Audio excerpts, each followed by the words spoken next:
came out when it was supposed to come out 2 years ago, everything would have been fine. Like, Like there would nobody have would been have no given a problem. shit. No, yeah, it just would have been like Venom. It just would have come and gone. It would have probably made a bunch of money, but not like a whole bunch You of money. think- And then Do you think the additional Jared Leto Joker scene in the Snyder Cut made it worse I for think it? so. I absolutely think that it did. Wait, I think made it worse? I think it reminded people, you know. Of what? Wait, what are you saying exactly? I think that much of the Morbius meme stems from Jared Leto and like how easy it is to meme on him in terms of his acting and his method of acting. And I think that Joker Jesus just like reminded Joker people Jesus. reminded Is- people. Is Jared Leto just a because I don't know anything about him other than he's a terrible Joker and Morbius is bad. Allegedly. I haven't Nobody's seen seen it. it, so no one Allegedly. knows. Please, allegedly.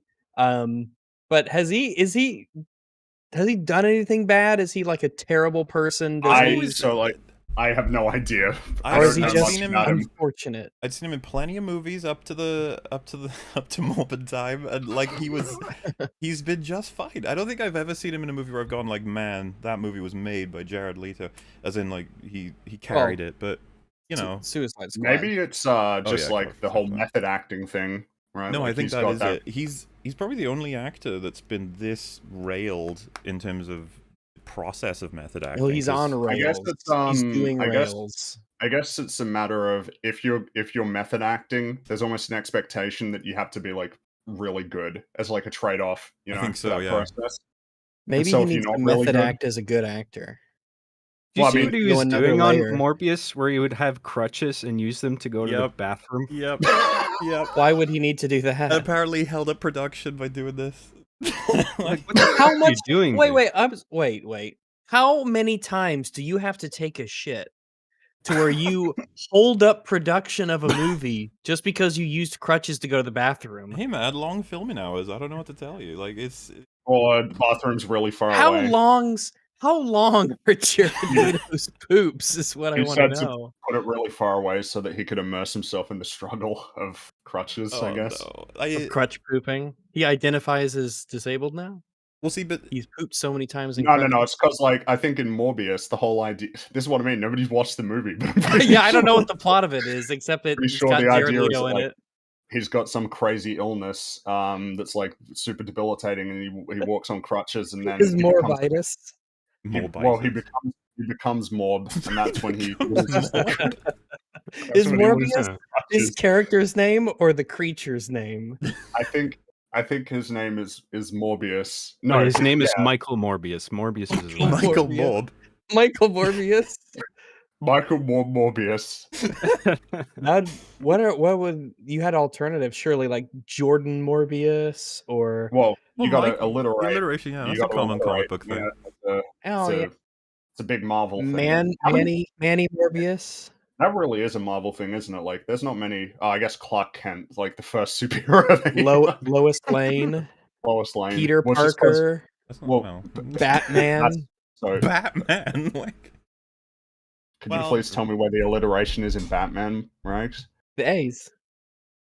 Bruce Batman. Bruce Batman. That's right. His name Thanks. isn't Bruce Batman. You're lying to me. Rex, you are gaslighting him. You better stop. You know, I'm sure the jokes are out there, but if you live the double life of being both Bruce Wayne and Batman, spoilers, but there must be points where he's got to slip one time. Who are you? Batman. Bruce Wayne. I am Bruce Wayne. Bat brain. You know, Bat Wayne. I'm Bat Wayne. Um, What? I'm Wayne Man.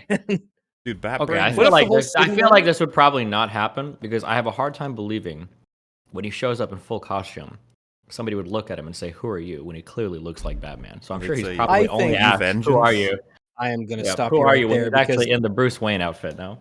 ridiculous. The Because Bruce if I Wayne was out outfit. and about doing ne'er-do-well deeds, I and like the a man idea of- shows up in front of me in a bat costume, the first fucking thing I'm asking is, "Who are you?" You know how it's he's like Vengeance. it's sort of like a known thing that Bruce Wayne is the costume. Could you imagine if he had like the Wayne cave that was just filled with all of his Wayne suits and Cave, everything that Tuxedos. where he pretends to be a everything businessman all day. everything that he uses to immerse himself. So he has like a little Iron Man assembly thing for his suit just to get into So costume. unnecessary. He's actually Fun. Batman. Like the Batman suit is him biologically. Well, it's hey, like that was in the him, and multiverse, well, that may very well be the everything case. possible. It's That's acceptable. Everybody's a vigilante in this world, and then there's some heroes who dress up as businessmen walking around helping people out. So See, now Wait, that is there you a made DC me- multiverse yet, or is it just Marvel? I think they're about to We set it have up for the seen- Flash. the Flash like, is about that, yeah. because Oh, they're gotcha. bringing back Michael Keaton as Batman for that one. That'll be neat. So Sad. it'll be well, unless the film's good. But It was important that you clarified they brought back Michael Keaton to be Batman, because in this crazy topsy-turvy world, they could bring could him have brought him back. back to be and Vulture. th- I mean, totally we know that's different. possible. Yeah. Remember in Ghostbusters 2016, they brought back Bill Murray to be asshole who gets killed. Like, Yeah, instead they of- did. it's He like, was oh, he okay. was asshole who gets killed. He just wanted to sit down in his chair and do his 2 scenes and then die. None of us saw the new. I haven't seen Afterlife. I have no. not seen that one. I care so little. Wow. That one Waller? just sort of came and went, which is interesting considering it was meant to be like the direct sequel to Ghostbusters 2. It's like, yeah, all right. Yeah, I've heard Go mixed ahead and things be real. about it. All I watched was Red Letter Media's video on it, and that's enough for me. It's enough for me. Oh, Rags, did you see they did a review of From? Did you catch that? No, I didn't. Did they? Do we Oh, reveal no, did to they that say it was good? poor super chatter No. the truth of... Oh god. Okay. So Oh, let's no. let him down gently. All right, how do we do this? All right. So sorry. Gentle dear viewer. Oh, sweet, sweet patron, audience member, love of my life, my sunrise, the water that groweth my crops, sweet, sweet you, who recommended that we see From, because From is produced by the Russo brothers, and Mhm. it has an interesting horror premise. Yes. How very exciting. How very excited we were. Yeah. We watched the first and the second episode of From, and it's horseshit, unfortunately. The only thing they had to get right was characters acting reasonably, and they did not have that even close whatsoever. I told Fringy a whole bunch of the things that happened, but Fringy, did you feel Yeah. convinced from what I told you? What, like that I would want to watch it? Yeah. Or No. did it sound like... Because it's kind of like... I was about to It say we're sounded on a like it was a clock, so great- I shouldn't go through all of how From is bad, but... It just From sounded like, is well, go for it. it will be probably for a while my go-to example for characters not behaving like a person would behave given what they know. And how fucking a up the human story would act. completely. Yeah, how do you take a really potentially interesting premise and absolutely ruin it by having every character be just insanely stupid? I'll do a quick example, Just- I guess, to ugh. get people to understand. Let's just... Rags is going to hear me say this and be like, why aren't you talking about how stupid that is? And I'm like, look, I'm getting to the big stupid, okay? No, So- it's because I know that You you know have it all. 7 million Yeah. things to pick from. You can't possibly elaborate on them all. So an RV crashes in the woods. Big old log goes through it, traps the dad, and there's someone in there who's been impaled, and you know, they need help. So they call people in from the local town. This is like a mystical place where you get trapped in this town if you ever enter it. So they take a car, and they're about to go out, but they also lay down a spike strip in order to blow the wheels on that RV when it comes back in. For the reason as stated, you don't want an RV barreling through town. Me and Rags to this day don't understand what the fuck. I don't understand at all what... Like, why wouldn't you Don't ask them to slow understand at all. down? They even need vehicles there. You risk a lot of Why would things you by blowing assume the that tires they would open. kill themselves in an RV with the family? There's so many so many things reasons. that we couldn't even begin to elaborate on. But, you know, going forward, they put that spike strip down, and then they get told, like, oh, they've crashed out there. They're going to need help. And they're like, oh, shit. So the sheriff and the deputy were putting down that spike strip. And then the sheriff goes out there, so does the deputy. The deputy grabs as many people who can walk and run to go back, because they have to get to shelter before dark, because that's when all the spooky monsters come out. And on their way back, they accidentally drive over the spike strip, because he forgot he put it down. The spike strip that they shouldn't have put down in the first place is the spike strip that critically that cripples quote unquotes, because this show thinks that if in a life or death situation, this show thinks that if you run over a spike strip and you have flat tires, your car is now rendered immobile. Which is And not I've even seen close to true. Oh no, I've seen enough cops to know that a vehicle I can played enough Grand absolutely Theft Auto move. San Andreas to know that when the I've played enough when video the games to know. sparks come out and it goes a bit floopy, you can still drive. Yeah, you can drive that bitch on rims if you need to, and it will not If be you pleasant, must. and it will not be pretty. Well, at night It's- it might be pretty because of all it'll- the sparks, but Right, it'll go. It'll not be pleasant, but it would be preferable to getting your rib cage torn open by vampires, right? Yes. Yeah. Yeah, this is not the There's a But, lot of yeah, I- that, and me and Rags reached our limit at, I think, episode 1, but we gave it another one just in case, and it was just as bad, so we're like, Yes. oh, we're out. It was purely the premise. We were still just enough interested in the premise and what they would do with it that we said, you know what? We'll watch episode 2. We'll watch the second episode. We watched the second episode, pain. and it was pain. Finished it. No more. No more. Which, you know what? That's good enough as an intro. There you go. Good enough intro. Hello, welcome to EFAP 188. 188. We're here today because we watched a movie that was also recommended by a lot of people, and it turned out it was actually pretty good, which is nice. It was. It was very we've- good. We've gathered a prior guest of many episodes, Mr. John here, who you apparently hated it. You said it was the worst film that ever existed, right? Oh, what a piece of shit. Oh my Doctor God. Strange. Much better. Much better film. Doctor Strange is how it's done. We wanted to get a variety of That's- perspectives. The Marvel. gold standard of multiverse movies is Doctor Strange. So, Marvel leading the industry. I think that's what's happening. Thank goodness Gold cinema's dying standard for everywhere something. else. And yeah, and our other guest today is good old Destiny, who some of you may know. I don't know. You also like this film a little bit, right? It's a bit of a, it's all right. Yeah, it's an okay movie, I'd say, for sure. Okay. So that means that we've gathered, like the fucking Avengers, to talk about Like the Fellowship. all Yeah. the different things that happened in this movie and why they're anything from neat to amazing. Possibly, I wouldn't want to spoil. I was thinking about like we could do the usual thing where we do like a blurb about what we thought of it overall, but I wonder if how much point there is, because I imagine all 5 of us are gonna have the exact same things to say. I figure it's still worthwhile, maybe.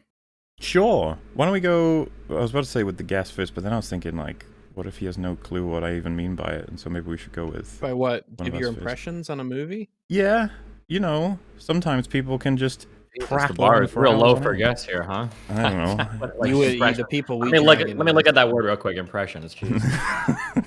Hey, gotta get it right. You know what? Fine, off you go then. What did you think of the movie overall, as kind of a brief overview, and maybe even why you saw it? I don't even remember why I saw it. I think I just heard, I guess, the infamous A24 word of mouth, since they refused to advertise the movies appropriately. I heard it was good. One with my wife, we saw it, and yeah, I thought it was a really amazing movie. I think it is. I like it because it's incredibly simple. It is incredibly accessible. It's kind of like wrapped up in a lot of stuff, but at the end of the day, I think it's a really basic story told almost perfectly. And then all the different parts of the movie that it tries to do, I think it does exceedingly well.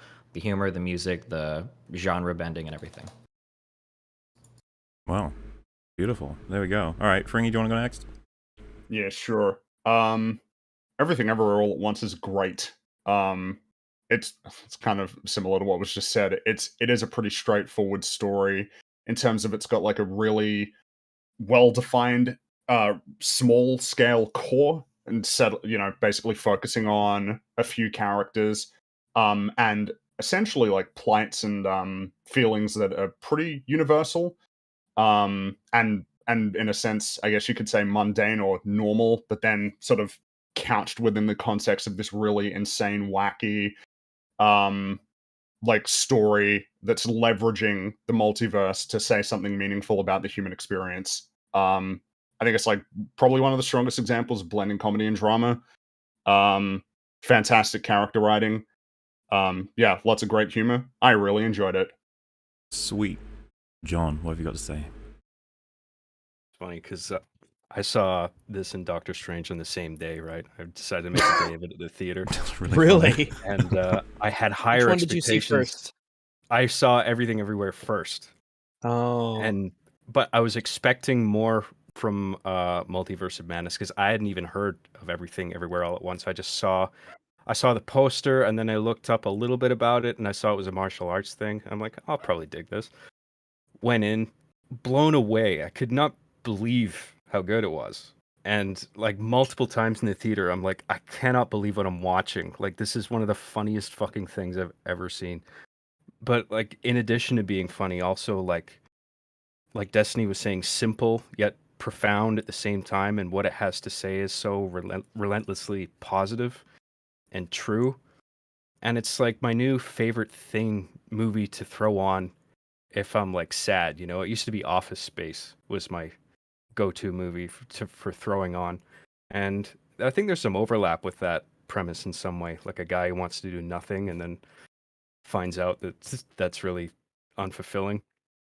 But yeah, and then I saw Doctor Strange. I was like, good lord, what a piece of shit this is. And yeah, great movie, amazing. Alrighty. Well, I think I saw the trailer, and the second in the trailer it gets to the first like splintering of universes, I turned it off because I was like, all right, I'll watch this. I will, just because I'm a fan of this craziness. This should be fun, and everyone's recommending it, and we finally got around to it.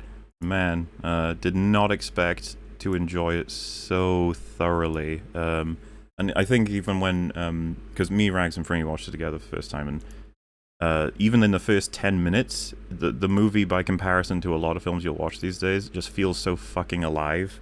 Like, everything has purpose. All of the, dare I say, shots, the choices for sound effects, the music, all the pieces of dialogue, they're so expeditious / efficient. And I was already impressed in terms of it simply being about a family drama.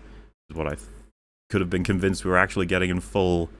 And technically speaking, we did. But what I mean is, like, when the multiverse stuff came back in, because I knew that was there, but I'd kind of forgotten. I was like, all right, yeah, let's do this, whatever this is going to be. And man, they didn't waste their premise or their options. And I feel that I've seen sentiment against this, but I feel like they leveraged the fact that it was a multiverse story very hardcore to talk about some fundamental human nature issues that I found to be very meaningful and can't wait to talk about.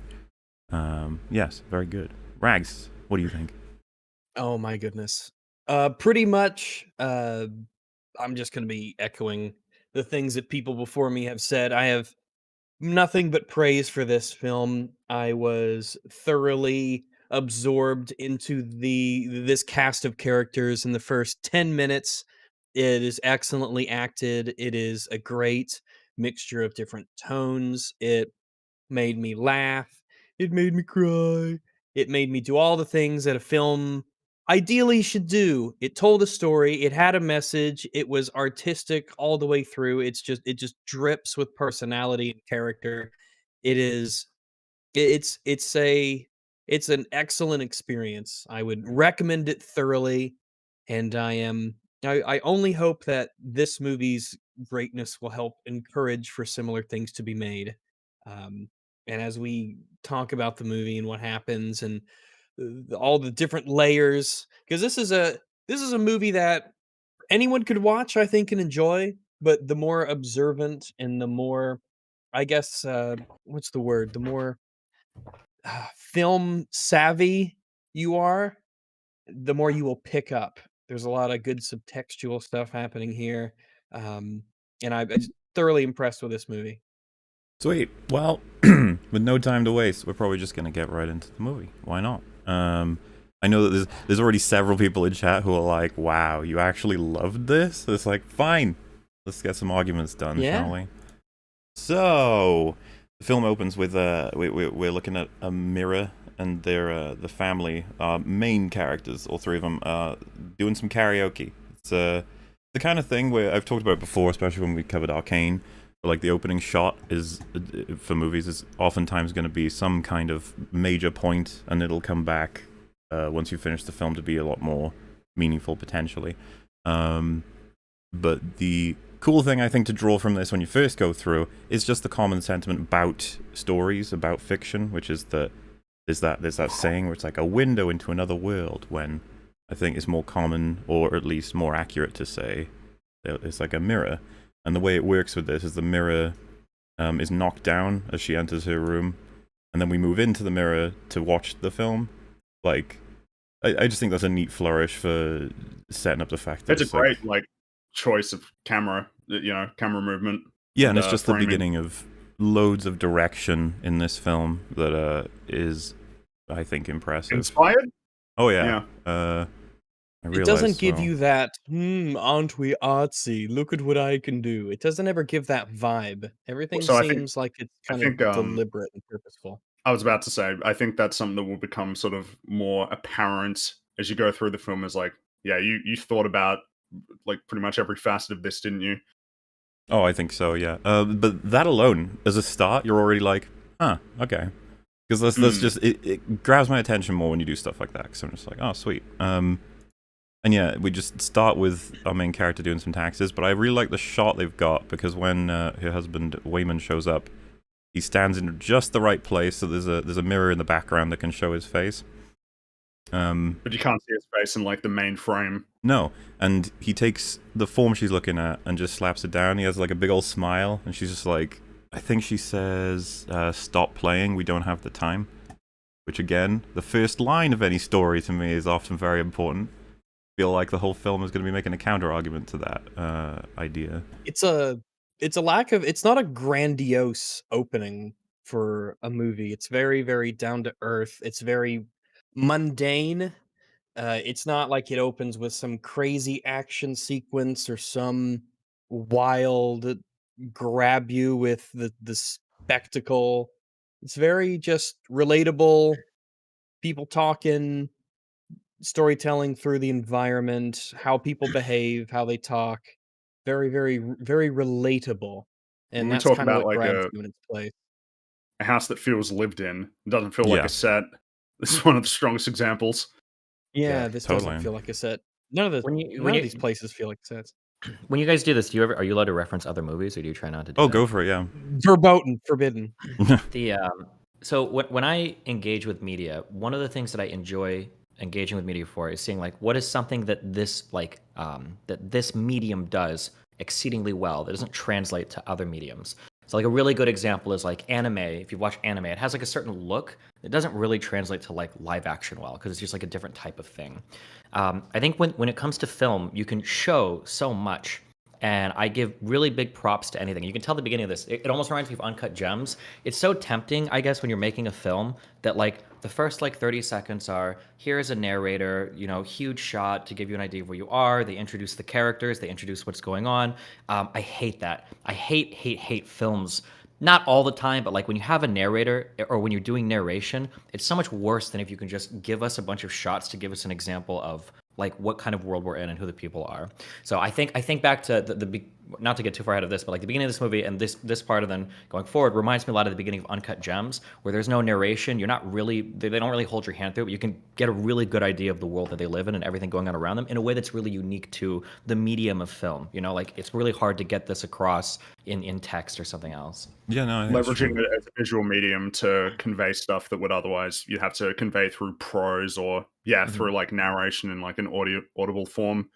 It's like taking advantage of the tools that you have. Though I guess in this case, I think it's you think about like framing in terms of what is our focus right now when we know that this film later on is going to blow the doors wide open. It's like we are focusing on a very specific group of characters with a handful of pretty normal tasks ahead of them. Feels like a lot of it is just trying to ground us right now to learn as much information as we can about like their life and like their history before we jump into the crazy stuff.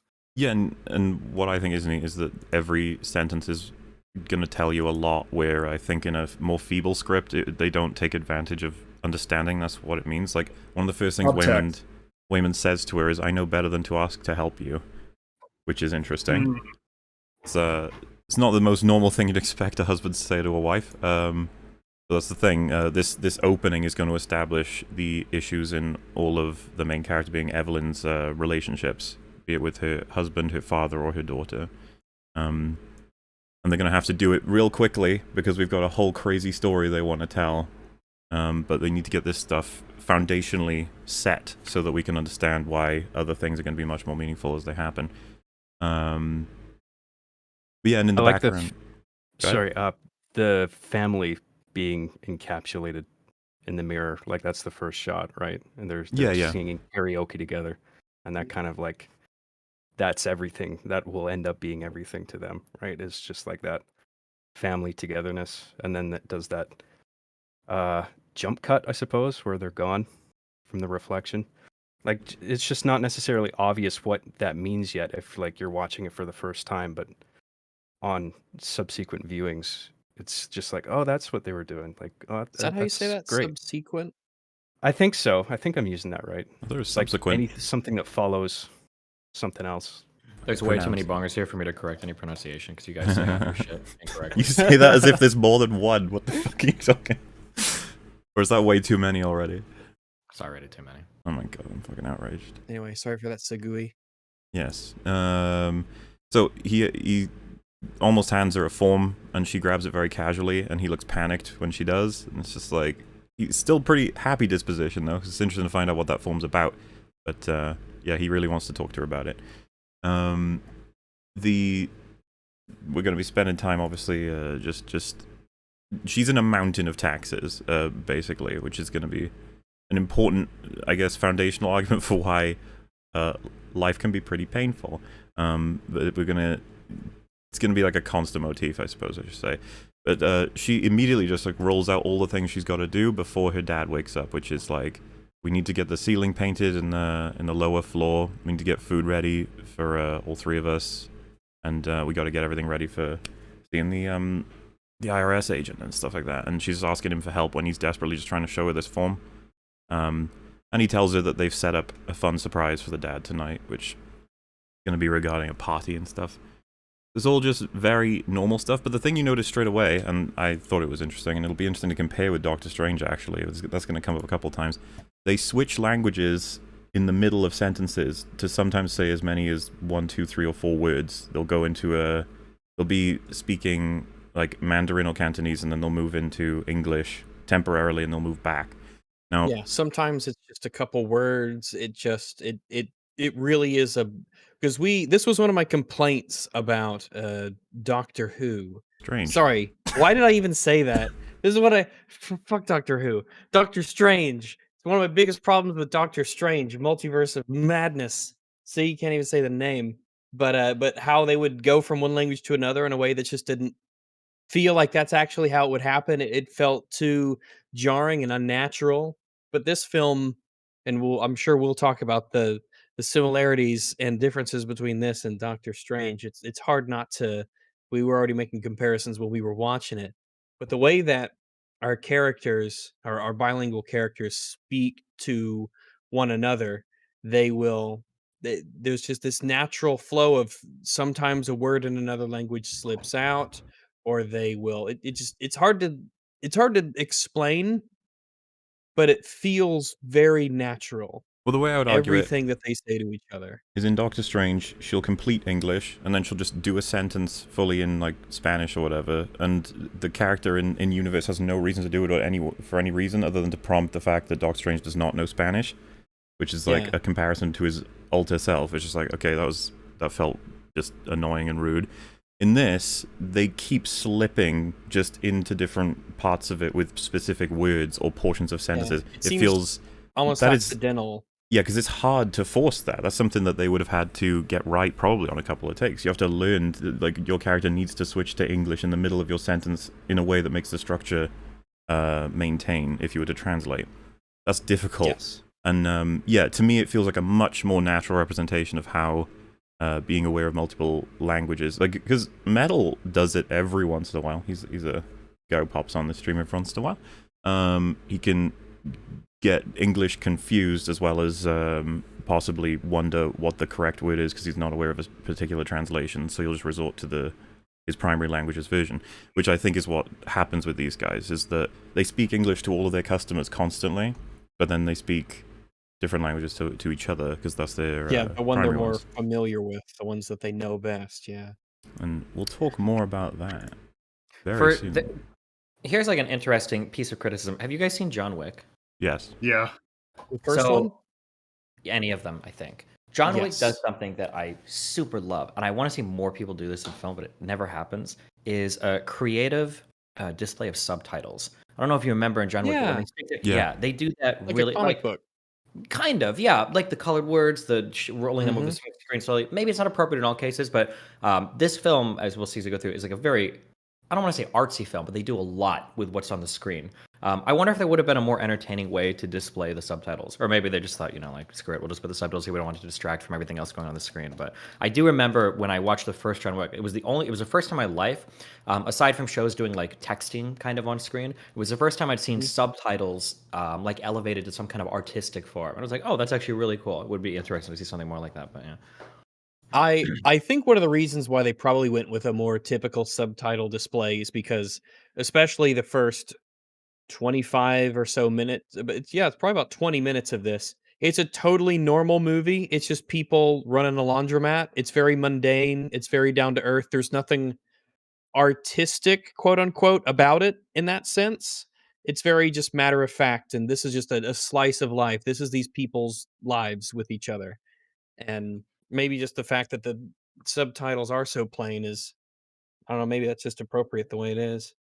Now, if in each of the multiverses, maybe the subtitles were different, that would have been something. Yeah. Well, I mean, we do but- see a later instance of different use of text in a certain universe, but I guess we'll get to that one later. There's also another part. I don't know. This is a really controversial take. So I don't speak Japanese, obviously. I'm guessing you guys watch That's not anime, that right? controversial. Well, Do you just yeah, say we're I'm getting- guessing you guys watch anime? something. So I appreciate what I perceive to be as the authenticity of this, the language in the film. When I shouldn't say growing up, I guess when I was in like 19, 20, 21, I worked at a casino that had a lot of Vietnamese customers, and people would mix in a lot of just English sentences and then back to Vietnamese, and they would do it like very seamlessly. Sometimes you didn't even know what was happening. So I'm guessing this happens somewhat commonly in Asian households. I appreciate that. When I talk about anime, sometimes there's this tension between subs and dubs, where you want subs because usually the dubs are absolutely horrible. But like I think you want subs because it maybe feels a little more authentic. The original voice actors can convey more emotions better because they take it more serious over there. But there's this agony that I hate the idea of watching a film that's doing so much on the screen and your eyes are glued to the subtitles. It actually drives me crazy. And sometimes I feel like I get more. I watched this movie a second time. You can get more out of the film a second time. And there are people that are coping right now. It's like, oh, no, it doesn't affect me. But it absolutely does. There's a different experience between watching a movie and taking in everything that, like, you have to consider, like, every single shot you're seeing, the director wants you to see. It's all intentional. It's all purposeful. But when your eyes are locked at the bottom of the screen reading the subtitles, it is like a fundamentally altered experience than actually paying attention to what's going on screen.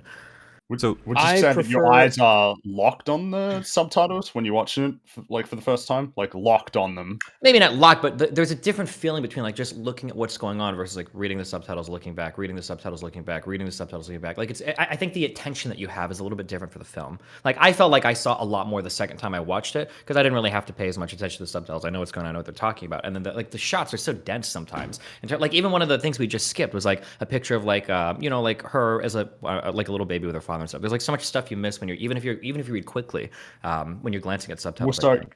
what I would say is that I think that no matter what film you watch, the second time around, you're always going to, especially when a film is deliberately crafted, you're always going to notice new things anyway.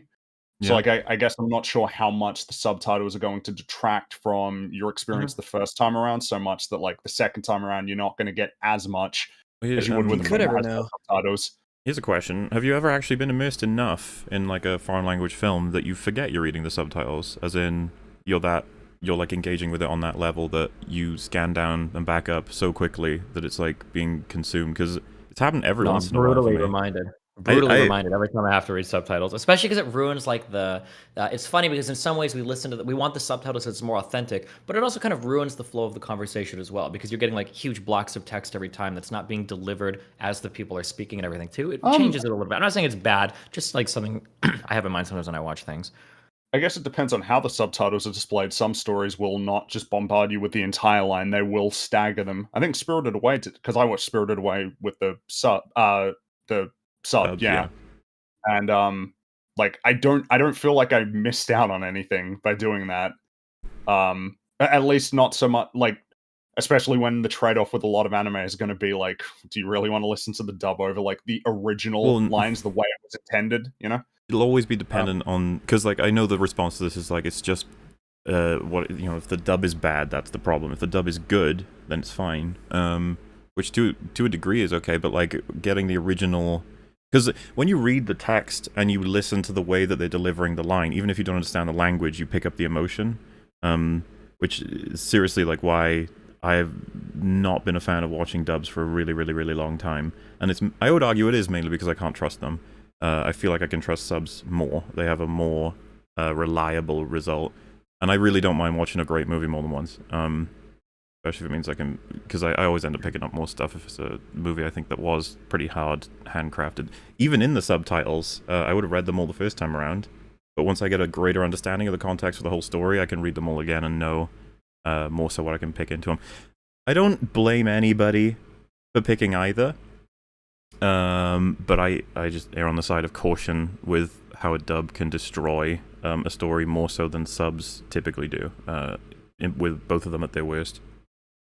Yeah, I think especially for anime, I can't speak to other genres, but especially for anime, not to trash talk anybody, but the dubs are usually pretty bad, like almost distractingly bad sometimes, or like just the speech is awkward. So yeah, I mean, I think for most media, I think you generally have to go with subs over. Also, like the original performances are going to be the ones that are the most important to the person recording or filming or animating whatever you're watching. But exactly. Yeah, I think that's fair. So what was interesting, I was just going to mention, because like I think especially a lot of lesser known anime are like known for having terrible dubs, but then I was actually sorting this out when I was going to show Free Spirited Away.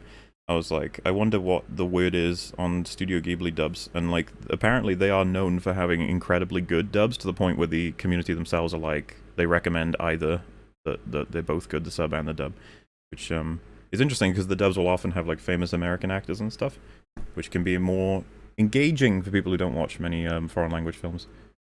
But I think the creative use of subtitles can help with that distraction issue as well, because sometimes like the positionality of the subtitles will be like they'll put it next to the person talking or like near. Yeah, yeah, Rags, learn it. as opposed to just saying it's a great position, word. much more fancier.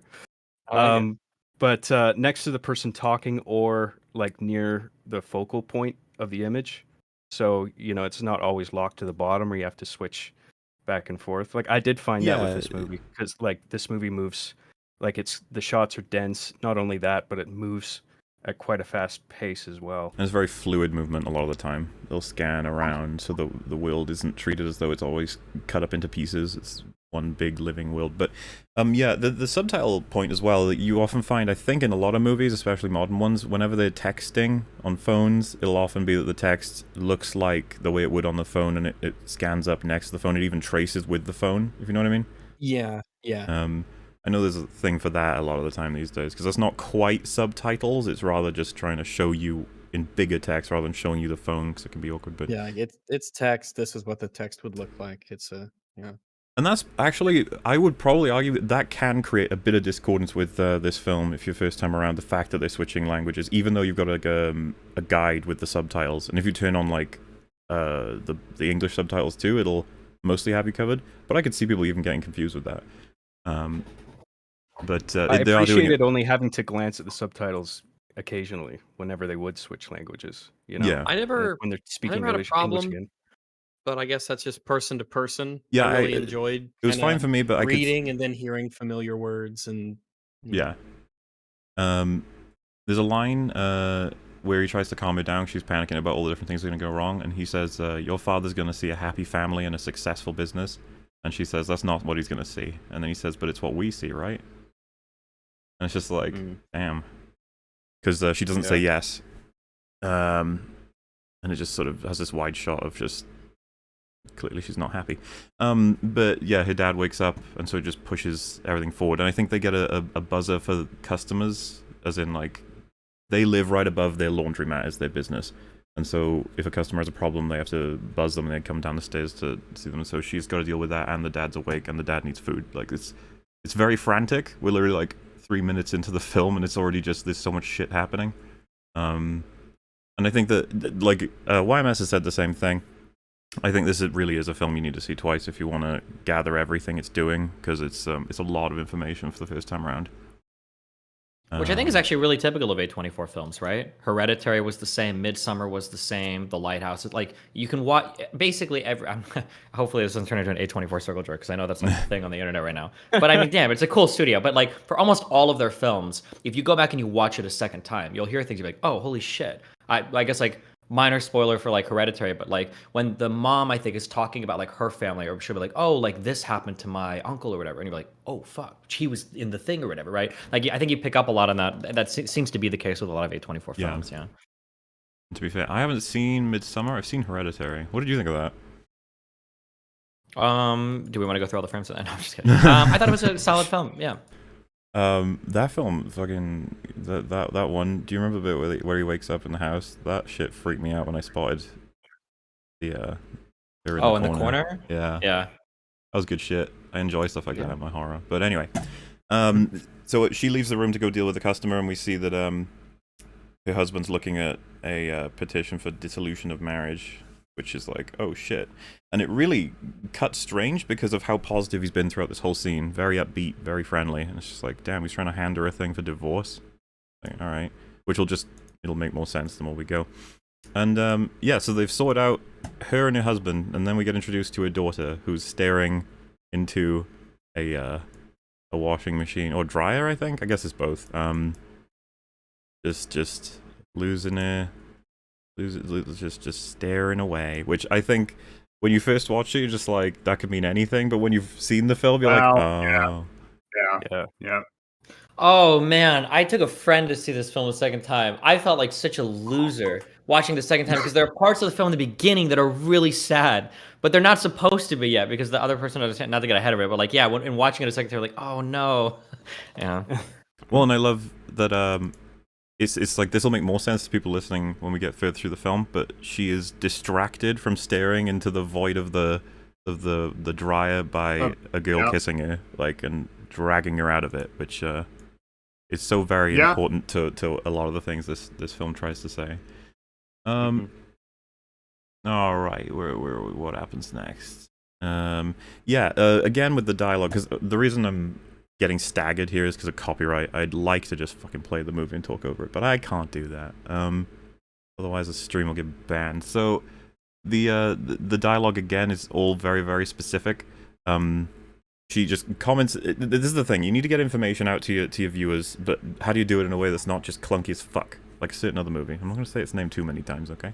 So we need to get across to the viewers that our viewers and the audience of the film. This is Becky. This is Joy. Joy is Evelyn's daughter. Becky is her girlfriend. We need that information. We need the fact that Becky is here to try and introduce herself to Gong Gong, the Evelyn's father. That is the goal here. And it's like you need to translate all of that without being so obvious about it. So she's kissed her, and Joy says, man, you look hot. Like, just really normal thing to say. And then she says, oh, you like the Mormon look? Which tells us immediately that she's not wearing the kind of clothing she wants to. She's here to look. We see Joy starts to roll up her sleeves where we see some of her tattoos. It's like, yeah, because she's trying to, like, none of trying this... to get her in a position where this information will be able to be best communicated. Yeah, or like, you know, in a way that won't offend him. None of it's overtly stated. It's happening while she's saying something else. And what she's saying is, I just wanted you to know that you look hot, just in case my mum says you're fat or something. And she says, I thought you said that means she cares.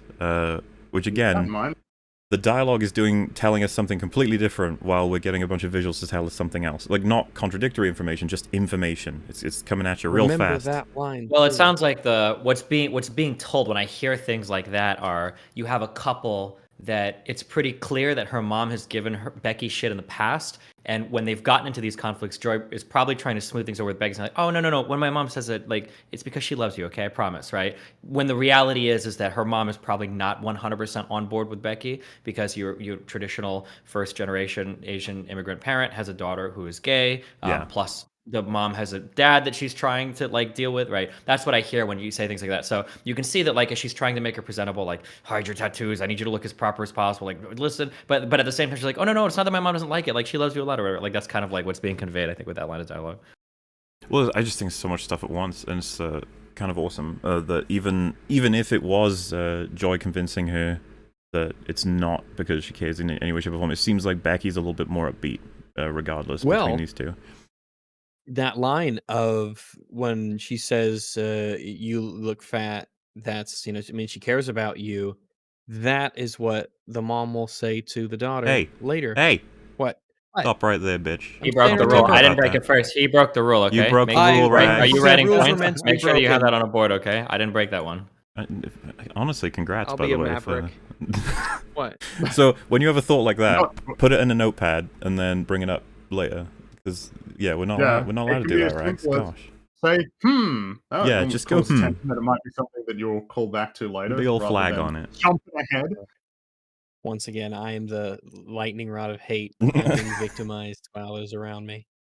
So what I really like is Evelyn just fucking bursts through the door that they were waiting for her. They're both like shocked and kind of thinking about it. Then Becky goes, "Hi, Evelyn, Miss Wong," which is like just standard sort of fun stuff. And then she's like, "Hi, Mum," and fucking I'm pretty sure we just found this funny. All Evelyn says is, "I only cook for 3 people, now I have to cook more." It's just like nice. What a great introduction.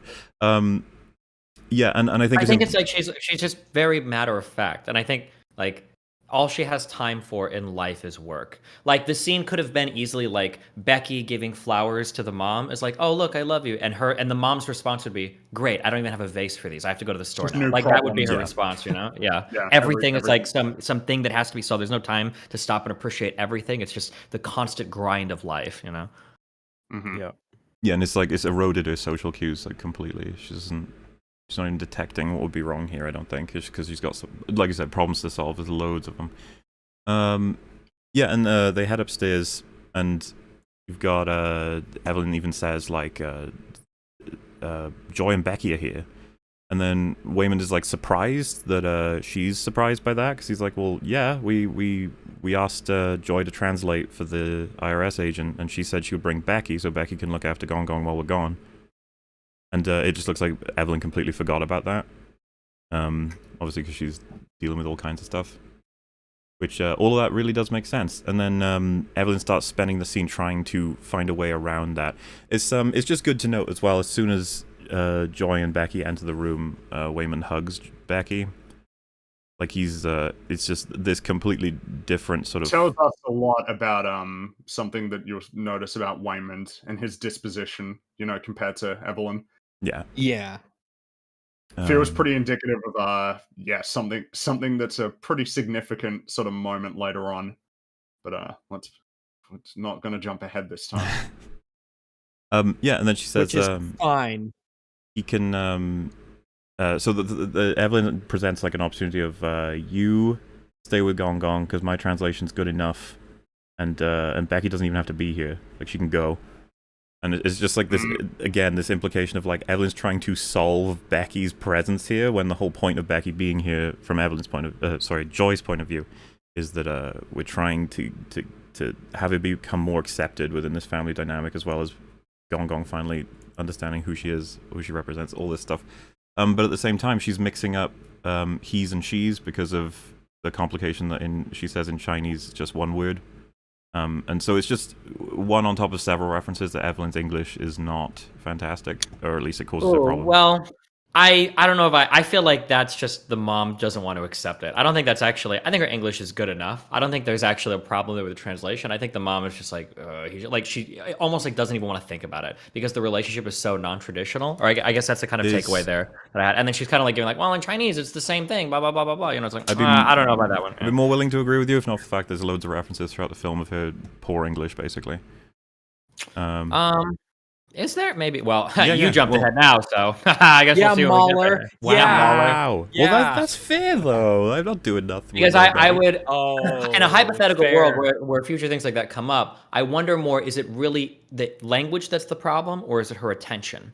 Because I think in a lot of areas, possibly where it comes up, there's like, it's an attention issue more so like, are you actually listening rather than like, oh, my English is actually failing. But maybe we'll see, I guess, yeah. Well, you know what? I think that's a fair interpretation anyway, that she's definitely not taking the time to understand. Then, yeah, we're about to find out that Becky has been around for 3 years. Yeah. And so it's a bit ridiculous Yeah, that Evelyn hasn't taken the time to learn the pronoun for her. Like, this, it shouldn't be that difficult at that point. With someone who, because I imagine Becky speaks exclusively English. It would be important to at least get some of those bits right. But yeah. Yeah, there's just really great moments here of basically like establishing who needs to take care of Gong Gong, and in the background you have Wayman says like, we can take Gong Gong with us. No, sorry, Evelyn says that, and Wayman says like, does he know we're being audited? Which we've already got the line to imply what they want is for Gong Gong to see they have a successful business and a happy family. And so that's like one half. And then Becky says, oh, I'd love to meet him. Like, I still haven't. And both times they show the reaction on Evelyn's face being that of very much intense worry. Because, and so already you can pick up what the problem might be if you've got enough clues, but they'll make it obvious eventually. It's just cool that all the groundwork's already laid. The fact that Becky wants to see him, and the fact that they're going to have to take Gong Gong with them. But then... Yeah. Like, fortunately for Evelyn, the buzzer rings, and so she has an ability to just like, oh, the customers, I got to go take care of that. It's like almost a relief on her face when she has a way to escape this situation. Part of the problem Evelyn has is trying to ignore these problems long enough to hope that they go away. I even like the line where Joy tries to say like, Becky, you're really happy and interested to hang out with Gong Gong, right? Like, and I'm pretty sure what we're supposed to gather from that, once we understand a bit more, is that Becky wants to be around him for him to get used to her, to understand who she is. And she says, yeah, I always learn stuff when I hang around with the elderly. Old people are very wise. And Evelyn just sort of laughs, like goes, because I assume what she's thinking about is how much like she's going to change her mind on that when she meets him, potentially, is probably what Evelyn's thinking. But yeah, they come up with a plan, well, eventually, but yeah, the customer has a problem downstairs, so she's got to go.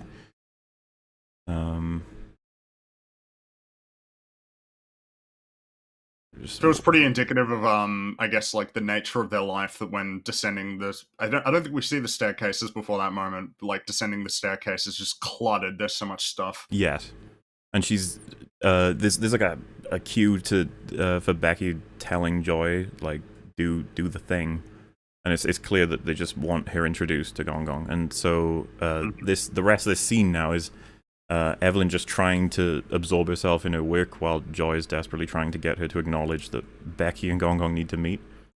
And you know, she says like, this can't go on like this for so long, because it's been 3 years, and she says, your mother is open to you dating a girl, and she's white. Like, so, you know, be thankful for that being the reality on its own. Nice. And I think Joyce says she's half Mexican. Like, so, you know, there's a subtle level of just not even bothering to understand the dynamic. Doesn't know anything really that much about Becky. A lot less than she should know, given how long their relationships lasted. Yeah, and then she says that like, Also, but there might be something to think about in terms of like, I guess that lack of information and where it stems from. I guess we'll get to that again later though. Yeah. before we do move on, do you know what this Funko Pop is? Who that is? Because it's on the dresser behind her. Do you recognize that? Because I'm wondering if this is a reference to something, or maybe does that ring a bell? I have no clue.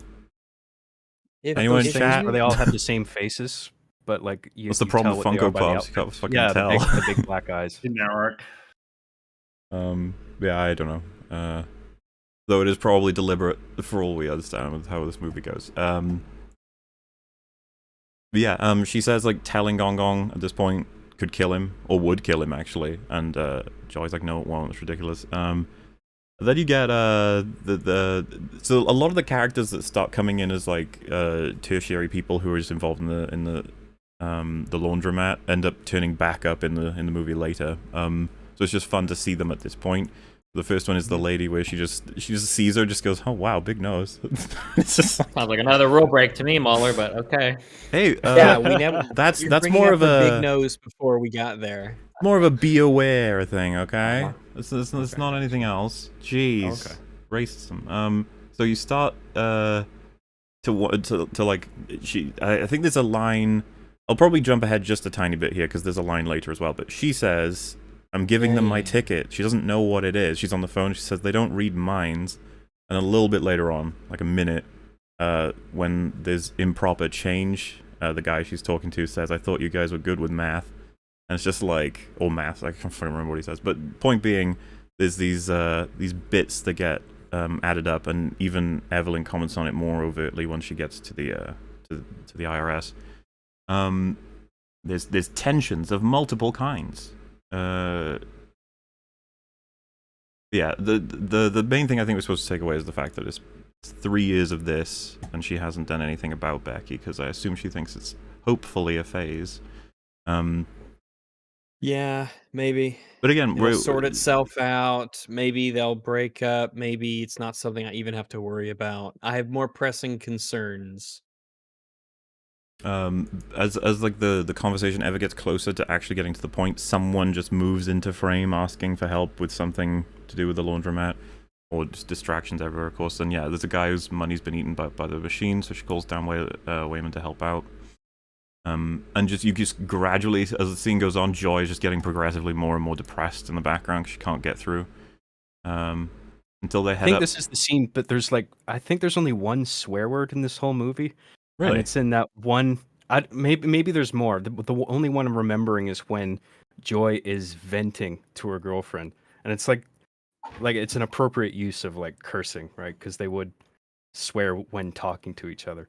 I don't remember any curse words anywhere else in the film. There's Maybe definitely at least Yeah. probably some, but I can't reference anything in the future. But we'll see, I guess. She does say, Oh, "Oh okay. shit," at one point later in the film. I'm pretty sure. It's the Well, also, camera- doesn't when that one wasn't there the security guard right before he gets hit? Doesn't he say "fuck"? Am I crazy? Yes, I think yes, he it does. is, yeah. Yeah. Okay. So there's Yep. a few. in there. Yeah.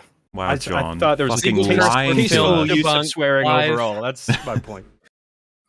Also, just as we go forward with this sort of segment of this first part of the film, the shift in just how busy it is here, where almost even though it seems to be really nervous, she seems to really be nervous no matter where she is because of how much stuff is going on in her life. There's this it's very busy down here.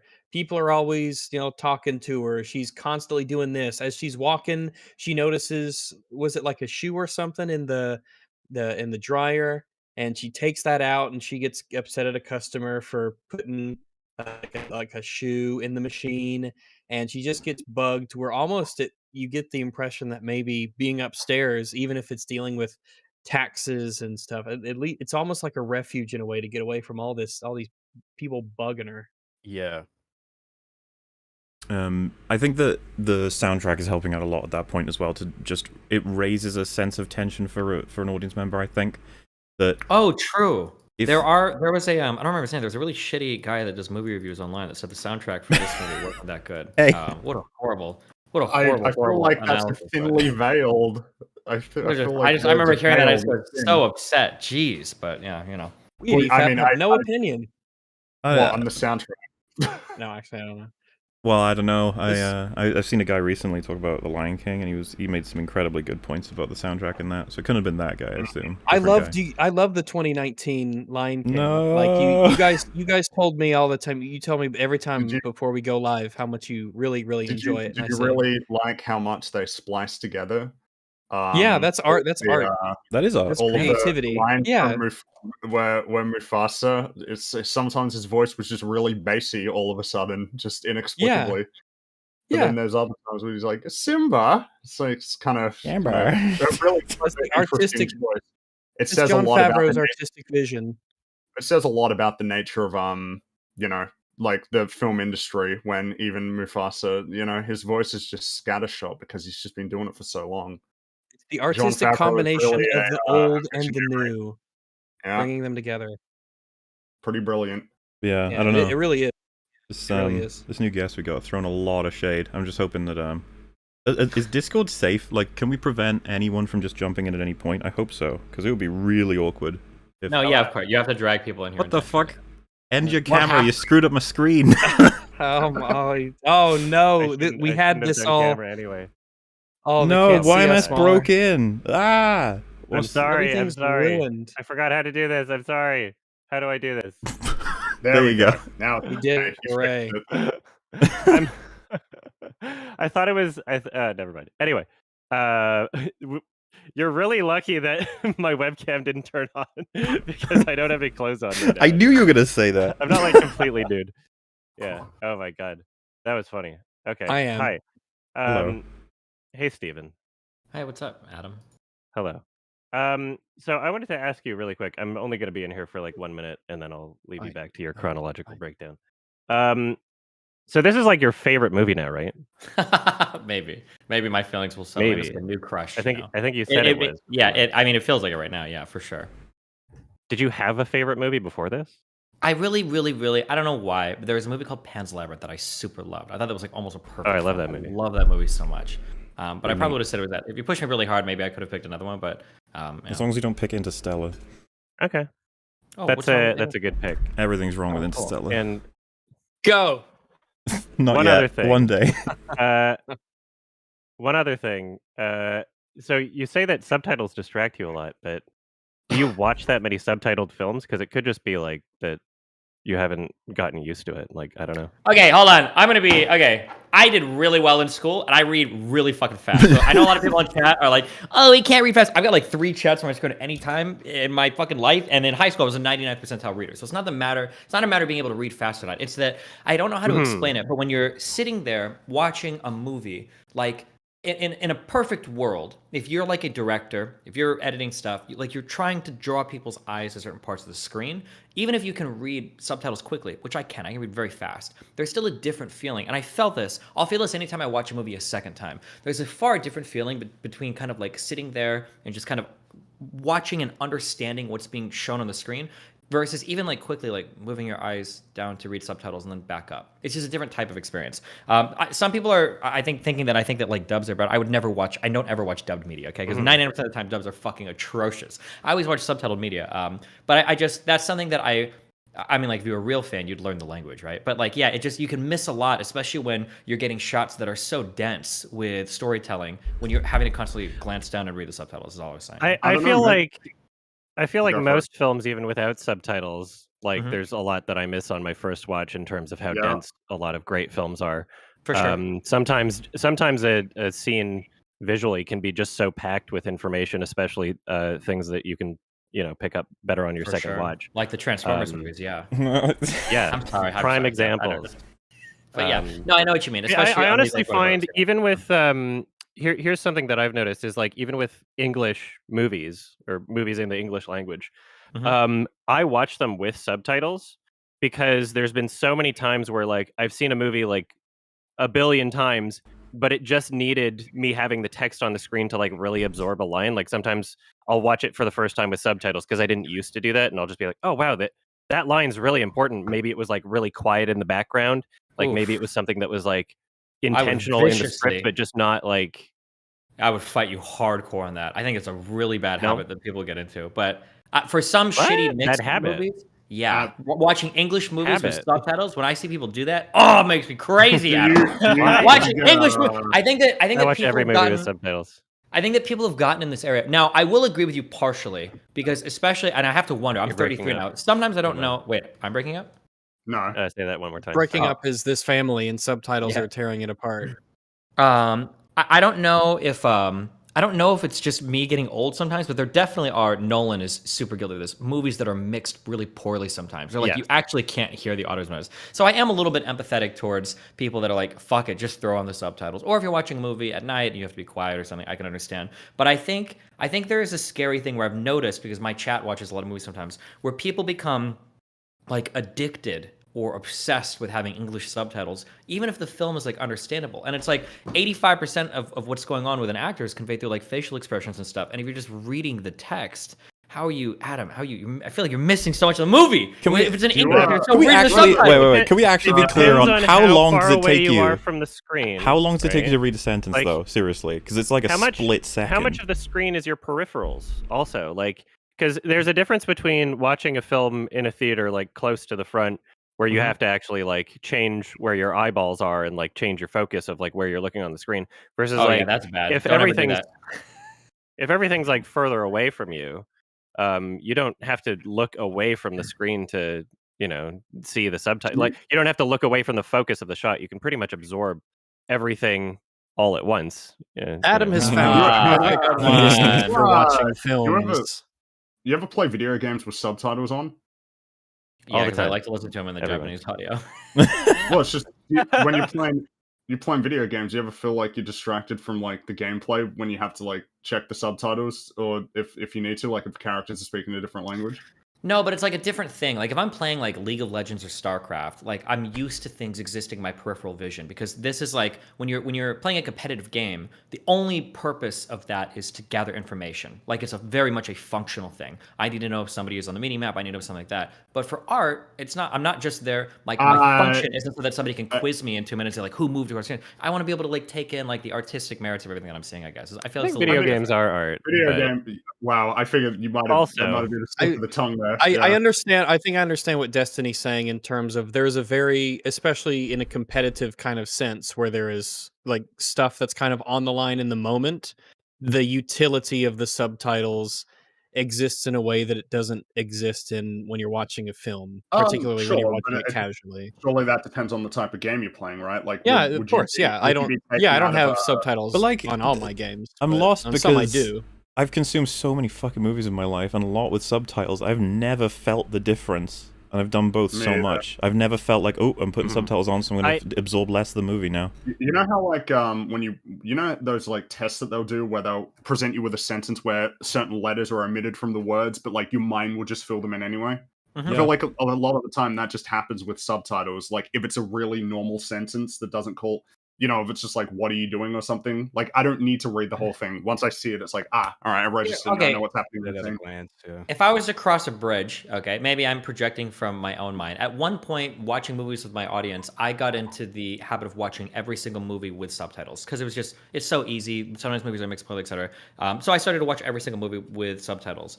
I read something. It might have even been a tweet or a Reddit comment where somebody's like, "Oh, if you're watching with subtitles, you're not even really paying attention to movies." Some shit like that. And I tried after that. I tried to make a deliberate effort to not watch things with subtitles anymore. And I don't know. I just felt like when I didn't, that I was more like, I'm not just reading a sentence. I'm hearing like a line delivered from an actor, and it fundamentally feels like a different thing to me. But maybe you guys, I mean, maybe that doesn't inhibit your guys' ability to like you watch. Maybe everybody here is No. 99.91 percentile English. Yeah, maybe, person, or and maybe that it's just a was different way of different. engaging with it. Where I feel like if Yeah. I'm reading text, it feels different than like I'm listening for the next word the person is saying, and then I'm absorbing it that way. Versus like, okay, I read the whole line, and now I'm watching the actor deliver it. Well, yeah, It I feels mean, like a it's fundamentally different thing. Yeah. You don't really need to like Yeah. explain the reason why there would be any disconnect. Like if there's a disconnect, there's a disconnect. Then that's the end of it. And mean, ultimately, everybody should be making decisions about like what is the most optimal way for them to immerse themselves in the story at the end of the day. Mhm. Basically, Yeah, honestly, Adam, you're found very wrong on everything. No, okay. it's okay. Adam, defend. I found that I used to get like a little bit annoyed by certain contexts of subtitles. So Mhm. if I read the line before the character says it, Yeah, then it's kind of annoying. especially if you're Can watching be, yeah. like a stand-up special. Exactly, But over time, comedy, I just like after just watching everything with subtitles, I'm so used to it that I don't even notice it anymore. That like in Mhm. my mind, like even if I read the subtitle first, I'm still saying it like in generally a way that like the character is like saying it anyway. If that makes any sense, I know it's like impossible to like it accurately predict that, but like there's no there it doesn't feel like there's any sort of like difference in terms of like me reading it and them saying it. It's like it's a very subconscious uh effect that's taking place, it's like Do I'm you not feel thinking like- about it at all. I'm curious, then, when you see movies today in cinemas or theaters, whatever, I don't know, European American, when you go to the movies and you watch a movie, do you feel like you're missing out on something if there aren't subtitles? Do you find like hearing impaired movies where they have subtitles? Or Oh, how it depends does on the work? movie. Uh-huh. Yeah, I mean, like, I would prefer to watch every movie with subtitles. Mhm. I would prefer for there to be like more options for that in theaters. At Cannes Film Festival, they have like everything like French and English subtitles, which was I was gonna interesting. say, I just want to quickly bolster, like, I do kind of feel the exact same way, and oftentimes, 'cause I've seen so many both not and on subtitles, I'll usually find something I missed. I'm like, oh, they said that, not the other thing, because there's some words that... Great example is the, when you were covering The Lion King, and you there was that part with Oh the yeah, fucking... I thought he said something about, Norse. What was one of the things? Because like, I was trying to listen to it over and over Yeah, again because I couldn't figure it out. another good Norse tradition or whatever. Yeah, and I was like, "There's no fucking way Zazu was talking about Norse traditions." Like, Yeah, that's funny. yeah, There are some times where subtitles are like absolutely necessary. But yeah, I mean, like it's. I mean, I will say, going like if you're Depends on the watching a film. movie that was made before like 2005 or something, like the mixing on the audio is all very clear. Like they're clearly meant to be heard. I don't know why it became more fashionable for like more modern films to where sometimes I guess we're just not supposed to know what they're saying here. Like I think Nolan even went so far as to say for like Interstellar, like, well, sometimes you're not supposed to hear the dialogue. It's supposed to be an emotional experience. Like, okay, well, there are like key plot points being revealed right now. What do you mean I'm not supposed to know what the Yeah. guy's saying on the bed when he says he actually did do all the research for the time thing and it was a dead end? I have to know that. What the fuck? The Well, thing no, is, yeah. I guess there's a balance because, like, it's always highlighted The Social Network when they're in the club and they actually have to kind of like yell over the music. Oh, I love because that. I I well, love that. I love that too, and it's like I guess you could argue that you might lose some information, but I guess it's a balancing act between clarity and authenticity. So, like, Well, Yeah, that's Authenticity- that's such a delicate balancing act. That scene is Absolutely. because like you have to make it so that it sounds natural enough that they're talking over it. Mhm. But I feel like even without subtitles, like you can still tell I what they're think saying so. in that scene. Yeah. there is Unless you go have ahead. like weird speakers that you have the bass boosted on them or something. Mhm. I think this is something horror movies maybe do. I don't watch a lot of horror movies or spooky movies or suspense sorts of things. But after we watched Underwater, I watched it with my folks later, and when my mom liked it, now we watched this in on a TV, you know, the old-fashioned way. No, the old-fashioned way would be theaters. The next old-fashioned way, and my mom liked that movie, but my dad, he said he didn't like that movie because the sound balancing was so off where he couldn't hear what characters were saying, and then when the little vroom, the stinger music would hit, it would be like overly loud otherwise. So I wonder if that's a thing horror movies do. I know the movie we were what was I know we were watching one movie in particular where it was like that, where we were was it Resident Evil? It was Resident Evil 3 Afterlife, where we couldn't hear like any of the Dude, dialogue. all It was of... super quiet, and then all of Afterlife the is 4, Rags. Apocalypse. Yeah, is get it 3. right. Apocalypse. All right, I'm But also, so Paul W.S. big fan Anderson's detective. fucking mixing, I don't know if it's his or whoever he fucking hired, but like, the mixing throughout the Resident Evil movies was terrible. Do you remember we used to like crank it up and crank it down every time the difference between an action scene and a talking Oh, scene Oh was? god. Yeah. Yeah, that shit when you've got like huge differences in dialogue and action is so obnoxious. It's I not hate good, it. It's really Anyway, annoying. Maybe I've got to run and do a bunch of Oh, wait, you didn't- voiceover recording today, didn't so just wanted defend- to like Say the pop thing. in. But You didn't defend your musical What? honor. oh, my music. What do you mean? What? You think the soundtrack? No, well, 'cause- Destiny's talking about someone. Apparently, someone thought that the soundtrack was pretty bad. Well, like not bad, mediocre. Yeah. Well, no, I didn't even say that, but I think that melodically, I would have liked something a bit more from the soundtrack in this film. My favorite soundtracks that exist are ones that after I'm done watching the movie, I can still remember them. I can still have them in my head. There's not that much of that in this film, aside from Claire de Lune by Debussy. Debussy, Claude Debussy. Yeah, the classical How- rendition, and it's like that one's very memorable, right? The score is not bad by any means. The score is very ambitious. I love how many different genres that they tackled with this film, and it matched what was happening visually. It was very complimentary for the most part, but I still feel like, you know, if we're gonna reach like what I consider to be like the top echelon of like a score, it's something that I would prefer to be, you know, memorable in terms of like a melodic structure. So I could be like, oh, I could like sing it right now, but I can't do that with this film. That's like the one thing that's missing is like being able to do that with the score. how much would it be worth if you had something that was basically almost perfectly complementary to the film? Like, it was absolutely like the best you could have done in terms of pairing the music with the film, but it was never in a way that could be like a track that you could take out, listen on its own, and hum to, like, and appreciate as its own thing. Like, you kind of can't remove it from the film. How much would that be worth? Well, I mean, it's exactly as it's worth in this movie, I guess. Like, that's the one thing that's missing. Yeah. It's I guess Fundamentally, I'm it's just- like, I this don't is know like how the to Hans answer that. Zimmer way of it's the Hans Zimmer way of composition, right? Like, there's very few songs. Anybody that says anything different is a cope, including anybody here. Okay, the reality is that Hans Zimmer, for all three Batman movies, there are very few songs, if any, that you can take out of the film and listen to. Like, oh, this is such a cool song to listen to. Like, maybe for a couple of you really like it, but the reality is he composes alongside the film, and it's meant to be enjoyed that way. So it's a far different thing than like the archetypical examples, John Williams, who you have melodies for days that you'll remember for the rest of your life. Every single person in here, even if you haven't seen the movie, probably knows the Harry Potter melody or Indiana Jones or Jaws or Star Wars, and you will remember these melodies for the rest of your life. It's definitely different ways of I composing guess the them. thing is, though, is like a lot of the Star Wars music is very much composed to like match the scenes, but for whatever reason, those songs are a lot easier to separate from their original sort of purpose and context and listen to Well, on it's their own. different for Star Wars. So when Williams composes, Williams is writing very strong melodies. These are melodies that you He's will writing remember. themes. Yes, very thematic, very much match characters and everything. Yeah. Whereas for somebody like Zimmer, or maybe arguably something, sorry, I don't remember this composer's name. It's a lot more subtle and kind of in the background, and you're not running away from this with a strong melody to sing. It's just not how. It's just not the nature of what you're composing. Yeah. I know exactly what you're saying, and I'm not suggesting that there need to be like full fleshed out themes in this film. Mhm. Even with even with The Dark Knight, I know exactly what track is playing when the Joker starts his monologue. There's that like it's The almost like they're violins. holding like a Yeah. bow sideways to the violin. exactly. Like Yeah. that's memorable. That doesn't even necessarily have like a melody to it, but it's like so memorable. It's so like distinct. Whereas Yeah, this sure. film, it's emulating a lot of different genres, and I love that. But each of the tracks in this film, except for maybe the one at the beginning that they used in the trailer, which I found pretty, I like that one a lot.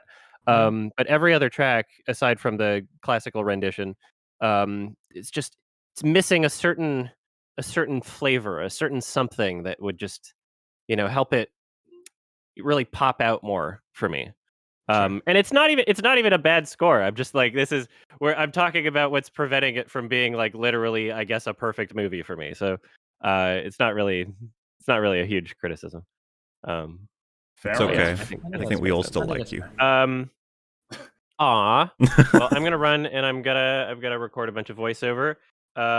There's I won't say I'm not gonna break your rule and jump forward, but I will say the director plays a character, and if you don't know who it is, then I'll type it in chat and you can say that later because it's pretty funny. Oh, okay, cool. Very big Quentin Tarantino vibes, Yeah. I believe, is how people would. Daniel Scheinert, he plays one of the characters, and it's really funny. So I'll type that in chat and let you reveal that when you get to it. Sweet.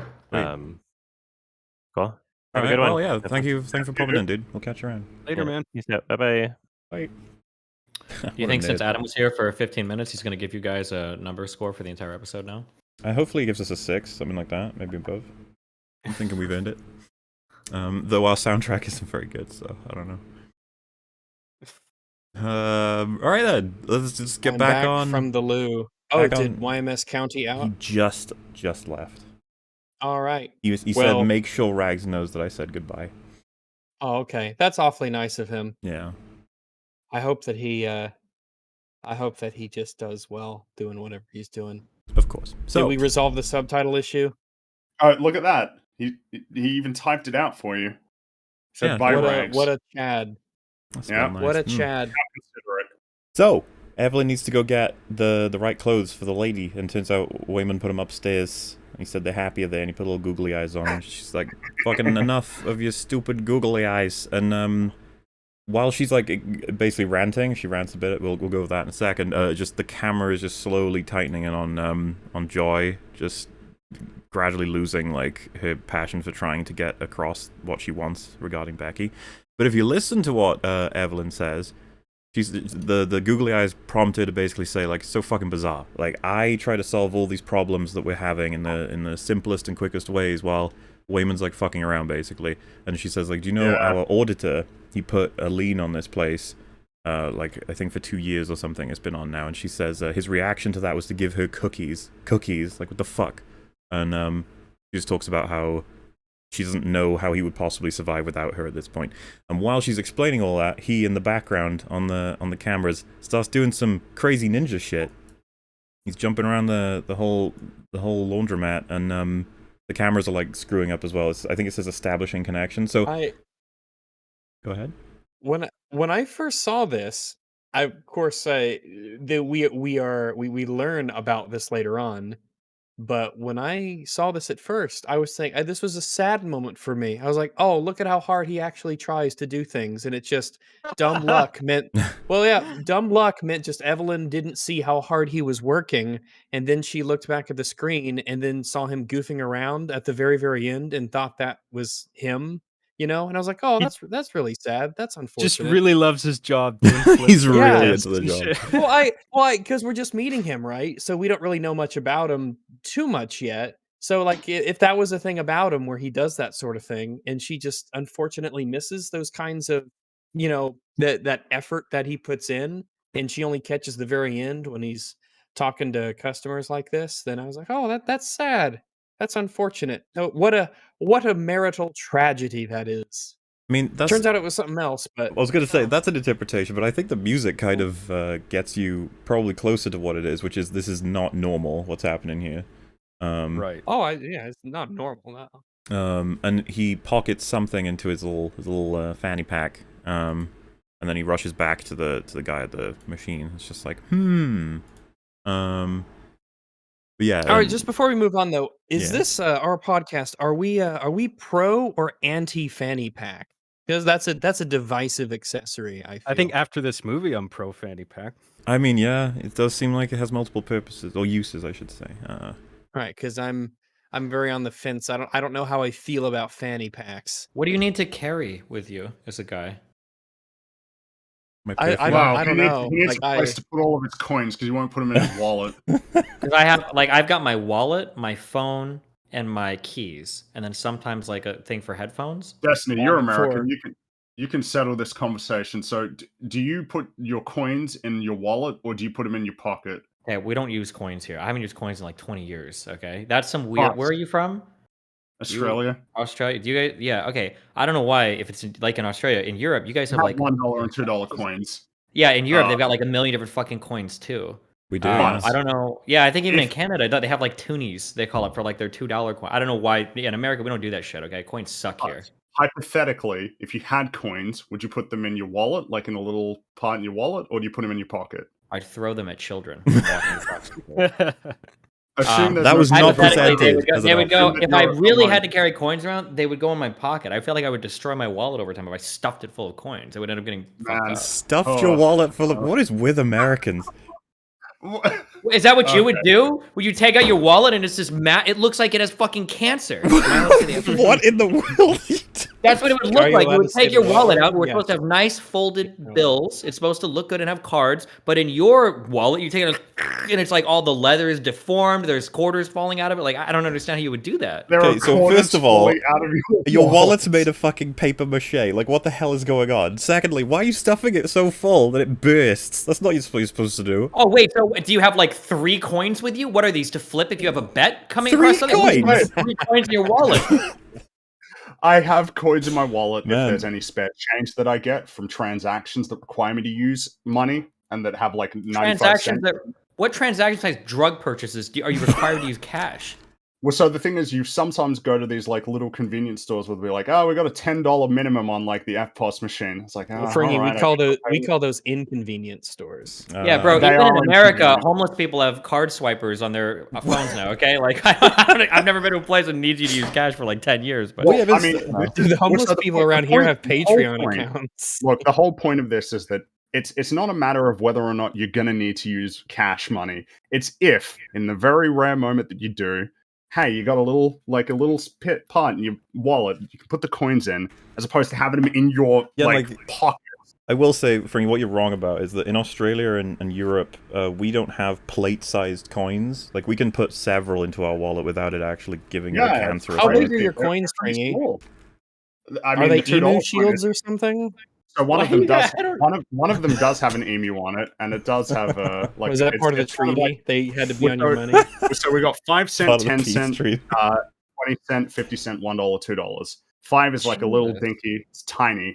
10 cents a little bit bigger. 20 cents is pretty big, and 50 cents is a Chongus hexagon. Do you It's, it's prefer really cool. seeing your monarch on the coinage or the birds you lost to war to on your coinage? Which of the Well, so two there's a do you- lot of do you things prefer? because They're one and the same, there's- right?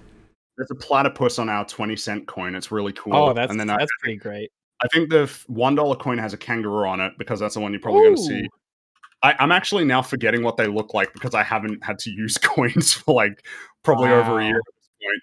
Yeah, we got like on the 5 cent, I think it's like an echidna. 10 cents, I think it's like a plant, and then 20 cents is a platypus. 50 cents is a kangaroo, and a emu holding a shield. See, that's fun. one- That's all very fun, I think. An emu holding a shield is a pretty Well, that's our decent coat of arms. terms, yeah. That's our like national coat of arms is the emu. Wow, they got you to do that? Kangaroo. Jesus That was Christ. part of the fun, treaty. that's That was cool. part of the treaty. I like I'm just that. saying. I approve But of the I koala do with the shield. I do agree with Destiny on the coin thing. This is a discussion we I had know you earlier. agree because You're- you can't give it up. You Yeah, can't admit that You you're both wrong. be wrong. I would don't care if you I would agree never with it. voluntarily take the wrong position. That seems very silly, and I don't think I would do that. But, You're I mean, only like, I'm uh, empathetic now towards like the fanny pack thing because you need to lug around, I guess, like 15 pounds. Lug of around. of- yeah, coins with you everywhere, I guess, in case you're running around getting all this change thrown at you from all your transactions. I I'm guess. sorry. How is 15 pounds worth of coins not filling the fuck out of your pocket too? Your trousers are gonna have Wait. fucking cancerous. We don't growth. use in the United States. Okay, when you make a purchase, there's a little dish that sits on the counter, and it says "Take a quarter, give a quarter." And you know what? If you have coins, you just throw them in there. You don't carry around change with us. That's just insane. Spoken It's like a absurd. true bourgeois 1%. Yeah, bourgeois, yeah, that's right. I'm you so damn bougie. They give me straight. back like 24 cents, and I'm like, keep the yeah. change, man. I'm a big spender. I'm on YouTube. I only okay? give quarters. I never take Exactly. quarters. Yeah. Well, Carry nothing but pennies, just pockets full of pennies, just sloshing back. now I Pockets full of realize pennies. That why sounds Britain like a left fun America song. behind. Just saying. So anyway, That was So, like the fanny number packs, one yeah, reason yeah. for the war with coins. once we find out I how guess they it deal depends with on how many- coins, we just left them. We were like, no. Depends on how many places you go that require you to use at least $10 to purchase things. I guess is how much you want a fanny pack. So. Does it not make more sense to have $1 be like a coin rather than a note? You know, like How does it make $1 sense to really- have anything be a coin unless you're trying to hurt somebody with it? What? You can Well, I stack guess bills what I'm saying is- indefinitely.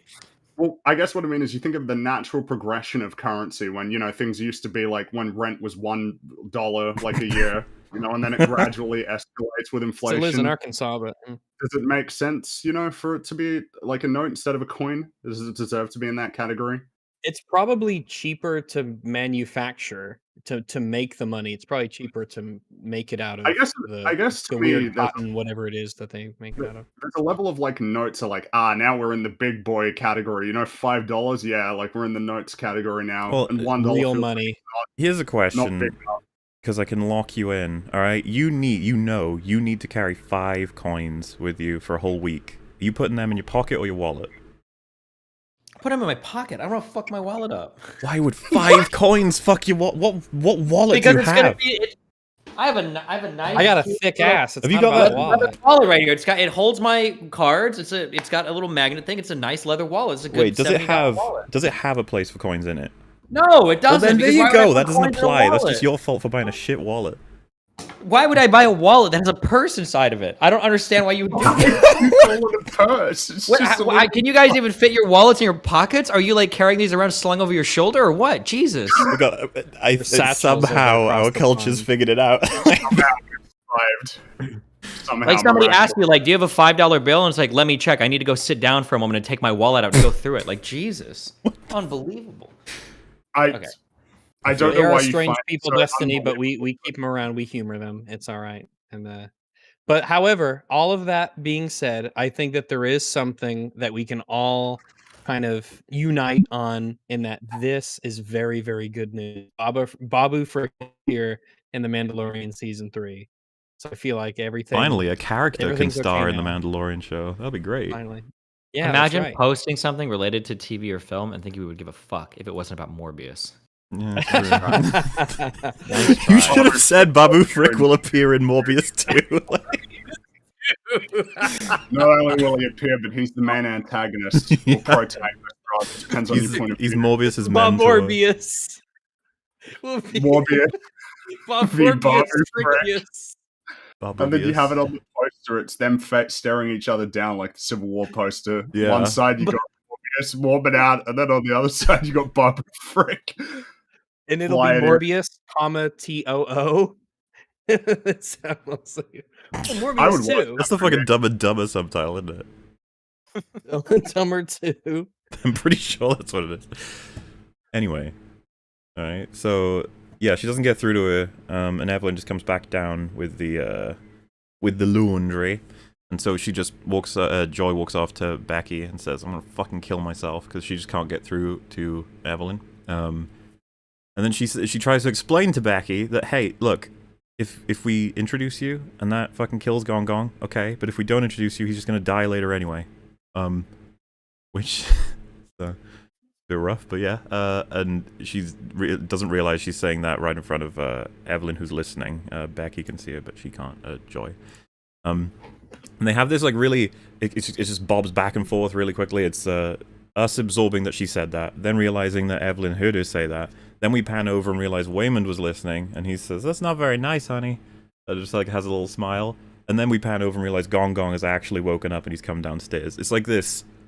He just keeps rising in terms of things to solve or address. And right before all of that happened, Evelyn was just staring at the TV, enjoying the I don't know if it's a musical or whatever. It's just like two people dancing and singing, and she gets a bit lost in there, which is, you know, just flaggable. It's a commonality. She can daydream a bit. She just wants to get lost in things that aren't the life she's dealing with.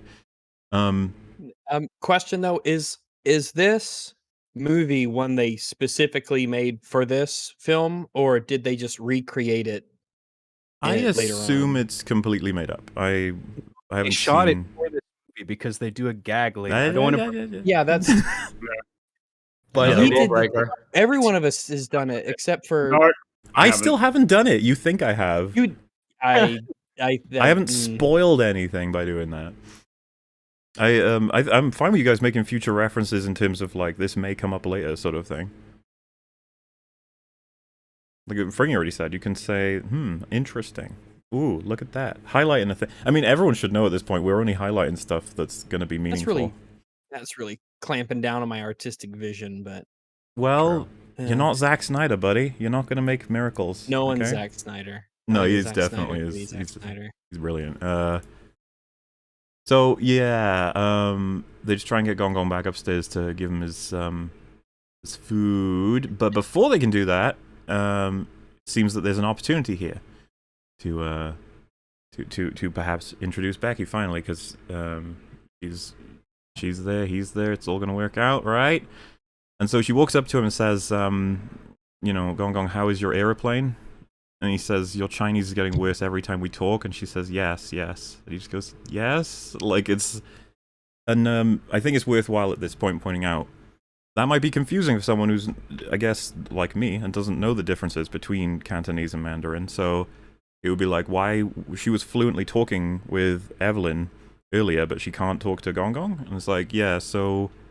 The way this works, or the way I understand it anyway, is that Evelyn's family, as well as Waymond's, are from Gongyang in China, which is a district that uses Cantonese quite commonly, but Mandarin is the state-mandated language, or country-mandated, I guess. I don't know. The idea being that like that's used infrastructurally and educationally, like that's what everybody would be taught, but at the same time, there's going to be generations that are proudly going to maintain speaking Cantonese, and so. What you have is Gong Gong only knows Cantonese, Evelyn knows Cantonese and Mandarin, and she's fluent pretty well in English, and that's the same for Waymond. And then Joy is very fluent in English, really good with Mandarin, but not very good with Cantonese. Does she speak Mandarin much this film, Joy? There's a couple of lines that she speaks to Evelyn in, and so I think it's safe to assume that she's fluent in it, but I could be wrong. when I view these things, so I might be either reading too much or too little into it. I think when I view these like language conflicts or a lot of the conflicts that come up between the family, I kind of view this as Evelyn's existence in both worlds of when you do this thing where you are a first immigrant Asian family and you have children, oftentimes, especially depending on where you live in the United States, your children are very Americanized. Sometimes they don't speak the language very well at all. They'll have very American accents. They get American interests. And these things oftentimes, being very Western, will stand like in stark contrast to more traditional parents that either weren't immigrants or came over later, like the father. So I guess rather than like thinking like hyperfixatedly, like, was this like a Cantonese versus Mandarin language differential thing, or like she can't understand? I think I kind of view this more as just like, it's just another example of Joy is just a very Americanized girl that's kind of moving away from that traditional Asian family thing. And Evelyn, who is also in America, like is still simultaneously trying to hold on to her daughter while also like appeasing her father. And it's just kind of like highlighting that weird tension between the two, where Joy is like very much often like and is an Americanized gay child that is very Western, and the father is like very traditional, and they like literally can't even communicate with each other anymore. Yeah, this is something that I think that summarizes the actual point that they're going for in this film really well, which is that they've only created these divides with the way that they speak to each other as, I think, representative. Just communication is really bad in this family compared to how it could be if they were all speaking one language. Because even Becky in this scene doesn't understand what any of them are saying, except when they speak English. So it's just really dysfunctional on that level, which is just one of many levels. I just I appreciate it because I was reading into it, and apparently it is to a degree that complicated because people can recognize that they're switching between Cantonese and Mandarin, and considering the production in this film, I assume that's on purpose. Well, I don't know if most listeners would pick up on that. Do you think? No, I don't. That's almost why I appreciate it more. The fact that they didn't signpost it. Instead, it's something that you grab if you look into it, sort of thing, or if you just have the knowledge on hand. And yeah, and then we get what I guess you could call the fact that they're already bringing in their payoff. So Joy doesn't know the word for girlfriend in Chinese, I guess I'll say for the sake of the clarity. And so her mum introduces Becky instead as a good friend, and it's very like it's just a how else you put it, like if you're immersed already at this point, it's pretty heartbreaking. It's just like that's not working out. And again, this is going to be a Michelle Yeoh appreciation stream, along with many other actors in this. But man, her face when she turns to look at Joy is like that of, that was necessary because it's going on, but then it drops relatively subtly because of like, yeah, that probably wasn't the right thing to do. But it's like it just puts the problem down the road instead of having to deal with it, which is that she does not know how her dad will deal with the fact that her daughter is gay, which is easy to understand, I would say, but that'll just be something nice and established. We're moving on. Or even Gong Gong's subtle facial changes after daughter's girlfriend's name. I'm terrible Becky. with names. Becky. Even after when Becky's like gives him the thumbs up, it was nice to meet you. He does the thumbs up back, but then once she leaves, his face just kind of drops, and it looks like every actor in this is good. And it's a stellar cast in this movie overall. Yeah. You can just sit there and watch them, No, and I love the fact that we can draw so much out of their expressions. It sounds like the kind of thing would be like, well, of course, it's a movie, and I'd be like, even some filmmakers don't really take advantage of it. I don't know. Yeah, even by better movie standards, this is impressive. Nothing's accidental. It feels like this is a very well-oiled machine with many, many moving parts, and they're all working in tandem with one another. Yeah, and so we're almost pretty much done with the foundation. Like it's they've done a lot of work to set it up, and Evelyn chases Joy outside because obviously Joy wants to leave now because of all of that. It's just that's like the worst thing she could have had as a result of all of this. And her mum is like, let's talk, I have something to say. And that both characters know what they should talk about, but instead she says, you're getting fat, you need to eat more healthy. It's a lie. And it's just like, I mean, who cares? But still, it's kind of not. Well, yeah, it just sucks because they both know what needed to be talked about, and just Evelyn can't bring herself to say any of it, and so Joy leaves, and The not scene a- is so well executed, and it needs to be, right? Because this is the scene that creates the antagonist, basically, and kicks off the whole movie. I don't Like, know what you're she's saying, like- John. I feel like she you're, go- you're insane. I don't know what you mean. All women are the antagonists. Just talking gobbledygook here, but I just like how like she's obviously had enough, and she's just like storms out the parking lot, and then she says that line, "You've gotten fat," and the way she plays off that, like she's just, oh, you really had to go there, right? Fuck this, and then just leaves, like so well acted, you know. You Because believe I it. got the vibe of like you didn't go there. Like this is you. I know what we need to be talking about, and you're not doing it. Yeah. Oh, right, like avoiding the elephant in the room. I just mean like it was like a needless insult, and it's just like you pushed me enough inside the laundromat, and now you're gonna follow me out here and like stick that last knife in me, like. It could definitely be Dude. that's Joy's perception, but obviously I think with our understanding of Evelyn, she's just desperate to avoid the actual discussion, so she reaches for something that, if anything, is just really hurtful. But you know, that's how it can go sometimes. Yeah. And so yeah, that hits you as just like above the 10-minute mark, and that's it. The film has Yeah. basically said Yeah. like those are all her relationships as they currently stand, and we're back in the room with her with the taxes. Dad's eating cereal, and Wayman's just asking her questions again, reflected in the mirror, just being like, "What are you doing? What are you thinking about?" And yeah, I guess this will be a fair question for anybody who's seen this film. But when they put Part 1 everything on the screen, did that volume shock the shit out of you? Anybody? I don't know. Maybe. I mean, it was The loud. volume Yeah. of the music. Yeah, because it No, it's, basically. Yeah. It brings in and it's like, whoa, like it does Yeah. like the big thing, right? Yeah. Yeah. Yeah, Yeah. I just it's very obviously deliberate, right? Like I would take it at least the soundtrack's just the noise of her whole life. Just that's what this is. That's how it's all Everything, within yeah. 10 minutes. How fucking stressful all of that was.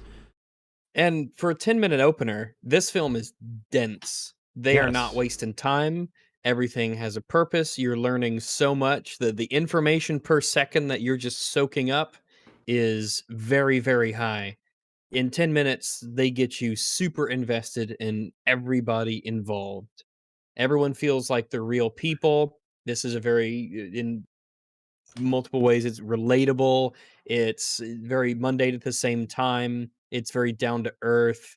Um, they do a good job at establishing a lot, which is important. Very, very important. Especially because the film's gonna go crazy soon. Well, yeah, the easiest Something- way to lay it out is... Oh, go for it. Yeah, there's something that I enjoy. So I think everyone here has seen like Uncut Gems and Good Time, or Unfortunately, seen no. I meant to see none of Uncut Gems, those. but I never did. Uncut Gems is on our list of things Yeah. to Oh, watch.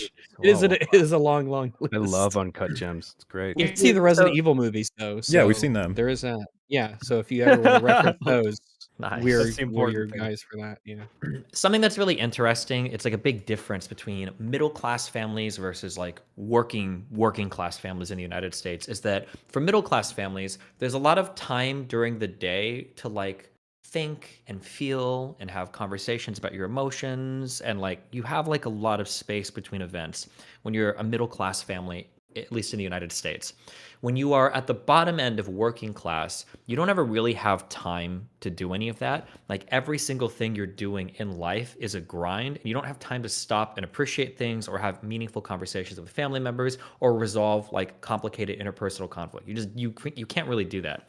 Something that they do really well in Good Time and Uncut Gems, and something they do really well in this movie is through showing like, because there's no exposition or anything like that, but just through showing like the life of just 10 minutes of this lady, you very much get that vibe that when you're in these types of working positions, everything is like barely held together, and it always feels like everything's up to fly off, but you're constantly trying to like I guess the expression is spinning plates. You're always spinning like 3 or 4 different plates at the same time, trying to keep everything like, and you're always barely hanging on. I think they do a really good job at conveying that feeling by the time we get done with the first 10 minutes of this film. Yeah. I doubt that it was an accident that when you've got the frame there, Part 1 everything, it's Evelyn sitting there with the table full of her tax stuff, all of the laundry, all of like the customers' laundry everywhere. The house is messy. It's just like, yeah, everything is very overwhelming. Mhm. It's like that comes through clearly. Like the first 10 minutes basically lays down the groundwork for everything that you need to understand before the plot begins. Because the plot hasn't really started yet. You might be able to say that her life is like she's a clay pot holding water, and there's little cracks that everything's falling out. She keeps trying to plug them back up, you know, for every 1-2 more open, sort of thing. I don't know. It's just that kind of life, and yeah. I suppose now we're on the way to get an audit by the IRS. A very commonly understood to be very easy and chill, normal thing to do. Nothing annoying about that at all. So on their way in, they're taking Gong Gong with them, and so obviously we know he doesn't know, and they tell him that they're opening up a second laundromat, and he says like, fucking why? I think he almost like denigrates the idea, and she says, or Wayman says, it's always nice to be needed. Plenty of people need their laundry done. It's always like all of his dialogue just reflects so much about the kind of person we're dealing with, which will become more and more important. Same for all of them. But he does. They make a point to show him noticing quite an old couple who, let's say the passion for each other is still very much there, which is very important to consider because he's still intending to deliver a divorce to her, as far as we know. Right, and all visual, no dialogue necessary. Like, yeah, so of course, good. It says it all in that moment. Well, and as they enter the elevator, he says like, maybe we should, like, you know, once this is done, go on some kind of trip. Do something together, which to me is just a sign that he hasn't decided yet that he's gonna give her that divorce paper. Maybe he's still thinking, looking for any excuse not to, essentially. Yeah. And yeah, she just shoots it down, and so he's just like, which again, that's like the last moment in this film where everything's very, very grounded because you're just like reestablishing all that sort of thing. But the second the elevator closes, Wayman does a weird thing with his head. He like goes down and goes back up, and then he just has a complete disposition change and starts speaking. I'm not sure if this is true, but this Wayman, the one we just have seen now, I think his English is better than the regular Wayman, because he's very straightforward, or at least he's more assertive and confident. That's like the biggest thing you'll notice straight away. And yeah, so for anybody who has no idea what's happening, basically, it's like I don't know how else to explain it. It's just like this happens in stories a lot. He basically is just another person suddenly, and he explains to Evelyn there's a whole bunch of shit going on that she needs to understand, and she needs to understand it quickly because her life is in danger. And it's just like, what? Because like you got everything else we've just got going on, and we're plenty invested. I would argue a lot of people would be at this point in the family drama, but now we're engaging in like crazy sci-fi fantasy shit. And I think the film that comes up as most comparable for a lot of people would be The Matrix. Like, there's a whole world out there you're completely unaware of that's going on, and it's kind of just like pretty baffling. I don't know about you guys, but it took me a while to understand everything about how it all works in this film, from everything Wayman says, and I'm pretty sure that's deliberate. Like he gets out as much information as he can in the small amounts of time he has with this guy, which I guess we should probably refer to him as Alpha Wayman is the way to separate him out from our Wayman. Yeah. You may refer to me as Alpha Rags whenever you wish. Oh, great. Just I just we're won't. clear that the offer is out there. Sigma rags, you mean, right? It's like Sigma balls. No. I don't know. He pops on 2 earpieces for her and says like, hold still and take a breath because you're about to have your life scanned, and her phone starts doing it as well. Presumably this is the earpieces were what he picked up earlier when we saw him on the camera, and the tech is like something that his team is sorting out from the other side of the universe, like hacking her phone sort of thing. I assume that's how this works mechanically, but she's not really taking it very seriously, and then it like activates and it just shows a summary of the biggest moments in her life that defined its path. And yeah, it involves like meeting Wayman, going to America, opening the laundromat, and her father abandoning her. And they actually feel like snippets of a life lived, you know, and not just rushed, produced scenes to like, it's like, oh, this is just going to appear in the film for 3 seconds, so we don't have to like treat this as a serious production or anything. Everyone just get together in front of the camera. We'll shoot this quick. There's none of that. Like it looks really good, and the footage looks aged. and it looks like they did some de-aging on the actors. It looks really good. Yeah, I think they try to gun for appropriate, like this 4:3 for a lot of the clips, because I guess that would be time appropriate. Yeah, and just the quality of the image, it's just less than it is now. Yeah. And Little yeah, hazy, like a memory.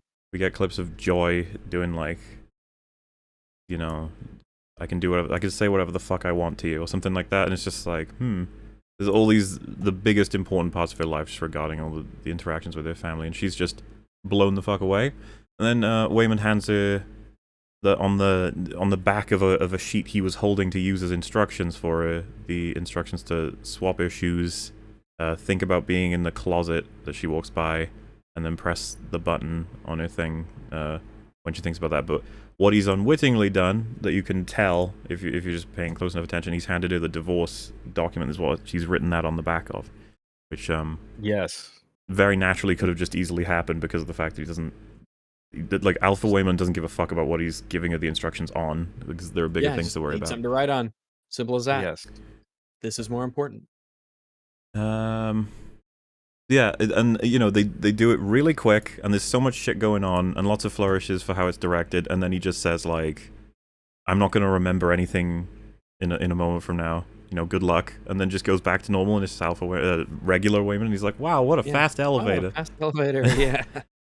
And yeah, it's such a like, this is the fun of fiction, I find, right? Because it's just like, you get the everyday stuff that's definitely endearing and binds you to it, but then you're just like, now let's have fun that we can't do in real life, like crazy sci-fi shit. Why not?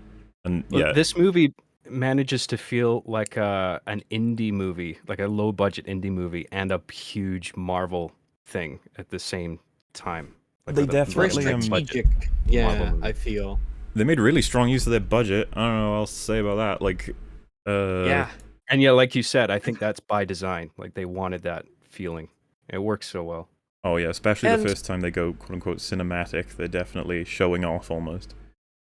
And after Yeah. our first 10-minute sort of sequence when we see how, depressive she is and how troubled her life kind of is, and we really feel for her, there's almost this, like, you want the wacky crazy things to happen because you almost feel like we need to shake things up for her and get her into a better place. We need to do something for her. So these kind of crazy moments for us, it's just like, this will be good for her. Something new, something that's out of the ordinary.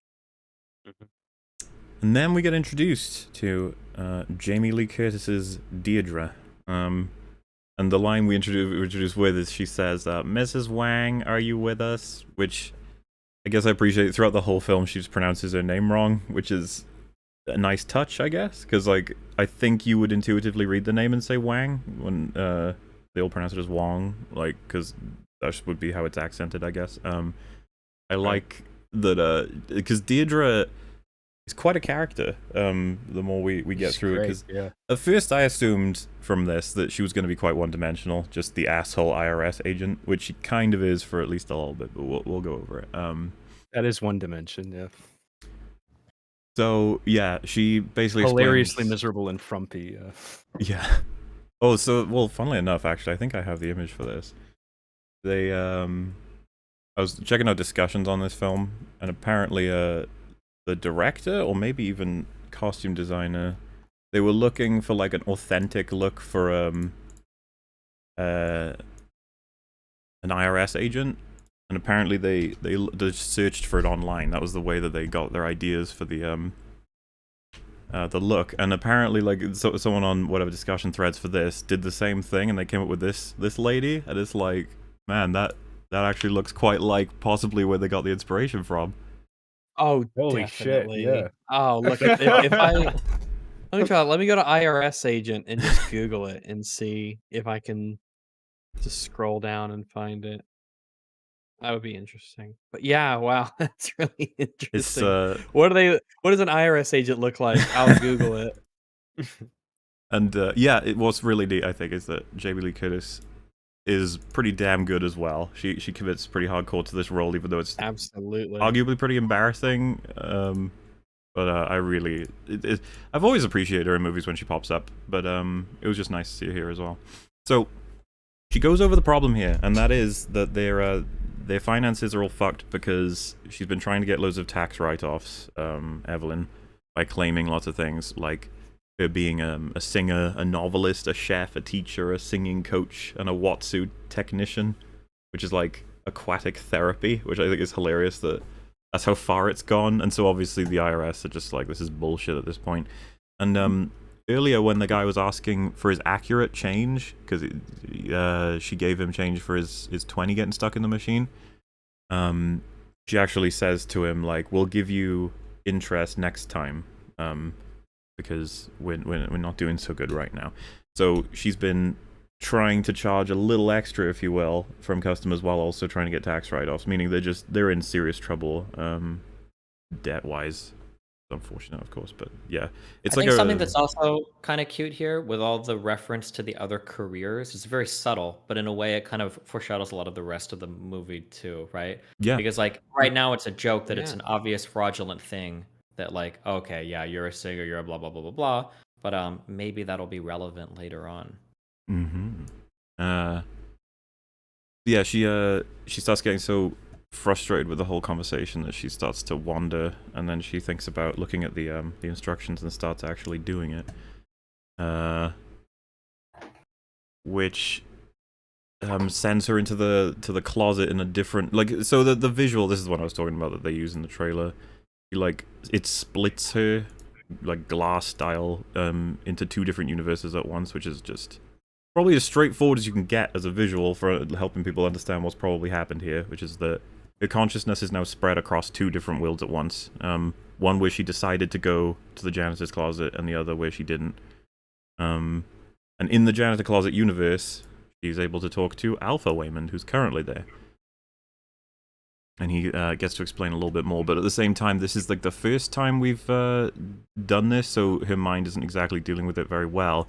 And we get a lot of really cool camera flourishes that I really like. And they do this a couple of times, I'll try and point them out. So she's like in the universe, as you can see on screen, with Deirdre, but then she's pulled out by Waymond in her universe until it pans over, and then she's with him in this one. They make like the element that takes you out of your current world appears in yours to drag you out. They do that a couple of times, and I just think it's a really nice way of making it seamless, I guess. They didn't have to. Great use of glass. And, in camera effects. Like I watched a little bit of BTS on this, and they did practical in camera effects whenever they could, and CG is used as like an augmentation, you know, to like whatever they can't achieve practically, which I always appreciate. That's how CG should be used, you know. And it's just good that Evelyn is such a fun character, because Waymond is like, you know, the world is at stake, we need your help. And then she says, no time to help you, very busy today. Like, after everything that just happened to her, that's all she says. Like, I'm very busy. Yeah. Well, it's almost like that's her default reaction to a lot of things. Yeah. Like, I'm just busy. Yes. I'm busy. I can't do it. Fate of the world. Yeah, so I'm busy. This fucking crazy absurdity, and she's just like, I got enough to think about. I don't want to do this multiverse shit, whatever the fuck this is. Yeah, and another thing I love about it is how generic it is at this point, and storytelling-wise, right? So Waymond just says, there's something that's destroying the universe. It's going to end all of them. You're the only one that can stop her. I've been searching for you for ages. It's such a, like, I'm the chosen one, yeah? Like, all right. Yeah. Why not, I guess. Yeah, I just love that that's where we sort of start with, like, the craziness. But, this is like, she keeps splitting back and forth, and it's like costing her the IRS agent's patience, because she comes across as vacant, like, and just disrespectful and stuff. And at one point, she summarizes her problem as, like, even if they don't put her in jail, it's going to be she's obviously going to have to pay a huge fine for gross negligence. And then Evelyn says later on, well, she says at that point, you're always trying to confuse us with, like, huge words. And then the IRS agent's like, you were supposed to bring your daughter, remember? And it's just like reminding you of how that's fucking not a possibility with everything that's happened. Yeah. But on top of that, we then cut back to the other universe, and she asks Alpha Waymond what gross necklaces are, which is a wonderful little misunderstanding. And yeah, he basically tells her, in both universes, Alpha Wayman tells her there is nothing more important about than what is happening in this universe right now. And Deirdre also says there's nothing more important than the conversation we're having right now. And she's presented with basically a choice to commit to one or the other, and she just says, "I'm thinking," because she gets what I like about this is she gets so distracted because Wayman basically explains to her that like this is every failure in your life, every missed opportunity, all of it has been leading to this moment. This is where everything has brought you, and she like really appreciates that and like smiles at him because it's just a nice thing to hear that like it was all for something. Yeah. Yeah. Which Yes. feels like that's pretty heavily sort of indicating a theme that's going to be thoroughly explored going forward. Yeah, he says like, with every passing moment you fear you've missed your chance to make something of your life, I'm here to tell you that everything has led to this. Don't let anything distract you. And it's like the first thing he says, I think, that really convinces her, like, wait, maybe I should take this a bit more seriously. But before she even gets a chance to commit, someone was trying to burst into the room, and Alpha Wayman gets his fucking neck broken. And talk about like just raising them stakes straight away and getting us to believe the fact that what he's talking about at least has some merit. And yeah, she gets her head knocked in by like a pipe, I think. Well, funnily enough, is Deirdre as well. Oh my goodness. So at this point, I mean, it doesn't stop here, but like, there's so much you just don't understand about how any of this could possibly be working. And it's kind of the nature of any story that's unraveling, because it keeps you going with just fun stuff to not understand. But I was going to say as well, another flourish for like what I was talking about with converting them from one universe to the other. Like, Deirdre just stands up in between them and says, "Mrs. Wang," with a spotlight on her, and then it cuts back to the universe. Like, you get fun stuff like that, where stuff that doesn't belong in the one universe appears, and it's actually just a visual. Yeah, they mix together, and they use the visuals to imply that in a lot of different ways, between the mirrors and the lighting, and how the audio just gets kind of caught between the different versions. Yeah. And it's good to do that sort of thing because, of course, everyone's really confused, and so we kind of get to share in that confusion. Things aren't quite lining up as they should.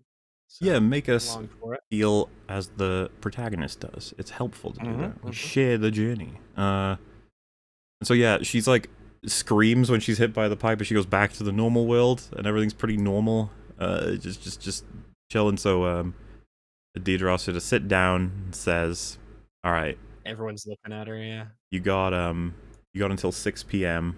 to resubmit, because this is all like they've made mistakes with this submission, and she's going to give them a chance to resubmit, which pretty kind of her. And it looks like she attributes that to the fact that she's got a big container of cookies next to her, and she thanks Wayman for them, which is just pretty interesting to think about, since earlier she said that's like bullshit, why would you even try that? Not even 24 hours to go through all those receipts. Mountains of receipts. That's the thing. I assume what she's referring to is resubmitting what needs to be a tax write-off. Okay. So, like, don't lie or supply the proper justifications for the things that you're trying to use as tax write-offs. Because there is a poster in her laundromat that says that she does singing lessons or speech lessons or whatever. So she probably is trying to find more ways to make money, but she might not have the proper documents to like incorporate it into her taxes, I guess. I'm not sure. What I understood to be the essence of like the fraudulent element is that she keeps confusing business for pleasure, right? Which is like totally understandable, I think, for someone like her, because they're both one and the same for her. She kind of like lives in that laundromat. Could just be a total either that or a total just not quite understanding how taxes work, especially if you have a business and you have business expenses and you have all this stuff going on. Not necessarily maybe simple for a lot of people. Yeah. Yeah, and she's all work, no play. It seems to be her existence right now as well. Not going to help. But I didn't really get like a deliberately deceptive practices vibe. What I was getting was like she made an honest mistake about what was business, what was pleasure, and she shouldn't have written off this thing. I I think feel like You it know was what I mean? pretty deliberate. I was gonna 'cause, say like, when they have yeah, her I saying think, that she's got the water thing, water therapy. It's like so she's made that up, surely. I assume. Oh, okay, fair enough. or Yeah. maybe not made it up, but like I guess like for if you do taxes in the United States and you're self-employed, kind of like one of the big memes is like how much can you write off Yeah. as like a business expense.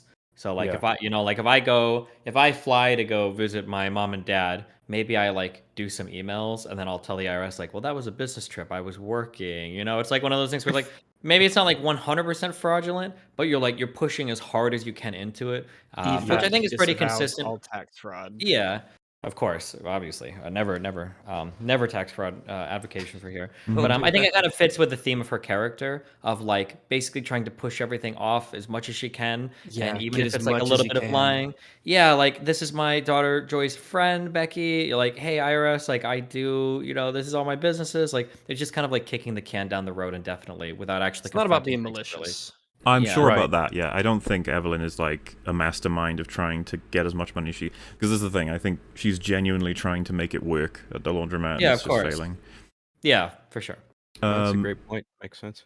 So what I quite like about this as well is that they've got that big basket she came in with, the one she's wheeling around. She's got all of her tax notes in there and all the receipts and just everything to do with her submission.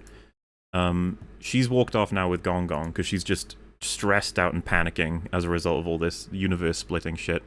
Meanwhile, it's obviously on Waymond to grab the taxes in the basket, but he spots that she's dropped the rules for, or rather the directions for how to get into the other universe. Unfortunately, he sees it for what it is, which is the divorce papers, and so he thinks that she's been acting really fucking weird because she's read that now. And so reading Right. that makes him panic, and he forgets the tax submission, which is something that some people might not pick up because it can explain what's about to happen next a little better, because this is all very much so much miscommunication between everybody that causes something big to happen. So It's happening quick. It's very quick. is, Things yeah. happen. It's a very appropriately paced series of events. and he I says missed like, that detail. Yeah, the assumption that she read it. That's cool. so he's like, I know why you're acting strange, and then she assumes he's saying as Alpha Waymond that I know, like you've now understood this a bit better, and so she's like, what are you talking about? And then he shows the document in such a way that she could see the rules and he could see the divorce paper side of it. And so it means different things to them, which is a fun little like way of doing that. But obviously, it doesn't last very long because they figure out what Yeah, that's can actually I- about very quickly. Comment on this. I fucking hate it when entire shows or movies are based on a stupid fucking misunderstanding like this. I'm so happy that they did this and then they cleared it up in like I think like Yeah, 5 they clear it minutes. up straight away. Yeah. I hate it when they're like, and everybody's seen those episodes of sitcoms or movies where it's like the person's like, I don't have time to explain. And it's like, no, you do. Like, take like 10 seconds and explain it and you'll fix the whole movie. Why would you not explain this right now? I'm Use so your happy words. this wasn't like a misunderstanding that went on for the entire movie. And I'm glad it was just like a thing and it happened and it was okay. Jesus. Yeah, no, That's this one of our big problems with, like I was saying earlier, from that show. Is like people, you have brains and you have words. Use them. You could Oh, clear God, this yeah. up very quickly and efficiently if you would just talk and just explain things. Well, yeah. You So want for what, because writers want a plot to happen. to give you context for Sucks. that, Destiny, because I'm pretty sure you'd understand this. So like the premise of that show is you get caught in a bind where whenever it goes down to nighttime, the vampires come and kill you, and there's people trapped in a car outside in a forest. They have to get into houses with talismans to be safe from the vampires, but that's all new information to anybody who gets there. They arrive at daytime and crash. All of the characters who are aware of the vampire shit don't tell them anything until the vampires start scraping at the RV from the outside, and then they're like, so there are people who arrive at nighttime, don't let them in. And it's just the most like, why the fuck wouldn't you have told them how everything works way ahead of time? Because now, it's just funny because you picture yourself in that sort of situation, just like, Like we gotta go, and yeah, it's very frustrating to see characters just not behaving with don't any know, sense it's just- of urgency when lives are on the line. I also don't know about you guys, but just like, if someone was like, oh, there are vampires out there, I'd just be like, yeah, okay. Like, sure there are. Anyway, yeah, so she says like, you were in the elevator, and then he's like, yeah, I was in the elevator, because he's just fucking confused with whatever she's saying. And then Deirdre is seen getting up in the background, looking fucking furious, And you might be like, well, wait, why is she so angry? And it's like she's carrying the basket, and the whole point is that Deirdre's annoyed because she gave them a chance to resubmit, and they haven't even taken back all the stuff they need to resubmit. So it's like they didn't listen to her in any way, shape, or form. And you know IRS agents, they're not exactly a forgiving people already, so she's like... We at EFAP, we love the IRS and Yes. all of its agents. Yeah, sorry, I meant they are totally a forgiving people. She's at her last straw, alright? Enough. And, yeah, it's funny because this dialogue, like, Evelyn's saying, I'm not ready to fight, and then, Wayward's like, well, maybe we have to fight. Like, because obviously they're just talking about completely different things, but, yeah, it's like, he's kind of, because we're not sure as an audience exactly what Deirdre's coming for. I think you can easily forget, because it's relatively not signposted, the resubmission stuff. So it might be that this is just Deirdre's like the one from that other universe we saw, and she's actually coming to kill our characters. And so it's, you know, it's time to face your fear or whatever. And obviously the dad's been listening to their conversation, but he can't make out what they're saying because they're actually spending a lot of it in pieces of it in English. And so he's just like, why are you bickering? Why aren't you dealing with all this shit that's happening in this building? And he says, like, all you ever do is run away from your problems. This is intentional, right? The reason why, I think, did you mention this, that the dad thinks that, I don't remember if you mentioned this explicitly, but the dad thinks that they're here because she lied to the dad and said, we're applying for a license to expand our business. We want to buy another laundromat. Yeah. So I think she's trying to intentionally keep him in the dark about the tax troubles by speaking English, by obfuscating as much as possible. She doesn't want her dad She to wants him to think that things Mhm. are going well. She wants to kind of Yeah, impress him, and Well, you know, It's just a good example of you're communicating. It's something that's like pretty easy to miss the first time around, but you're communicating a lot about what's going on in her head right now, just based on her decision, like what information she's going to tell him, what she's going to admit, and like how she's even going to convey it, like which language she's using. Mm-hmm. Subtext, strong. Oh, really strong, because he...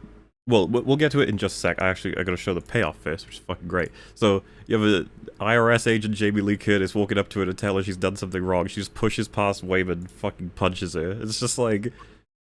like, what? And then, I think what Rags, when we were watching it, it's like, you assaulting an IRS agent? It's just like, yeah, you're fucked now. Like, yeah. Yeah, and of course, Wayman's just beyond shocked. But, before she, like, what I really liked about this is that she would address that situation. She would talk about the split universes and how he did it. But Wayman makes clear to her he's divorcing her. And the second he does that, all of that shit doesn't matter anymore. And she just focuses on him. And I quite like it. They do this a couple times in the movie. Like, the interpersonal drama, because it's just that potent and that meaningful to the characters, that it can actually... have them temporarily forget of the surrounding area being like, you've got likely a security force coming to stop you now. You're probably going to go to jail for what you just did, on top of the fraud that she's going to accuse you of, or sort out meticulously with what you've got as your submission. On top of the fact that you've had someone tell you that the multiverse is coming to an end or something, and you're the only one that can stop it. All this shit's going on, but when she reads that he's divorcing her, it all goes away temporarily, I guess. And man, Michelle Yeoh's performance again. Yeah. The both of them pull you back into that interpersonal stuff really well.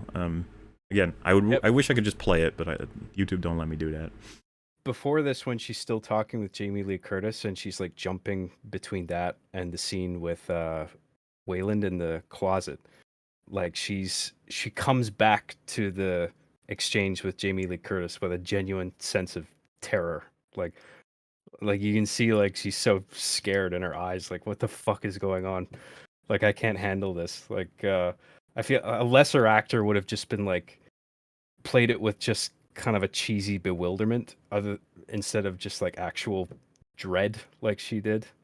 Like, this is so destabilizing. Like, I don't understand what the fuck is real anymore. Like, We have just really well done. Yeah, it's a lot of. I was going to say, It's a lot of. Go ahead. Yeah, go ahead. You go ahead. In terms of characterization, I love the fact that the first thing she says when reading that it's a divorce is, "Who gave this to you?" Just that she wouldn't believe for a second that Wayman would divorce her. And then, of course, he says, "Nobody gave it to me." But go ahead. I'm saying there's so much happening, such a small amount of time, and so much of it is strange that you can it justifies kind of their delay and their why they kind of linger for a little bit and sort out this sort of thing. And it's something that a lot of shows just don't do. It's something a lot of Well, yeah, movies just don't do. it's like it's sometimes like really hard to justify a moment where characters can just talk, but right now you've got a crowd of people surrounding Deirdre, making sure she's okay, and she's calling security, and security are on the way. Like, there's no... You could have someone try and, I guess, pin Evelyn down, but she's clearly Yeah, just standing talking to somebody now, so... Yeah, the world is operating like it totally should all around them because they're not having the personal drama that she is, and she is, so that's why she's delayed. It's not like people are hanging around casually when there's something very, very important to do for no reason whatsoever. And I appreciate that she's about to start the sentence, your brother gets a divorce, and so you think divorce is okay. She's about to say that in Chinese, and then she stops, looks at her father, and then switches to English. Again, Yeah. just keeping up the facade, like she just doesn't want him to find out. Yeah. Anything to do with the happy family or the functioning business. Also, that's what her mind goes to. You know, you got divorce papers. Who gave these to you? Yeah. Oh, your brother does it. Now it's okay for you. Like that's what her mind goes to first. Yeah, it can't be. You know, it can't be that it's not right for them at this point or something. Yeah, it's not about me or us really. It's definitely we're looking outwards first. Yeah, and with what we understand about Wayman, like, this is the first time as well that he seems to be much more emotional about it, because I think up to this point you might be able to infer that it seems like he thought this was best, and that it wouldn't go over too tough. But obviously Evelyn's taking it incredibly badly. Well, it's in his fashion. He doesn't even really truly want the divorce, right? Yeah. Because I think that the example that he gives was that did he say somebody at the church? I think he said somebody in their community, like they tried to do a divorce, and through the process of having that conversation, they were able to figure their problems out. So like, Yeah. I'm sure he's even still holding for the idea that maybe just this conversation will move their relationship forward in a positive way. Oh yeah, he's Right. definitely not happy about this. It's very much it kind of sucks that this might be best for us. Well, I think unfortunately. part of the reason why Evelyn would be like, wait, you're not divorcing me. I mean, it's because, like, yeah, why would he? I mean, he obviously has affection for her, you know? Like, he cares about her a lot. Like, that's pretty... I feel like that's got to be evident even to her, even given all of the stuff that's going on in their life. Well, one of the first things we saw was them talking, like as they would, very, very plainly and to one another. So, yeah, they seem to. It's not this overt kind of this just isn't working out, and there's clearly strife between us. It's more of something lingering that maybe Evelyn wouldn't even. Yeah, and he says that he can't notice. get... Like, he struggles to get conversations going with her about stuff like this, so this would, as Destiny said, it would force it at this point. Don't even really have the time to talk about their relationship, because and if you're constantly busy, you've got the taxes, you got the business, you got the daughter, you got the dad, you got all this stuff you have to do. Your mind not even think about, oh, is our marriage okay? Yeah. Maybe you take it for granted. You don't even think about it. You just assume things are fine. Maybe because something explicit hasn't been brought up. That's And like this minds work. happens a lot, but like we're getting to peaking the actual time they can finally talk about this, and Alpha Wayman takes over and just says, "I told you to stay under the radar," that sort of thing. And it's just like there's almost like two switches we can have here, or two tracks. Like you could call it the plot versus the character, and like Alpha Wayman trying to save her from being potentially attacked by the cult of, I don't even know what I'd call them, the Jobu cult for now. It's like this has caused loads of attention to come to Evelyn, and so he's back. And like before she can even deal with all of that stuff, he tries to drag her away, and the security guards have arrived. And we're also at around half an hour in, so they probably felt like it's about time for a little bit of an action scene, maybe. I'd say 30 minutes in is a good point. Yeah. Yeah, and it's just like as the security guards are approaching, she's like panicking. The dad's confused, but Alpha Wayman's just pretty fine. He seems pretty confident, and in terms of maximum confusion for this film, for like a viewer here, the way this scene unfolds, as everyone's probably familiar. Just the security guards ask him to just get on the floor, put their hands behind their back, and Alpha Wayman seems to refuse, and he puts on his little earpieces, gets out lip balm, and eats it. Which is very confusing. Yeah, first time around. You even get the guard being like, "Sir, like, why would?"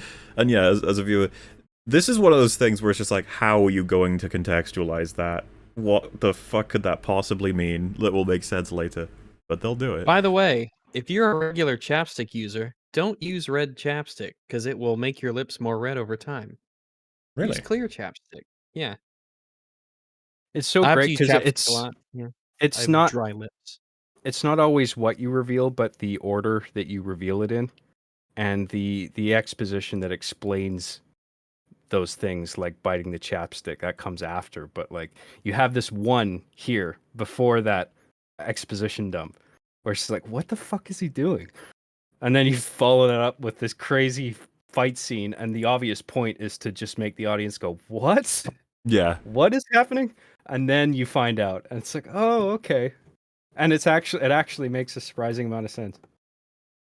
Well, yeah, that's what's so fun. So you like engage, and then they have this again, a flourish that is so cool for the little direction. But as his head is tilting down, the aspect ratio changes to get you into a more cinematic view, which it's almost like a signal of like, oh shit, we are getting a fight scene then, because it feels appropriate at that point. Hey, Order 66, right? That was a cinematic experience. How you know? Yeah, it was. I'm not seeing instant praise from you guys about that game. I don't know what's going on here. Never played it. Oh. Spring, you played it, right? Which one, sorry? Order 66, yeah? The video game. Or is yeah. video game? The best-selling game of 2005. Yeah, just they had a really good grasp on how to make things cinematic. I don't think I did, no. Oh, you I think didn't? I missed that one. I think it was Evil Within as well, was a game where they just had black bars put on, because that's just, it's more and to the point where I think people could that was the Evil Within. Yeah. Didn't people like, hack even it over gameplay? Yeah, and people. No, it was the Order 1886 because they made sorry. that 1920 by 800 because that was more filmic. When in reality it was because the PS4 couldn't run like what they wanted to render. Oh my god, really? Yeah, that is true that you can mess with the resolution the way. I think typically, for whatever reason, we tend to perceive wider aspect ratios as being more epic. Like if you see something in like a 3:4 aspect ratio, like the box almost, it's whatever. But the wider a shot gets, like for some reason, the more epic we interpret it. So it would yeah. Here's the thing, though. How much of that is just because we know that that's what films are versus television? You know, how much of that is just conditioning in a sense? Yeah, it could literally be conditioned, but we are conditioned that way to feel that way. That when the aspect ratio changes in that way, or when we see those wider aspect, for some reason, it just feels more expansive or something. Yeah. Especially when you have tentpole films like Lawrence of Arabia or like all the westerns and shit like that. You do think of wide aspect ratios in that kind of way. Someone said I'm going senile. Look, it just shows how much my brain's been fucked by Star Wars, okay? That's it. All that was. Order 66 is better than Order 1866, okay? Anyway. Yeah, so this fight happens, and I mean, really, you know, I can't play it, so what does anybody have to say about it? I don't know. The floor is open. This would be like the first of what we're going to see a lot in this film, which is very creative and clever. Like, leveraging seemingly bizarre, like everyday objects and integrating them into fight scenes, which is a really cool choice. That kind of makes it. Yeah, go for it. Yeah, I was gonna say something that they said that I totally believe 100% afterwards is watching. There might be future fight scenes, who knows? But watching any of the fight scenes in this movie very much feels Jackie Chan inspired. Yes. Like Jackie Chan fights are always like it's him versus some number of people that seem more equipped. There's like usually cool prop work or cute stuff going on. It's very rarely like a straightforward fight. There's usually like clever integration of props into the fight scenes and the choreography or whatever. I very much got that vibe watching this and potentially future fight scenes in the film. I think I read later that apparently they were planning on casting the mother's role was supposed to be for Jackie Chan. That's right. Yeah, which Yeah. is, but yeah, after reading that, yeah, looking at how I don't know who did the choreography for these fight scenes, but it must be absolutely Jackie Chan inspired for a lot of these. It's got to be. Well, 'cause it's certainly like, this that's a fight, common thing. I genuinely got like a full sense of it. Just the fact that he's using such an unconventional prop to his benefit, it feels Yeah. super Yes. Jackie Chan as well. Something So- we see here that's really fun when you see it in fight scenes is a level of rhythm. Like it feels Yeah. like a lot of the actions are kind of synchronized with the music, but it's not even like quite that. It would be like that each movement kind of has like exactly the same amount of time separating them, so it really Yeah. feels like bouncy, and I guess it feels consistent in a sense. It's I feel like it's kind of hard to describe how it feels, but like there's something It's what it satisfying doesn't about have. that. Think Yeah. think about all those fight scenes that are ruined, like all the Disney fucking fight scenes that we have now, and a lot of Marvel fight scenes, a lot of fight scenes in general, where there's so many cuts, you don't know what's happening. It's just like someone punches someone else, I guess, and it cuts. And someone punches someone else, cuts, and then there's a kick, and then there's a cut, and you're constantly changing. You can't keep track of things. You just know that there's a fight happening, and you just sort of waiting. That stems from probably either poor choreography or the inability on the part of whoever's doing not it enough to talent, execute yeah. all of those. Well, it's just when you have like a wide shot and we can see everything that's happening with no cuts, it just indicates like a level of confidence in like your own ability to capture all of this and to do all of these actions and to get them right. And it probably took a lot of tries to get a lot of these things right, but I mean, it's impressive.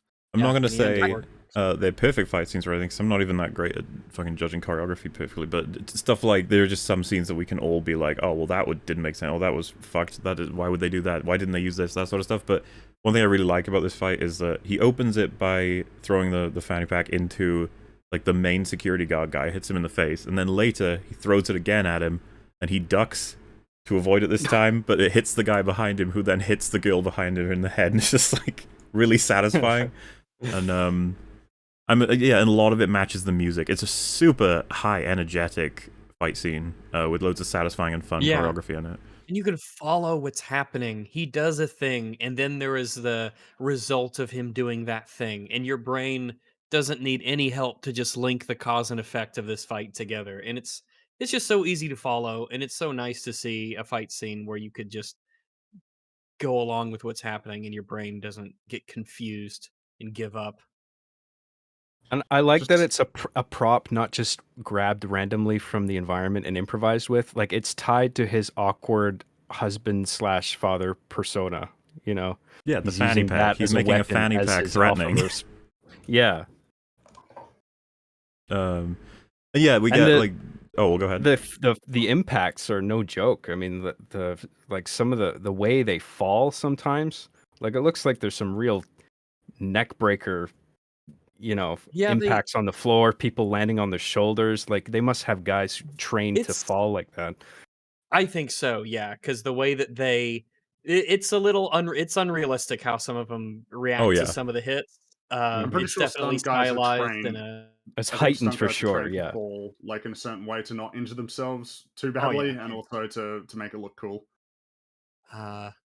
But it's very fun all the way through to just watch it happen. You could track it; it gets the point across. It's very impressive and it's fun. Well, yeah, It's just fun. You just enjoy watching it. I like that there's like a break between in the middle of the fight where they're all just struggling to get back up, refocus, fucking understand what the hell is even happening, because this random guy's beating them all up with a fanny pack, and he drops in a gravel from a fish tank into it to make it hit harder. And yeah, the first hit, he hits someone in the head, he goes like flying 3 meters in the air. It's definitely not trying to fully maintain grounded physics with that one, but whatever, he probably would have been fucked by it. Yeah, this and some other things that will come up later, they're not trying to hide what they are, and so you can accept it in a way. Like, it's clearly we're having fun here. We're There's in fun definitely a lot mode. of bending physics in this. Yeah. But yeah, I just like that in reaction to that, the guy goes, "Oh no, Craig!" And then he looks back at Wave and he's like, "Fuck!" Just the forgetting for a moment he's in the middle of a fight, and he gets hit in the head again. Yeah, and he just wrecks them both with the with the fanny pack. With the last one, he just keeps doing his like spinny with his like the guy fucking drops his are they called truncheons? The like nightstick things. Nightsticks? Yeah, I can't remember what the actual Oh, like name is. what are they really called? Yeah, Like yeah. the official name? Uh, Batons? No. but yeah, I was about to say I think all those names let are me look valid. up It might be referring to different versions or something. a truncheon, a short, thick stick carried as a weapon by a police officer. It specifically says noun British. Oh, okay. That makes sense. Well, all right So then. yeah, no one calls them truncheons here, so I guess it's a more local thing. Hmm. A truncheon. That sounds like a weapon name. You'd call a weapon a truncheon. And yeah, so he's cleared him out. And I was And, so uh, impressed with this actor. Like the way Oh, he, not only the martial arts, but the way he kind of switches from like the awkward dad to like this hyper, like this almost super heroic yeah. guy with like very controlled movements of his body. And I'm looking at this guy, I'm like, I know this guy. I've seen this guy somewhere. Where do I fucking recognize this guy from? Yeah, I'm like, he- that's not Short Round, is it? It can't be. No way. Mm. Like, if it is, where has this guy been? Not only Short Round from Temple of Doom, but the Gadgets kid from the Goonies. Do Data. you remember him from that? Yes, exactly. I'm like, where has this guy been? This guy's so fucking talented. When you said Gadgets Kid, my mind went to Mr. Inspector Gadget. Well, it basically is that, yeah, because he had those like oil slick and all these things attached to his wrists and his ankles or whatever. Go Gadget fanny pack. He even had like the gray trench coat, like Inspector Gadget does, I think. Well, there's something wonderful about the fact that at the end of the fight scene, he does like a really cool little move to reconnect the fatty pack on. Like it slaps around him, and it's just like the fatty pack, the peak of not cool, but like trying to be badass as fuck with it. I think this movie fucks around with that a lot, which I really enjoy. Yeah. The juxtaposition, if you will. And yeah, so he heads back to Evelyn. Evelyn crab walks out. Yeah, I love her little walk here. It's great. It's like, and she sees him. She's like, ugh. Yeah, and I think what's cool about the question she asks, she's gonna say what is going on, but she starts with who and then what's going on, because like it's almost like the more important question for her right now is who even are you? Like how, like rather than the absurdity of everything she's gone through. Like the more pressing question, because she does care about Wayman, and we're getting split on our focuses, which is throughout the movie. But yeah, he just says like, I'm not the one that's trying to divorce you, and it's like you got to focus. Either we move, or you can just sit here and wallow in the consequences of your choices. And she just says, I just want to sit here. It's like refusing the call, everybody. Your bingo list for the hero's journey. This film goes right through it. You don't have to do it, but it's neat that this film does do it. And so yeah, he drags her off, and we're getting our... This is the most Matrix part of the film, I think. Because it's like, he's even talking to someone on his little thing about getting the right exits to go the right places to get the information on where people are. Yeah. In an office building, it's just like, oh, it feels so that the aspect ratio goes back to There's another tainted franchise. There's definitely a lot of nods to Yeah. the Matrix. That fight reminded me a lot of the lobby shootout. You know, confronting the security guards and Absolutely. There's going to be a future one potentially that will definitely make some like thematic references to the for sure. potentially. And even the whole I guess we haven't really gotten there. Maybe in the future, in a few minutes, we'll get there too. But this constant calling of, we're getting to like what is really the climax of the Matrix, where it's like she needs to believe, she has to believe, she needs to do the thing, she needs to, which was like Neo's like thing, what everybody's waiting for the entire time too. Yeah, and the IRS agent. Well, no, never mind. Future. Yeah. Yeah.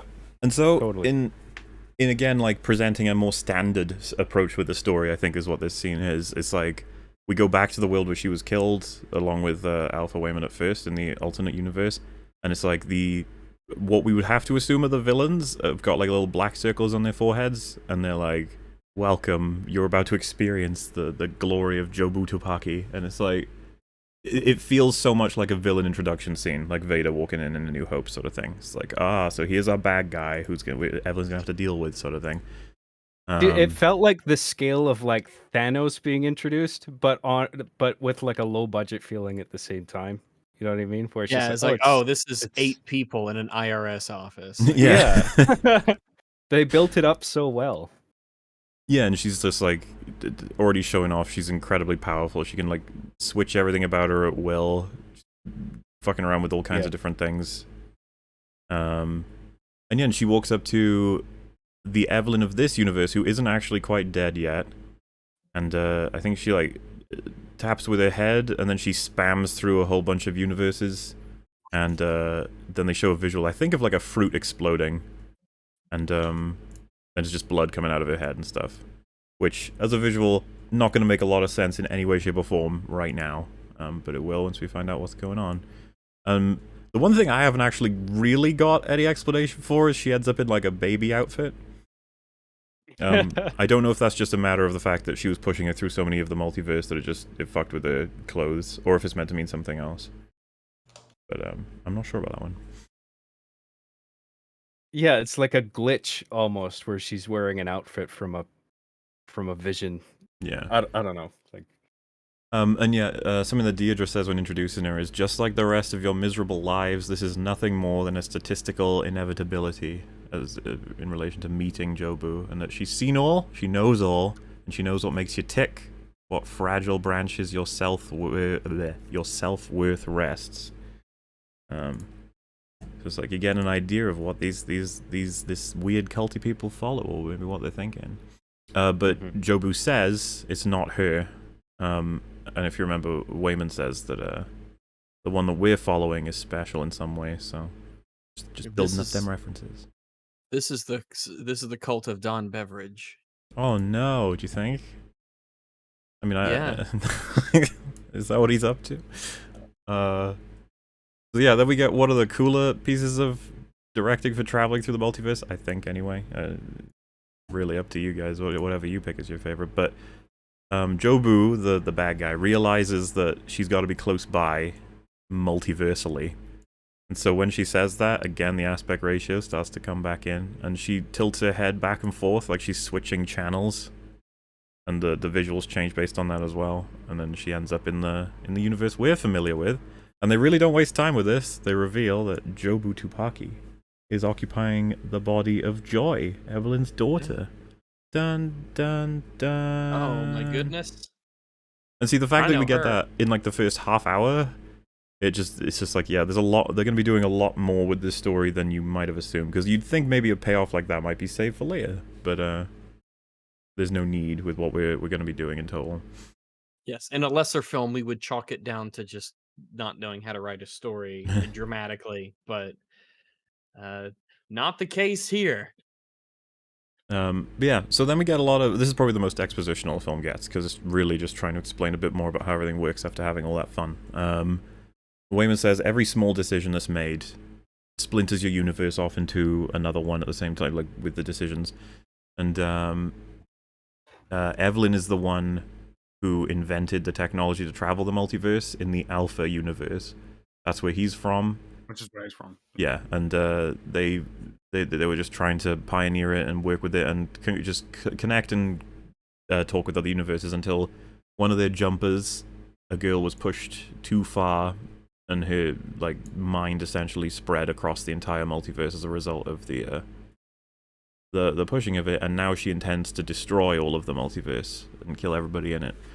And he just introduces her name as Jobu Tupaki, and Evelyn says, "You're just making sounds up," which is funny. At this point, that's like 3 different movies that have made that joke now. It felt new a little bit of a while ago, but wasn't it like Infinity War that All words are made up. yeah, that was one Ragnarok. of them. Right? I think it wasn't it Infinity War? I think it did Niven, first. yeah, it was. They were going to like Nidalee or something, like to go get Stormbreaker. Yeah, It's like, yeah, it's a made up word. All words are made up. Yeah. and then it was in the Suicide Squad as well, right? He said I can't remember that one. he says your name is letters. All names are letters, or something like that. It's just a Oh, similar right, kind yeah, of joke. Yeah, it's just good stuff. Anyway, he says, yeah, they're the bubbles are getting to, like, if you think of the multiverse as a series of bubbles like that represent each of the worlds, she says, well, sure, she's like destroying them, but there's loads of them, so whatever, leave me alone. And then that's where he like reveals it. But he also says that like the nature of her plan is being felt all over the universe. And he says, your clothes never wear as well the next day. Your hair never falls in quite the same way. Our institutions are crumbling. Nobody trusts their neighbor anymore. And you stay up at night wondering to yourself, how can we get back? Which starting to build up the major themes that ties into us, I guess, what you could call the core theme, but we're just starting to stack them on a little bit. yeah. And you know a film that wanted to try and do this, but did it in a terrible way? Which one? The very often forgotten A Wrinkle in Time. Oh my god. Don't watch A Wrinkle in It's Time. the 1 out of anybody. 10 it's the 1 out of 10 movie that we always forget that we watched till we did a whole EFAP movie. I would on it. say it's worth seeing for the Cabbage Monster, but I think it's worth watching to laugh at how marvelously terrible it is on every level. Cabbage Monster sounds funny. She was great. It was Reese Witherspoon turned into a cabbage monster for a portion of the film. It's Nice. but we had no idea what that film was doing. Really, you had giant Oprah in it at one point. That was fun too. You have giant Oprah in it. But anyway, something that's interesting about this is the first lines he has. The clothes never wear the same way, and your hair never falls in quite the same way either. Like the next day, same way. They are lyrics in a song, and I was curious, so I decided to go listen to this song because it's referencing, and it's called "A Story of a Girl." The actual song that the lyrics are taken from, and the following up lyrics are, "This is the story of a girl who cried a river and drowned the whole world. While she looks so sad in photographs, I absolutely loved her when she smiles." Which, when you know what Mahler, the whole we're movie not is gonna about, be able. We're not going to recognize the song if you don't sing it. You have I to ain't fucking sing singing it. Get used to it. it. Accept this reality. So yeah, the song itself is something I like it when media does this. It's like you don't have to, but if you did, like, oh man, you get a little bit of an implication there about what maybe the story could be about, as opposed to what we're being told strictly. It's about a girl, yeah, maybe. So, where do we even go next? Where does this film go? It's so many places at once. So anyway, they're moving through the building to try and get out, I think, at least to some level of safety. But they walk past Deirdre. What do you say? Sorry. You mentioned as well, like, because we had this. Did you mention it when he takes some gum off of like the bottom of a desk and starts chewing it? Yes. And he uses the machine again to gain new attributes. Yeah, I don't think he's fully explained the nature of that yet. Just because we're still like, the fuck's going on with that? It's just more weird behavior Yeah. that doesn't seem to make a whole lot of sense, but will in time. Right. I can't remember. I might be wrong about that. I can't remember if they've explained the whole slingshot thing yet, but it's fine. We'll get to it in a second anyway, probably. But yeah, they walk past Deirdre, and she apologizes for punching her in the face. And then we just watch her staple a receipt to her head. It's just like, why? Now, that's not some IRS symbolism. That's what they're all about. They worship the receipt. It's all hail receipt. They staple it to their head. That's how you get the job. They have a ceremony and everything. So he's like, run. She's verse jumping, and it's like, eh. And then like her the nature of her body changes. Which I think for this, I don't think Jamie Lee Curtis has got this much of a pot belly in real life. So I'm assuming it was like some kind of filmic thing where it's like a thing that deflates. No, it wasn't. I read about this because it does look like a prosthetic, right? Yeah. But she had said in behind the scenes footage, nope, that's my actual belly. Oh, And man. I was so desperate for this role. It's like, please let me play this character. And she just used her actual belly, yeah. Well, I mean, yeah. All right. Good stuff. But yeah. Okay. Huh. Like, she almost looks like she's gotten taller and leaner. And she's like fucking screams, just coming after him. It's like, oh god. And so we need Not quite the True Lies physique, but no. It's getting been older, a that's while totally since then, fair. yeah. Yeah. He's in like 60s now, right? So, Must be, yeah. At but least. not slowing down because right now she's in a fucking action scene. Mm-hmm. But yeah, Waymond needs to get some kind of ability. And so he's talking to his people back in the other universe, and they just tell him like you can have a break dancer, an acrobat, a gymnast, or something like that. And he just goes gymnast, and they tell him he's going to need to 1 in 8,000 probability he needs to cause 4 paper cuts on his hand. And there's just this great bit where I am Johnny Knoxville. that would be pretty tame for Jackass, I think. Oh, that's something that they did in Jackass. They did do paper cuts in Jackass. paper cuts between the fingers. Yeah. What was it like was there anything else to it, or was it just doing that? No, it's just a little bit. No, where it's just they did dumb paper shit that cuts they in- did. No, because they did it in different. Because they did paper cuts on between their fingers, and they did paper cuts across his lips. I think Oh, Stop yeah. talking. paper Stop. cuts between the toes. That's okay. It's fine. No, it's okay. Imagine it. Rags, you brought it up, all right? You mentioned it. Feel it, Okay. Rags. But I mean, he then starts doing the paper cuts, but like it's a lot harder when you're trying to do it on purpose. But then eventually he's just like whittling them down, and she's getting closer. Well, He just gets there's that that last line though one. where he says paper cuts only happen when you aren't trying. It's when you don't want impossible. them, yeah. But eventually he finds a way, and then they do like a really cool embellishing of the 4th one, where it's like a big sweeping gesture, blood flicks all over the screen, Yeah. and then press the button, gets those attributes, and they have a big old fight. Well, not a Actually, big one. no. It's He actually does. pretty short. He does not get Yeah. to press the button. Oh, that's right. Yeah, he doesn't press the button, and then she's about to do like a Bane move on him. Backbreaker, I think they say. Yeah. He gets a handy sign is above him, so he grabs that and puts it under his back before she can do it. But she still kicks him out of the fight basically, and puts Mhm. like a file cabinet in front of him so that it's just her and Evelyn now. And obviously this is one of them. Just you don't get to be eased into how all of this works, which is funnily enough. I was about to say Well, unlike the Matrix, but then I guess he didn't. He still had to do some shit that he didn't want to have to do pretty quickly. So. Mhm. But yeah, It feels his like this section is kind of like a roaming sort of, like in a horror game where you got like the enemy roaming around Yeah. looking for you while you're trying to achieve some other objective. Yeah, we're Mixed it. gonna swap things up a bit for you. Like Alien or Nemesis or something. Yeah. While everyone he- has to now kind of on the fly try and figure out how Waymond was like jumping and gaining all of these abilities.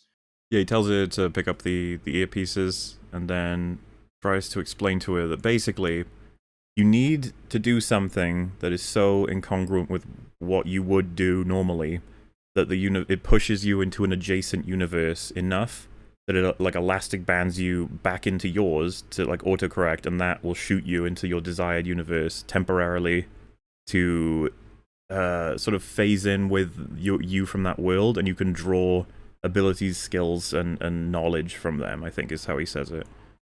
The way it works is the more illogical the thing that you do, the farther it slingshots you. Yeah, I think And so you have more access to more outrageous abilities.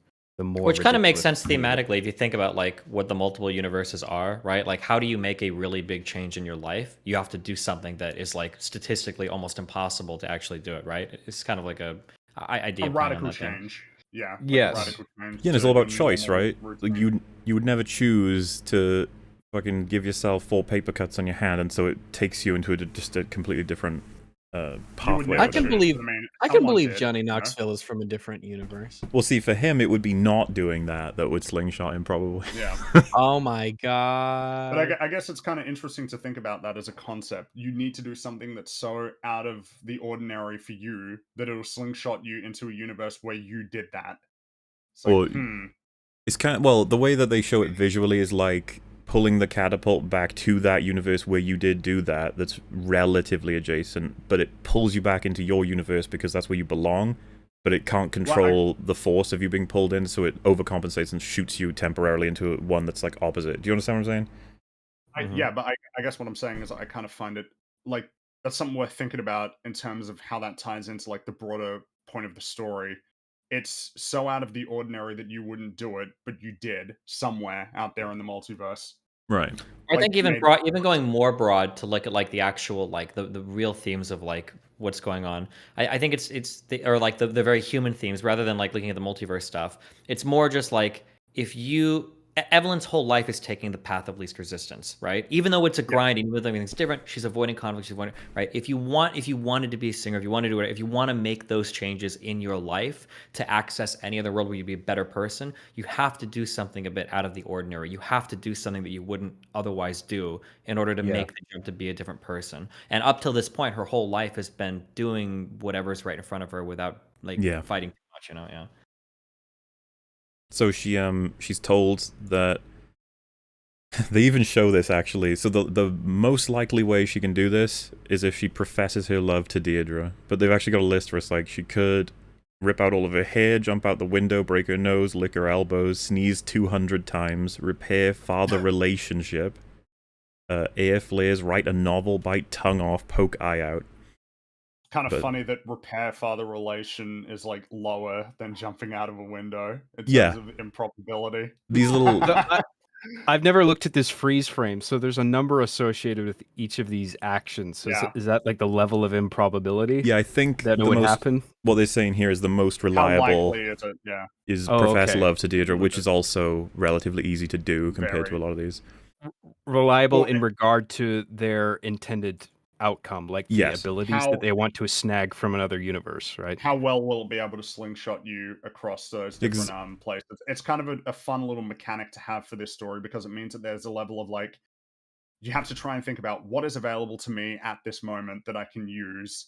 Is that useful to me? Is there something else that I can choose to do that will be more effective or get me an attribute that's more valuable? It's like a cool little sort of risk reward system that I think it's like it flies past as you're watching it, but it's like there's a lot of like fun modifiers that they throw into this film to make the conflict more interesting that stem from like mechanics or events that happen that make a lot of sense. Like the fact that we've got like our main plot in this universe has stemmed from this massive misunderstanding that was entirely reasonable that caused Evelyn to punch the IRS agent, and now it puts him in a situation where there's like a constant pressure. It's like police, the building's locked down. It like makes the environment suited to the needs of the story. And this one here, we'll see later on, gives them a lot of fun opportunities to play around with the world and the multiverse. Right. Yeah, and with the image they show, it's like she's surrounded by much more common variations of her own universe, but then there's these pockets that are outside of it that are much further deviations. She needs to get to those ones to access the power in them, but to only do that, you'd have to do more and more unlikely things. Yeah, and the problem here, though, is that you actually have to complete the action. And so she says, I love you, to Deirdre, but she doesn't mean it. And so she tries to access the power, and all it does is send her to a very, very close by, like, adjacent world, which is just her talking to her husband about the divorce. That's it. And again, we're in a position where it's like we, as the audience and her as a character, is like, I'm fucking dealing with a life or death situation, battling someone right now. I've got literally no time to be talking to you about the divorce. But, and I feel this is the case, that fucking actor's performance combined with a really strong script, you actually managed to get drawn into him. Totally. Like, and to the point where she actually wants to address what he's saying, even though she's currently in the middle of a fight to the death, theoretically. I just really appreciate that, because, yeah, he talks to her about, like, how he could see it on her face that she thinks they never should have met, or they never should have left together here, sort of thing. He even starts, he's tearing up, the poor guy, and you just want to tell him some stuff to reassure him, sort of thing. And they also show the visual of her, like, splitting again, because you gotta be careful. I think he's explained the clay pot thing to her, or he might not have yet, but we're almost there anyway. But yeah, there's some fun lines with this as well. He says, whenever I try to talk to you, unless it's an emergency, you always get pulled away. And as he says that, Deirdre's arm comes from the window and pulls her back into the universe she's fighting her in. Stuff like that. Yeah, and they assume then, from what Deirdre's doing, that she must have like a WWE fucking wrestler in her, or like that's like the alternative path that she's in, and so they're gonna need something to counter that. And what they're trying to get Evelyn into is like some kind of fighting ability to be able to deal with her. But because she failed, Alpha Wayman basically says like, "You're clearly not the one. You can't be the one. You fucked it up."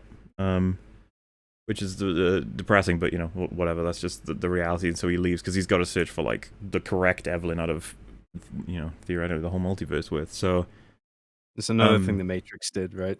Like, you're not the one. Oh shit. Yeah. Again, it feels like we're doing that portion of that kind of story way quicker in this. We're doing all of that, and then we got another story to tell after it, pretty much. Yeah. But yeah, she must not be the one, and so he stops, and then regular Wayman comes back up, like, "Oh hi," and then he's like, "Ow, my hand," because the paper cuts. It's just so normal and chill. Yeah, and she's like really sad that she's lost Alpha Wayman again, but they get in, they close the door and stuff, and then she gets pulled back into having the conversation with the other Wayman. And she's trying to think about what to say, and the door gets broken off, I think, this time, because Deirdre's breaking in on the other side. And she's attacking him, and we get this wonderful visual of them being halfway down a staircase, and Jamie Lee Curtis getting ready to fuck him up by jumping on him from the top.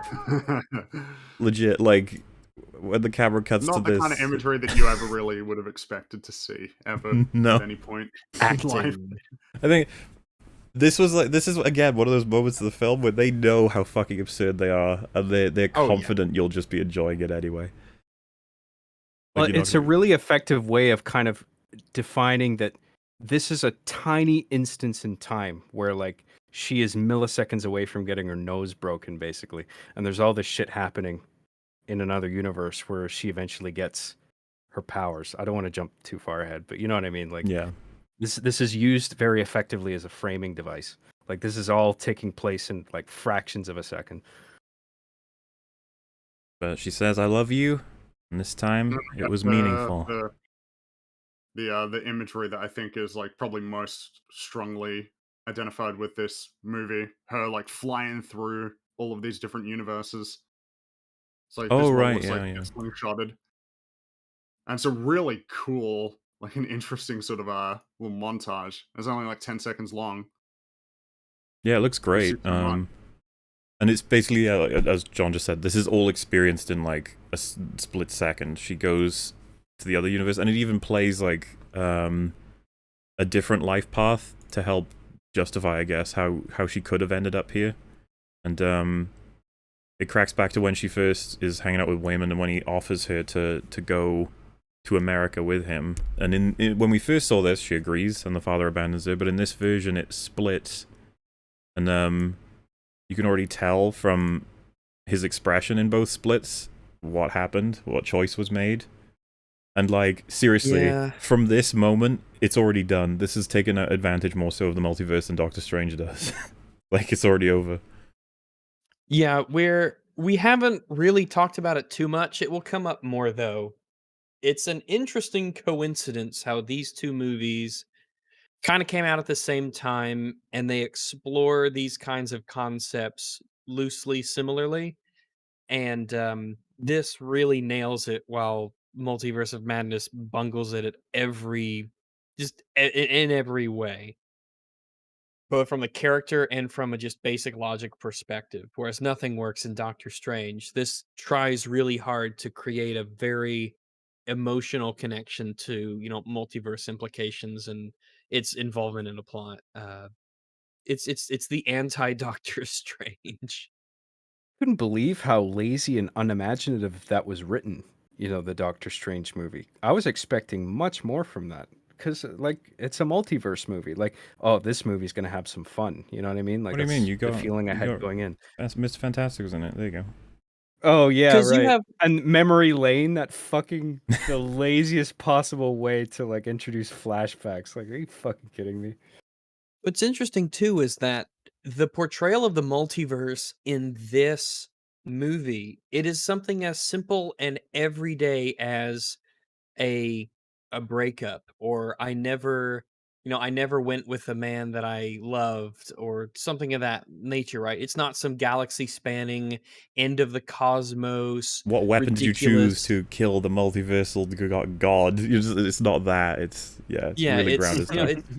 It's things that people do every day. It's events that happen every day. It's an accident, or it's just a little choice that leads you on a different path, and it shows you what could have happened instead.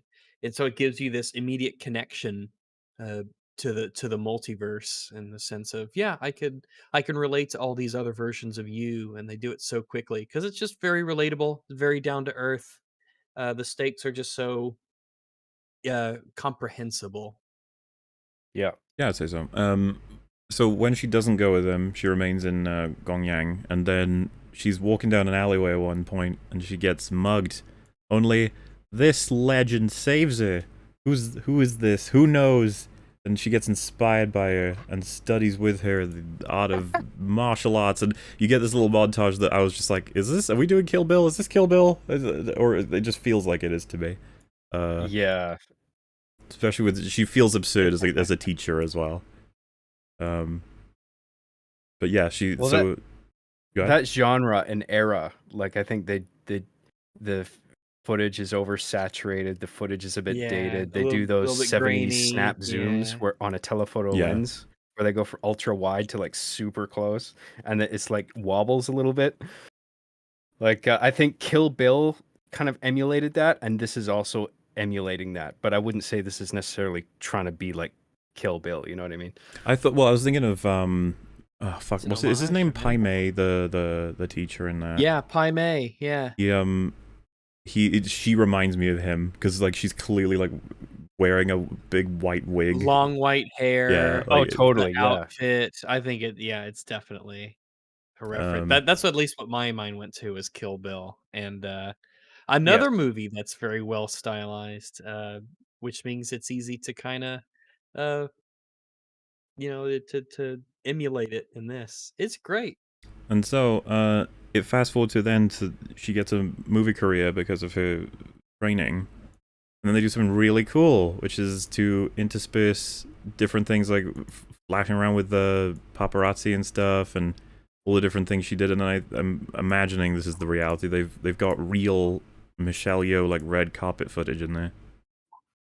Pretty Oh, that's quick. neat. Yeah, because Oh, right. Yeah.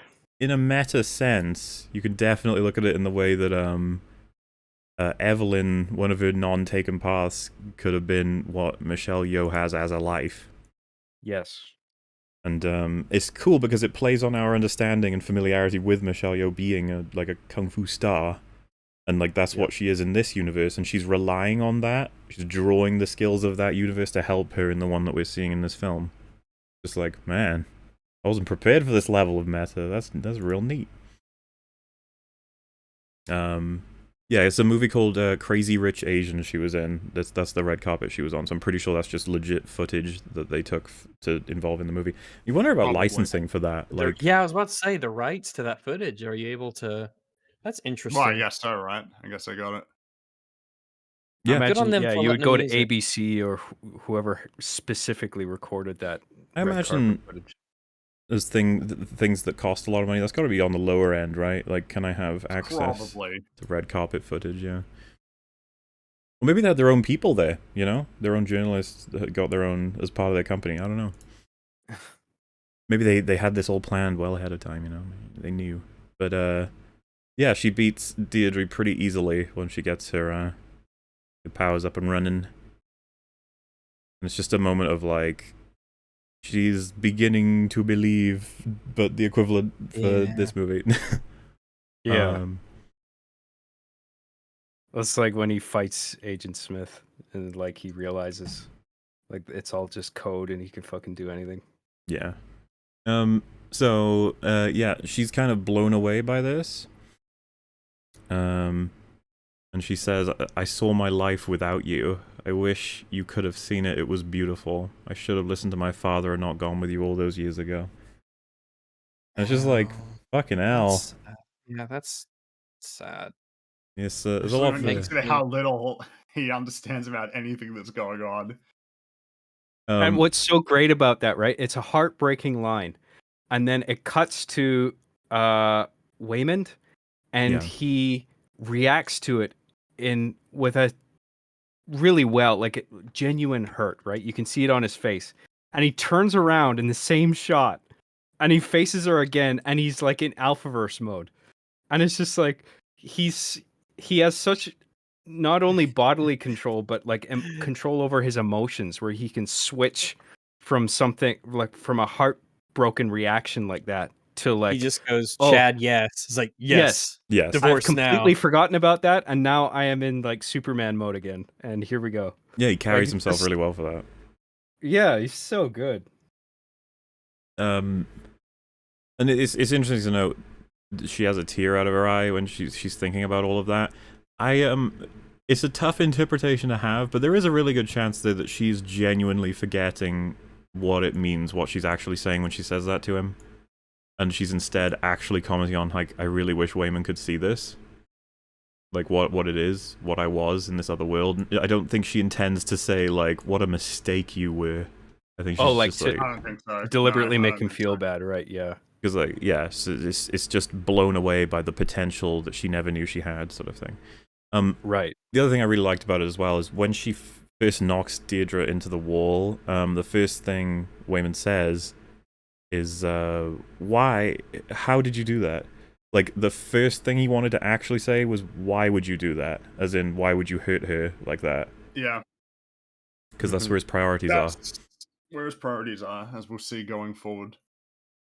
are. But yeah, Alpha Wayman is back, and he says, now you're definitely going to be on Jobu's radar. We gotta go.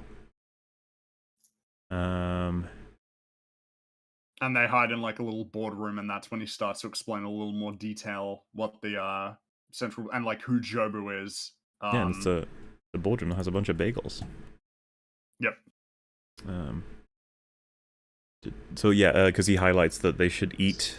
Try and this- get some energy. Yeah, a lot of energy consumption with this sort of thing.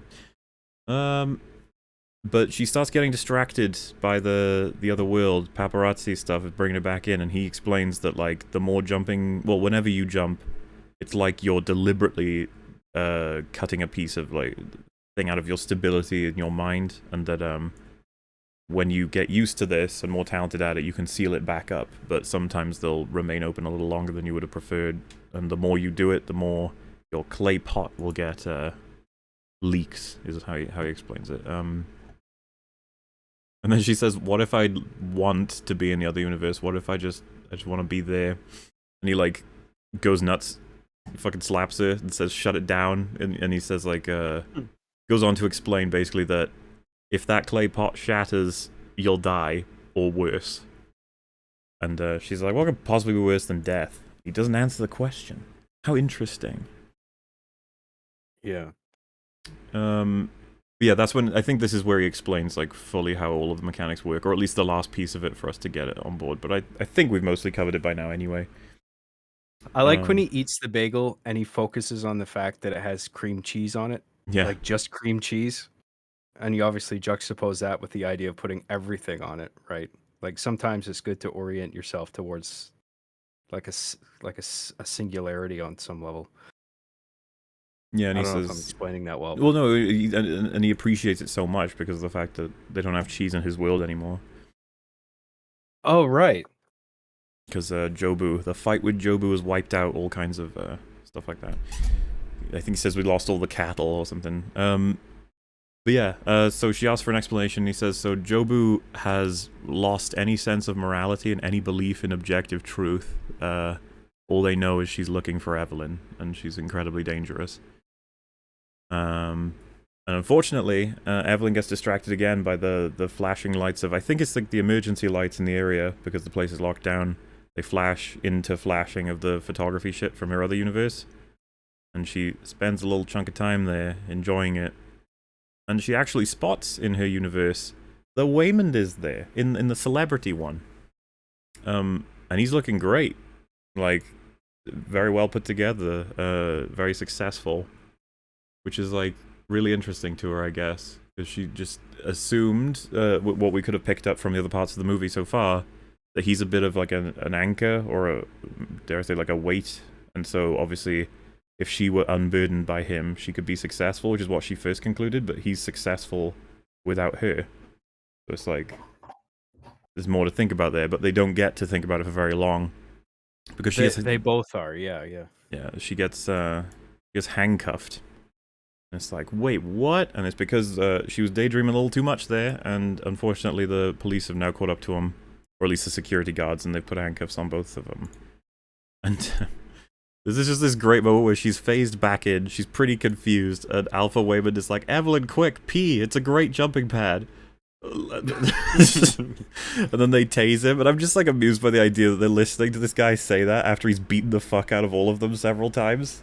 Like, and yeah, so for anybody who's confused, like, well, why didn't he beat them again? These powers are temporary. They only work as a sort of connection to the person you've slung-shot yourself to for, like, I would guess something like 5 minutes. They're pretty temporary. They don't work very long.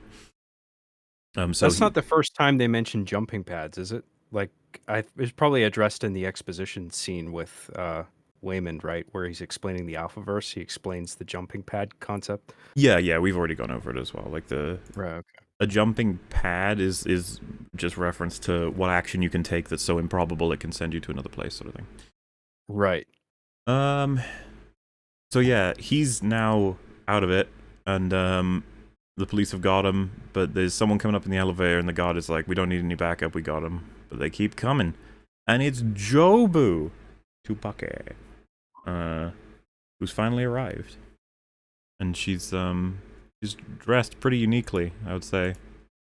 I don't really care about like outfits ever in movies because it's not something I generally pay attention to. But she has so many amazing outfits in this movie. It's actually unreal.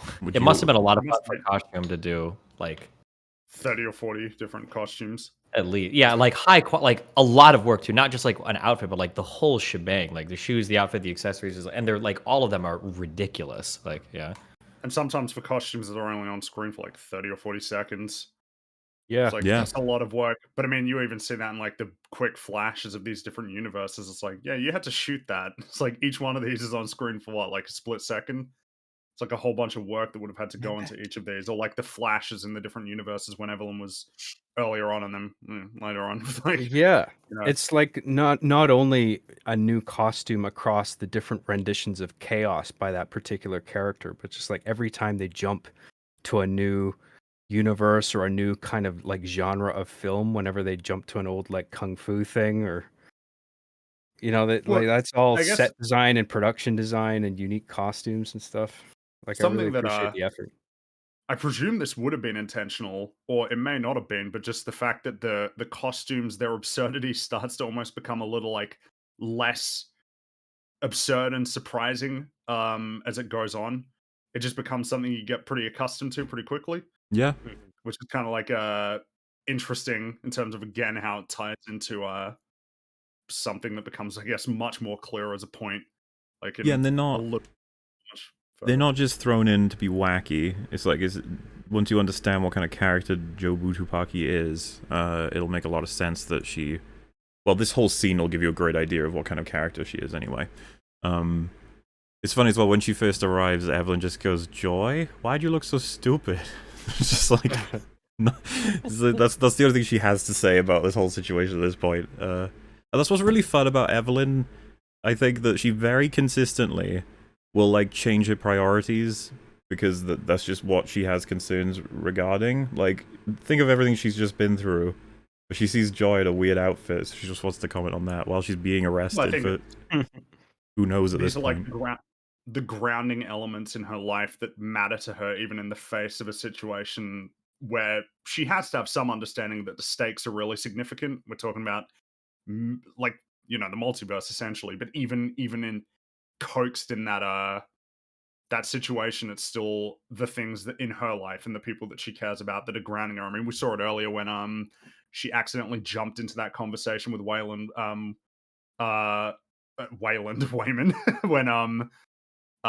they were talking about the divorce in that universe. And it's like, even though she's in the middle of like a fight here, and the stakes are really high, she's still invested in this universe's Wayman and the situation that's happening there, when it almost doesn't make sense in a very cold and clinical way to be focused on these things. These things don't matter in a sense, like in the grand scheme of things, but they do. They matter to her. It feels indicative of something. This artwork is awesome, by the way. Beautiful. It's got so many references to things that happened in this film, but later that will make more sense, I suppose, as we get there. But thank you very much. That's from Live Art Chain. Yes, You get yes. great fan art. It's so good. Absolutely do. The wonderful, talented fans. That bagel, I wonder what that's about. Yeah, no idea. A Or why you're bagel, is that lifting what your... that is? Yep. Why would you call that a bagel? Could be a donut. Oh, it could be a donut, but Could I be a just get donut. the distinct impression that it's a bagel. Don't know why you're lifting your Okay. pinky finger there. Don't know what relevance that'll have. My fingers are pretty long, but That's that how you- matches. I'm a long person. That's so, how you you know. eat. That's how you eat a bagel politely. Is you stick your pinky through the hole, and you just go around the edge, and just work your way inwards. Totally. But yeah, Just spin it around. thank you so much. It's beautiful. It does look very, very neat. I like this one a lot. Yeah, I think the officer says, you can't be here, and she says, what you mean is I'm not allowed to be here. I can be here. And then I think she says something like something about going through him, right? Yeah, she says, you're gonna make me walk through you, and he says you can't do that either. And then she says, well, you see, you're wrong again. She turns him into confetti, and then does walk through him. Look at that. Playing with the rules like that. To be fair, you don't need to convert someone into confetti to walk through them, though. It would just be a lot messier if you did it without doing that. So, she's showing off some unbelievable powers. This scene's pretty fun. I don't even Beyond, if, like, completely setting aside the comedy of it, this is like one of the greatest depictions of chaos in film that I can think of. You know, like this character that can just be anything and completely tear apart reality and reform it to however. You know, like not even Thanos with the reality stone was as nowhere near as vivid fun, and entertaining as this. Yeah. He converts his gun into a bong. Yeah, Thanos never converted anything into a bong, did he?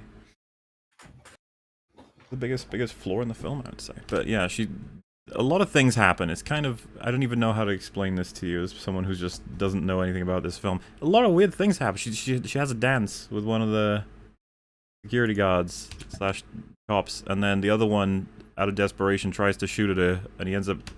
This is like... He's literally killing probably one of his friends, but the situation is so absurd, it's funny. Like him shooting with the music and the lighting as well at the same time. It's all so fucking slow crazy. motion. Yeah.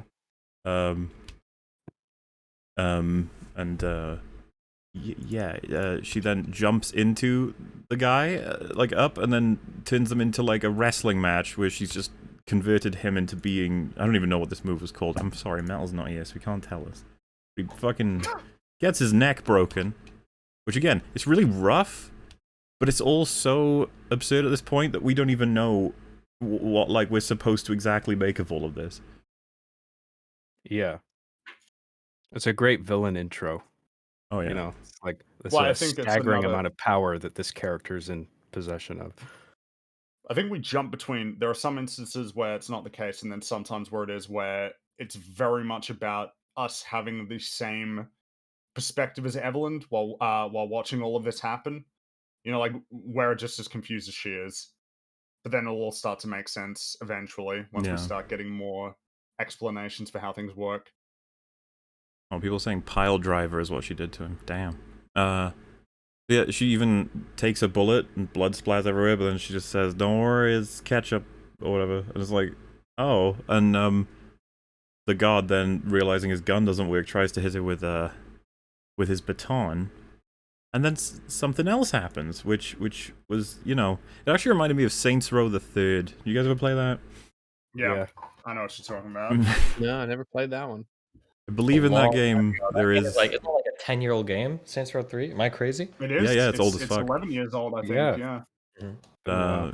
In that game, you get, I believe, a dildo sword, and let's just say that's relevant to this moment, where she converts his baton into one and beats him half to death with it.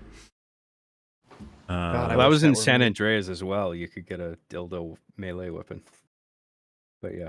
Oh, it could have been that. Yeah, maybe it was both. I don't even know. But yeah, at this point, you got the cinematic view, the music, just the violence of it all, and then dildos. It's just like and it's I think it's supposed to just sort of Very over. intentionally, There's just so much yeah. shit all at the same time. You don't even know what to make of it. And yeah, I think Evelyn says "Your Juju Tabuki," something like that, because she's not getting the name right still. Yeah, and then it like cycles down a little bit. Enough of the insane, crazy shit, or at least we're getting there, because other points are about to be made. But they have a moment of her catching up to Evelyn, and actually they use like Looney Tunes sound effects just for this moment. There's a couple of there's a use of you know the sound it makes when, I'm not sure if there's a better word for this, you might know it, Frankie, but in Smash Bros when you do hit someone with like a maximum power move and it like goes, Oh yeah, and then it has that high pitch like it's hard to simulate I was it. try and emulate it, but I can't. Yeah. Oh, it's a smash, right? It might be, but It's a like lot of people maximum power A move. Like Well, it's like, you know, when direction you're plus A. in If you Melee charge and it up. they give you the baseball bat, you know how like they've got that little boxing bag and then you try and hit it? Like it's the Yeah. sound that makes, when you go to full power, yeah. strength, smash it, and Everyone's then, break heard your it. record.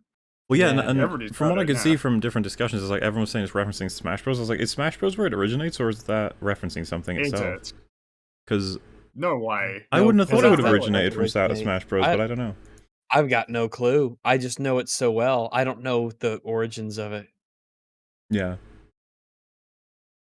But you know, the references are fun. They're neat, and so Evelyn's like, doesn't matter that you can do all that. I can beat you. I've been learning about all this. I'm gonna do it. And so Jobu's like, all right, do it. And so she concentrates real hard. She learns all uses all the knowledge she's gained, and that includes Waymond earlier suggesting a good jumping pad being peeing yourself. So she does that, and she focuses on the world where she is the martial arts expert.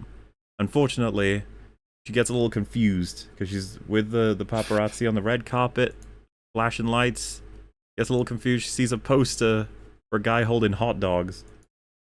And then it cycles her over and around a more familiar multiversal place where she's doing her taxes, and she sees a picture of drawn by her kid of someone, presumably done by Joy, where their fingers look a little weird, you know?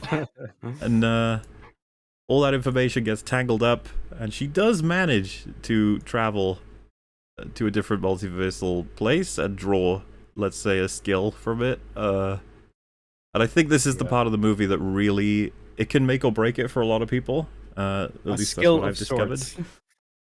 Her cuffs fall off, and you're like, oh. And that's because her hands, at least temporarily, are like boneless, essentially. And they just be flopping around. And it's like you get this brief moment for the audience to try and guess what's happened, because you ain't gonna guess what's happened.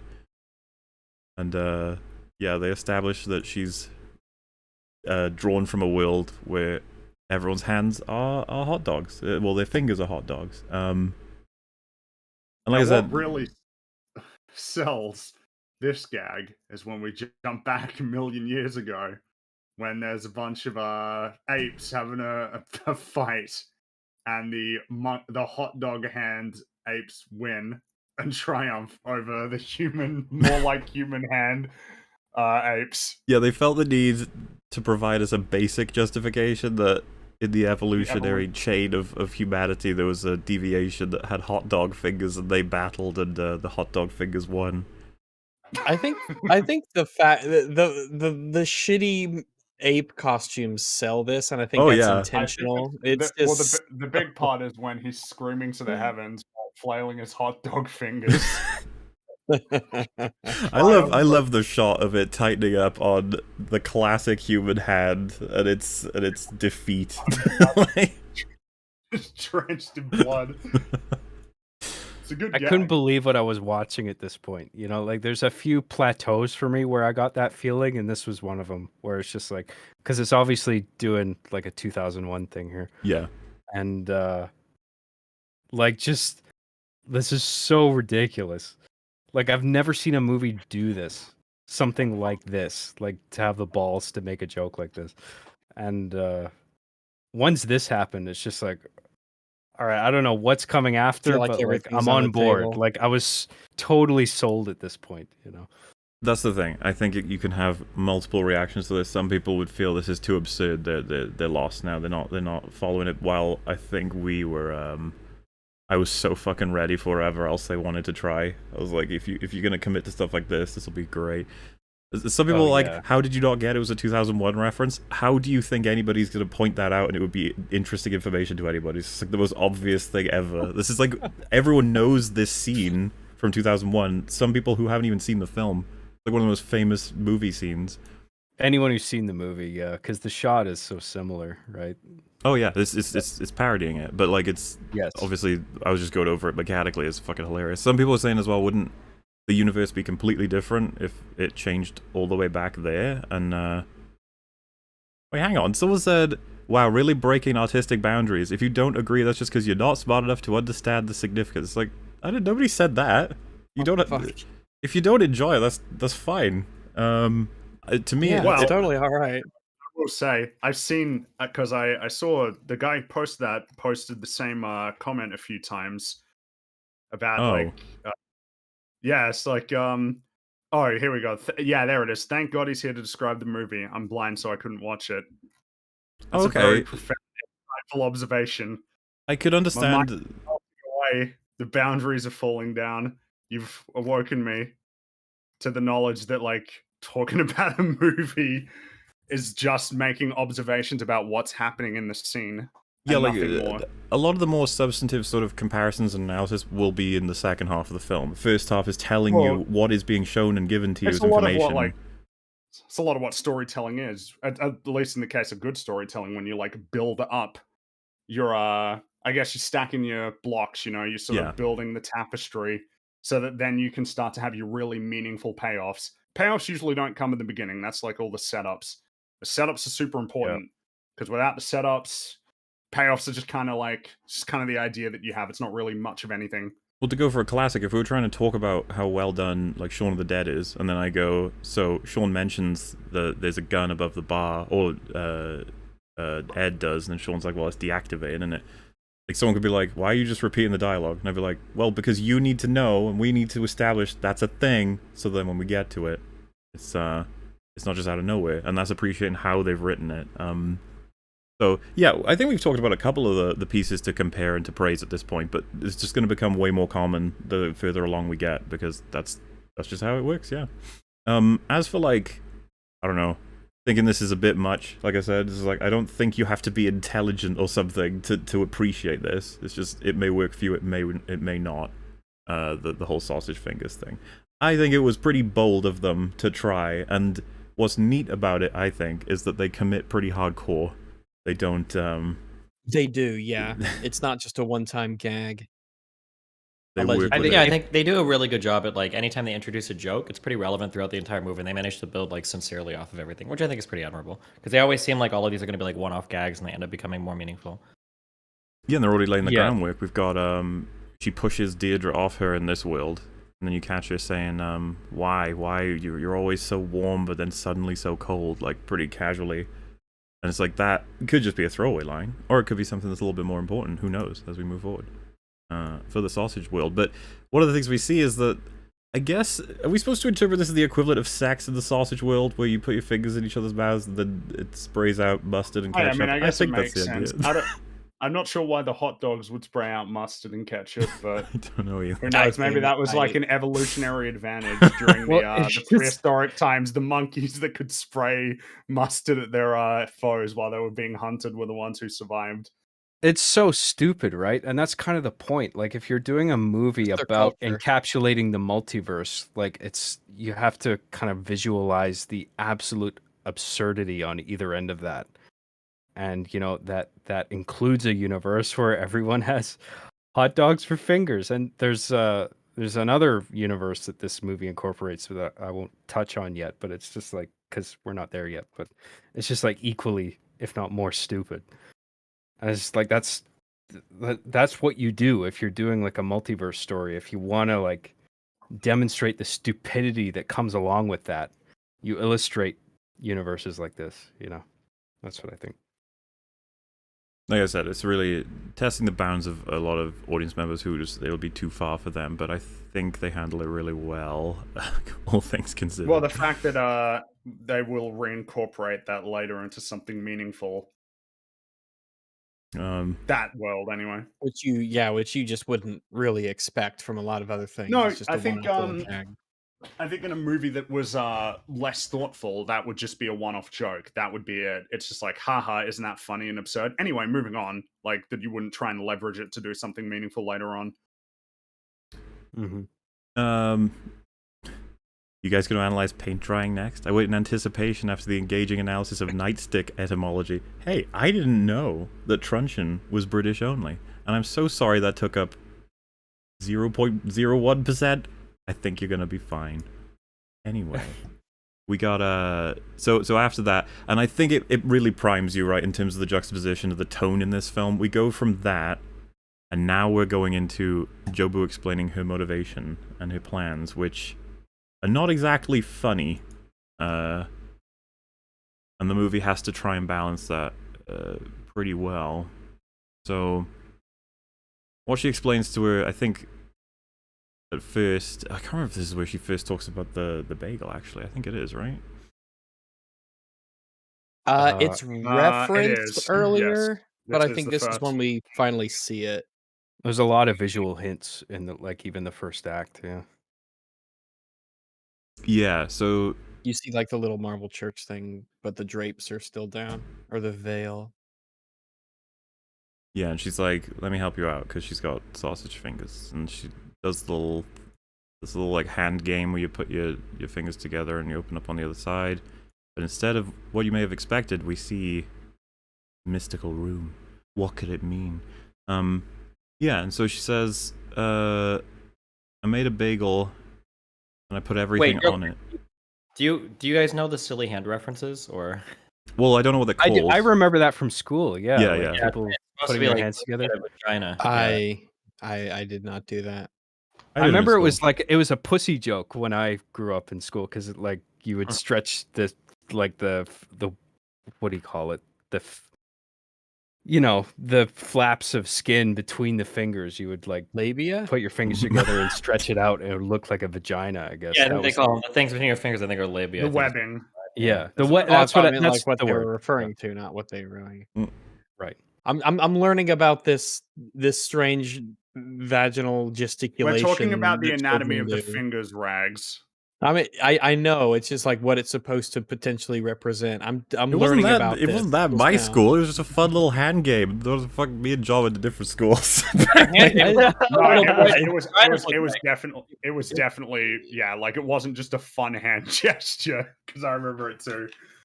Well, so enlighten me. What was it then? Like It looks like it's vagina. that's Like, no.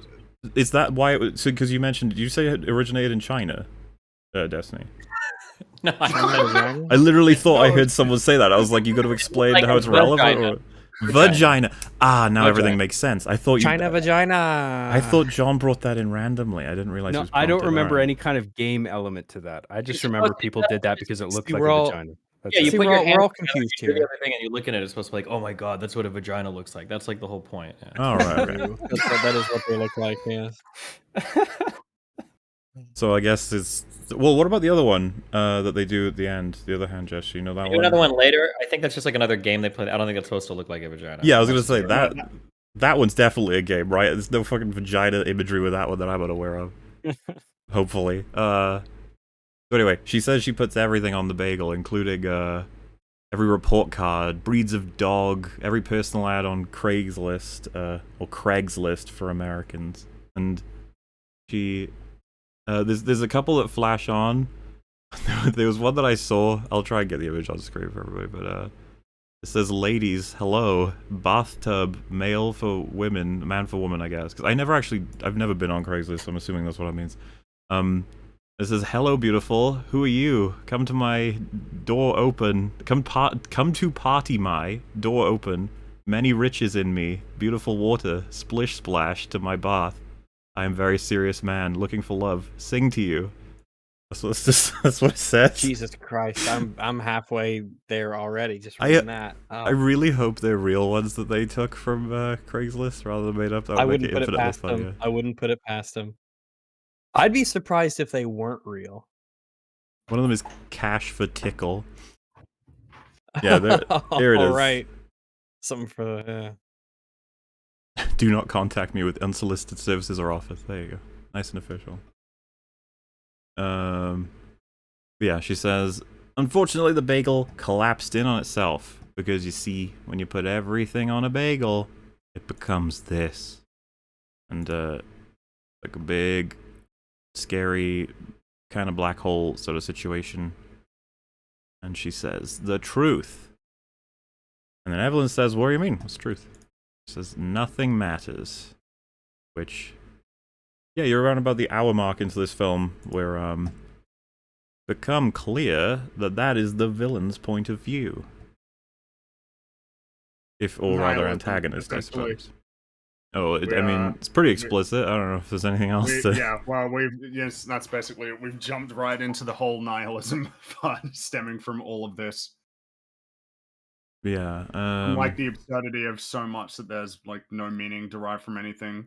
And that's Jobu's perspective because she's seen everything. Just everything. She's been exposed to everything, which is Act 1, right? Sort of establishing this as being like the, I guess in a sense, like the beginning of the subtext rapidly becoming text. Yes, though this is more so the introduction to this portion of the film, because this I don't think has been given to us in any real way yet, Jobu's perspective. This is obviously like her intro scene. She says, it feels nice, doesn't it? If nothing matters, all the guilt and pain you feel from making nothing of your life goes away. Sucked into a bagel. Which is said in a way that I think softens the blow of this sort of moment in the film, which is a little bit of a dark thing to say, but she's even shedding a tear when she does it as well. One of the things that I think this film does exceedingly well is it layers a lot of themes and then a lot of separate stories onto one thing that all becomes like reinforcing or self-reinforcing. So like on one hand, we've got like the family is just struggling with taxes and business stuff. And then on the other hand, we've got like this multiverse story superhero thing going on. And then on the other hand, we've got like a deeper rift in the family that needs to be solved. And then on the other hand, we've got, they're introducing this like broader concept of like existentialism from nihilism, which is like an age old kind of like existentialism is supposed to be the rejection of nihilism and all of that. They're kind of living in that journey too. I think they do a really good job for the entirety of this film of like hitting on so many different plot points. It seems like it's going around in a bunch of different areas, but they all kind of reinforce onto like all the other themes and narratives, so it works really well. Instead of it feeling like you're getting ripped around into 20 different things, like you'll bounce onto one point that will reinforce another point, that will reinforce another point, that will reinforce another point. I think this film does that really, really well. Yeah, like it's hard to say that there's any like specific part that feels like it leads to a dead end, that it doesn't tie back into the core in one way or another. No wasted time or wasted lines that seem like they're kind of directionless. Well, yeah, and lots that may appear that way, they've all got stuff to happen. Because, yeah, this is we're still essentially setting foundational work for, like, what we're fighting in this film, or at least what Evelyn will perceive she's fighting for now. This thing's going to change. But yeah, I just love that all of that is in such absurd packaging as well. Because I feel like the script was so thoroughly thought out and finished, and then they shot, which is I feel like is not the norm in Hollywood. You know, they go with like an unfinished script and then they just start shooting. And yeah, I refuse to believe that they don't redraft scripts like this. It's like you have to, right? You need to. You'll write the whole thing, and then you'll be like, right, we need more work on setting things right for getting people to where they're going to end up. We need to get all this stuff properly couched, so that it all just doesn't happen because fuck it. Which has been happening with a lot of movies lately, and not necessarily because of the writer's intentions, like they just don't care. Can be because of production limits, like the production line for Marvel movies and Star Wars stuff right now is insane. It's depressing. Meanwhile, you find out something like Squid Game or Arcane, which I just think are much stronger as things compared to stuff like that for mainstream. You find out it's like they had several years to get a lot of things right. Yeah. Scripts need more time, is the conclusion. Anyway. Yeah. her I mean, you would eyes. think like you would invest so much into the script because that's where everything is. That's The the ideas, the story. characters, the story, like fucking everything is in that document. You know, Everything. get that right Everywhere. and then shoot. So she's actually about to, like, her eyes start to glaze over with the black sort of, well, I guess it just like all the eye is going black. But then Gong Gong fucking plows into Jobu and smashes her into a wall. Because he's on a high-tech wheelchair now, and this is because he's no longer the father they're familiar with. He's Alpha Gong Gong, who's simultaneously working, I guess, with Alpha Waymond in the same way. They have like their own factions, and they're working to stop the evil that is Jobu from spreading through the multiverse.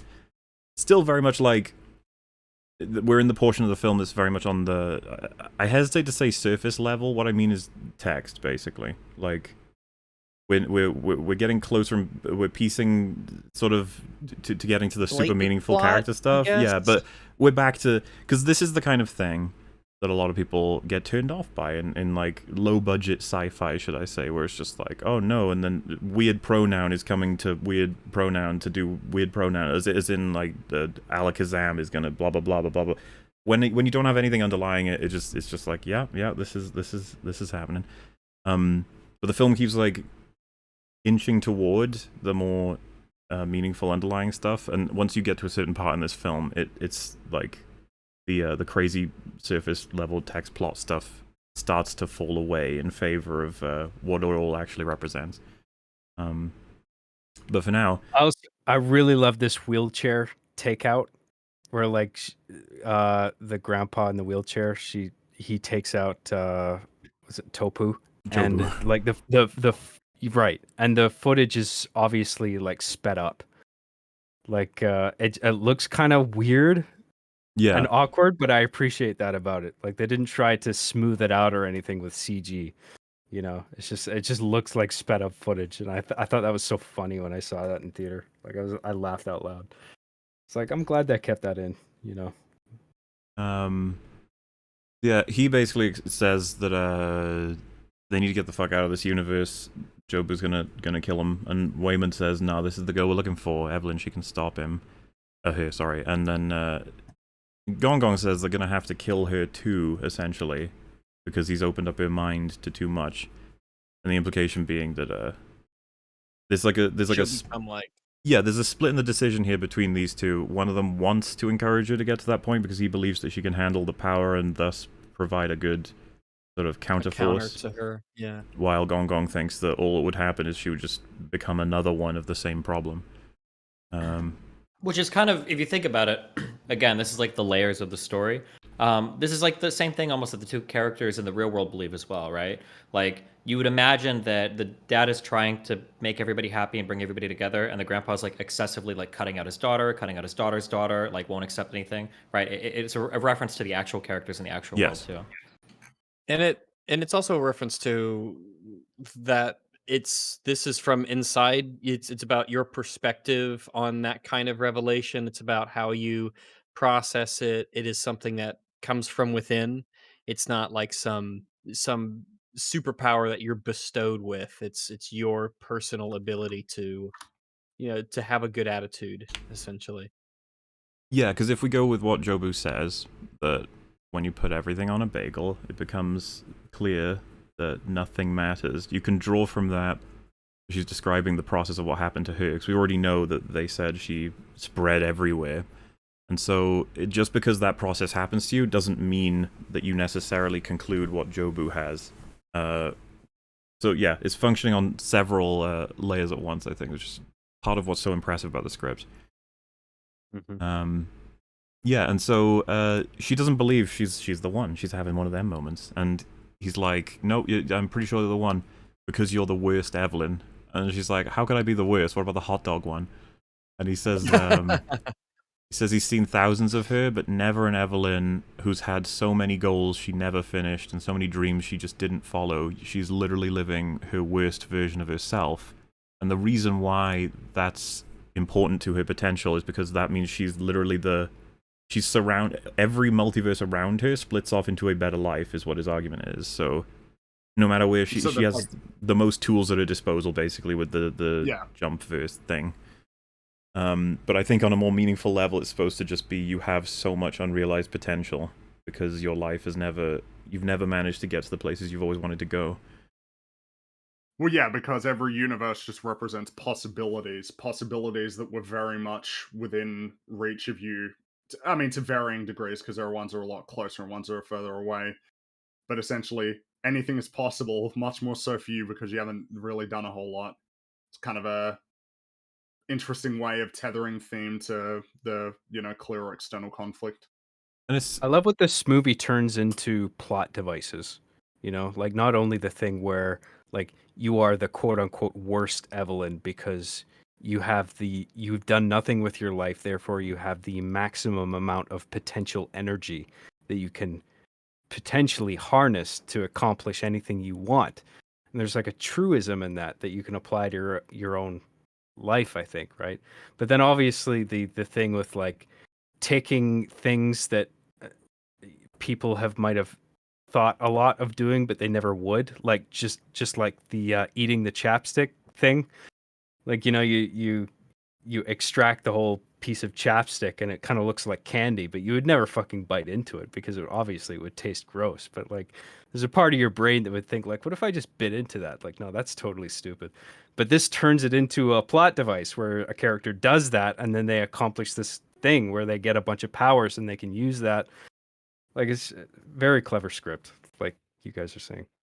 And I think moments like this are designed to simultaneously reach out to people just in the world, in the audience, when he says something like, you know, you are the one with the most potential because you have so many unrealized dreams and stuff. It's like it's pretty easy for that for someone to think about and to maybe be motivated by. And I think the movie does that quite a bit, especially the longer you go on. Yeah. But Gong Gong argues that she's succumbing to the chaos, the splintering, and so even if you thought she was the one sort of thing, that she won't even be able to make it. She's already falling apart. But the weird thing is, Jobu is not breaking down the door and killing them right now. Why? Where is she? And they have like a moment of, oh no, if she's not here. And then we find out she's off hunting the Alphaverse people because they're getting in her way.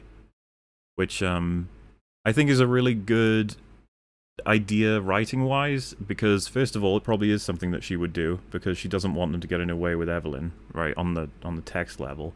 Or rather, the surface level at this point. But as a writer, you need Jobu to fuck off for a bit, so that Evelyn can have a bit more time realizing her own potential, which is what these next few scenes are about. You need like a reasonable reason for why Jobu will be out of the story temporarily, basically. And I think they did a good job here because I could totally picture it being like enough of these fucking Alphaverse people getting in my way, you know? And we know that a lazier writer would just say, "Oh, she just takes a while to show up. She just shows up later." Because She's limping, she just Rags, does. because she was on glass. Okay, just ignore the fact that she can Yeah. fly. Nobody cares. Yeah, fuck it. Yeah, normal Wayman comes back and he lets Joy in now, who's got her control back, and she's just like in the golfing outfit, and just like, what the fuck's going on? And so Evelyn tries to explain it to him that there's someone who comes from a different universe to puppet them, and it gives them even access to abilities they don't usually have. And she compares it to Rakakuni, which was they're like in Ratatouille. She's like, no. It's funny because at this point, I think in the film, where she describes the you can do things you normally can't, and it's like someone's taking control of you or something else and stuff. It's like a lot of people expect she's gonna say the Matrix. I think, even though she mentions puppets, I don't think anybody expected her to say Rakakuni. And yeah, they just laugh at her basically. She's not taken very seriously, and then when good old Waymond is untaping Joy because she tries to tape her down to a chair to stop her, Gong Gong gives her a box cutter to kill Joy, because he says like the way that Jobu works is the more joys there are in the multiverse, the more access points she has, so the less there are, the more you control or stop her. And he says if you're not willing to kill her in this universe, how do you expect to kill her in any other? And I suppose because again we're being pretty expeditious. This is like a payoff you could expect a lot later, but she basically decides she's not willing to kill Joy. No. Hey, Killjoy. Killjoy, yeah. Oh, don't be a killjoy. But one thing I quite liked that they do here is she like pleases him, she's your granddaughter, and he says, "How do you think I feel?" And I think it's just supposed to be a little sign into there's more going on with Gong Gong than he lets on. Yeah, I think. I'm not some heartless bastard. Like I really don't want this to be the way it is. I just think that this is the way it needs to be. And so he I says, like that Rakakuni feels like a one-off joke. It's like I wonder if Michelle like maybe improvised that line in and the then they made scene. something of it. And it's like it's such a dumb joke, and I don't say that to like as like a detriment to the writing or anything. I'm like I feel like that joke was written with the intention of the audience going, "Oh my god, that's so dumb!" Like Rakakuni instead of Ratatouille, but then they actually do something with that. But anyway, sorry, I don't mean to jump ahead. No, it's all good. So yeah, she refuses to kill her, and so he pulls a gun on him. I think the reason he didn't pull the gun out straight away was because he was trying to see if he could get her to do it. It's like a sort of test. So at this point, if she's not willing to, he's just gonna have to kill a lot of them. And she says, he says it's only a matter of time before you become like her, and that like twigs Evelyn on to thinking about that as a strategy. She's like, maybe that's what she should pursue. And like she's having that thought, and the music swells, and so she starts dancing. And it's such a like, wait, what? Because you might have forgotten how the rules work for a little moment there. And fucking Gong Gong just says, "What the fuck are you doing?" But yeah, and she just prompts a slingshot, and she just goes with it. She ends up with Wayman's voice. That's what she ends up grabbing randomly.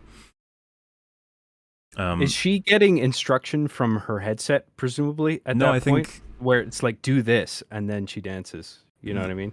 The nature of it for like the Alphaverse people, I think they are told by their operators what slingshots to do to get specific powers, while she is more so at this point trying to work it out on her own, as in choose to do inaccurate or incongruent things, and then think focusing hard on a world she wants to get to. Okay. And because obviously she's like a super being in waiting, that works for her where it wouldn't for the Alphaverse people.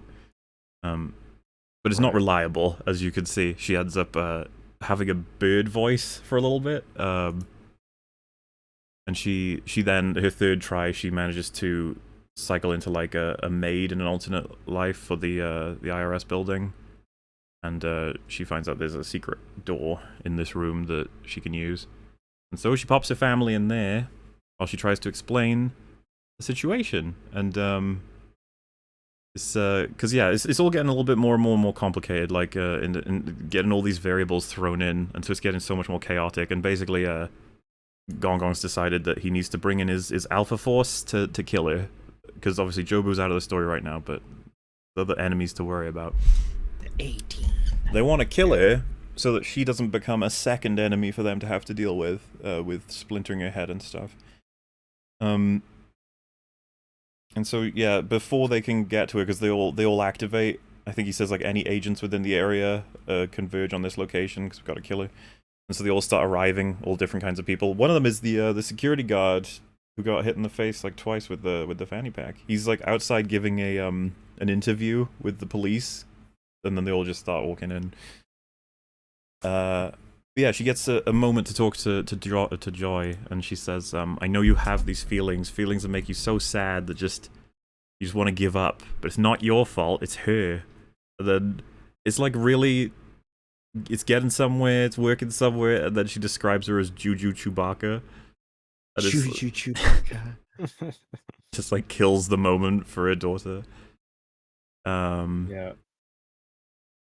But yeah, they toss I think tear gas into the room.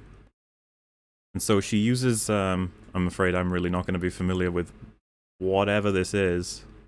Because they're in a BDSM dungeon, basically. Like a secret door. And she uses an item, puts it up to her nose, to do some to activate a slingshot, and she gets into a world where she sang. And they even show you like the pathway for how she got there was when she was little. She was running, she slipped, which they, dare I say, set up before. One of her memories with Gong Gong is him telling her not to run in different places, and so I think they're trying to imply the pathway where she chose to ignore him, she fell, and it's not nice. I think she like literally stabbed both of her eyes out because she falls on like a stick she's holding or whatever. Chopsticks, I think. Yeah, something like that. But that takes her to a world where she became a singer, and she's got a heightened awareness of everything around her, beyond her sight, obviously, and increased lung capacity, which is helpful in lots of ways. Kind of just taking some Daredevil attributes, essentially. Yes. And when she breathes in, they change the aspect ratio again. Just satisfying. Now it's fun the way that they do it with like the smooth transitions, because sometimes there are movies that will just jump between 16:9 and then like it's like 23:9 or whatever the aspect ratio is for films. They'll just jump back and forth between them because they shot on different cameras and didn't give a shit about maintaining their aspect ratio. Transformers 5? Have you ever seen that? Yeah, I know what you mean. Yeah. Many times, like leaps. I know it's truly like a masterpiece. Sometimes it hard cuts between aspect ratios, and sometimes it smoothly transitions where you see it scale. It's very on purpose. It's not just like we shot with the wrong camera. Shit, we didn't get it right. All right, well, too bad. We're just gonna jump between these aspect ratios. Yeah, for like cropping or editing or fixing it up. That always bothered me in The Dark Knight when they would cut between IMAX and the regular camera footage. Yeah, I don't like that when you just too jarring. There's no reason to it. Yeah, I get, totally agree. Like a lot of the time where they're moving into the action or a cinematic sequence, they'll make use of knowing that change is coming, as opposed to they just change. Which it can be jarring if it goes back and forth and back and forth. But I wouldn't judge a film too harshly if it just, one cut, whole action scene, one cut back. It's just when it gets excessive, I think. So yeah, she gets all that, and we get another action scene, one where she's avoiding everybody while she's looking to get gas masks off at them, which I guess is a reasonable assumption if they're using tear gas on her. She can toss them to her family, and then she swallows like a frog statue-y little piece to prompt another slingshot. Like No, Green got very upset about that moment. But that's okay. And she's gonna have to poop that out later. She is, yeah. We never saw that part in the movie. That was probably a wise choice. It's implied. Well, unless she can just you know what? It's fine. Never mind. So she slingshots then into another universe where she's we've seen the guy outside before. He was like a pizza salesman person who's spinning around the little board. You see him all the time in different places. Yeah. So the idea being that she gets access to that, so she's got really good control with a board-like weapon. I don't even know if that would be fair to say. She grabs a riot shield off one of the guards in the action scene. It goes like that. I don't know. Go ahead. Then she's channeling the abilities of a pizza sign spinner to be able to spin that shield around and deflect all the attacks, right? Yeah. Is it an issue plot-wise that all of these people were able to get in the building with the police outside? Well, some of them are police, so I assume you could argue that they're going to be letting people in. Maybe. It's just something I noticed when I watched it first through. Then I saw one of the policemen turn, and I was like, it's something, but I don't know. I think for this upcoming fight too, something you notice that I mentioned before is the prop work with the shield is definitely Jackie Chan inspired 100%. Also, I think for plot devices, I don't know if this counts as looking ahead or looking behind. I think at some point you have to not treat everything too linearly. Like maybe they could have come from nowhere. This is kind of a question I have. In the beginning of the movie, you remember how she punches the IRS agent, right? Yeah. Wasn't that supposed to be the original, like, all the way universe? Like, that she was in? But I think that kind of goes away. I don't know if this counts as a spoiler or not. No, I think you're right. That's something that Uh-huh. a lot of people are still trying to figure out about this film, exactly what happened to the original timeline that she was in, and a lot of people I've seen arguing the second she punched her in the face is like the splintered timeline, and that we saw the splintered one rather than the one that, let's say, maintained. The one that maintained is probably the one that he went into the van to talk to her about the divorce, and then she left that one again. That one continued to go back to the laundromat, and like, it's the one that's the most unharmed by all the multiverse stuff. And so I think that's the Yeah, one it she ends is. up going back to. It's hard to keep track. Yeah, so much happens. There's an Um, establishing shot earlier in the movie as well with this pizza sign spinner in it that foreshadows this.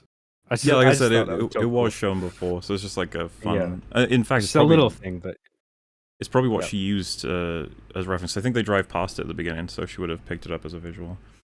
yeah. And then gone with it, yeah. But like I said, I can't really play a lot of this because of the copytisms, but it's pretty fun. It's pretty cool. And the music matches all the main hits. Once again, Oh, because what they're working with, it makes for a very fun moment. And the first thing they sort of do once that, because she defeats them all, and like her family come out, and Waymond is like, "Did you kill that guy?" And she fucking kicks a wrench into his head, and he goes, "Ow." She's like, "No." he's clearly fine. Don't worry about it. It's fine. They'll be fine.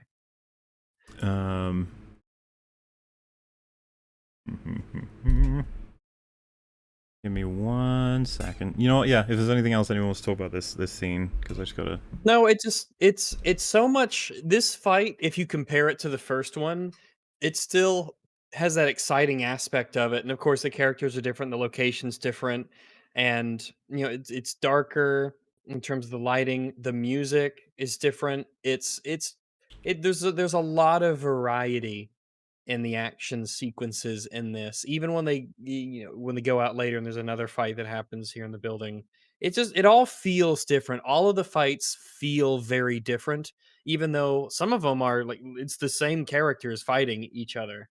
It feels so different. The way that they use the environment and the props that they have at their disposal, it it just keeps things fresh. You're not just watching the next acrobatic punch thing and it doesn't sort of feel samey. A lot of good variety in the action that's happening.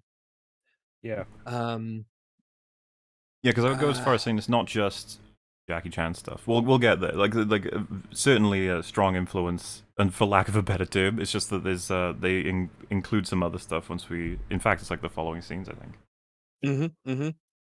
and yeah, it's just good to see good action sequences. I feel like nowadays combat and fights in movies are done so lazily, and the choreography is it's not done well. It's not acted well. There's so many cuts. You lose track of what's going on, but you can just have fun with these, and it's backed up by the fact that it seems to make some level of sense in terms of the style that they're trying to present, and the fact that it even has a style at all, instead of just, oh, it's a good thing all the bad guys missed all the time, or oh, it's a good thing that our main character has plot armor. That they do work to describe how can she be in front of around all these people in this small area and she could still win. Like, well, because she does this and she does that, and we set that up later. It's a really good use of the power. It gets a lot of like reusability. It's a power that lets you do all kinds of different things, and it has a lot of different applications. I agree. And did you Very notice yeah. there's one guy in the scene who's wearing like a trench coat, a long black trench coat, a fedora, and he has a katana? Yeah, he's got the gas mask on. Just a true gamer. It's nice He's to a like have representation bad for still. Reddit users in this film. Like they get their own What? person straight up. What? We love Reddit. Oh yeah, everyone does. Yeah. But yeah, we just hit 4 hours. It's not a bad a ratio as it was with Doc Strange 2. But I was just gonna say, it would seem, because Destiny here, for those who don't know, he has like a whole other thing that he does online all the time, and it involves all kinds of amazing events every day. So he's gonna have to leave us, I'm afraid. I don't know if you'll be able to get back in time to talk about the stuff that's much more interesting about this movie. Hopefully, so you much do. about Morbius we haven't explored yet. Yeah, when I finish my stuff, I'll shoot you guys a message. I'll see where you're at, and then we can come back in for a powwow at the end or something. Yeah. If like, cause I don't want to restrict you. Like, if it ends up being that you need to do your stuff all day or whatever, and that's totally fine. I'll ping you for when we actually get to like the last act, let's say, so you know that it's happening at least. Yeah, sure. Yeah, you can shoot me a message. Yeah. Okay. Alrighty. Well, All right. Cool. yeah. In case you don't make it back, thanks for joining us. Yeah, it's been fun. I'll loop back in. Hopefully, I'll see you guys later. Right. Okay. Great See you, hearing dude. from you, man. Take care. Toodaloo. See ya. Off he Um. goes. Right. So, the film is pretty much established that Evelyn's getting much better at this. She's got her understanding. It's coming along. Yes. And so they start. I already seen what's happening next. This shit, man. So they're just trying to move through the building, I think, to get to a safer area. And then she hears a noise to her right, and you get this shot,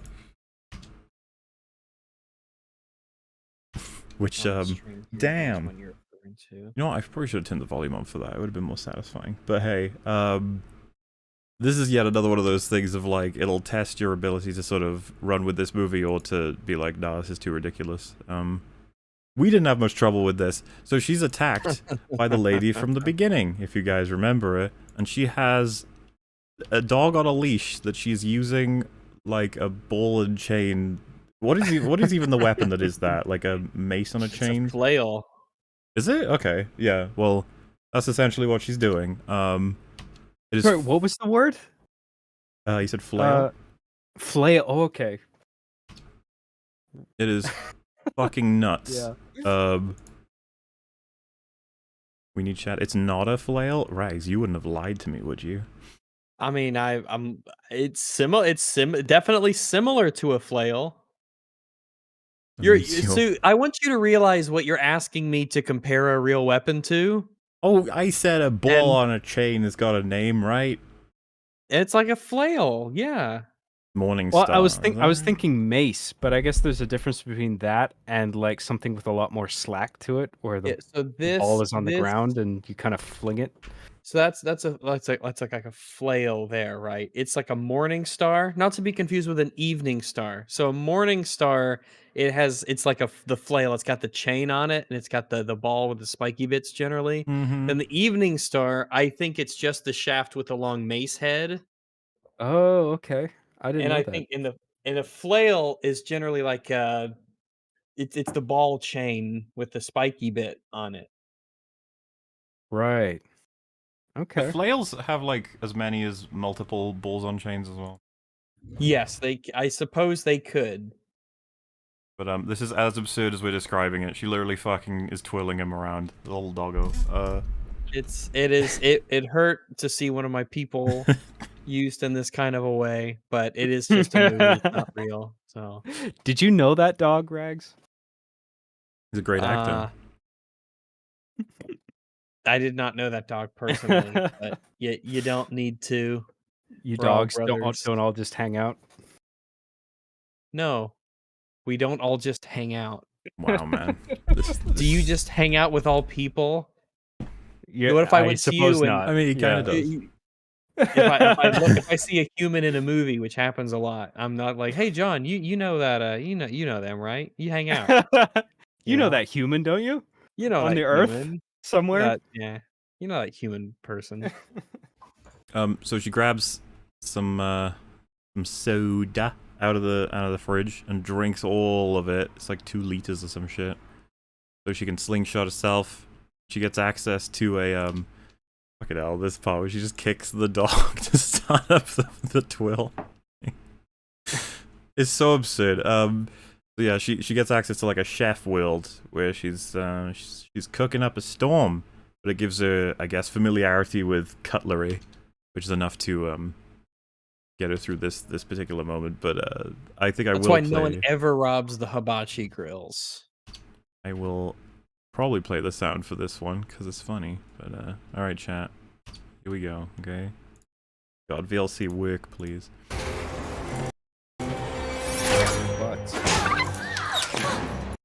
That fucking dog. No. No, my head canon is that the dog is totally fine. He's just a little shaken. Just a little shaken. He's fine though. He'll walk it off. It was a stunned dog. It's fine. Don't worry about it. Yeah, well, exactly. It was a stunt dog. They're trained to Mhm. know how to bounce off cubicles and fly through the air. It's fine. It's all part of the stunt. Right? This is the stunt work. And yeah, I love that her reaction to seeing that is, no, Johnny. It's just like so absurd. Like it's like deliberately shitty acting or something's going on here, or it's like super campy. I don't even know. This woman is crazy. In the best kind of way, I think. But Is that the dog's name, Johnny? I guess so. Yeah. Okay. Which is only fair, you know. And yeah, Evelyn like spins up a egg timer, I think. Slams it right into the bitch's face. Great.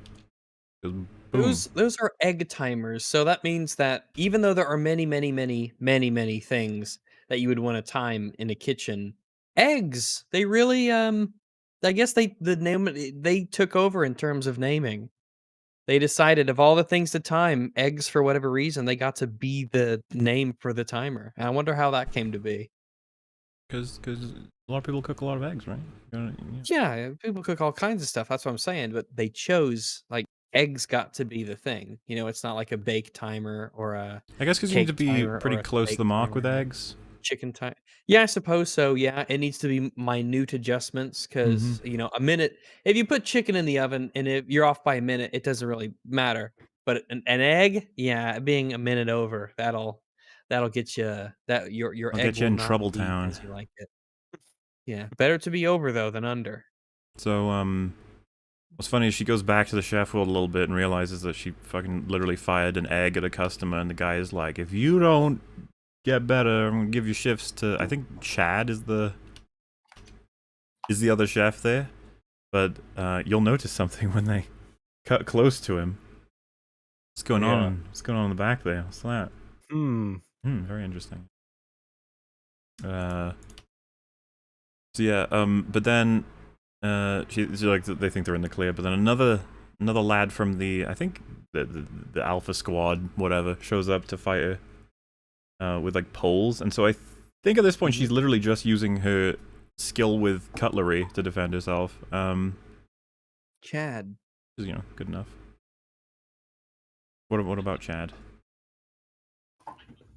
I think it's to be able to defend yourself with cutlery. I think that's pretty Oh, pretty it's a Chad impressive. move, yeah. Chad move. So yeah, she does pretty well against him, but at one point they smash into their little earpieces, resetting them, and that essentially means that they both now lack the access they had to whatever powers they'd gotten from their jump points. So they're just normal people, and they even have a little slap fight to show it, and it's pretty funny. And you get what I guess is one of the, like, again, it would be one of the funniest payoffs, or it could again throw you out of the movie. I really would hope for the prior, but they're both trying to consider what jump points they could use. What absurd thing can you do? And they're in the office building of these IRS agents who've all got, oh shit, we didn't set a flag for that, did we? I forgot. So we forgot. I can't believe we forgot. I can't believe we forgot that. Yeah. So there are so trophies strange. that you can get as an IRS agent to recognize your hard work, and they both spot one that's on a table. Now, judging by the shape of it, there's a couple of options you have here to do something absurd. Yeah, we did forget to mention it, but yeah. So they both realize Chekhov's award / well, you'll find out. Yes. Chekhov's, yeah. I didn't want to say it. You never expect to see a movie with this level of execution and budget have a scene where our protagonist is trying to prevent someone from shoving something up his ass. That is actually what this scene is. But it's all been set up with all of the mechanics that they have in this story. It's great. There is a reason for it, yeah. This all makes sense, dare I say. That is fucking hilarious. Or at least we found it hilarious. So yeah, she manages to keep it away from him, and they actually, like, they start fighting on the floor, and Waymond and Joy start suggesting crazy things she could do to prompt a slingshot, because they only have a brief understanding that she needs to do weird things, that's all. Yeah, from their perspective, they you just do a weird random thing and it works. And so Joy suggests blowing his nose with your mouth to make him It's just feel all weird. Yeah, Yeah. it's just a really weird thing to do. Because Wayman says do jumping jacks, and she says that's not weird at all. It's like, yeah, I guess that's not that weird to do jumping jacks. You know, it's not that out of the realm. Yeah, not compared to all that other weird stuff. Mm-hmm. Because we saw a whole bunch at once when they were fighting in the office. When they all needed to adjust their skills when they got in the room, and one like Xeroxed his butt. One of them was licking the column. One of Yeah. them was like humping a A lamp? lamp. Yeah. Yeah, like they were just doing all this weird stuff. That's the thing, it's just the more incongruent with what you would have done, the better. That's actually something Wayman says when he first introduces this idea to her. He explains it all, and then she says, that makes no sense. And he goes, exactly. It's just like, there's sometimes with that line, it's just bullshit, but like the way they do that is great, because that's his whole point. You have to do things that don't make sense. Yeah. Well, the framework is correct for a line like that to work, you know. So, while they're fighting, a third person gets involved in this battle. And this third person is also aware of the potential jump point they've just highlighted. Just like the Deirdre one where she's go with a knee coming at you, like right at them. Like when you see this image in the film, Just seeing this is a serious movie that has Yeah, very it really important is. things to say about the human condition. Okay? It really does. I was alone in the theater except for one elderly couple watching this movie. And I was laughing like a fucking idiot during this. And I don't think they were laughing, maybe a few like snickers, but it's just like, dude, how can you not find this fucking hilarious what's happening right now, you know? I couldn't believe what I was seeing. he just slams right down, and he's like so very happy with himself for having, you know, committed to that decision. And I really like the censor, how it's blurred in Yeah. the movie here. They don't try to hide it artistically or anything like that, or just cut off the frame at the side. They're just like, no, fuck it, and they just censor it in a very obvious way. It makes And it I kind funnier. of love that. It is funnier, yeah. I can't even explain why. It just is.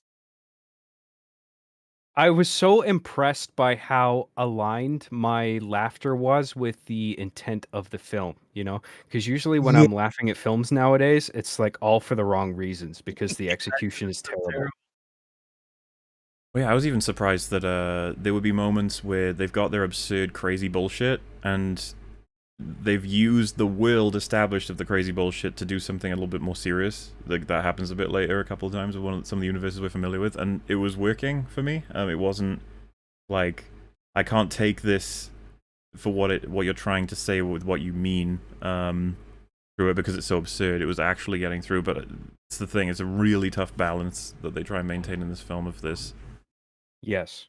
Getting the right feelings across, it's a tough one. Totally. Yeah, and then they have their big old fight scene while, and I think Rags, you were the first one to point it out when we were watching it, it's still in him. It's just hanging out. It's just dangling. still as he's have- doing all of his kicks and jumps. They're a little generous with it. He must be his cheeks must be really squeezed during this whole fight to keep that in. But it's so funny to see them fighting in those. They're fighting with stuff sticking out their butts, and Well, that's it's just part of the movie. I feel like this is a really strong example of, I guess, if like somebody's approaching telling a story, finding mechanics that are really versatile, that give you a lot of options for whatever it is you're trying to achieve. And in this case, it's comedy. So it's like, what are our rules?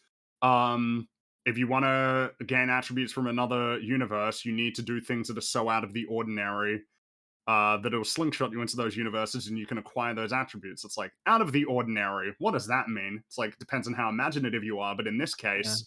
Well, let we're talking me about show you. Because remember, this is the multiverse. You can essentially do whatever you want. And I think that's what they recognized while they were making this film. They had to have, because this is what they've created.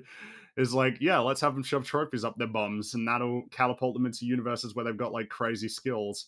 It's just I guess With it's a almost thinking about like your mechanics in your story and like a speculative fiction story are almost like a canvas.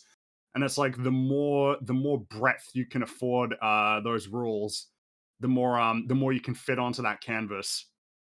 This is more what I would call meaningful creativity if you compare Yeah. it to Multiverse of Madness. Multiverse of Well, I Madness mean, with a much, much, much larger budget gives you so well, much less feeling about the multiverse. And this, with such a tinier budget, does it in a more creative way. well, it's because And budget is irrelevant. It's the writing essentially. I well, guess it would I be mean, that if budget you would think help you about the realize the visuals, ideas. right? Yeah. Yeah, it's like it's realizing particularly with visuals and because Mhm. if you go back to Multiverse of Madness, they had the paint dimension and all these crazy just crazy shit, right? But we only saw a tiny little We glimpse only of see them it and for it a was second. gone. Yeah. Yeah, It was like and it was a cool sequence, but it was nothing meaningful when it comes to yeah, leveraging the multiverse. Is what we talked about when we talked about the film. It's like, how many multiverses do we go to? So we have our universe, a slightly more futuristic universe, and an empty kind of breaking apart universe. It's like there is no universe where, say, like, I don't know, Loki won and there are a bunch of Tatari everywhere. Yeah. Or like a universe where humanity didn't evolve to exist at all and it's filled with dinosaurs or something. We see a glimpse of it, but we don't spend any time there. It's like, so it's not really a meaningful exploration of any of these yeah. worlds, My as brain just opposed is to, like, "Ooh, what?" It's just a visual. well, it's like, oh, that's That world is cool. just Like, a yeah, visual. that's neat. A But noir world, that's kind of neat. Like, oh, a cartoon world, huh, fun. But you don't do anything with it other than show it. the It's hot like dog you've finger scratched the surface world, level. Yeah, they the hot realized dog that. figure. Yeah. Well, think about everything When that they're comes from it. dancing, what in the movie when they're dancing, The King and I, that movie, they're making the motions with their hands, like that's how they dance in their world, and it's all that, and everyone's really good with their feet. Like that world, you feel like it could actually exist because they give it some time to get a little bit of details, and this Well, it's you cause and believe it. effect. Think about when cause and effect belies everything. It's pretty clear in a multiverse story how cause and effect is going to be relevant. It's like what would make this change and what would be the changes that would stem from that one change. In this case, it's like, well, if people have hot dogs for fingers, I guess they're going to get good at using their feet. But it's not only, it's like, so the hot dog universe could have just been a gag. It could have just been a little gag. And it's like, so what does it achieve? First of all, gets her out of the cuffs in a logical way because her hands like adopt kind of the attributes of the hot dog fingers. They go floopy, gets her out, and it's like, okay, that's good. So we've achieved that. We get a gag out of it with her trying to do the fight in her world and doesn't really go anywhere. We have the gags that stem from that universe, but we're also establishing that this Evelyn with hot dog fingers has a relationship with Deirdre that we're going to pull back in later, and then we do something meaningful with it towards the end. It's like you could have just gone for layer one, but then you push it further to like layer 2 and 3, and you start to get something really valuable. Like you're extracting as much as you can from this idea. I feel like that's a good way to describe this film. I don't know that there's anything where I'm like, yeah, you didn't really explore that too much. You could have done more with that. It's just Yeah, not an and impression you get. when you have something like the paint dimension in Doctor Strange, they show it briefly, and then America brings it up once, and I'm just like, you weren't ever paint. You were never paint. That would like I can't even begin to fathom how that would change your concept of existence if you were sentient paint. You know, even if you reference it and show it with all the visuals and money that you have to throw at that, I just don't believe you. I believe the hot dog finger world. You know, I I believe believe the all hot these dog other finger things. world more than the Illuminati world, and we spend like half the Yeah. movie in the Illuminati world. It's not. Absolutely. It's not even a matter of time that really explains how these things. It comes down to because we talked about it a lot, right? Expeditious writing in a sense of how much can you achieve at once. That it's generally a sign of really competent writing when you're achieving 2 or 3 things like at a time. Whether we go broadly, like 2 or 3 things in a scene, or like 2 or 3 things with one line of dialogue where it's like it not only advances the plot, but there's subtext that tells us something about what the character believes, or it's on theme, or it's foreshadowing, and in this case it feels like there's so many instances you can point to where you're achieving multiple things at once. Like, getting a gag out of this multiverse jumping and how you gain these attributes, but also tying it into like a mechanic that is gonna be more meaningful in affecting, like, I guess scenes where the stakes are more real. Not to say that like the fight here doesn't have meaningful stakes, but it's like kind of marrying comedy and drama. Yeah. Someone had mentioned it in the chat, and so I looked it up. But Everything Everywhere All at Once was filmed within about 37 days. It was a tough production schedule. That's short. Yeah, this was all done in 37 days. The acting, or it was filmed within 37 days. Yeah. Uh, Took them a lot so longer to film Doctor Strange. yo, Yeah, and the so grand it's scheme of things doesn't The feel first like or a long second time around, you're time. talking about? Because they had to do loads of reshoots as well, right? Oh yeah, they did. I'm only talking about the first bout of principal photography. It's probably 2 or 3 times as long. Then plus Yeah. reshoots. this Yeah. is what Michelle Yeoh, is that how you pronounce it? Yes. She said Daniels, I guess the director, One of uh, the directors. I think there was yeah, 2 of them. They're brothers, yeah, Daniels Daniels. Daniels knew exactly what they were doing. They knew the script inside and out, backwards and forwards, up and down, and all the way around. It was like they were the everything bagel. They had everything inside those two heads. They're like the evil geniuses. I think the most important thing was they were so well prepared that they were able to find the time to try little adjustments along the way. Which is Mhm. and not. I guess that's super impressive as well to be able to make those adjustments and have it all slot in with what you intended from the beginning. And with Good so shit. much, with how much you have going on, this is a very well-oiled machine with a lot of parts in it, Hmm. and it all works. That's incredible. That's and I think What's it's talent, impressive right? that all the Lord of the Rings was filmed in like a year. Like that's impressive considering there was all three I movies think it Yeah. were was done in time. 14 or 15 months because it was like the end of It was, yeah, something 1999 like to that. like the end of 2000. Yeah, and like that shit's impressive, according with its scale and everything like that. And Hmm. this, shooting this in 37 days, damn. Well, I guess that's the thing is it's kind of and it makes you think like I guess maybe there is something wrong with the way that like a big budget Marvel movies work where it's like just the nature of how much like post production and how much you need to account for during the shoot that it's like you've got a very long production schedule because I think a lot of movies used to be shot in like a month or 2 months at most.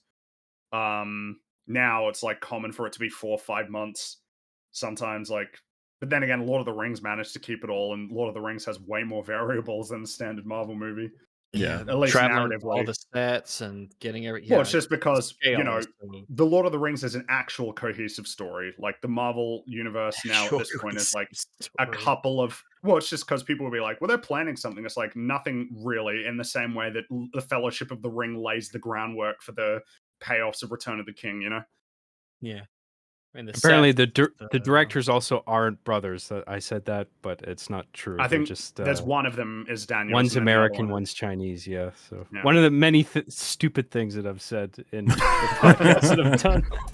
hey, I they're- apologize. That's okay. It's one of those things where it's just like I think they're brothers. Oh no, I was just talking Brothers Everybody's shit. got aren't. goofs. Everybody's got goofs. There's no way that you can ever do like lengthy bouts of streaming without saying something really stupid every now and then. Yeah, I just You're thought of just them as getting- like the Cohen brothers. You know, it's like oh, they're a Yeah, like the partnership. Russos.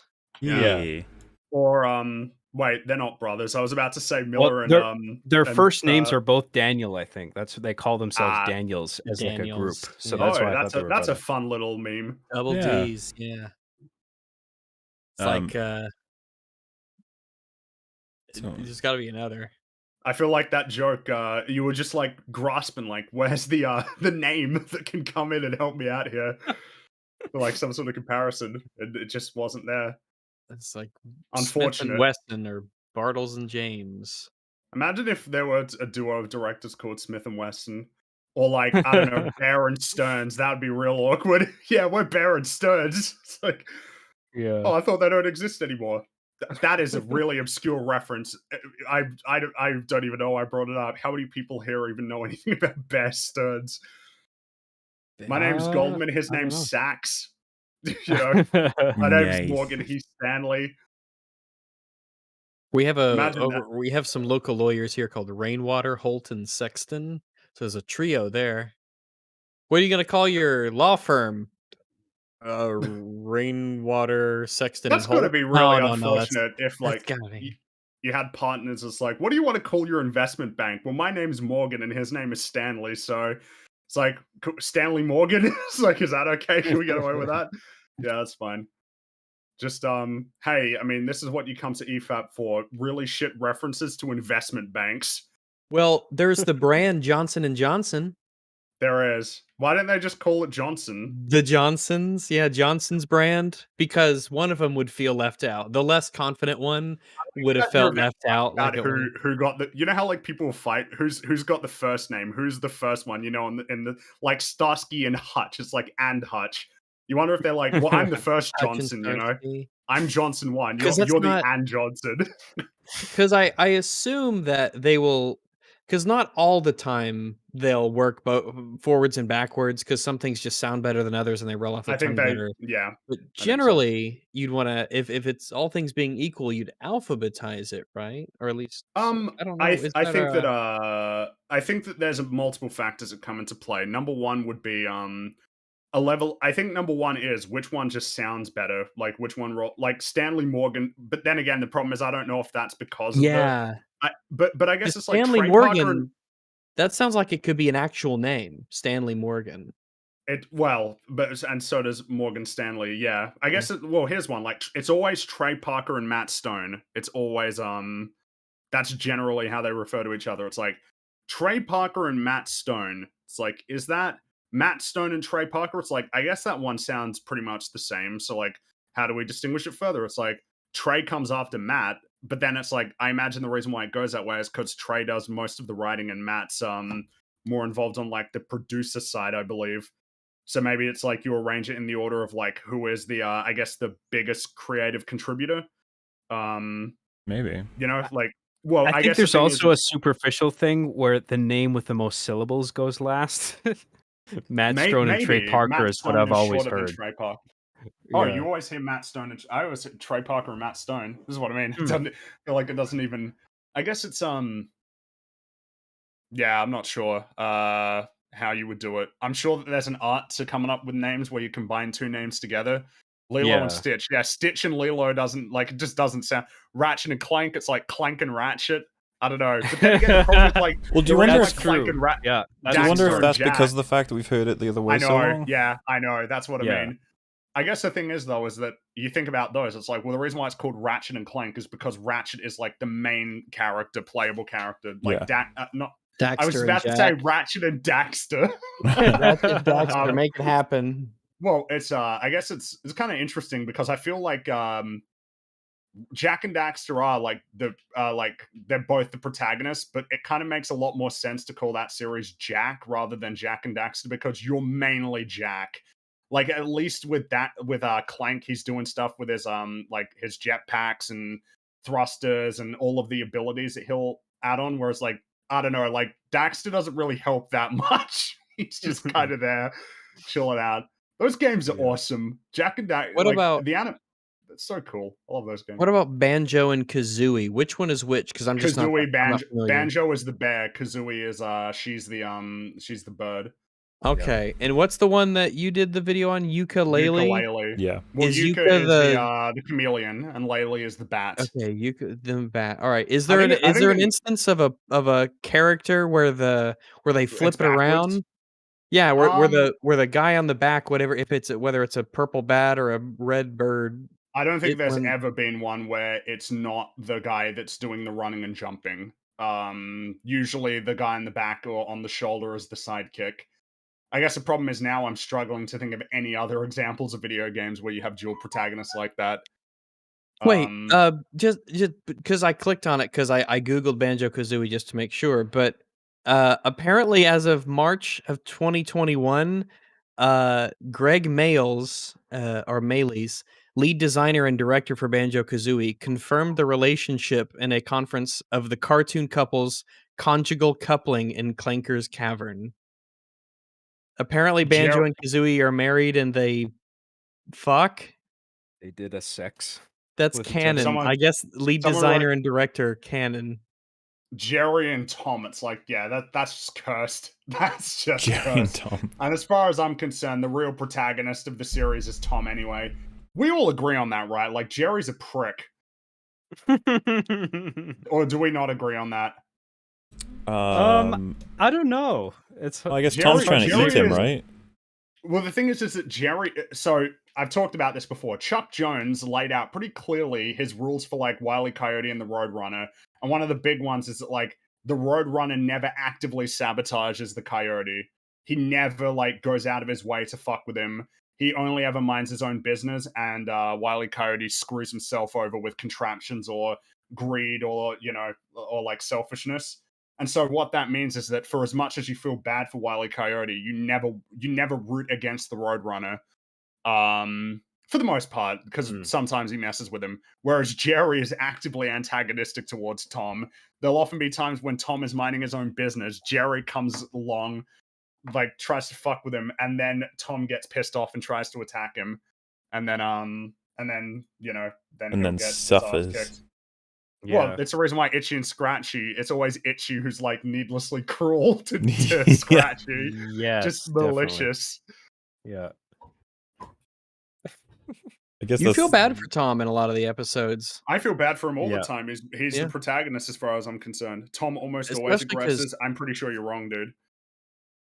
Because you have because a lot of the time it's the housewife or the owner essentially of the house is like, Tom, you better catch that mouse or else you're out in the cold or something like that. And you're like, oh well, I mean, Jerry is squatting, to be fair. So like, you feel bad for Tom. He's he's I just say I written- feel a hell of a lot worse for Tom, like, and because I feel bad for Wile E. Coyote as well, but like I find him a lot more. I think there's a level of like, man, Tom gets hurt really bad. Like every time with the Roadrunner, it's like a funny sort of pain, like the kind of Looney Tunes pain where it's not like, yeah, I just crushed your foot and you're screaming because of how agonizingly painful it is. It's like an explosion goes off and you just stare at the camera as you disintegrate. I love the Wile E. Roadrunner. That's like some of the best shit ever made. Like legitimately. I guess it's what it said. Remember when Tom thought he was going to hell, and like Tom is I don't chasing remember every after. episode of. Oh, do you know the name of his? Do you know the name of his girlfriend, the white cat with a ribbon? I don't. Her name is Toodles Galore. Nice. Interesting name. She's the white cat. She's got the long eyelashes, red lipstick, the purple eyelid makeup thing stuff, whatever it's called, Wait, and the big ribbon. Does that predate Pussy Galore or no? Well, it's probably what it's referencing. I think it would. I think it is referencing that movie, so it would be after that movie, right? All right. Yeah. Pussy the- Galore. It's just funny because I'm 70s or something. Yeah, because I'm like, man, which of those two is even older? Because I Tom could and be Jerry convinced of started both. in the 40s, right? That's what I'm saying. Oh like, yeah, you're right. Fuck. Here, Tom and let me go Jerry to is the old. official Tom and Jerry wiki and look at Toodles Galore. Let me see. Is Goldfinger Toodles is even the first 70s? Maybe that's 60s. Let me see. First appearance. There's got to be a first appearance here. MGM, the Alley Cat debut. So this was in 1941. She first appeared in The Alley Cat. that's got to predate Bond then. I think so. Yeah, if this was Oh. 41. The name for James Bond was inspired by this side character in Tom and Jerry. Either that or they both have first- inspiration. This one I just don't know of, I guess. Maybe. Oh, yeah, Maybe. I first Yeah, it's forgot like it, a it's all parallel owned by thinking. MGM too, so it makes Oh, sense. Ah. that's right. Well, Tom and Jerry belongs to Amazon now, right? Oh, good. Yeah, it does. They did a movie in 2021, didn't they? They did. It had it was like Who Framed Roger Rabbit, except it was 3D animated, like they do the cell. They Oh. did the like 3D 2D thing, you know. Didn't they accidentally release the Snyder Cut through that? Or Oh, I yeah, think that's how I that's heard right, yeah. about it. Yeah. That's a pretty good meme, isn't it? When's the cat coming, mommy? Watch the Snyder Cut through Tom and Jerry 2021.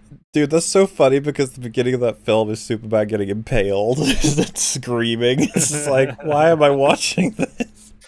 Imagine that. You're like, hey kids, you want to watch Tom and Jerry? Oh yeah, well, yeah, because Bond was a book first, but again, I don't even know if those books would have predated Tom and Jerry's thing there. I don't. Well, it depends on when that character arose. Let's go. Yeah, specifically, because that would be... Is that Goldfinger the Pussy Galore is in? I can't remember. Yes. Tom and Jerry wiki. Let's see. Pussy Galore is in Goldfinger for sure. You don't have to pause on. Wow, the Tom and Jerry wiki's got like many pages. I bet there's. Well, it's been around for damn What's the 80 name of the years, lady 81 cat years name? now. The lady cat. What's her name? You say What? Toodles? Toodles? Toodles galore. Oh, okay. So Toodles Galore first appearance was. I don't know if it's even gonna. I'm trying to. Her first. Okay, so she debuted in Springtime for Thomas in 1946, Fucking hell. which means that she probably does predate the James Bond character. Yeah, apparently Goldfinger was published in 1958, so... Yeah, so by 12 years, it got a 12-year lead. What a strange thing we've just, like, learned, I guess. Uncovered. Yeah. I'm not even thinking about the books. I'm just thinking about the movie. Remember when we were talking about Everything Everywhere All at Once? Well, let's get We are back to talking about everything All everywhere. that all time at once. that ago. movie. Yeah, well, so, while she's battling the guy who put the thing up his butt because she did the blow on the nose thing, the other dude, while she was fighting, also got something up his butt. So, they're both, like, supercharged, and she fights him for a bit, but then she does this incredible move that allows her to pull both plugs out of him. And you just, yeah, you sort of at the point when you're watching this, that you're just like, this is the film that we are watching right now. This is what's happening. These are the events. And I understand it fully. Yeah. And I think Joy's face does kind of summarize the shock, the awe. It's fabulous. Well done, yeah. But they both crash into like walls after she does that as well. So, she gets a brief moment of feeling victorious. Unfortunately for her, she is then tackled by Gong Gong, who drives her into a wall and pins her against it and opens up a grenade and says, "We'll both die. That's the way we'll sort this out." Essentially, and if you notice, it's a little bit weird as fuck, but her hands are jammed in such a way that her pinky fingers are available. But, you know, what are you going to do with your pinky fingers, right? They're not strong enough. What are you going to do with that? I guess you can't do anything. Movie's over. Yeah, That's just pinkies. Yeah, those aren't the strongest finger, I don't think. Or maybe they are, or something. But then a fly lands down near the thing, which gives her an opportunity to do something weird. I think she either crushes it with her nose, or she, like, snorts it. I'm not sure. I think she snorts it. Which is... It's the new thing. It's the new street drug fly. And so she gets a slingshot. And you can tell now, because we're this far into the movie, that they're sort of speed running. Like, you know how this works, they'll just give you the parts you need. So she's like, Kung Fu is not just about combat. It's, Kung Fu is like, it can be anything, even your pinky finger. It's like, wait, what? Because you're just like, what is this universe? And this universe, yeah, she learned to get some gains on that pinky finger, alright? That's, which I'm pretty sure there aren't any muscles in your hands, right? Or at least your fingers. No, your hands have just tendon and So this bone. is They don't have this muscles. is tendon training, I guess. Yeah. Or some I didn't kind of know that was magic even shit. possible. I have no idea, but yeah. Those are the tendons right there. That's just how big they can get. Bulgy Might bastards, never you know. matter. This And- is funny though. And then with that power, she can split the chair down and flick him away. That's great. Great, because the movie has earned its way here. You know, it's like Absolutely. you do a multiverse thing. You acknowledge that there's an infinite amount of universes where anything is possible, including a universe where everyone has buff pinkies. And there you go. You can use that. Yeah.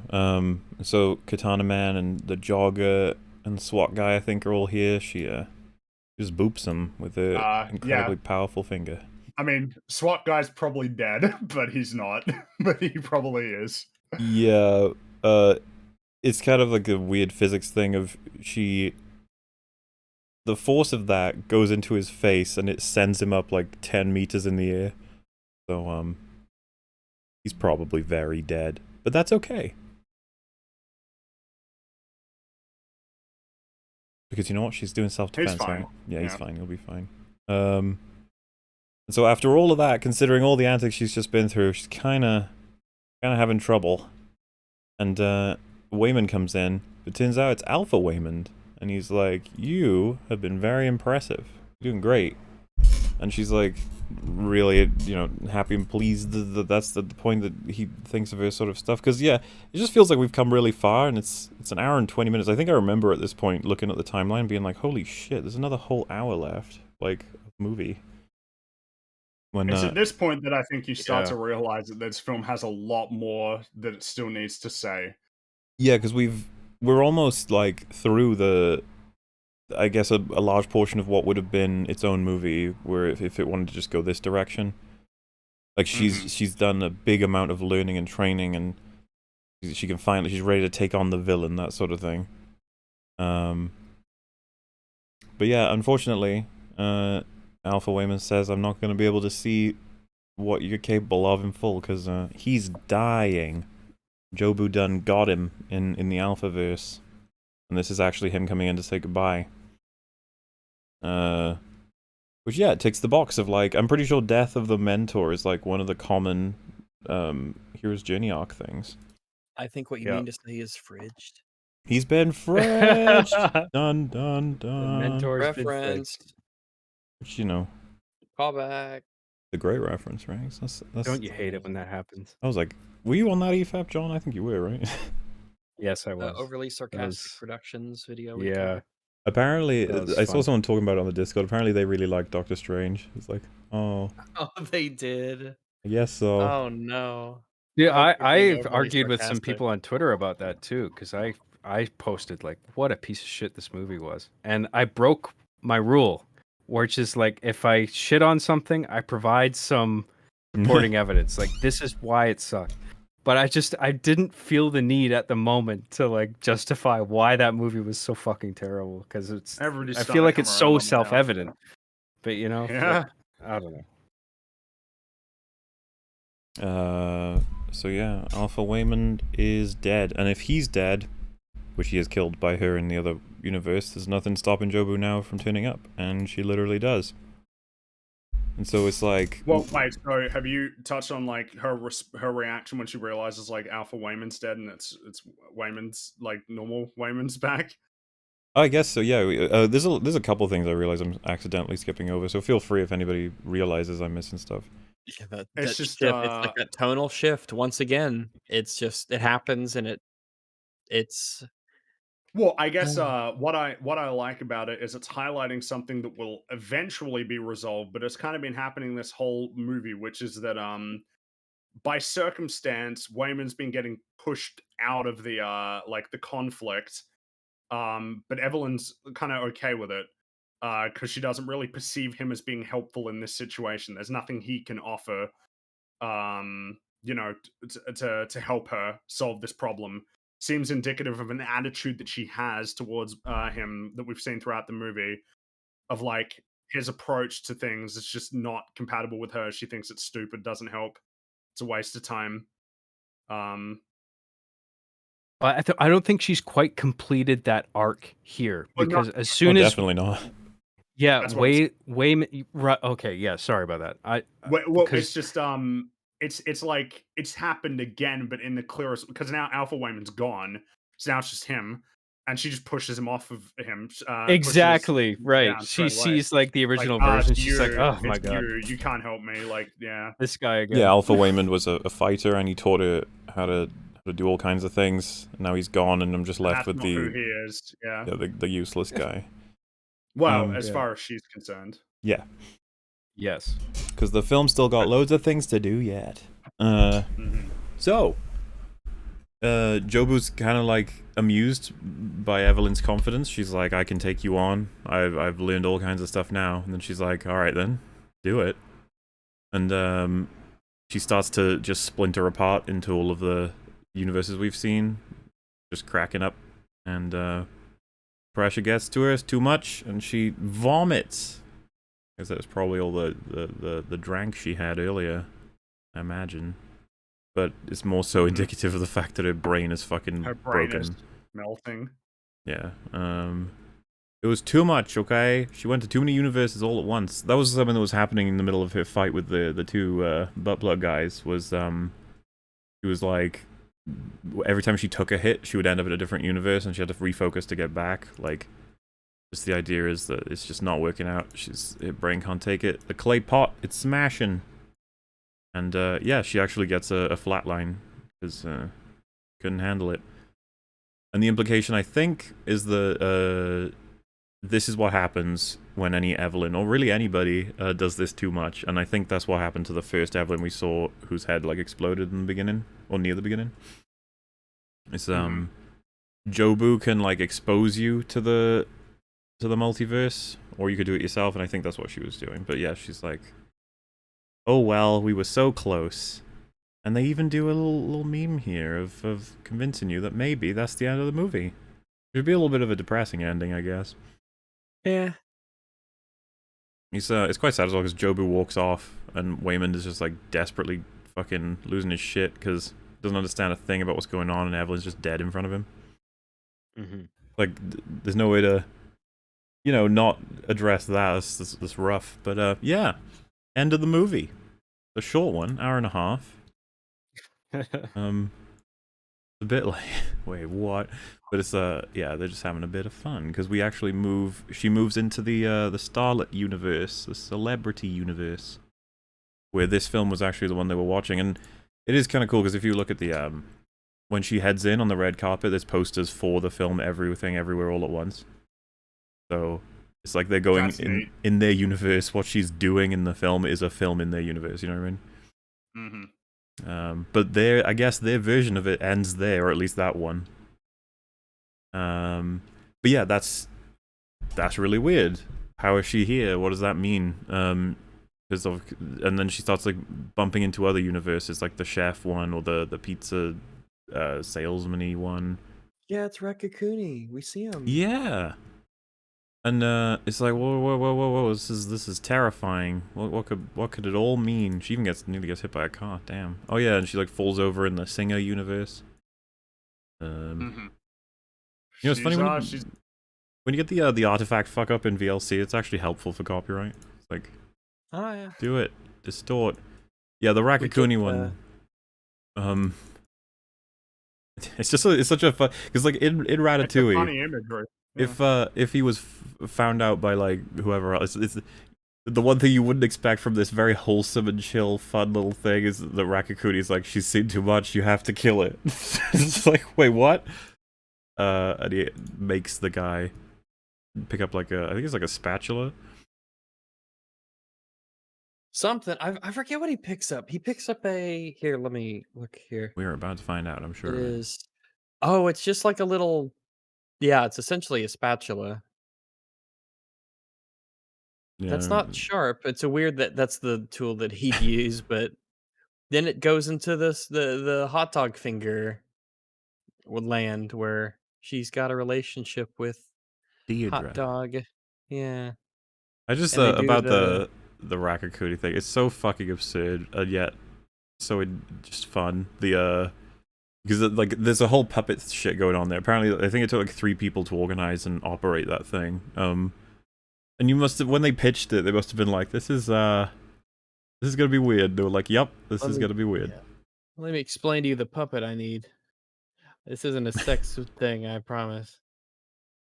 And well, there's a function to this that's so effective, I think, where like in a story of multiverses, you include a universe that's based on the dumbest possible thing ever, which is, in this case, it's like a one-off joke that feels like an improvised line, you know, and later in the movie you find out like, oh, they're actually doing a universe with this. This is so ridiculous, right? But that's the multiverse, right? It's like one boundary of stupidity all the way to the other. Like it's just infinite possibility. And it's important too. It may come across as like a bit of a meme, but the her knowing that Rakakuni is under that old hat of his is important.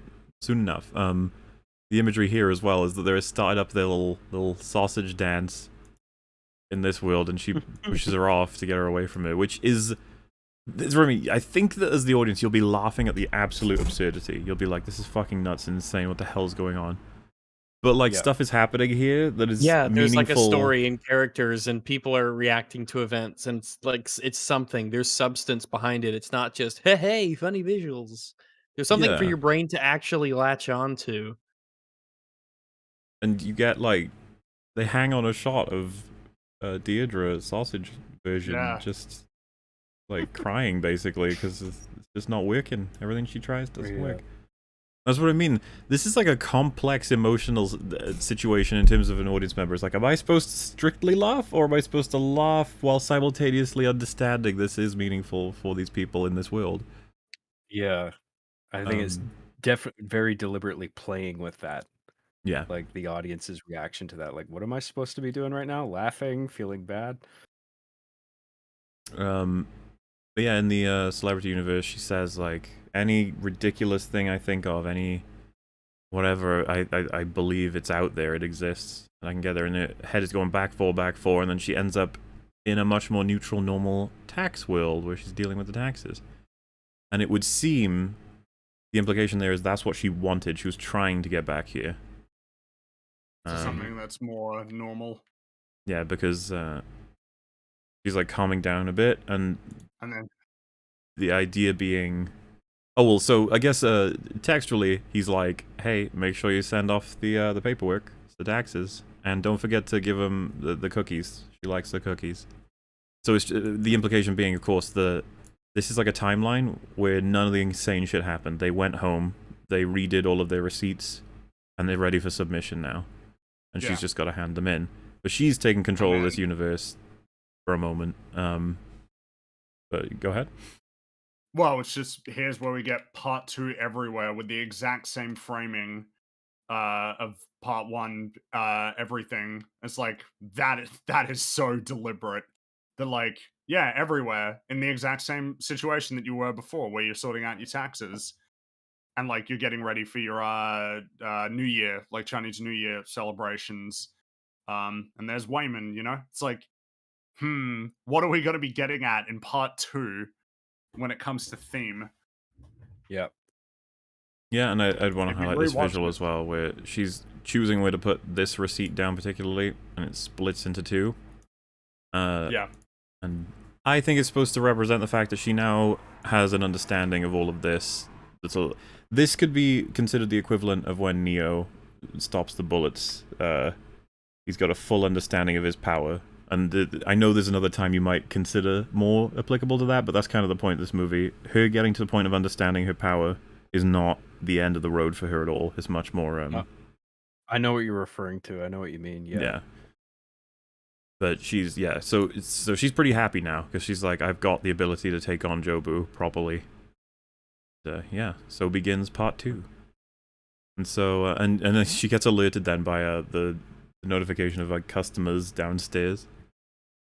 I guess it's amusing.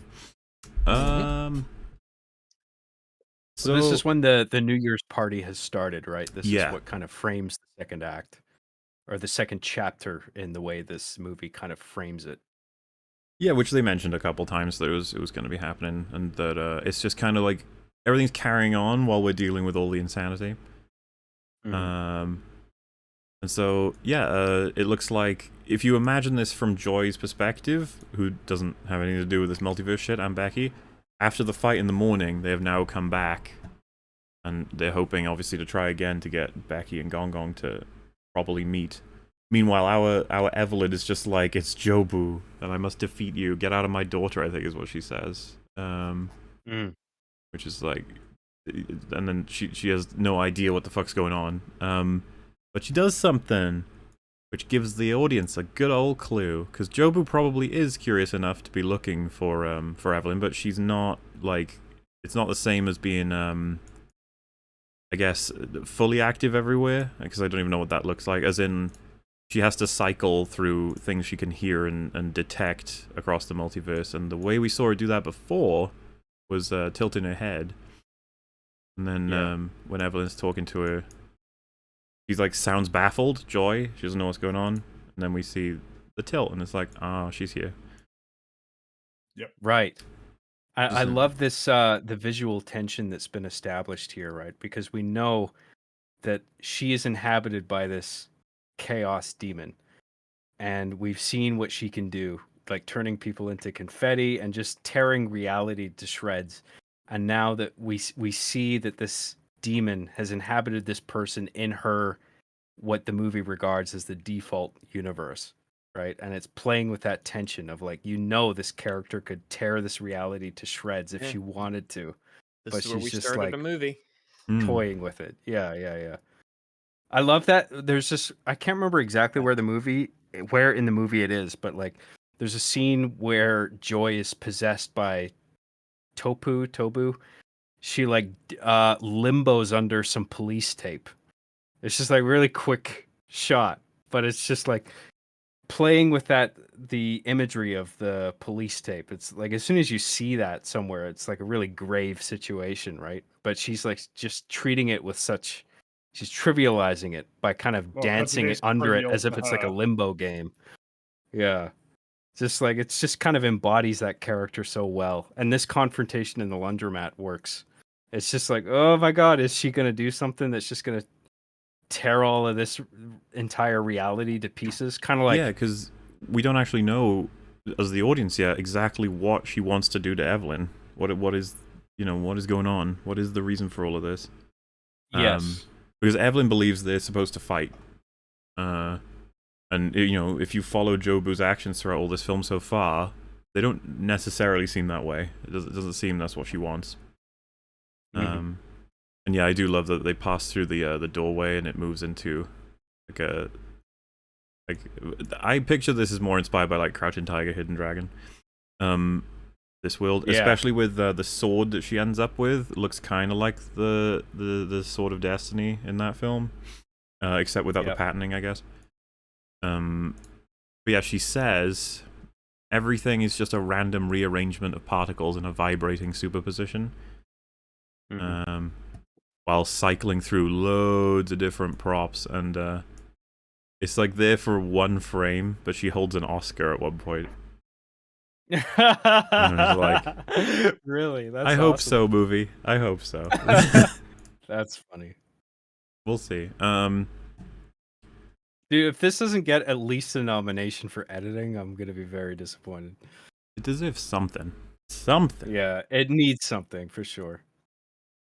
Yeah, and then I think Evelyn is like, I have no fucking clue what you're getting at. And then she says, don't you see how everything we do is washed away in a sea of every other possibility? Like, I think she's getting at the idea that the decisions you make aren't really of any meaning because you almost made all of them. Like, there's no difference with anything anymore. Everything's the same. Everything is nothing. This is something I think Rick and Morty always captured so well, is the absurdity of multiverse theory, where like if we're really taking it seriously, the idea that there's an infinite amount of universes where anything is possible. They have this one scene where it's like people sitting on chairs ordering pizzas, and then it changes into like pizzas sitting on humans ordering chairs. Right, yeah. And then like just every kind of variation of that, where it's just like there's absolutely no intelligent design being factored into this universe here. Like, would this universe ever come about, like, of its own accord? If you were just to let the universe just unfold into its infiniteness, would a universe like this actually exist? I'm not so sure. And with this being established in the sort of entities they are now, we start getting a little bit crazier with these universes. They go beyond the smaller variations, like did you become a celebrity, to the greater variations, like did you get sausage fingers, all the way over to this is literally a coloring world where they are pictures on a page. Crayon drawings, yeah. Because these two now are so high in power and they've spread all over the place that there's just like no limits, basically. And this is the kind of thing, it's contextualized in a much more meaningful way, I think, than Doctor Strange 2 basically having just the one moment where it's like, look, they passed through a bunch of universes, did you recognize any references? Like, oh yeah, I guess I did. Alright, anyway, Yeah. back to the story, because like that, it was never incorporated all that well. But yeah, she slices herself, and then it cuts to her being a piñata that's been hit open. It's like a world where you're piñatas, I guess. It's just like, yeah, they're just moving through all kinds of worlds where she's just trying to make a point. It's not really about fighting her, but like Evelyn keeps assuming it is. Yeah. Until she eventually says, like, I'm gonna beat you, I think, and then she's like, alright, punch my face. And she does, and it starts this mechanic that I assume is actually repeated. It's not entirely clear what's happening here, but when you, I guess, as a being like one of those two, if you connect with another one, it like almost in a single moment gives you a bunch of variations of all of the different things that can happen. Because it like spams through, she goes from punching her to like strangling her, to playing games with her, to pulling each other's hair, to doing each other's hair. You know, like, and I assume it's just running them both through all kinds of choices that could be made. Yes. So, yeah, and it's all experienced at once. This comes up again, a couple times, actually. We go, but... yeah, and then it stops with the punch. And Jobu just starts going, ow, and, like, lays down on the couch. It's like, it's Sorry about that. kind of fun and amusing. It's like, because it's so fucking baffling at this point. You're just like, aren't you, like, the super demon? Why are you fucking around? What's going on? And, yeah, because Wayman's in, and he's just like, are you okay? And she's like, yeah, I just fell on the couch. Oh yeah. He's like, okay. And you're just like, what is she up to? Yeah, You what is have going that- on? What are you doing? What's going on here? This ain't right. You're up to no good. And he That's what asks, I like so much about that character. Is in some instances, Steamy. it's like appropriate for that character just to sit in the moment and enjoy the chaos of it all. yeah, And just like having fun with this one person she's talking to in this instance, knowing that she could be anything in any universe in that instance. She's choosing to like enjoy the moment in this one universe with this other person. She's curious about this because she sees, the unique individual who can do this. So she's like, oh, she wants to study, see, yeah, take her time. Yes. She can. Right. yeah, and he reminds her to drop off the paperwork, and she's like, yeah. Don't worry about it. Take care of it. And it's kind of funny that keeps getting reminded because it's about to become super important super soon. And he's just trying to help, you know. Good old Waymond. So yeah, she drags Evelyn into the, I don't know, the Bagelverse. I don't really know what this place is. But she's introducing her to the idea, the bagel itself, and she says that she's felt everything her daughter has, as in like, this is basically her saying Jobu and Joy are the same. There's no real way there's no removing Jobu from Joy, which is what Evelyn's goal is. I agree. It should be Jobu and Joy because Joy and Jobu just, I don't know, it just doesn't have the same ring to it. Yeah, and she said, I felt the joy and pain of having you as my mother. I was like, damn.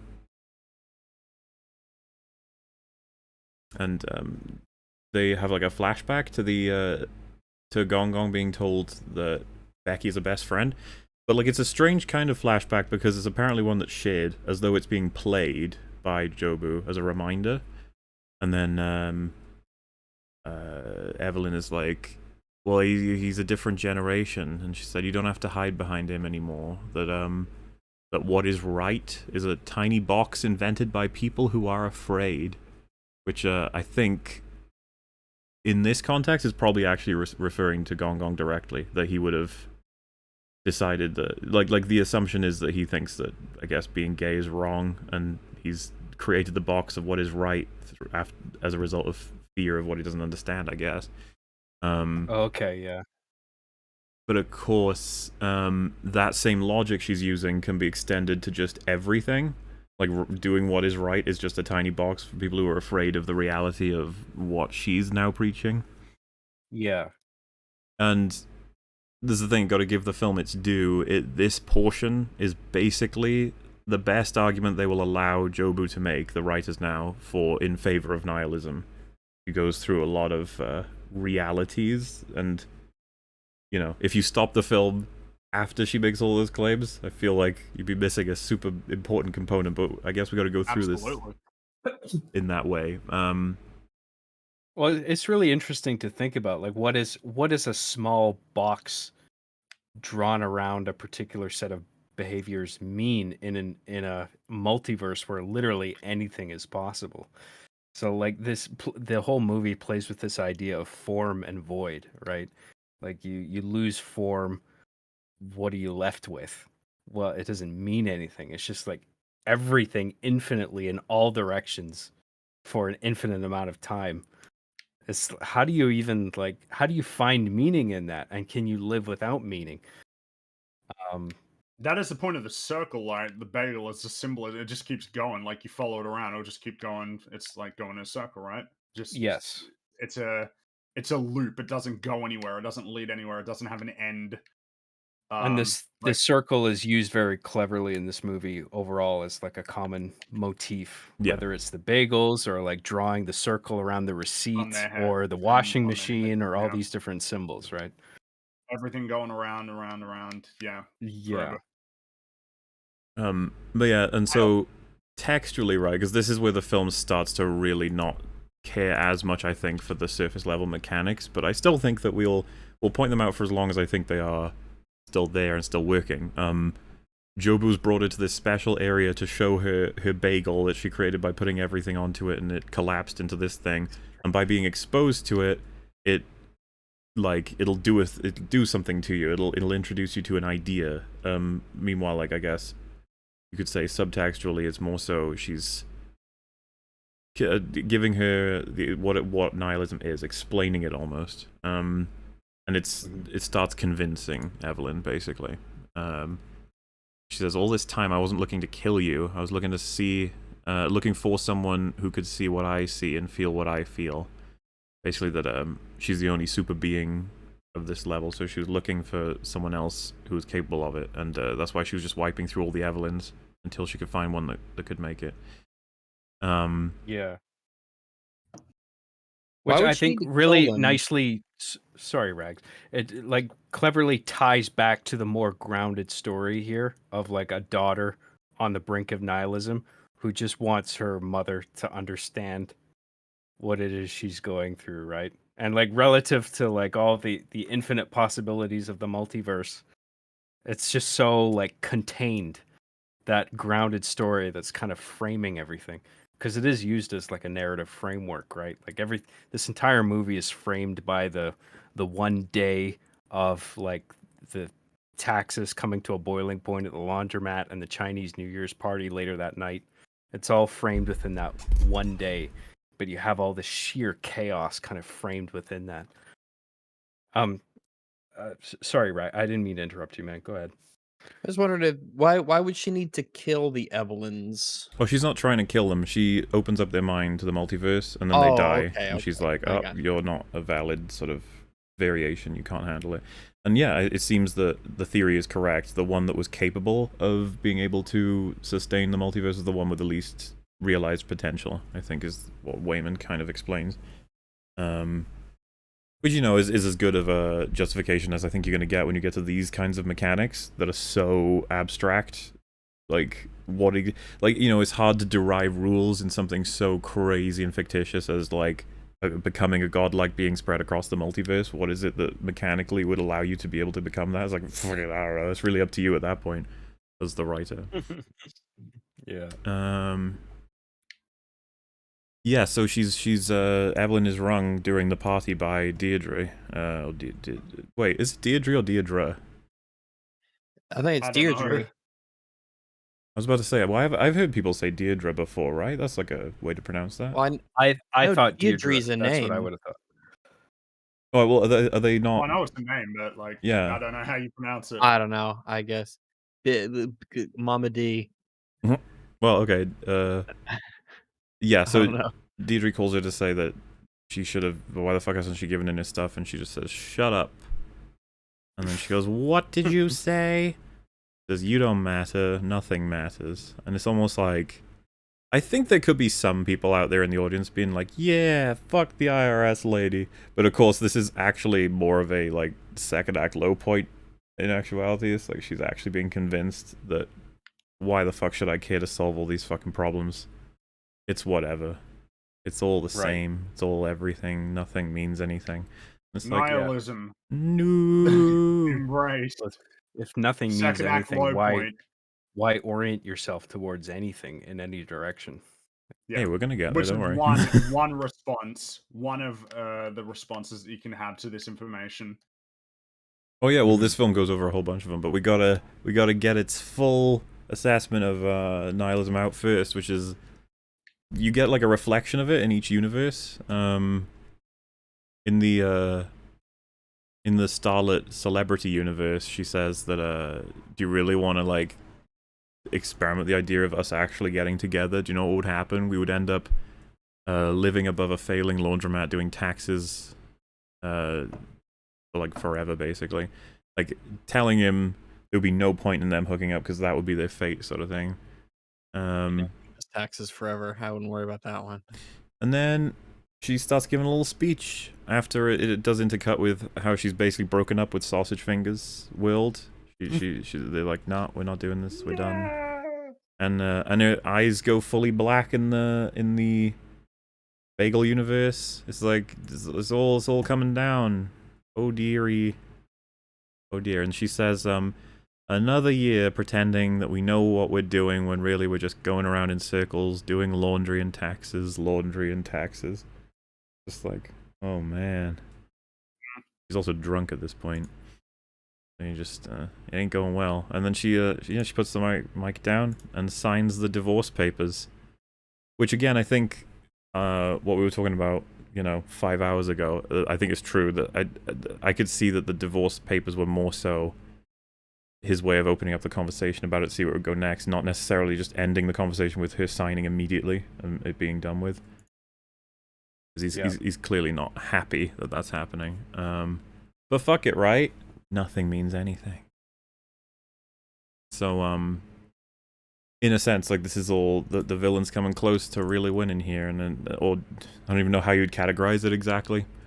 But Deirdre turns up to claim the laundromat, and out of frustration, then Evelyn just fucking grabs a bat, and I think she says, "I've always hated this place," and starts breaking shit with the bat. She's had enough.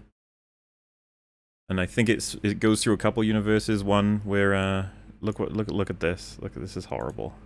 He revealed Rakakuni to the world, which is this the first reveal of Rakakuni to the world? Yeah, like she knew about it. World, but, yeah. now Sounds like a Dark Souls boss. The first reveal of Rakakuni. maybe Yeah. it is. the health bar appears at the bottom.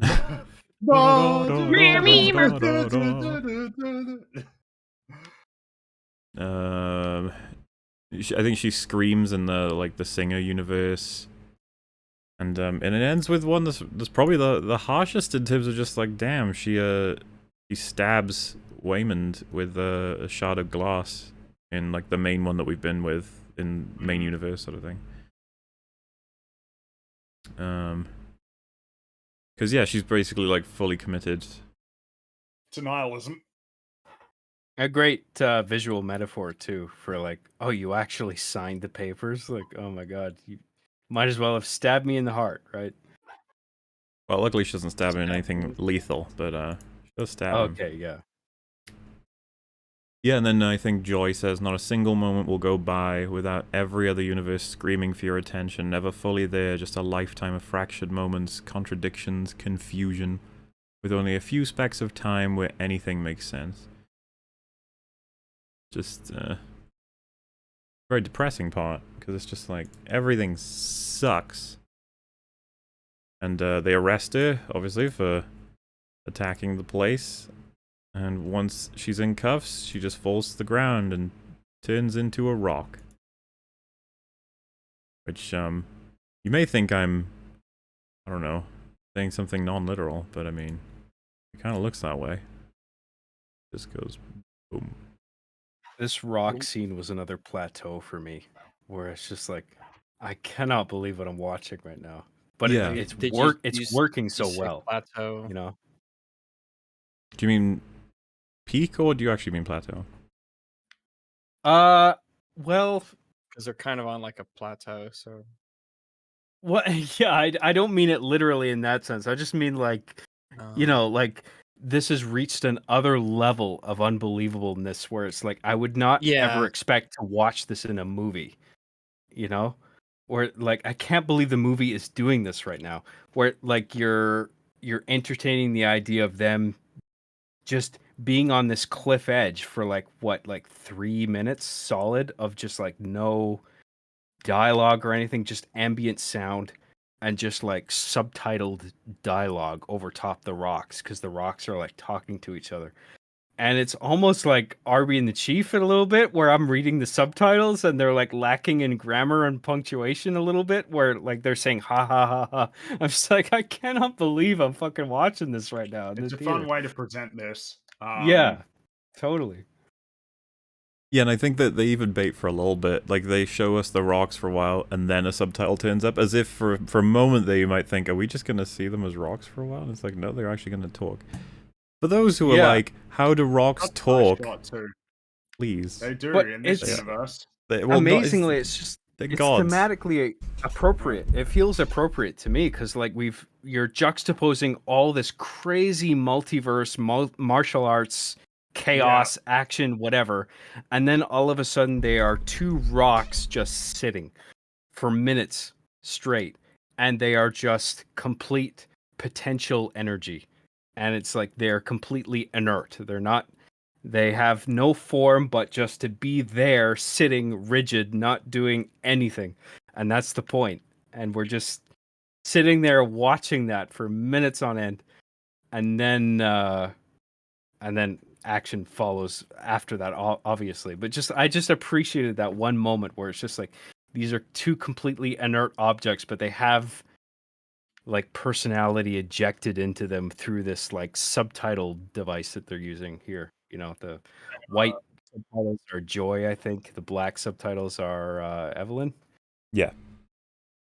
It's an interesting change of pace, considering that it comes right off the back of probably the most intense like moment up until this point, because we just had her jumping through like a million different universes. Yeah. And now we're just hard cut to two rocks sitting on a cliff. It's a great background as well. Like the scenery is nice. Yeah. It's it was a great choice, like to have it, and yeah, what you said there about like potential energy. I hadn't even thought of that. It's like, yeah, I mean, I guess there's that's true, and we see it later on when they come. Well, jumping ahead. No, we'll get there. Well, I was trying to think of it in like because it's been a while since I took physics in high school, but like when an object is positioned above whatever the determined like surface level is, like an object is placed X amount of whatever units of measurement you want to use as a measurement, like where it's separated from the surface to like wherever the object is positioned, you can calculate a certain amount of potential energy that has to like fall to that Exactly, point. and then when it falls, the potential energy becomes like realized energy that's being expended. Exactly, yeah. So the rocks are on this cliff right now, but if you were to take away that cliff and the rocks were to just drop to a certain surface level point, whatever it is, because it's all like relative, right? Like, because you can determine multiple points about where the base level is for them to be striking hard ground. Like, because you could like go down infinitely to the Earth's core, I guess. But like, I just think that ties in so well with like the idea that this Evelyn that we're seeing in the movie is like the quote unquote worst Evelyn because she has done the least to take advantage of her potential, but that gives her the edge to jump to these multiverses and gain these abilities to accomplish something truly what is it? Excellent, I guess. I don't know. Mhm. You know what I mean? Yeah, no, I get you. Yeah, and I think it's just a nice. She like treats it as though it's a pocket universe, or rather a universe that she's aware of that she can go because it's so peaceful. There's not a single thing to worry about. Nobody's doing anything. No one's going anywhere. It's just you just be a rock. Yeah. Which I also think sort of doubles up as like it's in a sense like that's all anything is. We're all just stardust floating through the universe, no different Right. necessarily than a rock, depending on how broad and how broad you want to go. But yeah, it's quite a scene, and it's funny because a lot of people I saw when they were first comparing this and Doctor Strange were like, two rocks managed to achieve more than like Doctor Strange as a whole movie could do. Yeah. It's Power true. of good It really writing. did. Actually wanting to tell a story. God forbid. Yeah. Yeah, and then so Joy just starts talking about how, as a rock, that everything we discover, the more we learn, the more we spread, the more we realize just how small and shit we are. Just all of it is just a big reminder. And I think Evelyn says, yeah, it's a big fucking joke. And then Joy says, I've been trapped by like this for so long, experiencing everything. I was hoping you would see something I didn't, that you'd convince me there was another way. She says, you know, what are you talking about? And she's like, the reason she built the bagel wasn't to destroy everything, it was to destroy herself. Could going in actually give her an escape? Could she die? And at least this way she doesn't have to do it alone now. And yeah, and so that is sort of the entire portion for Evelyn being fully convinced, I think. And now it's time to just enter the bagel and end it all, is the idea. And, yeah, Evelyn comes pretty close, except, you know, being aware of all universes at once, she can just hear Deirdre and Wayman talking in the party. Which is a curiosity. It's just like, what in the world would he be saying? Why even bother? And it looks like it's actually like having an effect. It's working. Because if you imagine, right, if Deirdre is the kind of person right now who's just been ignored and screwed over by these people and they're trying to take advantage of tax information stuff to the point where she's already had a lien on their place and now she's having it seized. What in the world could Wayman say to her to get her to stop? Like, and I think even Evelyn says, like, that's like impossible. And Joy says, it's a statistical inevitability, it's not special. It's just like, okay. Yeah. But, curiosity nonetheless, right? It's just like, what did he say? Right. And yeah, and it's cool because Deirdre looks really like she's struggling with the information she was just given, and she's just like, I don't know you guys, but at this point in the movie, I was just like, what did he say? Like, what would have worked? Well, at this point, I don't even know if they'd ever tell us. I was ready to have them just say, yeah, you won't know what he said, just that he said something. But at the same time, you never know. And yeah, but we have been given all of the available tools to know what he could have said. And yeah, he says everything's gonna be okay, and she's like, the fuck? Like, how? He says she's gonna give us another week for one last meeting, which is that's a hell of a long time compared to what they had. And she says, how? And look at this guy's acting here, right? Gosh, where have you been, sir? Where have you been? Really? Yeah. I mean, he's been learning kung fu. Dude, he must have been like martial arts training or meditating or something with all that time, because like he has a remarkable control over his physicality and his emotions and his mental state. Like, He's And a it's fantastic just actor. yeah, it's like the acting. Well, we see him in the other universe where they meet at the theater. Just the fact that he can be, in a different in a different outfit, behaving differently, with his hair slicked back and everything. He just seems like an entirely different person because he could make us believe it. Totally. Yeah, Very some impressive.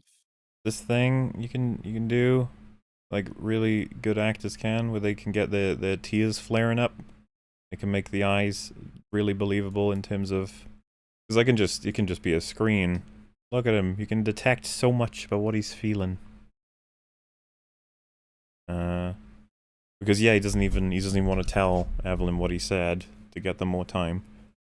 And so it's like, but then he starts talking in another world that she gets distracted by, and it's Waymond in Celebrity Land. Who says, you think I'm weak, don't you? All those years ago when we fell in love, your father said I was too sweet for my own good, and maybe he was right. And then we cut over to the universe where Gong Gong is trying to kill her with his alpha cult, and Waymond stands in front of her to say, please everyone stop fighting. And it's just like, you start to get a vibe, it's like, oh, Waymond's coming through in a lot of ways right now. What's going on here? And He's he says, a good guy. Back in the celebrity universe, he says, you can tell me it's a cruel world and we're all running around in circles. I already know that. I've been on this earth as many days as you. But when I choose the good side of things, I'm not being naive. It's strategic, necessary. It's how I've learned to survive through everything. Just like, oh, we're introducing some new points of view here. Yeah. And to the Alphaverse people, he says, I know you're all fighting because you're scared and confused. I'm confused too. All day I don't know what the heck is going on, but somehow this feels like it's all my fault. It's like, I don't know, it feels like such an appeal to the world, in a sense, right now, the meta surrounding it. I suppose this message could come out at any time. But there's quite a bit of tension and turmoil in the world at this point, our one, and I appreciate I would this say so. on that level. The fact that he's saying, like, everyone's angry, everyone's confused, everyone wants to fight, and at the same time you can feel like it's your own fault that more things aren't being done. Yes. Yeah, and he says he has no idea what to do about it. He has no idea what the solution is. He just knows that you need to be kind, especially when you don't know what's going on. Which, again, so much that applies to in a detailed way that would be really meaningful. But I just like that it's broad enough that anyone can read into this however they want. We're gonna make another another Doctor Strange comparison where America just gets a little cheap pep talk at the end and she saves everything. And this is similar, but it's just so much more earned and well done and established. So much more impressive. Yeah, we have Waymond simultaneously in several universes committing to different actions that are all incredibly meaningful but follow suit in one strong through line about the way that he believes you should operate in the world. And it's Kind.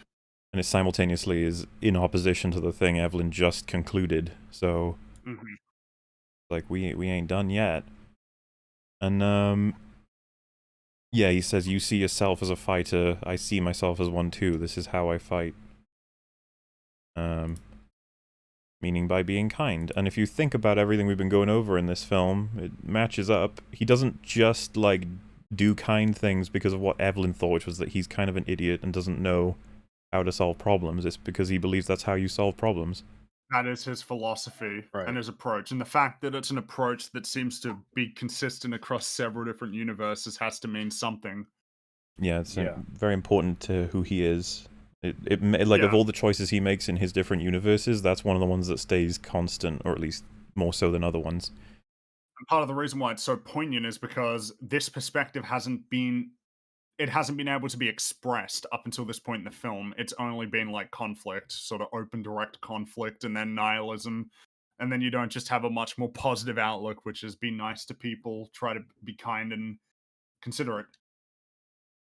And like that's the way to try and, I guess, fight for more broadly a sense of meaning and purpose in life.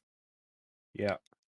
even when you're confused and scared and angry and blaming yourself, it's like even in the face of those confused emotions, you can still choose to be kind. It's a nice Yes. wholesome message to come out, especially in the face of such abject nihilism. Yeah.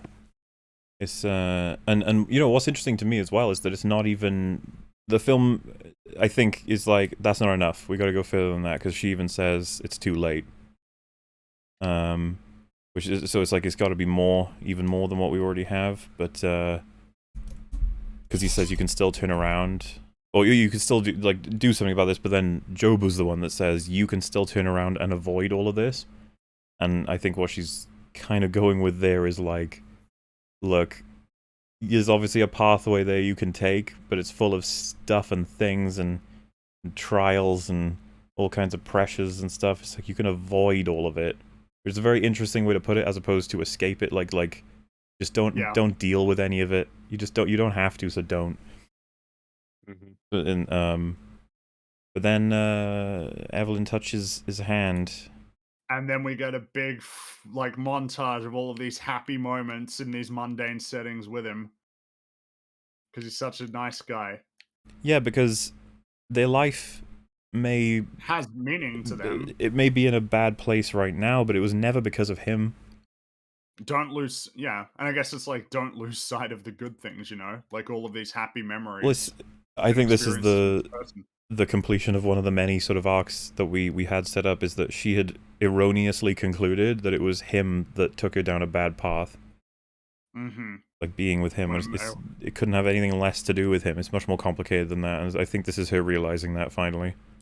Yeah, especially when you have him say like, yeah, in a different life I would have been happy to just like do taxes with you, and do laundry.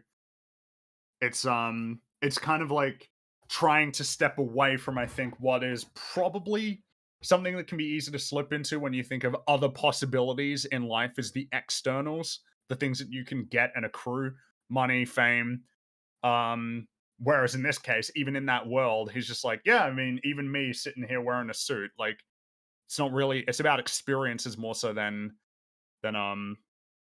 like attaining things or like trying to, like appreciating what you have rather than what you could have in like a world that isn't yours, Yes.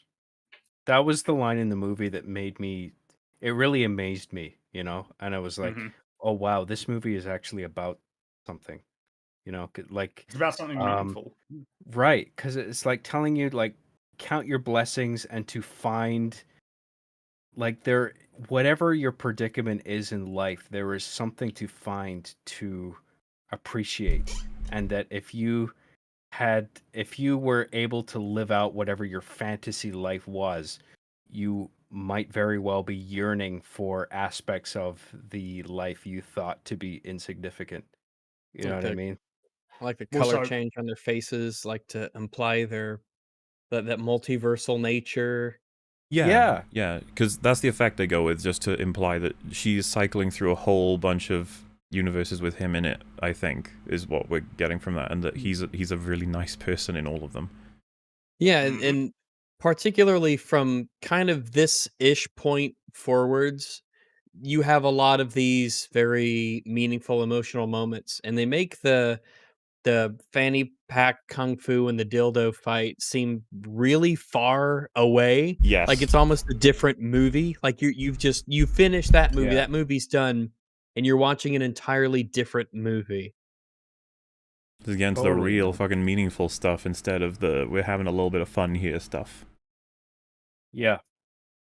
Because it really all starts coming together here. Genuinely, this power of fiction. I was like, what it's all for is like when you have like a classroom and they're like, today we're going to learn about meaning. I know it sounds broad and you might get bored by the textbook, but we got to learn about, as opposed to, guys, you want to watch a crazy movie that's a sci-fi fantasy where a woman is trying to hunt down a person that's trying to end the multiverse and kill her by learning more powers? You just be like, that sounds fucking crazy. Let's watch that, yeah. And then by the end of it, because I'm a teacher, I wasn't asking.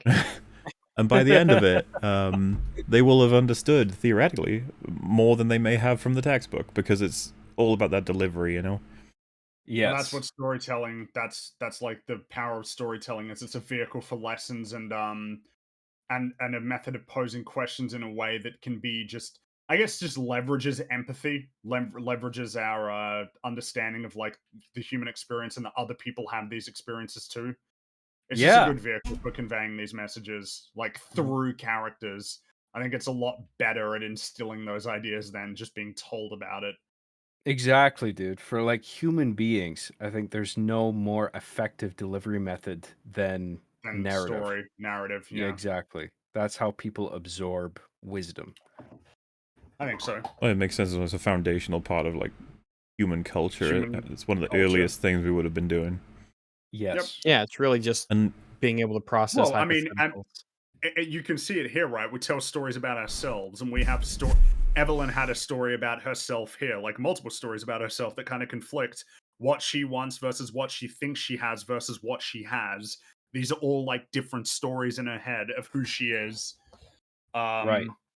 And she doesn't have like a clear grasp on probably the most important one, which is what you really have, Yes. and the value that that gives you, rather than what you wish you had, what you want to make people think that you have. Yeah, That moment where in the universe where they're both actors and they have both gone their own way and they've become quote unquote successes in their own individual paths where they presumably have ridiculous amounts of money or whatever. They're both successful actors.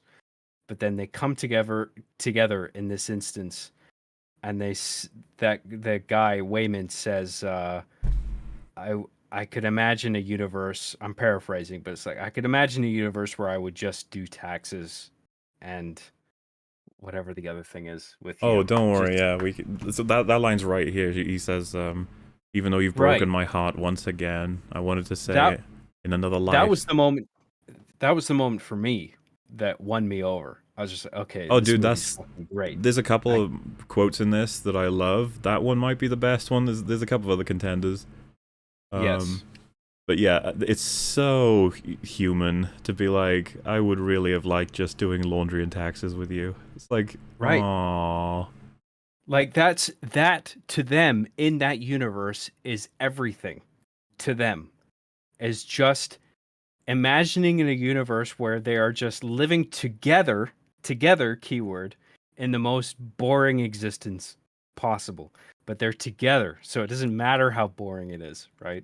So it's just this like overarching message of like it doesn't matter what you're doing, but like who you're doing it with, kind of thing, right?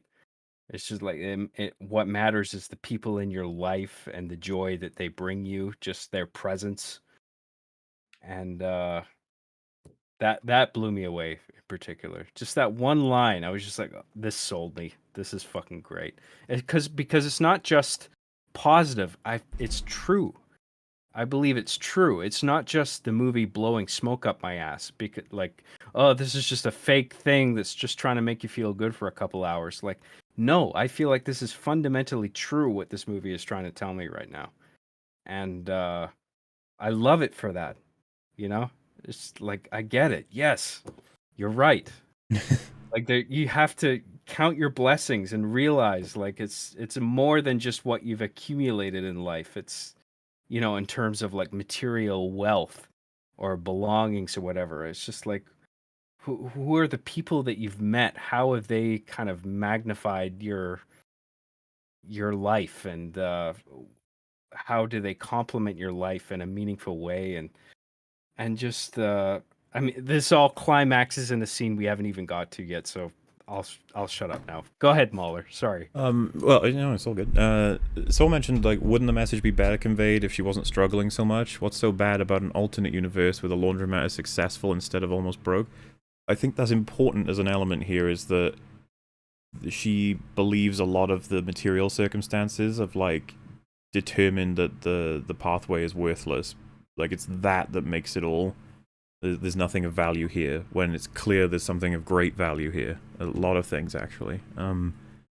You need, like, her material circumstances to be really shit, for this story to work as well as it does.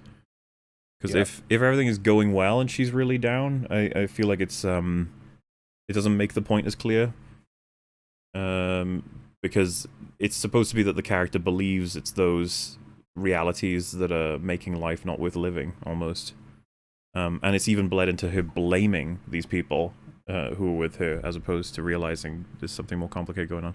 I think it opts us into being able to explore more about this. It's a little bit more complicated, but I guess we'll push on a bit more, because why not?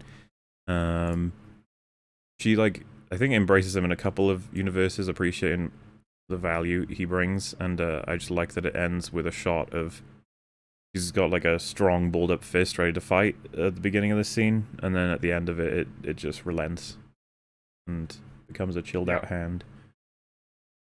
And so yeah, she's got a reason now already, at least one, to remain a complete alternative, a response, if you will, to the concept Jobu was bringing up.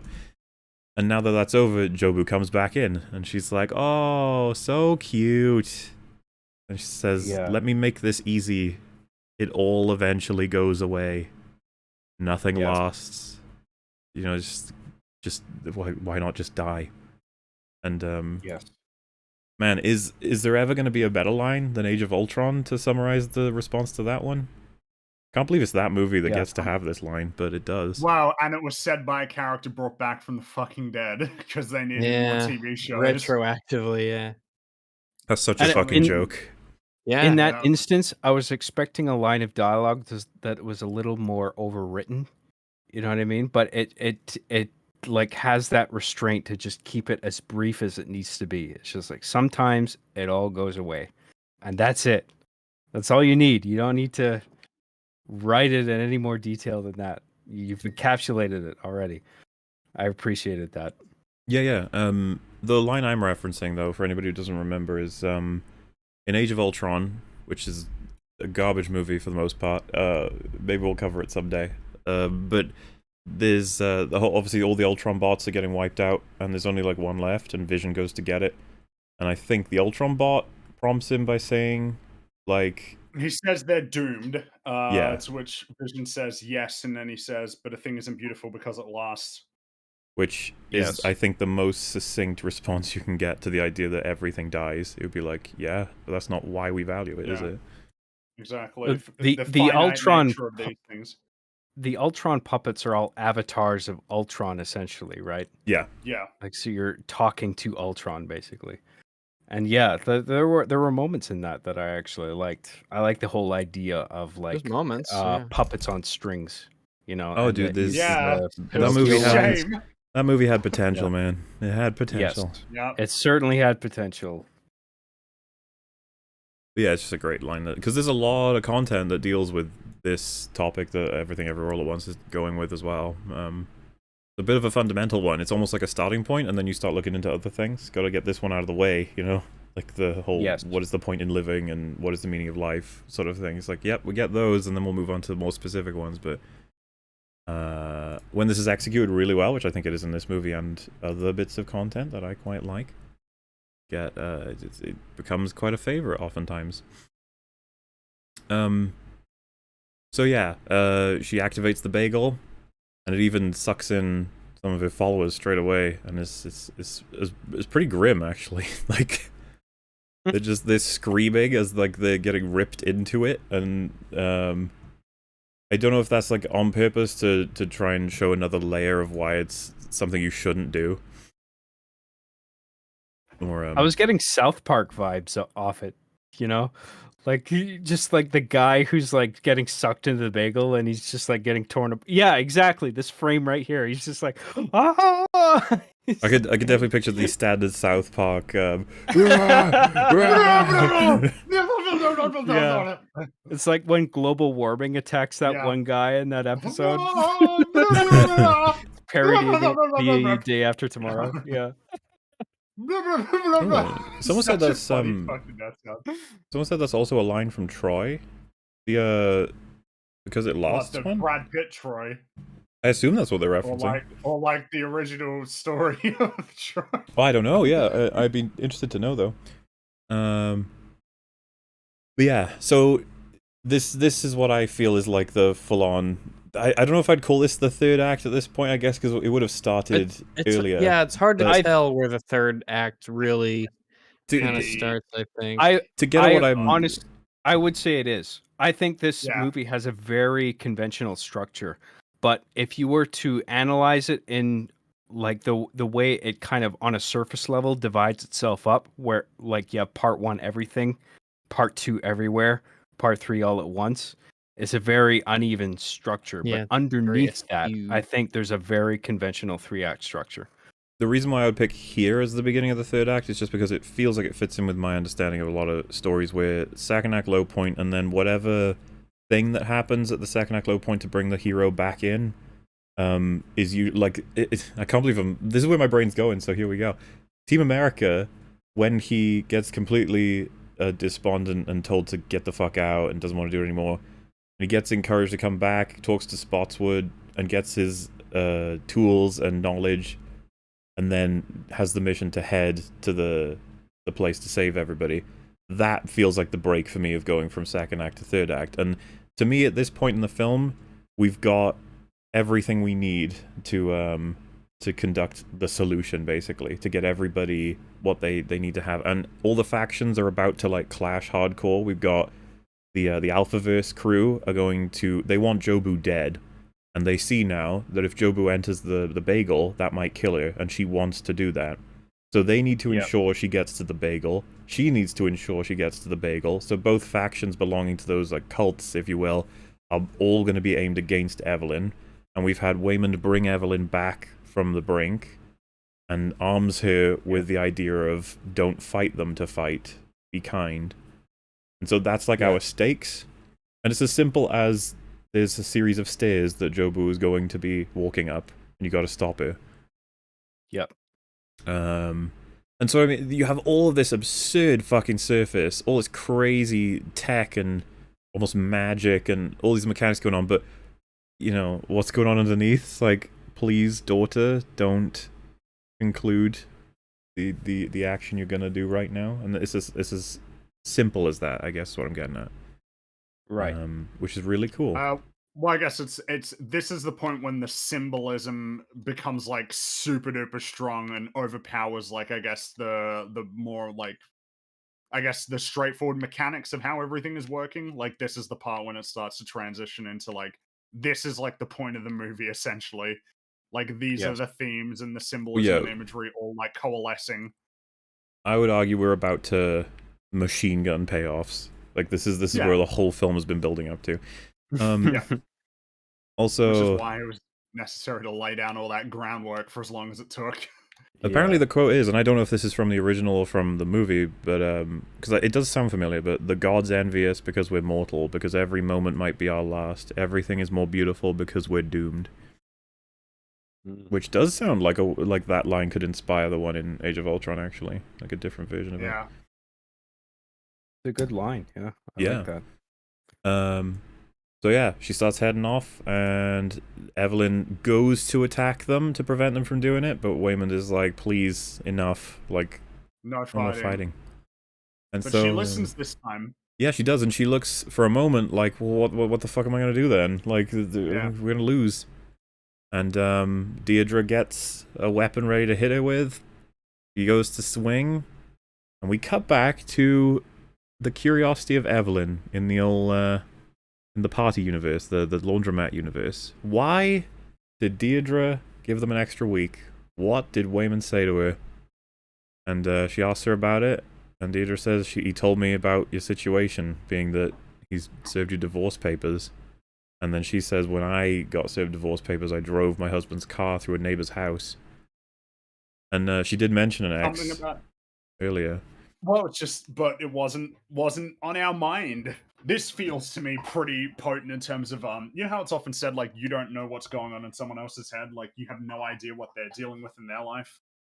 They could have any manner of problems that they're dealing with that you're just completely unaware of, and like even just a recognition that they may well, a recognition that they're another person who probably has the same thought process as you and the same struggles as you. Just realizing that and like acting on it can make a world of difference to that person. Yeah, genuinely Play out. great stuff, because up to this point in the movie, Deirdre's kind of characterized as just being the annoying, useless asshole IRS agent who doesn't understand the struggles everyone's going through. And that's when you're not even including the fact that all the alternate versions of her have just been aggressive and trying to kill us, like as the main character sort of thing. And now, it's like you find out like maybe a lot of her anger does come from the fact that that happened. And then she says, it's unlovable bitches like us that make the world go around. And it's just, yeah, so the reality underlying Deirdre as a character is the fact that she thinks no one can love her. But of course, in the multiverse, that can't be true. There's got to be in some place where she's loved. Well, we know of a universe where someone loves her. That's right. The Mhm. hot dog universe. And that's that what- meme, remember? That's what I'm saying, was it's a so meme. great that we're fucking around with sausage fingers, but it's like, no, it's like making a point. Well, yeah, sure, sausage fingers, but Yeah. there are people who live in this world who have like real struggles and real relationships. Despite the absurdity of the universe, it's still populated by people like Well, Deirdre.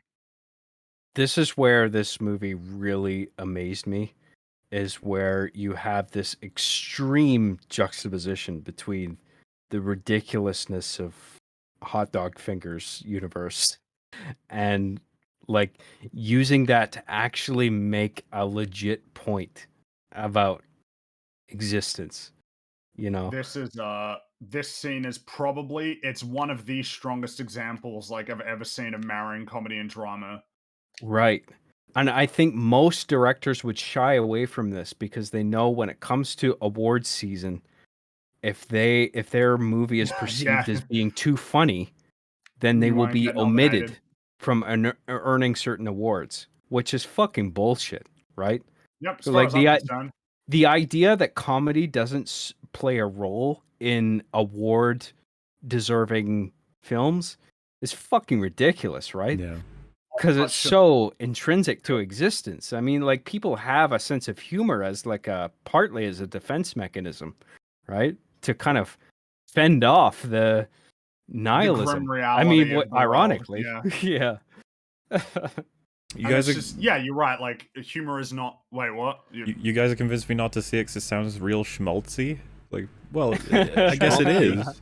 Schmaltzy referring to like it's super, almost like what are the words I could use to describe this? Emotional. I don't know if that's quite right.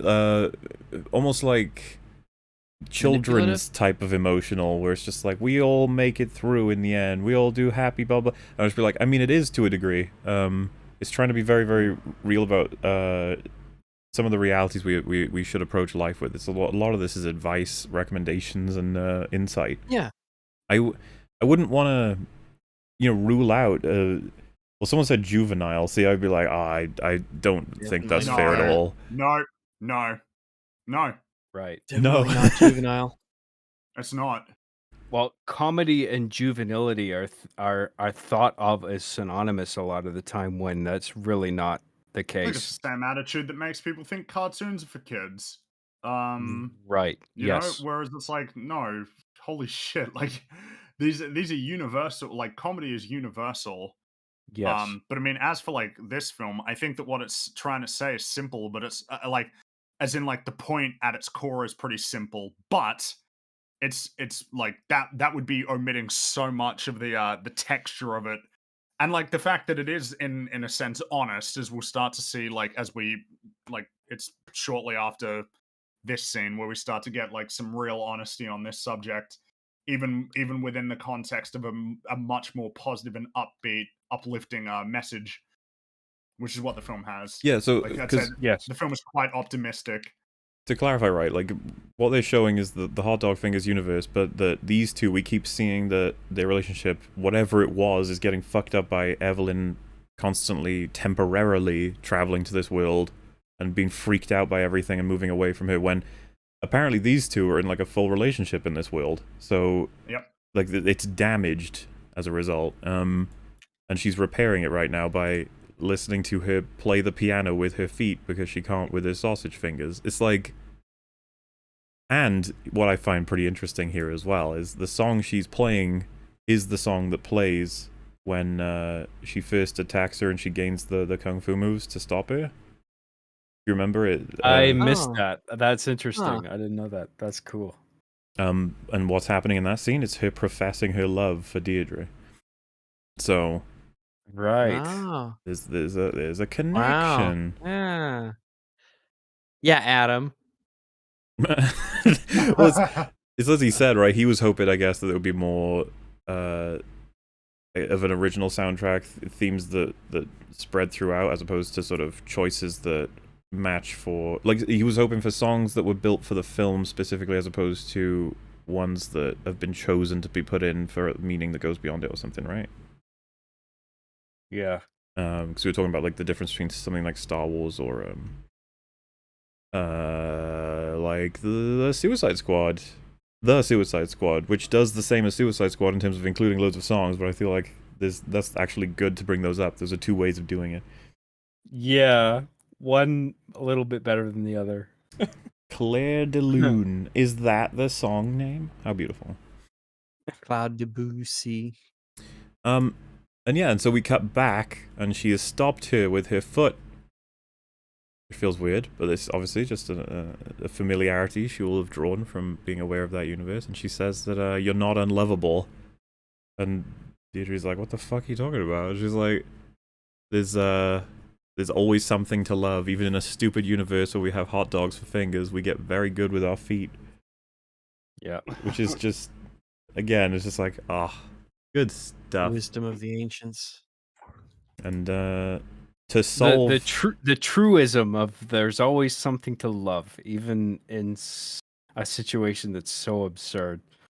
As absurd as playing the piano with your feet, like you were saying. Yeah. Well, they show up at one point she's knitting with her feet as well. Like, I missed that. That's fun. and see, they have this image where she's, wiping away a tear from her with her foot.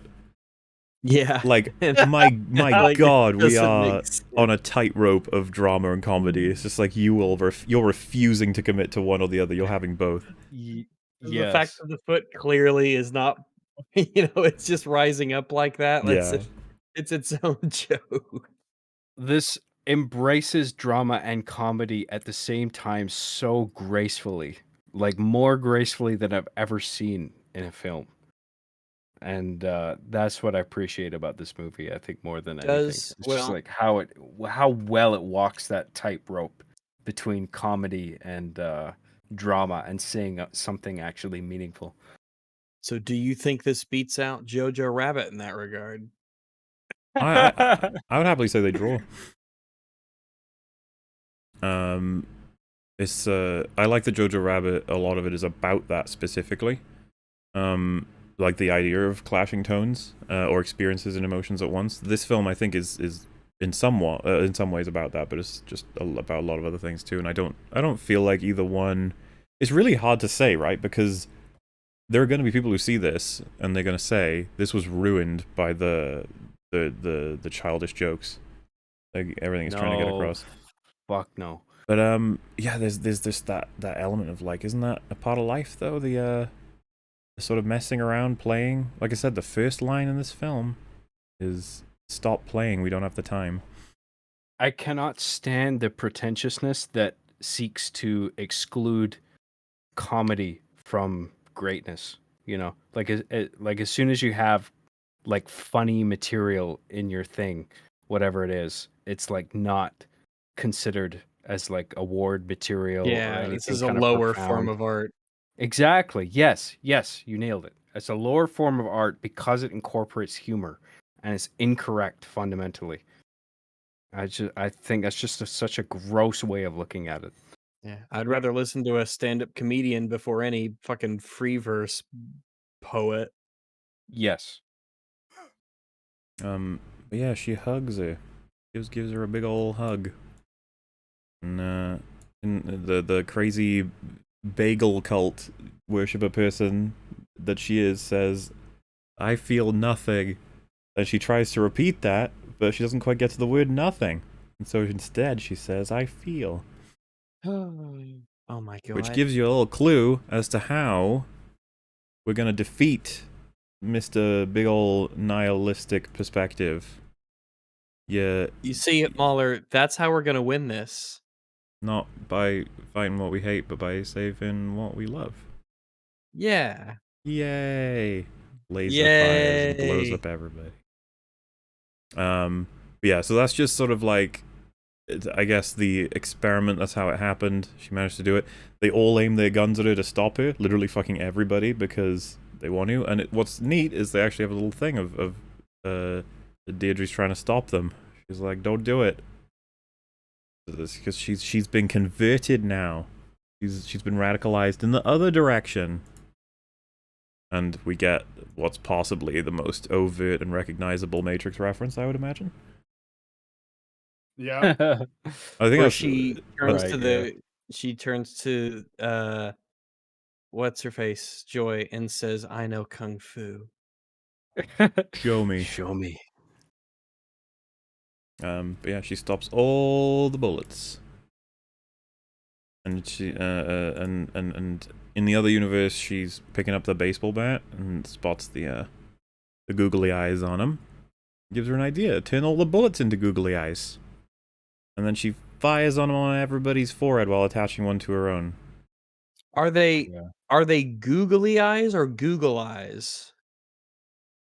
Because she says Google eyes in this in the film. Yeah, But she I don't know, does. is that supposed to be I wrong think they're or used synonymously. On I her assume, part. yeah, I've always assumed they're called just googly eyes, but maybe, I don't know. yeah, I don't even know. They don't come up often in conversation, but I think that's what they normally are referred to. They're googly eyes. Like, it's just, that's what they're called. All right. Rags being They're called googly asking eyes. questions, No, confusing me. I'm just asking questions. I just want to That's get to okay. the I've truth. just provided you with the answer, though. They are called Get into googly eyes. get into the bottom of things. Um, Maybe Google eyes is what happens when you spend too much time researching online.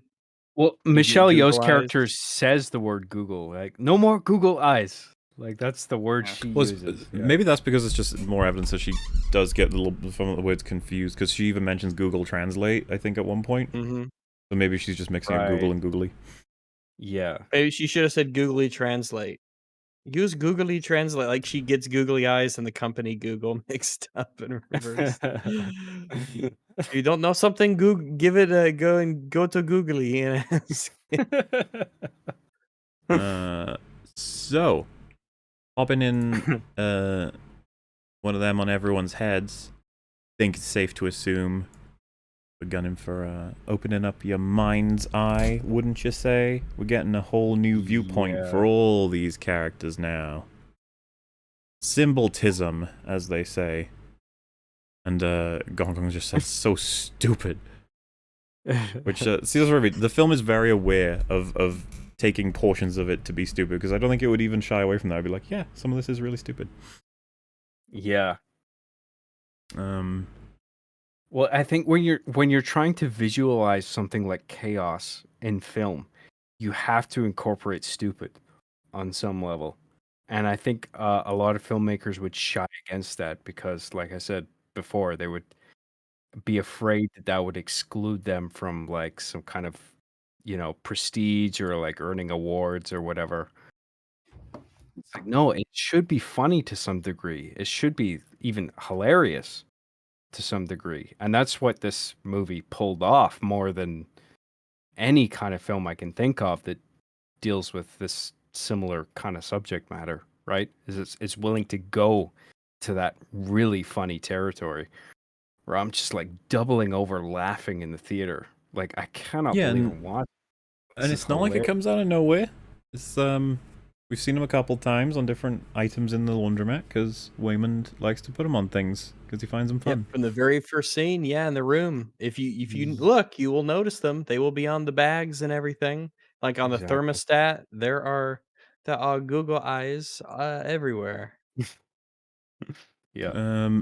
Yeah, she even puts googly eyes on herself as a rock. Yeah. 'Cause why not? I'm gonna get you. That's just like, don't come near me.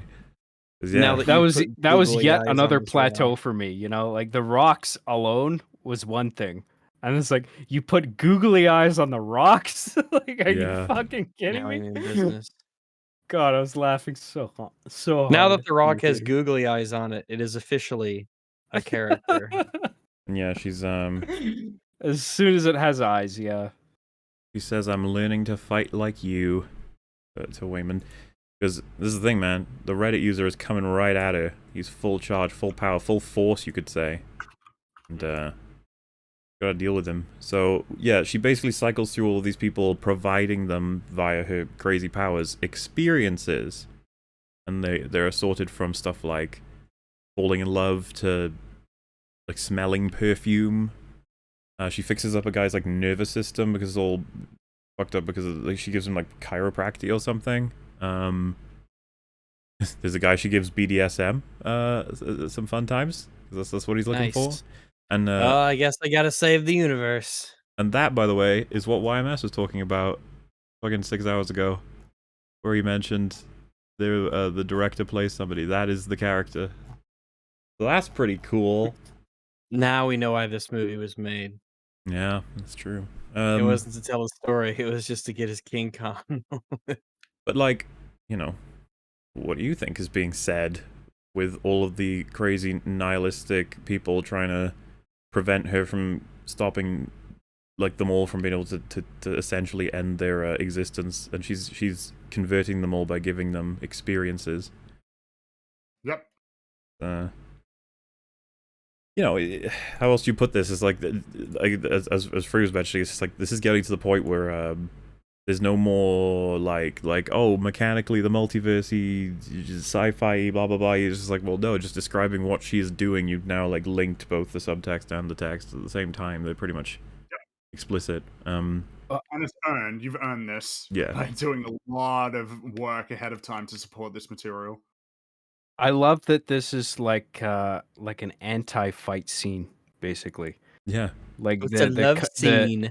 Traditionally, the climax here would be like just epic martial arts stuff, right? Which has already been seen earlier in this movie, but in this instance, it's like she is doing things to fill the void in the lives of whoever she's like conflicting with in that instance. So it's like suggesting the idea that all hatred in the world is kind of just an illusion, basically, and it's all manifest of a manifestation of things that people are lacking in their own lives, and they're angry about it, and they're taking it out on someone else, and she's kind of fixing that one person at a time. It's like, you're missing this thing from your life. Okay, here's this thing. I'm going to tap into the multiverse to fix this thing in your life. And then they're fixed, and then she moves on to the next guy, and then making an epic third act fight scene out of that, where it's not about like punching and kicking, but just like resolving people's personal issues. It's very creative, and Action therapy. it makes you feel good to watch it. Yeah, I liked how anti-conventional, I guess it was. You don't typically see that kind of thing. And an important part when she's doing all this is they show Joy turns to look at it and smiles, which gotta be getting through to her a little bit. Yes. Well, they're kind of like funhouse mirror reflections of each other, right? Like the person who has completely embraced nihilism, which is like the Joy character. And then like the Evelyn character, which is kind of taking advantage of those crazy powers, but not quite diving into the nihilism as the other character has done, right? Mm-hmm. Because fundamentally, this is a story about a parent pulling their child away from the brink of the abyss, you know, nihilism, which is a very common and relatable thing, I think. You know, like what parent hasn't dealt with a teenager that has said like, I wish I was never born, that kind of thing. You know, I feel like that's very common and very relatable. I agree. And she pulls it down from the staircase to obviously delay her approach up there, and as she falls, her like clothes get all tangled and out of sequence, sort of, and she is now wearing something that's completely disparate in terms of materials, colors, and even like her hair is done in a really weird way, and her makeup is like all disjointed. Because this is like the most she's just been, at least when she had the full belief in nothing meaning anything, there was some level of control under that, I think. This now, she's like at the peak of confusion and anger.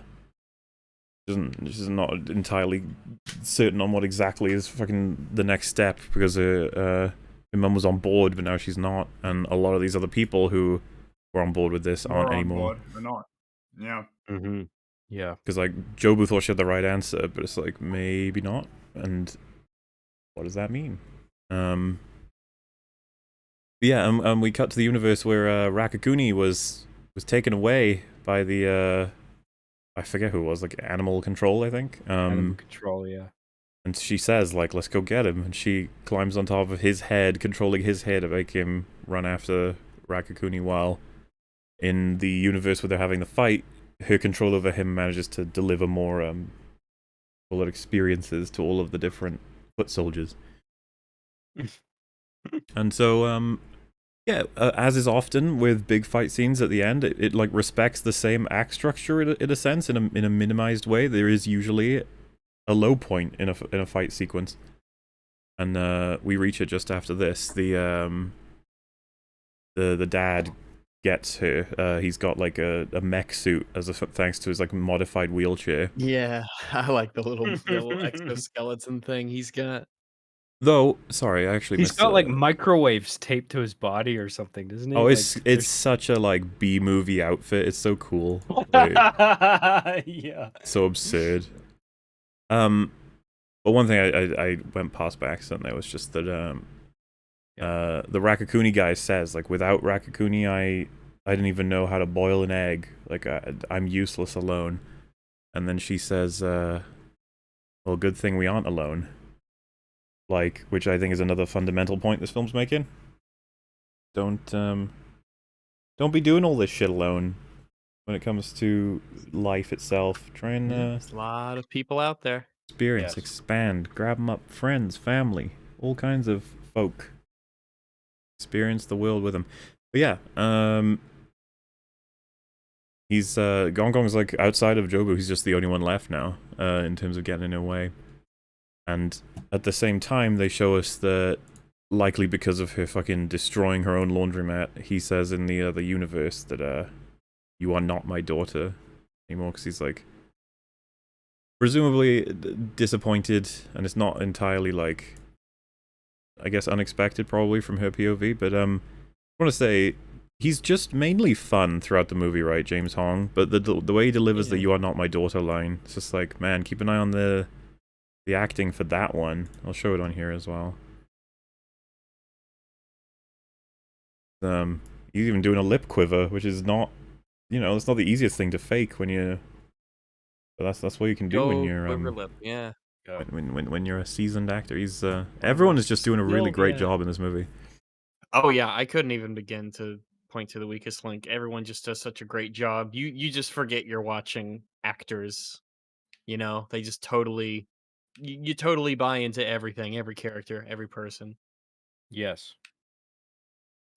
And so, at the same time this is happening, obviously he's grabbing her to prevent her from getting up the stairs. In another universe, Wayman says to Evelyn, you know, in relation to in the celebrity universe, he's like, he who loves the most regrets the most. Let's not live in a fantasy. Like, basically, let's not be together if it's never gonna work. Like, she did run after him after he said the first sort of thing that she talked to him about, and then Jobu says, you see, it's a matter of time before everything balances itself out. Which is, didn't we talk about this in the last stream we did? Kind of? Yeah, jog my memory, what so are you referring to in particular? When she says Halo, it's only the last one you did? not Halo, no, it was a catch-up stream, I think. But the fact she said, Halo balanced out. Yeah, matter of time before everything balances itself out, referring, of course, to no matter what's built, it'll all come crashing down, essentially.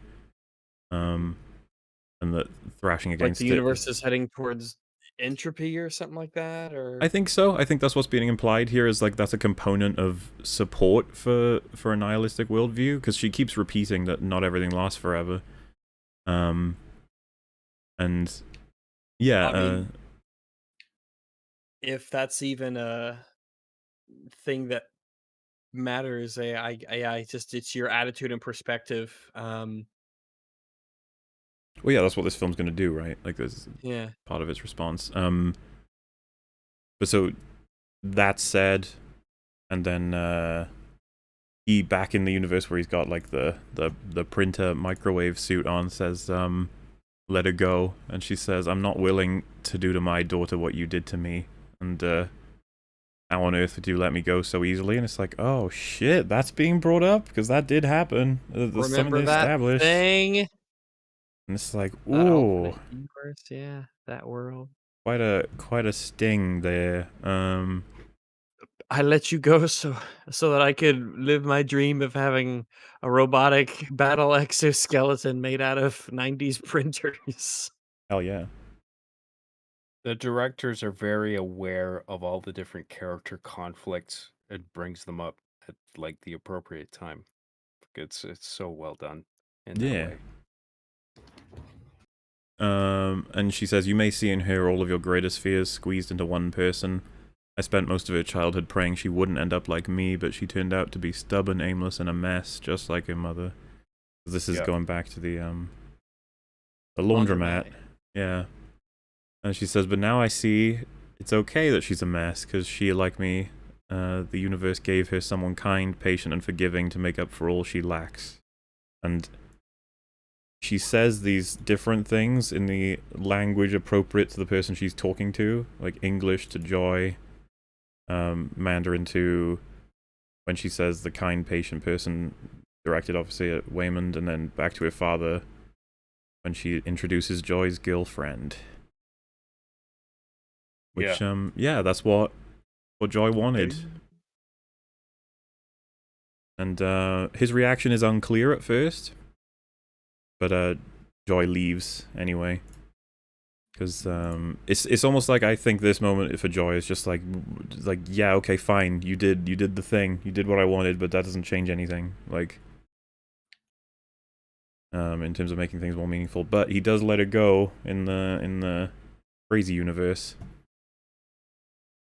and she ends up trying to grab Joy.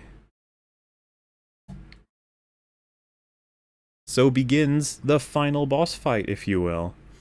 Mm-hmm. Fight. Well, it's kind of pretty intense. She grabs her and they start like having a little bit of a fist fight that just spans across universes, which feels like some form of a natural endpoint for a film about this sort of thing. Well, I mean, I don't want to gloss over it. I love the fact that, yeah, Jobu's there doing all the crazy, like, poses ready to fight, and then Evelyn does the crazy poses, but then it opens out into a hug. It's like, damn, it's really great. It's like a this is where they're at now. Yes. Yeah, they Her both. arc is essentially being realized, like, right before us. She's realized what she needs to do, essentially. Well, and think about what they've been doing once they both reach the peak of their power. Jobu's been arbitrarily destroying people and worlds just because why not? Yeah. There's no reason not to. While Evelyn's been helping everybody find meaning. Because why not? Yeah, they're both using the same motivation in a sense. But the interpretation of what they've come to realize is essentially they're polar opposites. This will be drilled home very soon. I don't want to jump the gun. Yes. And so they fight, and you get the kind of shit that it's like nothing like this was in Multiverse of Madness, man. Across multiple eras and like filmmaking genres. And makeup and like, costumes and the soundtrack. Yes. It's just like you're utilizing all of it. Yes. It's an adventure. Just this fight scene alone is a journey. Mm-hmm. And it's kind of the opposite of Doctor Strange in the sense of Doctor Strange is specific characters traveling across multiverses. And this is almost like it's the opposite where it's different characters in their own, kind of places doing this, and like it Yeah. no, it gives a vibe that this is not the only. I don't know, it's hard to say. Like this can happen across all places. If this is the attitude that you want to have, it doesn't have to be. You don't have to be locked in. It's tough to explain. I don't know. Yes. I Well, think that movie didn't have anywhere near the imagination this movie does. no. I think something of an observation to be made as well is, if you remember, the dad is encouraging her to abandon the daughter. You remember why he abandoned her? It was because of the person she chose to love being Waymond. Right. And you can't help but like see that the mum is like being given a choice of accepting and being supportive of her daughter's like realities, or she could abandon her like her father did to her. And it's like, man, how did you do so much work in so little time? Like you tied all of this in. It's like, damn, a tight script, dude. Good script. Yep. But yeah, she keeps trying to beat her. She even sends her through some of our familiar universes we've seen before, but she can't win. She keeps like losing in terms of dealing with Evelyn in a more definitive way. They even end up again in the Pinata universe. They just chill it out for a second. But she says, you said chilling out instead of hanging out. Yeah, missed What a opportunity. shame. Oh, you haven't trained me well enough. I need to learn more from you. The pun master. Yeah. Yeah. You go to the top of the mountain where the dojo is, and it's just rags and a little what is it that they wear? It's not a gi, right? What's the like Ryu? I have no idea. I don't know why you'd look like Ryu, but in any case, it's rags but Ryu. It's like I'll show you the ways of pun. That feels like a episode of a Treehouse of Horror thing. If it was EFAP. I think that's actually her quote as well. By the way, I think she says, "There's got to be a universe where I beat you, or one where we tie, or maybe we just hang around." Hang around, yeah. Yeah. Look, hanging out and hang around are not quite the same. That's true. So. And yeah, and then they phase into a different one. And she said, because it's all just a pointless swirling bucket of bullshit. The bagel is where we find peace, Evelyn. And you get a literal "I am all the Jedi" moment, okay? But there are ways to do it that aren't shit. So stop calling me Evelyn. I am your mother.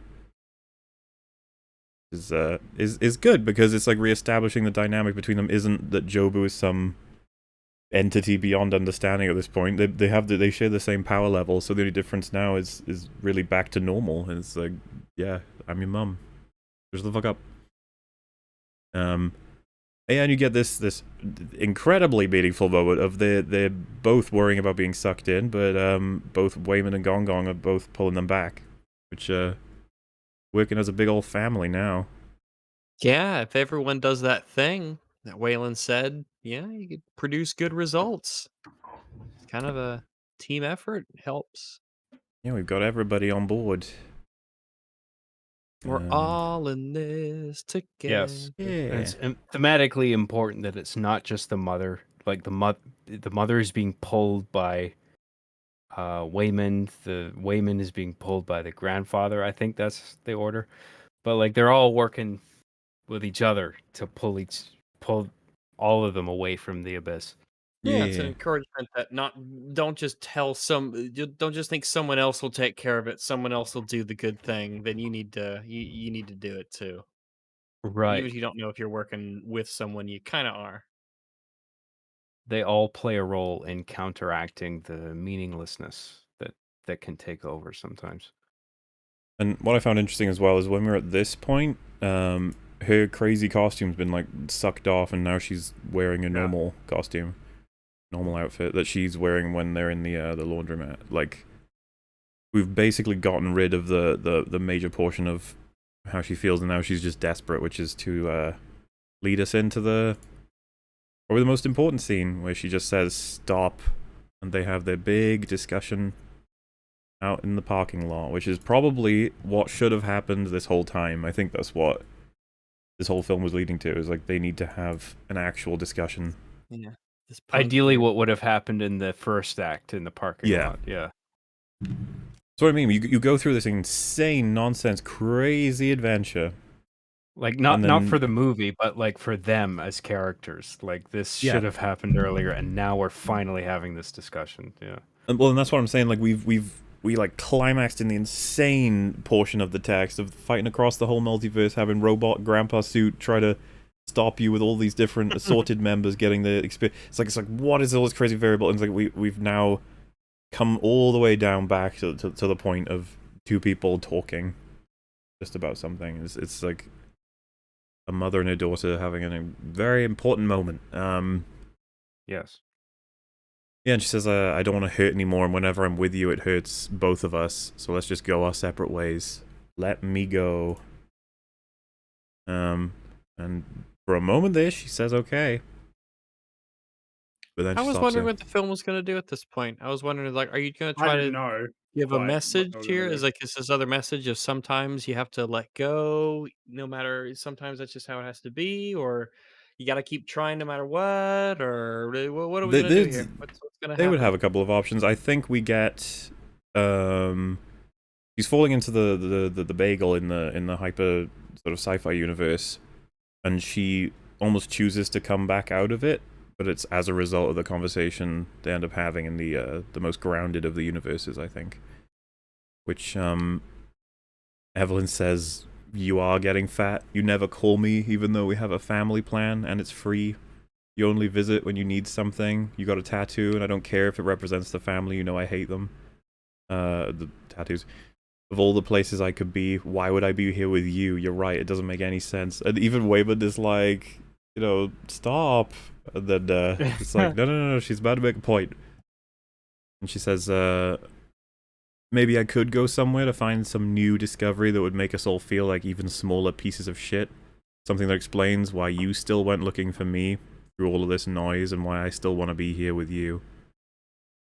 And I really like that the daughter is being called out on her crap yeah, on this instance, because it's not all one-sided. Up until this point, you're kind of thinking that's the case, but it's like, no, there's blame on both sides here. But once you've heard both cases out, it's like it doesn't matter. Like they both love each other as people, like warts and all. It's not, but it's not just all about the mother screwing up and the daughter is completely faultless. Like there's things the daughter does that pisses the mother off, and that's what kind of antagonizes her to. yeah, and it's never been do the things discussed. that It's she has clearly the done. problem. They've never Yes, really had that talk. And Right. I just think that's a really sort of strong theme for this film, is the communication is so important. Yeah. And it's so difficult sometimes, and it makes it get to the point where we no longer even see each other as remotely rational. We're just like, nah, you're just crazy. You yeah, have to be stopped, sort of thing. This is what I mean. It's kind of incredible how many things they achieve at once in this film, because there's so many references to support the idea that communication is like key. Experience is the response to different. It's lots of really good stuff, and of course she's calling her out another way, I think, which is, if you really believe, like fully, that nothing means anything, then why the hell were you so obsessed with having company when you kill yourself, basically? What does that mean? Right. What does that imply? Like, you wouldn't have done that if it meant nothing, would you? mm-hmm. And so, like, this is enough to pull her back to the point of Joy asking, so you're just going to ignore everything else? You could be anything, anywhere. Why not go somewhere where your daughter is more than this? Yeah. Here all we get are a few... She like, throws the quote like at her again, because she said this one earlier. She says, we only get a few specks of time where anything actually makes sense. And then she says the response, which is, then I'll cherish these few specks of time. Mm-hmm. Yes. Because, yeah, it's less about what we don't have and more about what we have. Yes. Uh, You know that meme in movies where it's like, as a joke, it's like you reinterpret scenes of a movie to say like the name of the movie in the scene. It's like, I have become everything everywhere all at once. Yeah. If there was a scene where somebody were to say that, it would be this fucking scene. Yeah. But Well, right now you have to go inside and talk to the Godfather. And then they do something that I quite love. It might be one of my favorite visuals to throw in so quickly. I appreciate it beyond what you could imagine. So earlier they were talking about how she mentioned like Wayman to her and Becky to Joy is evidence of like the universe providing something that was missing, and you combine that with all the other things they've been saying about meaning and how we are where we are and how we should appreciate what we have. When she makes all of these last speeches to fully convince Joy, we get a lot of visuals. We get Deirdre sharing her vape with Evelyn and just laughing with her because it's just like, yeah, that's just they're just getting along now. Deirdre Vapes, worst character. In the hot dog world, Deirdre and Evelyn are doing their sex dance thing. Because again, like, we don't care about how absurd or comical any of this is. We're making one point with each of these visuals, or rather, a unified point with each of the visuals. The Rakakuni guy, he wasn't able to continue running, but then he gets on top of Evelyn and controls her with hair, and they're able to reach Rakakuni. Like, working together. Gong Gong reaches out to and actually, like, has fun with Becky, which is, you know, huge, considering a lot of this was based on the assumption that he wouldn't be accepting of her at all. But he was. Evelyn asks... And the subtle implication that Becky's life gets better after she stops buttoning her top button it's interesting to think about. What does that mean? What does that mean? I don't know, but the question's been asked. Evelyn asks Waymond in the celebrity universe to give her a chance, to give their relationship a chance. The Rock universe, the Rock smashes into the other one. The singer, Evelyn, is just on the stage laughing with her dad, presumably because she recently screamed. That was part of like the second act low point stuff. To like bring all the universes down, but they're going back up, they're okay. And they show the choir singing that Waymond set up, the raccoon singing, and the images start getting faster and faster and faster and faster, and we see a lot of imagery for two things colliding, and they have a red apple and a green apple, right before a really fast flash of showing Thea, the protoplanet, smashing into Earth. Yes. Yeah. I Which saw that. is such a beautiful way to summarize everything. Yep. Everywhere all at once. It's, I assume there's pretty common knowledge, but the idea is that there's a good chance life wouldn't have formed on Earth the way that it is in any way, shape, or form if not for that event having happened. Yep. In all likelihood, the moon is super instrumental in the way that Earth is. Yeah, like it just fucks with all the it's the start of a lot of different shows about science. It's just like this theory of like, because there's evidence of Thea as an entity in pieces of around the Earth. Earth is like absorbed it, and it changed the composition to a degree that enough oceans and life could form and stuff. And it's just like, damn, what a beautiful way to tie absolutely everything and down to the fundamentals of life forming. It's so terrific. Like, you've got this musical build-up, you've got the image of planets colliding, which is just like the sheer magnitude of that, and then you juxtapose that with them, mother and daughter, hugging in the parking lot with no sound design or music at all. It's just the dead ambience of standing in that parking lot. There's no other sounds going on, and you just sit in that ambience and you listen to them hugging it out, basically. Like, I feel like a lesser director, not necessarily a bad director, but a lesser director would have scored that scene with like a bit of music or something to like, oh, the audience needs something here to like make them know We need what to make to sure feel that they know here. how to feel. Yeah. Rather Exactly. than trusting them to understand what's happening. Right, but no, that's not the answer. You have to have nothing, just ambience. That's all you need here, and they get it. It's a People get it. persistent balance throughout the film of really broad events happening, like where we're presenting essentially like the entirety of existence and all existences and everything that that entails, and then these hard cuts to very small moments with people, because that's Yes. kind of it's kind of like embodied in a speech to Joy there, where it's like, even in the vastness of the multiverse, where there's all of these crazy variables and things that you're trying to account for, and just the nature of how existence being so expansive, it kind of means that everything is, I guess, meaningless in a sense.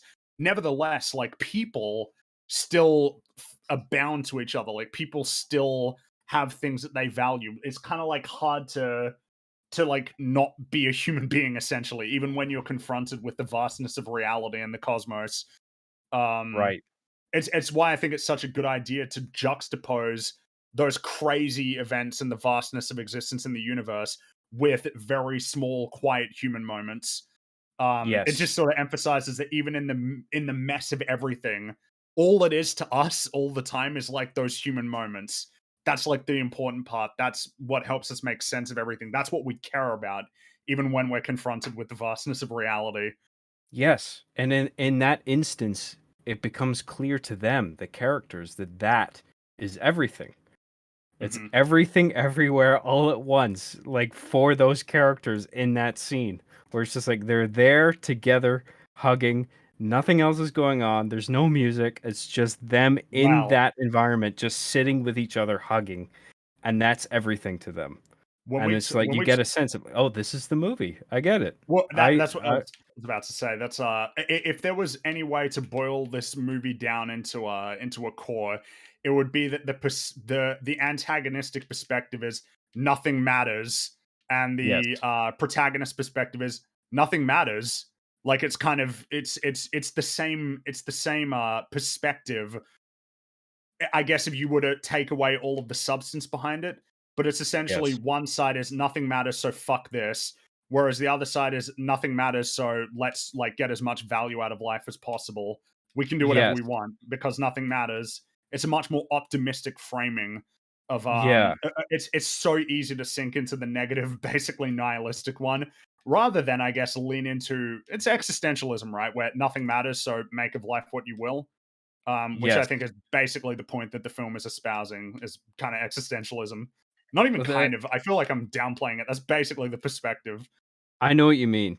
The nothing matters line, I think, can be interpreted potentially as like counter to what the scene is trying to say. But what I interpreted it as is nothing matters except this.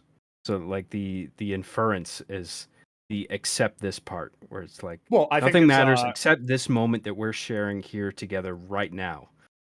Nothing well, else matters. I think she says, because she's like, Joy says this is awkward. And Evan's like, nothing matters. It's basically saying, who cares? Like, this is valuable. What's happening right now? This is That's- meaningful. yeah, I Like, think- get out of your head on like what is, awkward, or like, who cares? Essentially, that's kind of the attitude. Who gives a fuck? Like, this is good. What's happening right now? Yes, equally valid. I think. Yeah, I agree. It seems to me a lot of the what the film is saying is the components that make up the nihilistic worldview that Jobu had, they're just how they were compiled for her. When you don't have to compile them that way, you can come out with all kinds of different conclusions. In the same way that life having meaning is made from your own perception. Like, someone could see that as like, oh, well, that's not as, it's like, yeah, but that's the same thing as finding a lack of meaning. As in, like, that is Yeah. still down to your own perception. They're So, both from your perspective, because the truth is nothing matters, but like what you make of that is entirely up to you. Right. and I like, guess, unless you have a different fundamental worldview of reality. But Well, yeah, like, and at least in my I case. think that's the logic for a lot of things in this, where it's like, you go, life is fleeting, and it's like, so we shouldn't care about it? It's like, no, that's why we should care about it so much. And it's like, Yes. you live to experience, you experience as much as you can, and with other people, and don't believe the like experience that you value is just an impossibility.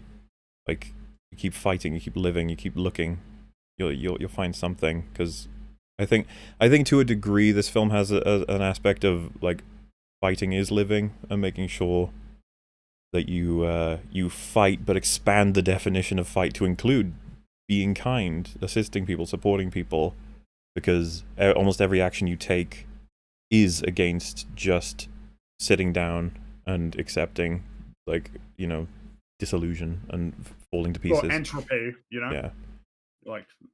Like life is essentially fighting against entropy. And it feels like this film tries to tell us, like, being confused and angry is totally normal, feeling like, you know, you're tied down in your life through a lack of the correct actions or poor actions or other people's actions upon you or whatever. Like, just try to understand that the biggest sort of problem for all of us is that it's just a lack of understanding that we're all in the same boat sometimes. Yes. And yeah, that's kind of like, I don't know, this film doing all of that. It's incredibly meaningful. I love that this feeling that Joy and Evelyn are having right now in this instance in the parking lot, where it's just like pure, I think, joy, where like they're embracing each other and they're so, like, I think 5 seconds before this moment they were sad, but I feel like in this moment now they are happy beyond any moment of happiness they've had recently. You know, this is something that's completely lacking from the lives of the Evelyn and the Waymond in the actor universe, you know, where they've gone their separate ways, they've achieved quote unquote success, they've starred in movies, they have a shitload of money, they're wearing tuxedos and fancy dresses and all that, but they are missing this. They don't have this. And this Evelyn, who's the quote unquote worst Evelyn that has achieved nothing relative to all the other instances of Evelyn throughout the multiverse, has managed to achieve this ecstasy of just, you know, I'm here with my daughter, these people in my life, my family, they mean so much to me, and this is just pure happiness that I'm experiencing right now in this small moment in the parking lot. And they have that to be thankful for, you know. I love that about it. It's just like such a positive message, and I think it's true, you know. There's joy like that to be found whatever your predicament in life is, you know. And you just got to learn to count your blessings, be thankful for what you do have in life, you know, cuz I mean there's bound to be a bunch of people in life, or there is, that have life much worse off than you do, you know, in any instance. And they still And try to make it work, because that's the thing. It's yes. more of it's not like it ignores the idea of material realities. It's just trying to give you a better point of view to be able to work with yourself on. Like, this is all, it's like a form of therapy if it could act for a lot of people, something like this. Yes. And I've seen people describe it as like, this movie is important, and it's like, I can see how something like this can really help somebody out there. Very Yeah. therapeutic, I think, yeah, for to watch, yeah. Definitely makes you feel good in the end, and it does not feel so cheaply.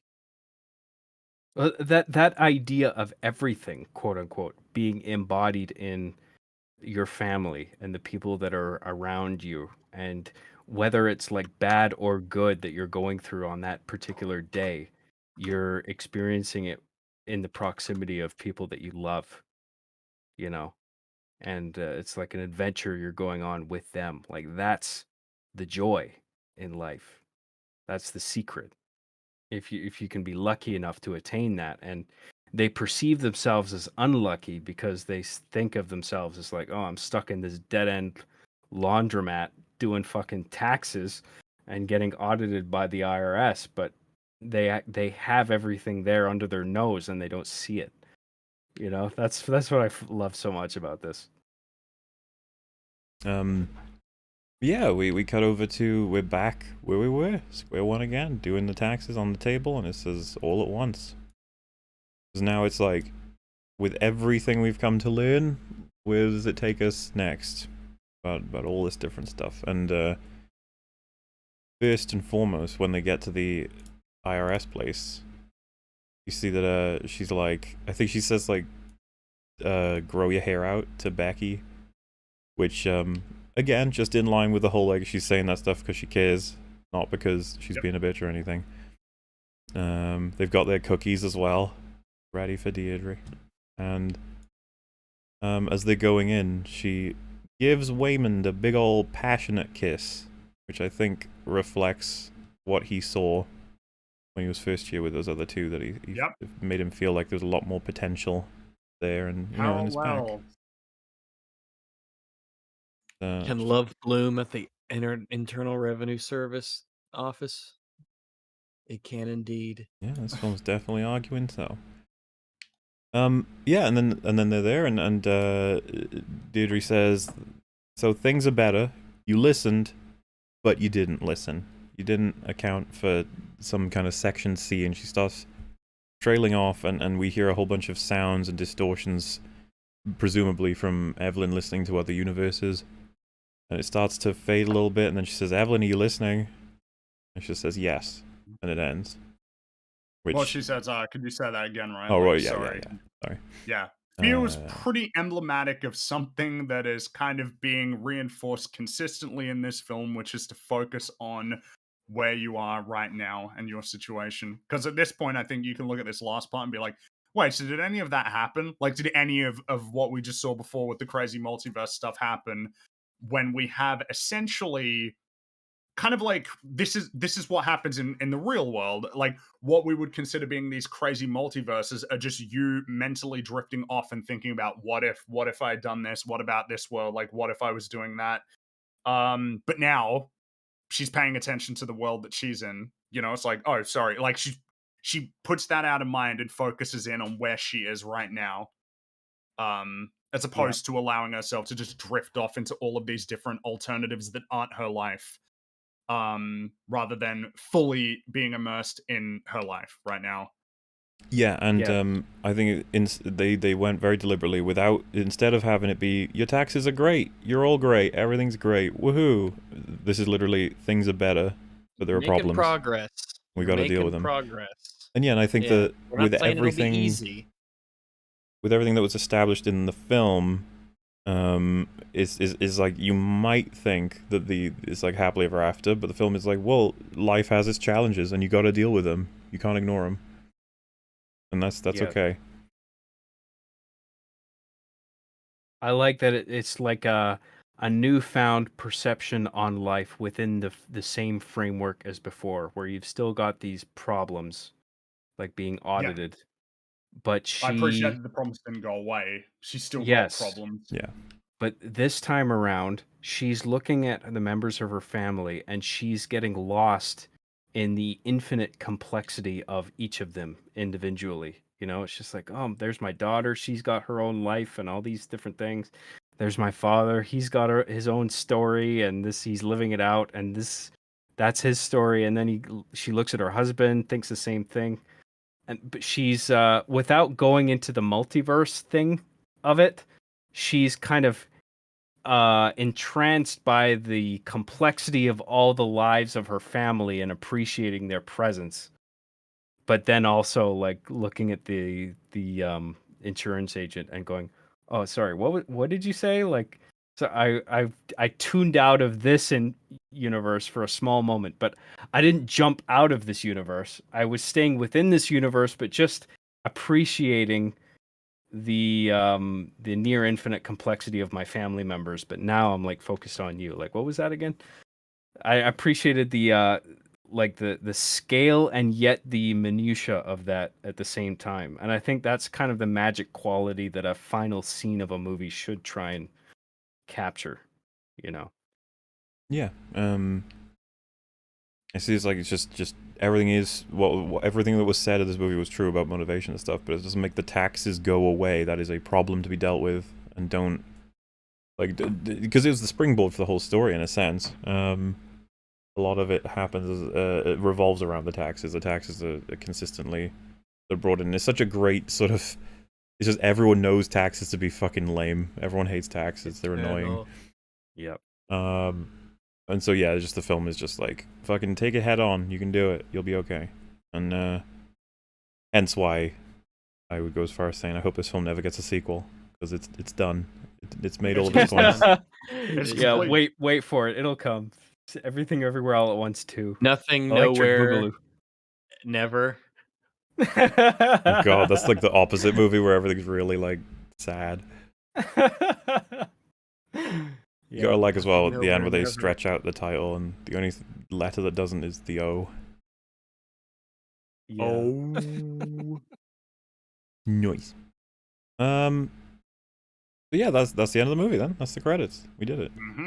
Hooray, we did it. We Man, managed 3 to hours. cover a very dense, we were- very dense. We were 3 hours off doing the same as Doctor Strange 2. Man, Yeah, but it's both of these movies are very, very dense. Yes, One is dense with badness, one is dense with goodness. I agree. They really are just like opposites of one another. They kind of deal with some similar topics, but their quality levels are just, one is phenomenally good, one is horrifically terrible. It's literally It is funny night that and they both day. come I out at could the not same time, believe the yeah. contrast. well, it's just this is a fucking film. This was like this is a fucking story. Someone had a story that they wanted to tell, you know. Yeah. Because I guess we're gonna start like putting a bow on the discussion about this film. I think I'm becoming more and more convinced that the sign of something that's great, like a great story, whether it be a film, a book, or whatever, is a level of deliberateness in the crafting of it. You know, like when you watch like a film and you get the sense like you thought through pretty much every facet of this story, from like the characters, the things that they say to each other, their backstories, and like their traits and how they will mesh or clash with other characters, Yes. symbolism, cinematography, like even music choice, and the fact that like you can have like a lyric that something that you can easily miss that just has a lot more depth to it. Even the use of language, like different languages in the film, when you can like see all of these and just get the impression that everything about it was thought through, like usually you've got something really great that you're watching. I don't know that you accidentally achieve something like this, you know? I don't think that's possible, that you accidentally Yeah. haphazardly write a script and create something this fucking excellent. No. Like I just don't think that's the case. This is like such a deliberate, thoughtful, like well-crafted story. I Yeah. think it's fucking great. Mm-hmm. Very great. Which about Because right. it's it not sums it enough up, to yeah. just have a neat premise. You gotta follow all the way through. Be deliberate with all of your lines, all your connections, and your details. Well, the directors had studied a lot in this field. There's a term for it. It's modular something. I can't remember, but it's the idea that there's universes like this universe where like every kind of absurdity you can think of exists in a way that's as real as this universe is real. And I mean, I don't know if I'm on board with that, because like it's like that Rick and Morty thing where you have like couches sitting on pizzas ordering people to the house. Like it's like this makes zero sense. Like I can never believe that a universe would like be formed this way of, on its own. But like they had the discipline to kind of like navigate through that, and not just completely embrace the nihilism and the absurdism of the subject matter. They actually told a grounded, emotionally resonant, family themed story, and used that as a framing device across all this complete absurdity. Like this is one of the most insane movies I've ever seen. Like just like how crazy it was and how funny it was. I've never seen anything like this before. I was really delighted in the theater. Like fuck, I'm having such a good time with this, and I'm probably never gonna experience this again in years. Something isn't beautiful because it lost, though. Yeah. Yeah, Jon Cheese. Yeah, I say that about does it for the movie discussion. Unless there's anything else anyone want to say about it. Oh no, I'm running out of steam here after all of this conversation and sitting and focusing on this movie, watching it play through on my Filerino. Lots to appreciate. Good. Well, in that case then, is everyone alright with me to go into the super chat, see what messages we've been sent? Fine Sure. with me. Sweet. Yeah, I guess I'll just start from the beginning. First one says, Mola. I don't know if you've seen Men, but it does have a 6-minute long graphic M-preg inflation birthing body horror sequence at the end. I know that Capital Opinion said it was bad, and he's very familiar with Alex Garland's work, so I'm willing to believe that it is bad. I fucking love that movie Ex Machina that he did, so Oh, like, yeah. I'm very tempted to watch it. I Didn't like Ex love Machina. Devs, didn't love Annihilation, and Annihilation. from what it Oh, and sounds like, he- I'm not going to love this. Oh yeah. Oh well. I hate Jake Kenobi. Well, we're watching that tomorrow, so Jake Yeah. Kenobi. Oh no. yeah, we'll see. Who knows?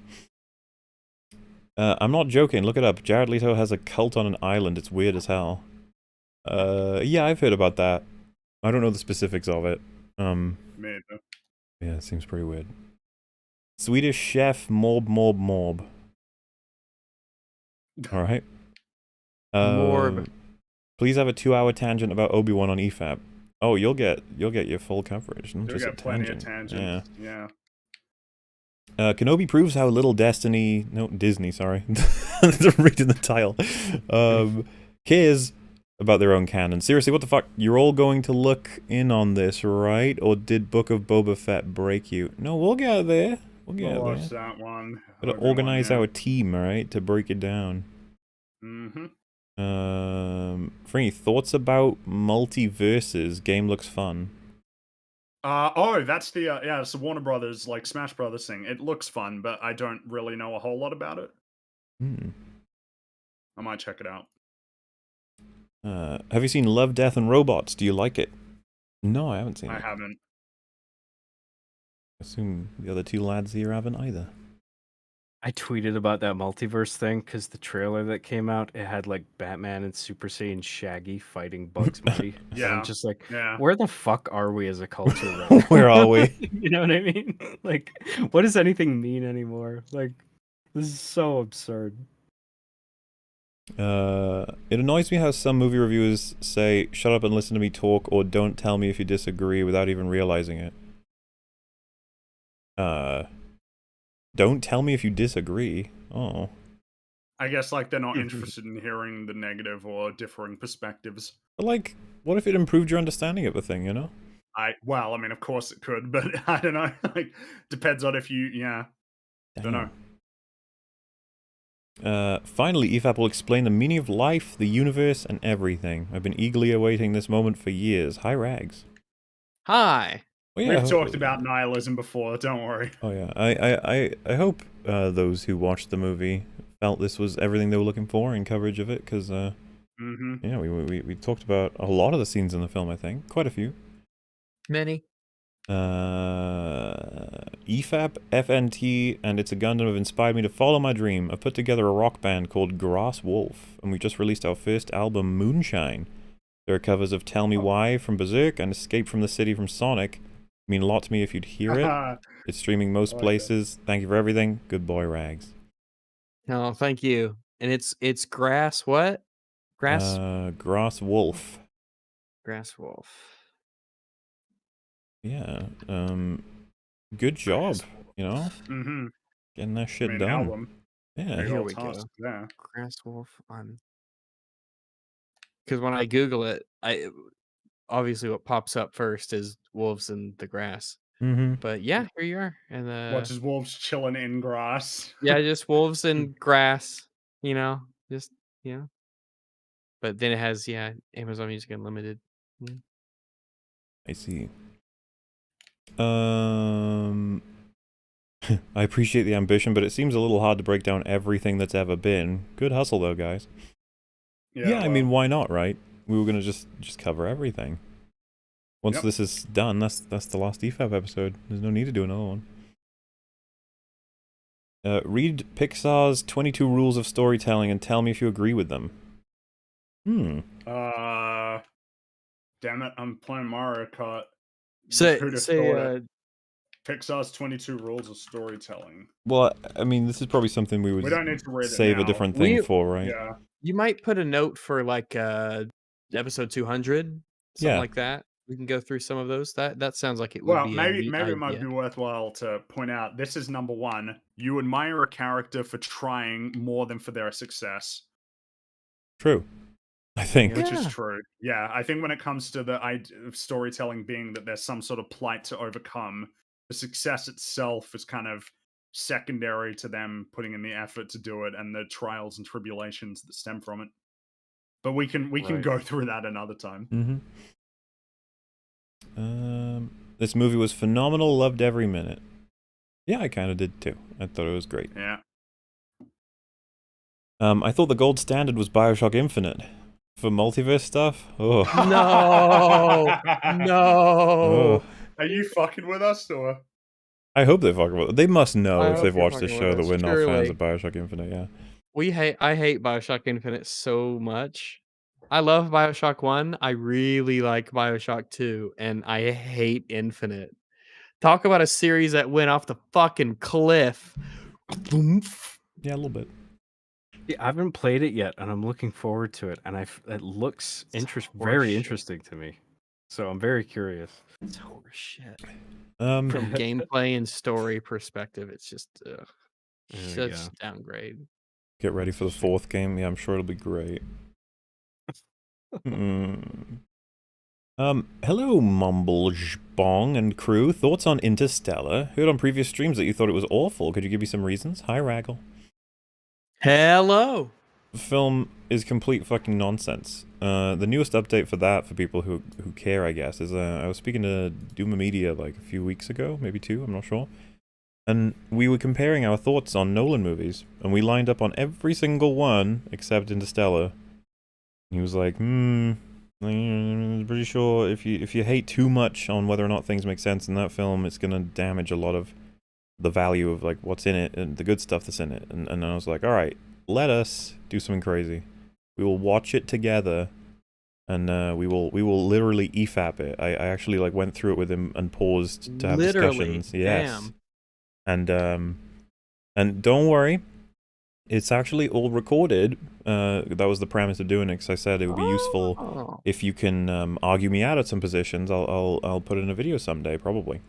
And I think by the end of it, he said, like, he'd gone from saying it's a movie he quite loves in different ways to he hates it quite a bit, and he thinks it has possibly the worst ending in all of movies.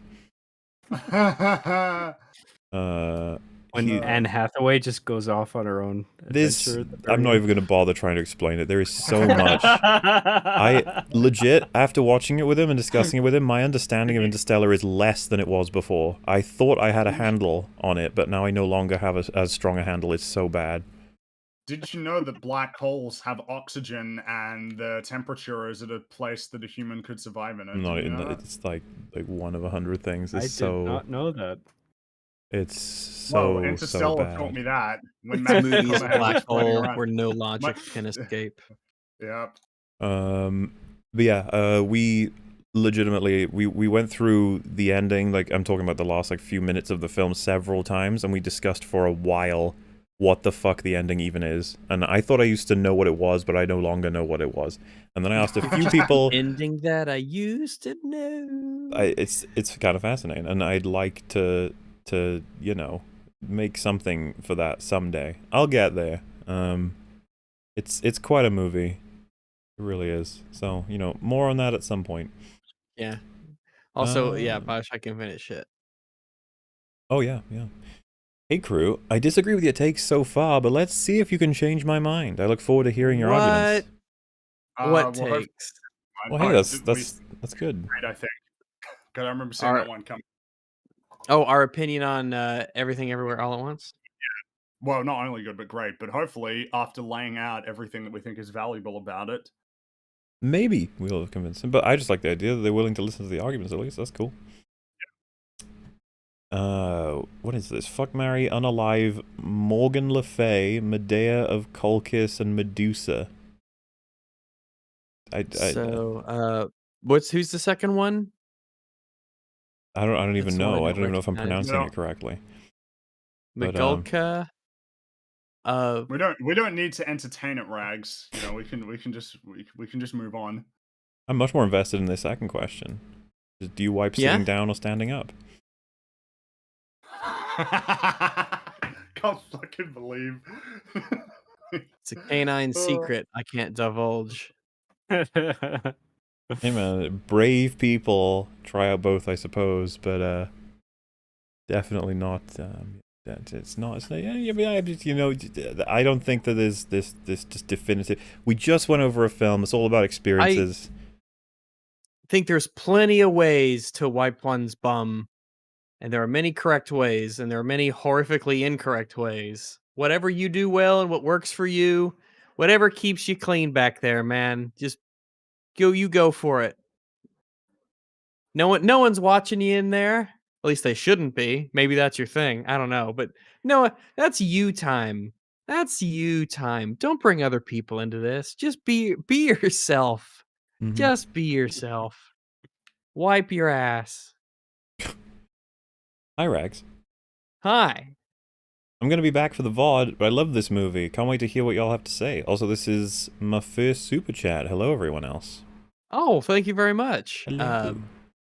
Well, hopefully you will get a very substantial answer. A chonkla. Well, I know you got of a stream. You will get a chunky answer. That's right. There's a lot to talk about. This film is layers of good. I meant to say this several streams ago, but I never got the chance. The rate of speed at which Hassan reads comments reminds me of children who read as fast as possible to impress adults. Oh yeah, because he's like... He doesn't really read them like a sentence. He'll be like for instance, someone says, Rags will still be fluffiness no matter what. Like, that's how he'll fucking read, like, a comment that comes up. It's like, awesome. I didn't catch any of that. Yeah, and it seems so unnecessary. You know? Just slow down. Like, he's deliberately obscuring everything he's saying. You want to, when you read something out loud, the idea is you're not just reading it for yourself. You're reading it to the thousands of people watching. And you want them to follow along with your thought process. If you're going to read fast, at least enunciate the words correctly. Holy shit. If you're going to, if you're going to read it fast, at least speak with some level of clarity, you know? Yeah.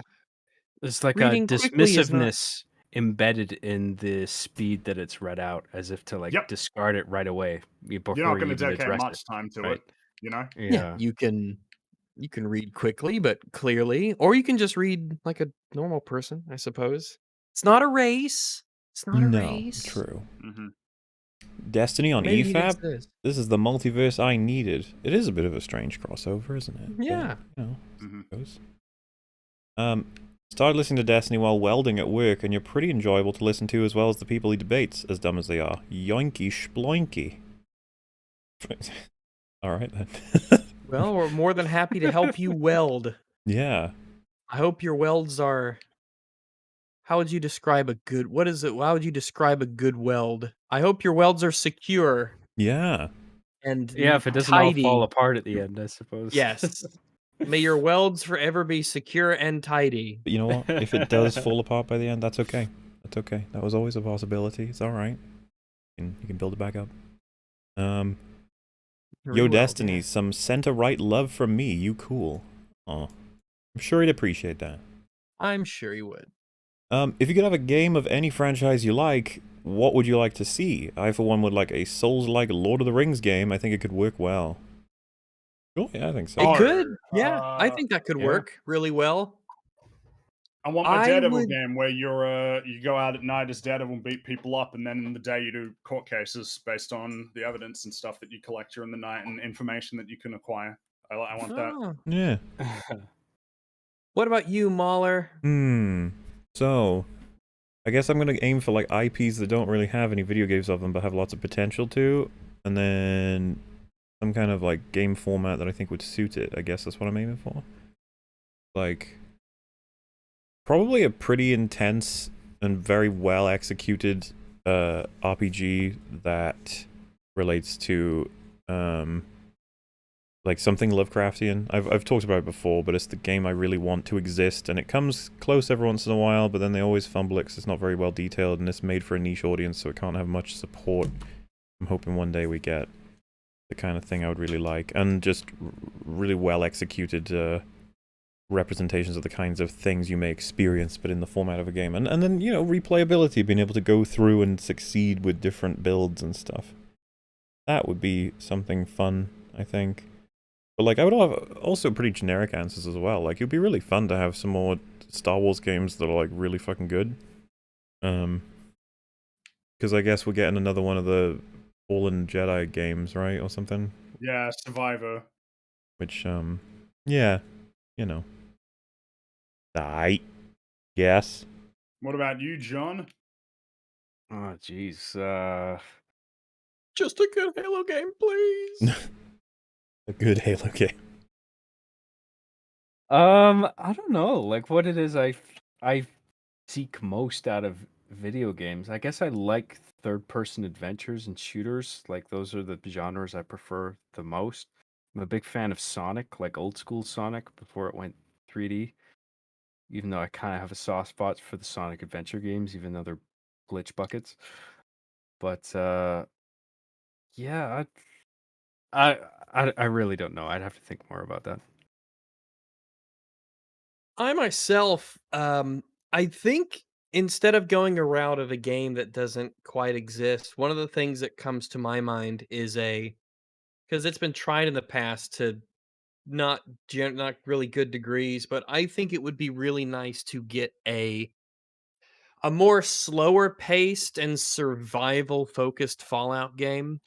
But, like, really not like, "Oh, you have to drink the water every 2 hours and you would" no, like a nice kinda an atmospheric, slower pace, survival-focused Fallout game. I really like that world, I love the aesthetics. I am a big fan of what you could do with that as a backdrop for a game, but really managing, health and hydration, radiation, resource management, not having super bullets, bullet spongy enemies, not having those, but working within the small amounts of ammo that maybe you have. And I think that would be really neat. And if it had a good cooperative element where you could play with a friend or two, I think that would be really neat. I've always kind of enjoyed those adventure sorts of games where you can play with a friend or be alone and just kind of just lose yourself in a world. Yeah. I think that would be neat. All right, well, Wings quote of the day. He comes back Ooh. from the bathroom, in quotations. Ban anyone saying, "Did you wash your hands?" That shit is so played out.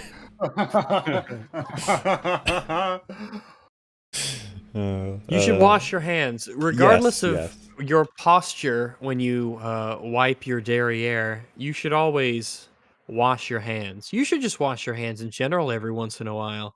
I agree with you. Keeps your peripherals clean. Wash your hands, gamers. Yeah. You don't want to get gamer gunk all over your No, mouse and none of that keyboard. gamer gunk. Gamer gunk trademark. Yeah. Bonus quote: "I'm very not toxic." It's true. It's true. He's one of the best. Wings, he's a great guy. Oh, that's funny.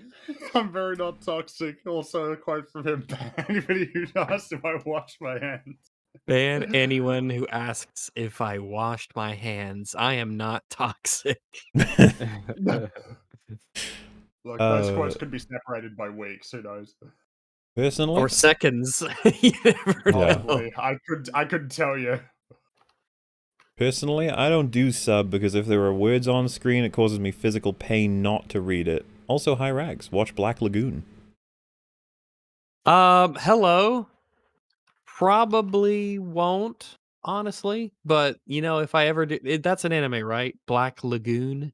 I don't know, actually. I guess I could Let be me either. let me take a look here. Black Lagoon. It is an anime from a year that is, some people would say, is about 2006. I've heard of it, but I just don't really have an interest. But But I'll keep it in mind if I ever get in the anime mood. As for the whole, I don't do subs because if they're on screen, it causes me pain not to read them. I guess everyone's different on this with their experience with subs. I just like, yeah, I like them. I like subtitles. They I've always found I can, like, I take a bite out of the film. It's a more thorough bite when I have subtitles on. I don't know how else to put it. I like having subtitles on as a way of studying the dialogue. Like, especially on like when I've watched the movie once and then I'm rewatching it. I like to turn subs on and just like analyze word for word what's being said. Well, fair enough. Yeah, I find it's helpful. So this one says, watch normal meme compilations, not meme faps. I'm not sure exactly what they're saying, but it's kind of just sparked something in my brain. I'm like, what if... Oh, this would be much harder, actually, I think. I'm trying to think of how it would work, but... You know the way I usually do it, where I cycle up, like, 100 images in a row? And they're actually in tabs when I do it. It's like, maybe I should make a video out of them instead? But then I was like, wait, would that actually take longer? Because I'd have to save all the images, then drag them all into the timeline, make the video, upload it, and then have it ready to be used, when... At that point, I'm almost, like... doing more work, I think, than having it just in tabs. But anyway, the more relevant is that there are meme faps on the way. We're going to be getting one done, I think, on Wednesday. Lots of different things happening. We'll talk more about that toward the end of the stream. I have gotten ads for this before. Yeah, I think Destiny mentioned that A24's advertising is not very good. I know that I heard about this through advertising, and then I heard about it way more a bit later through word of mouth. Likewise. So, like, it wasn't invisible to me. I think this movie is their highest grossing film It is. that they've It done. is. Yeah. And it's the one that I think I've heard of in the most normal sense. Like, I think I just saw like a movie poster for it while I was at the cinema going to a different film. I saw a poster for it, or like an ad for it in front of another movie, but it was the first one that I think I've seen that was a typical advertisement. I forgot to ask Destiny though what he thought about the Green Knight, because I kind of hate that That was movie. A24, yeah. Yeah, so I'm curious because I love The Lighthouse and I really, really like this movie, but I hated The Green Knight. So, I mean, I've always heard about the A24 movie, so I wouldn't say personally that their marketing campaign for strategy, whatever, is a failure. Like, I learned about Hereditary and Midsummer and Uncut Gems and all that. I can't remember exactly how, but I just found out about them. And maybe it's not in like a mainstream way where I saw it in like before some, in the theater before some big Marvel movie was screened on the big screen, but like, I would just find it on YouTube somehow. I don't know. I don't think they're mismarketed or anything. I don't think their marketing campaign is bad necessarily, but I guess it may be lacking in some regards. I don't know. Out of curiosity, you said you hated The Green Knight? I thought you always felt kind of on it, like that was your feelings. me? Yeah.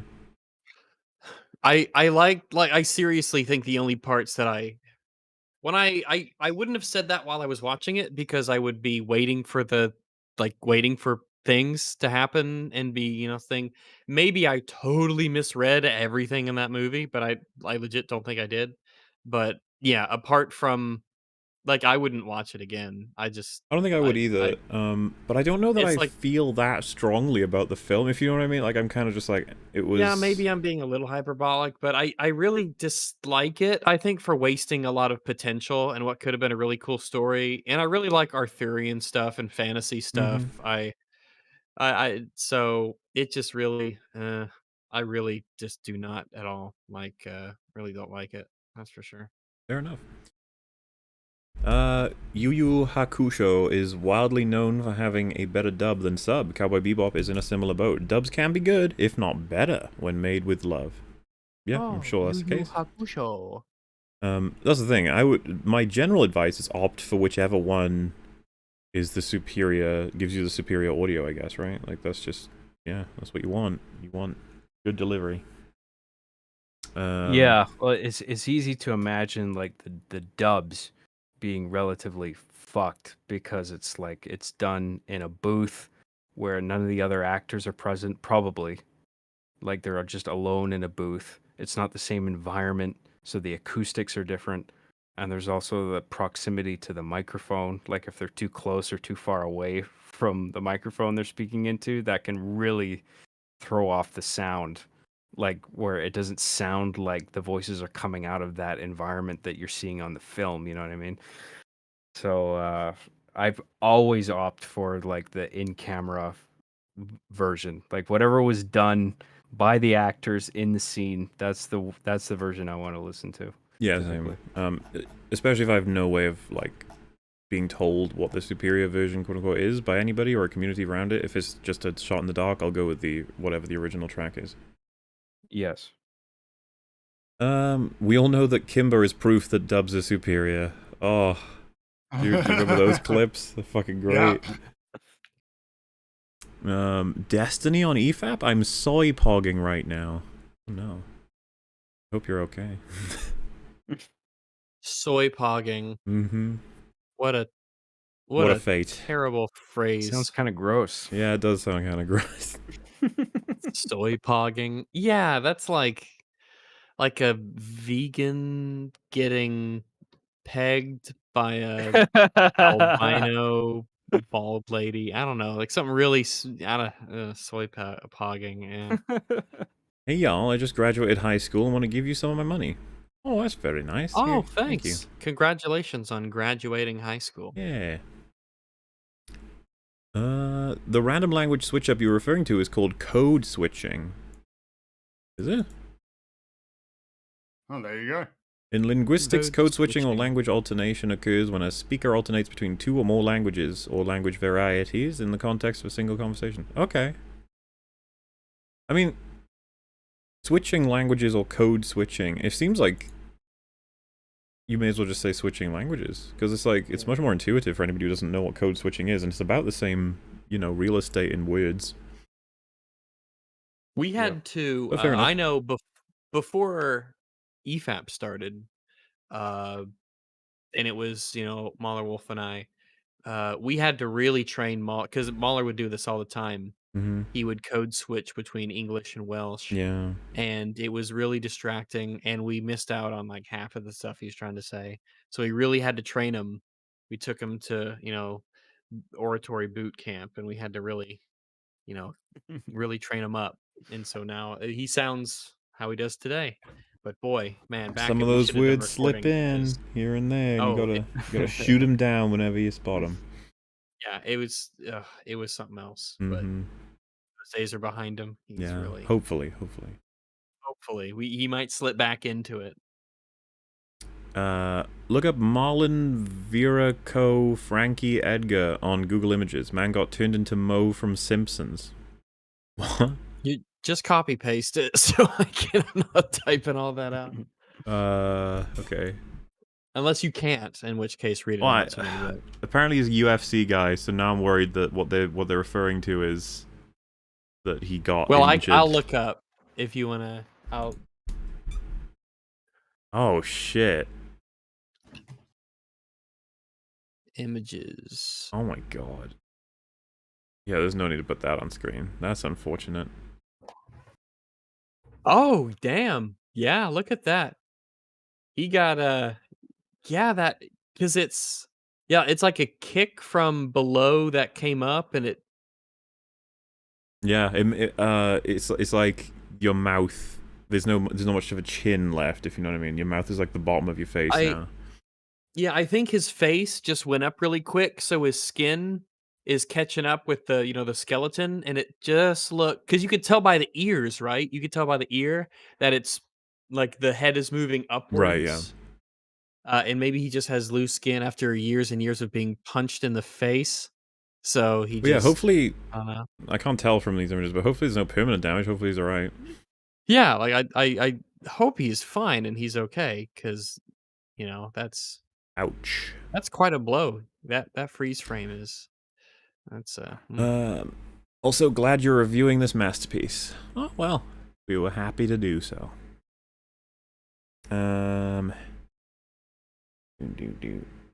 Where are we? Just watched Stranger Things Season 4. Wait, is it all out? No, it's part of Well, it's out from what I They're doing the understand. two-parter thing that so many okay. other shows are doing now.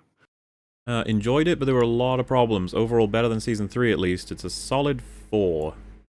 Fair enough. everything everywhere all at once is a solid 4. No, Strange Things. Oh, okay. Out of 10? Okay. Yeah, that's what they're Fuck me. saying. 4 out of 4. 4 out of 4.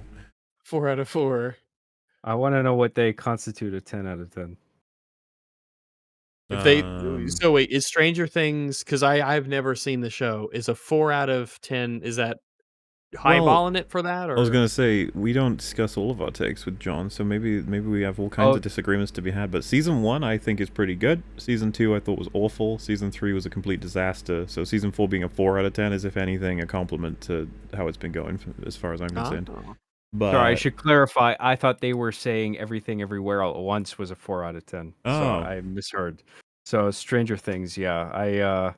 I'm not that blown away by it. I think it's I feel like I get the feeling they're writing it as they're making it up as they go along. Oh yeah, definitely. So I don't really have faith in them concluding it in a satisfying way, but I'm curious enough to check it out. Mm-hmm. Okay, time to check EFAP. Quite late, but I'm sure I didn't miss anything important. Wait, what? Destiny? What? How? Well, I mean, he likes this movie, so I asked if you wanted to chat about it. He's been begging us for decades to come onto EFAP. Men is the most disgusting, pretentious, and insulting movie I've ever had the displeasure of seeing. An affront to the viewer's intelligence and perverse imagery only to convey men. Am I right?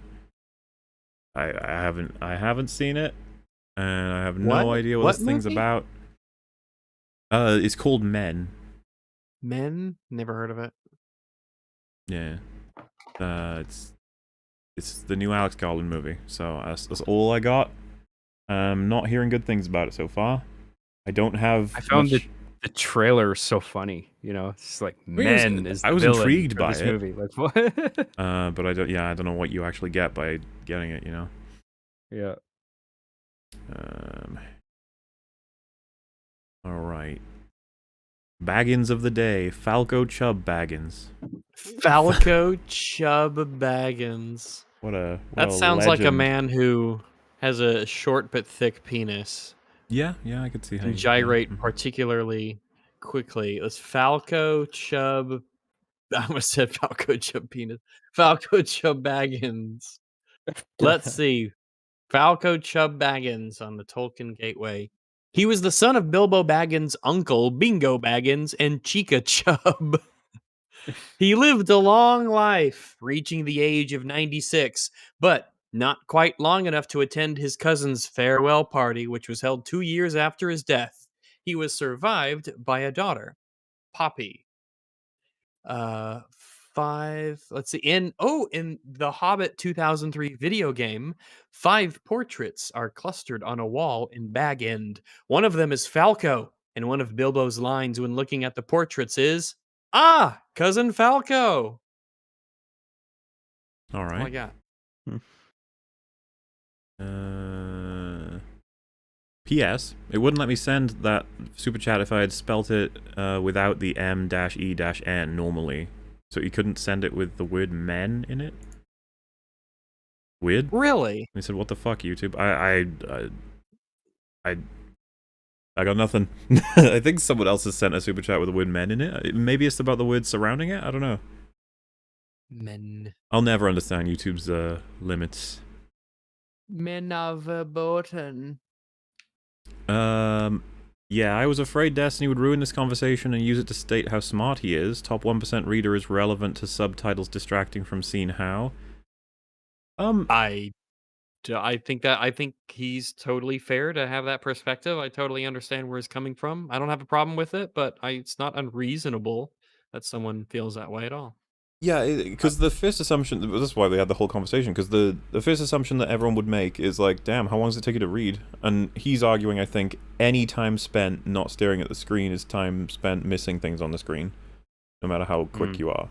But like, seriously, I don't know how else to explain it. It's not something everybody has, obviously, that's fine, but I would say, sometimes I'm watching a foreign language movie and I forget that I'm watching a foreign language movie because I'm so immersed in reading the subtitles so quickly while also taking in everything, if you know what I mean. I really enjoyed hearing his input. Like I don't Yeah. usually hear media takes from him, so it was interesting to hear that. I can't wait to hear his Medea takes. I want to know which one is his favorite.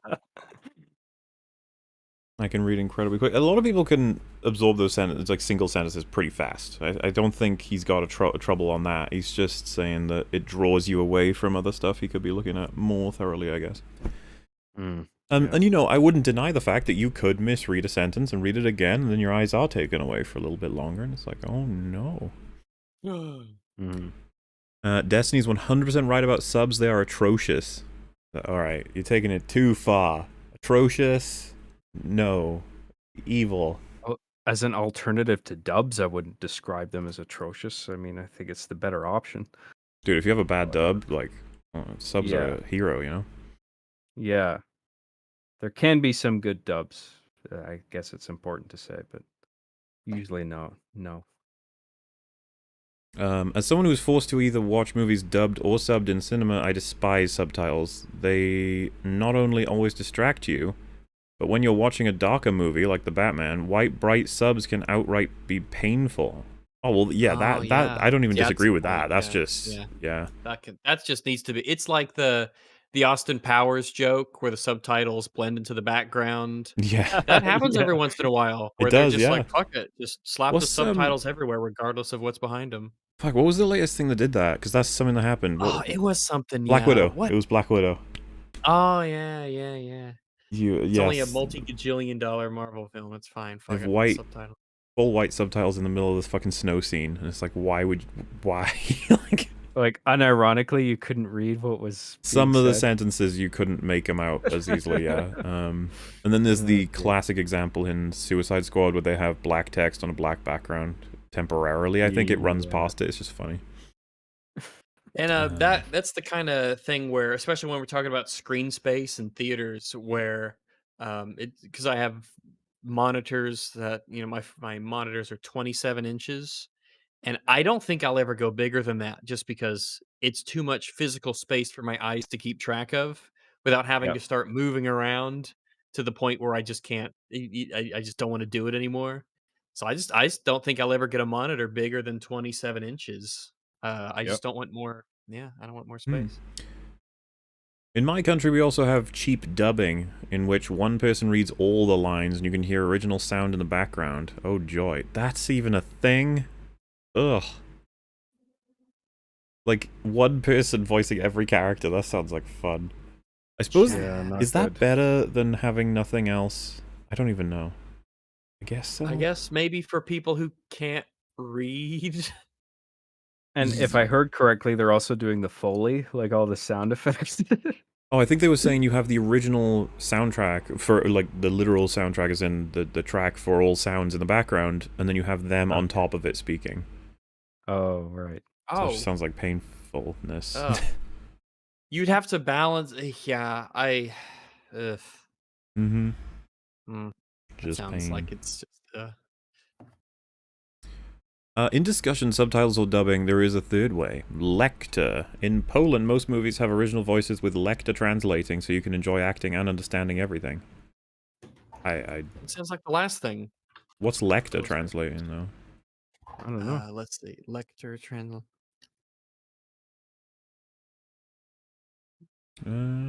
So, yeah, I don't know, because a lector is just a speaker.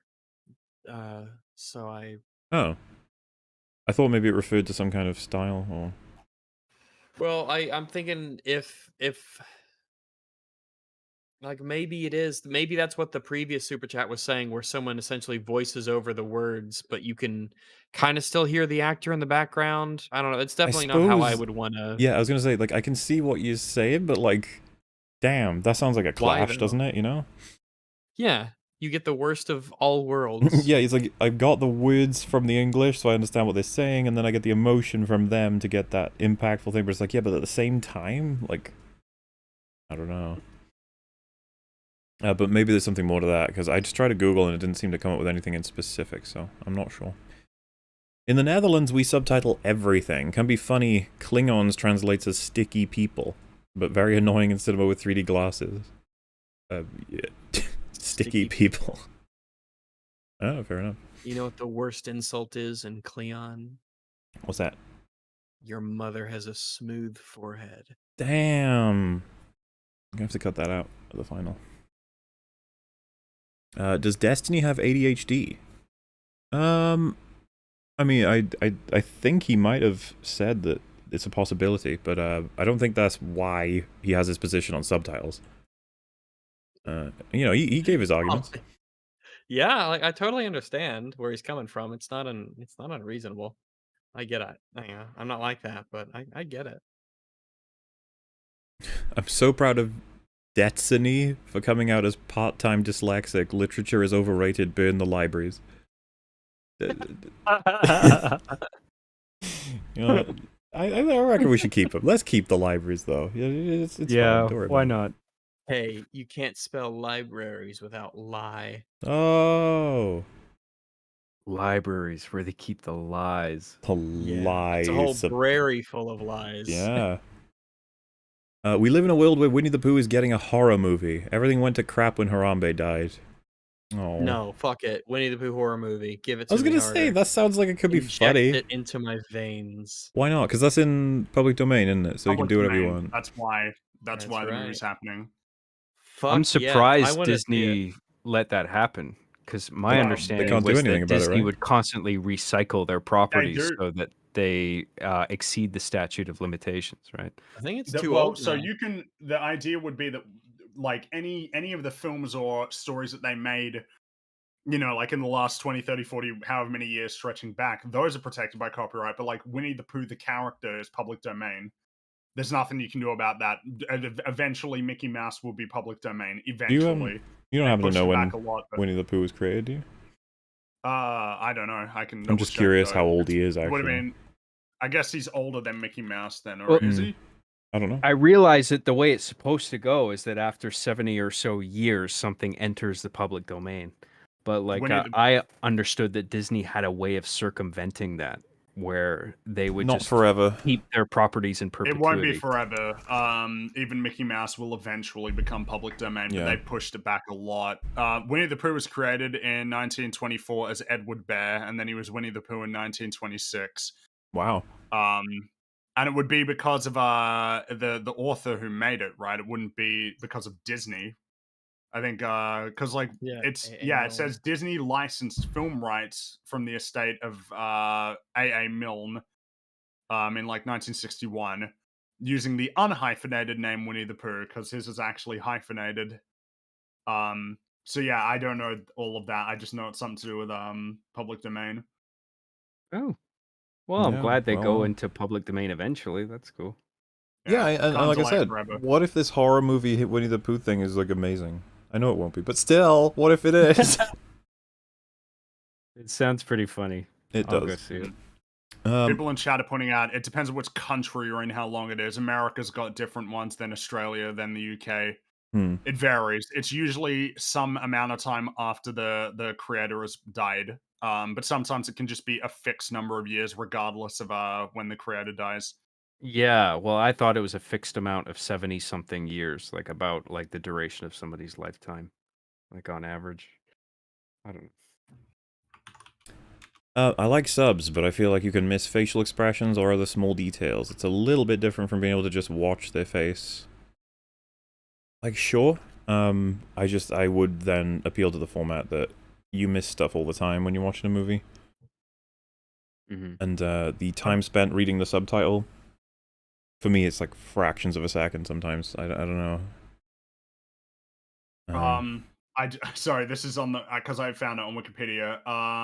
The U.S. copyright of Winnie the Pooh ended in 2021. It was 95 years after the publication of the first story.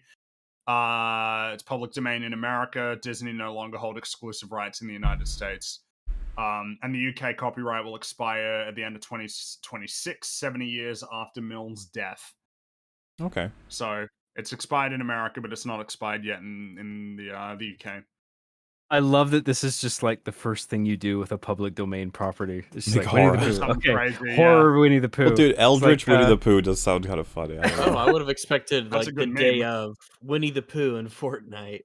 You know that YouTuber Meat Canyon that just takes Yeah. beloved childhood things and turns it into nightmare fuel? Like, reminds me of that. Whomever brought up Lecter voiceover thing and thinks that's a valid alternative to subs or dubs, you are fucking wrong. Oh my. Oh, that was in a super chat as well. Alright, well, I don't know anything about this Lecter thing, but if it is as simple as just you record your voice over the thing, which I'm starting to trigger like memories. I'm pretty sure I've seen movies like that, like really old ones, where that was an approach. It's not one I like, alright? Not one I like.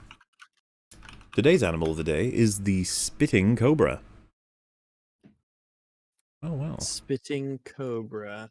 Look at that, he spits. Yeah, these boys. Look at these spitty boys. Look at that. He spits fucking venom. So wait, is it like contact with your skin is enough for that to just do its job then, I guess? Presumably. I assume. Yeah, I assume it's a bit. Because it looks like it's coming out of his, Balance. I guess, it's He's got just like 2 shoots. fangs. Yeah. Yeah. Well. I'm glad I don't live in a place where snakes can squirt venom onto me. Yes, I agree. I was about thinking just the other day. You know what snakes need? Ranged weapons. Oh. Alright.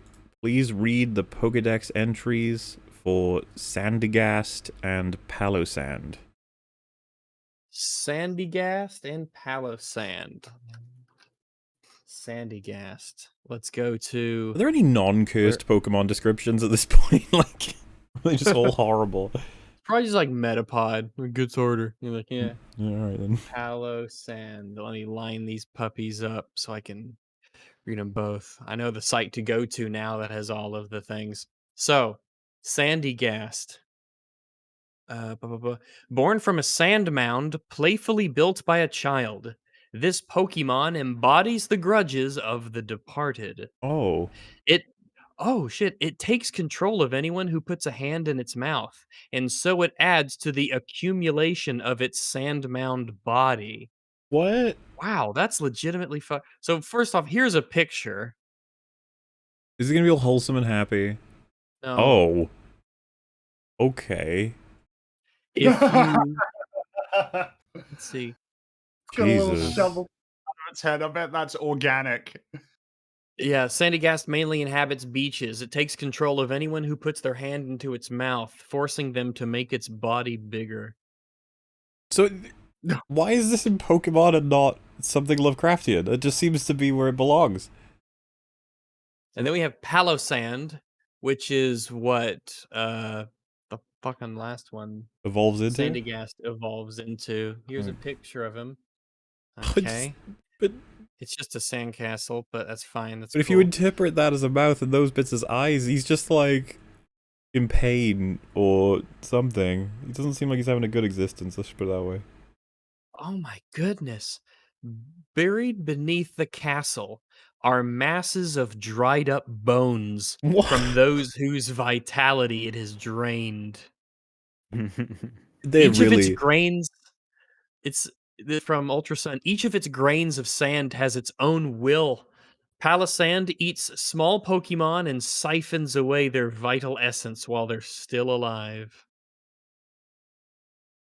That's nice. Oh my god, these other ones. Palosand is known as the beach nightmare. It pulls its prey down into the sand by controlling the sand itself, and then it sucks out their souls. Again, that's nice. Man. I have a friend who's so up to date on all the Pokemon, like however many, like 800 there are now. Like, I'm still stuck in the 90s. I only know the 151. Yeah, I know, like originals. Beedrill That's and it. Lapras. Yeah.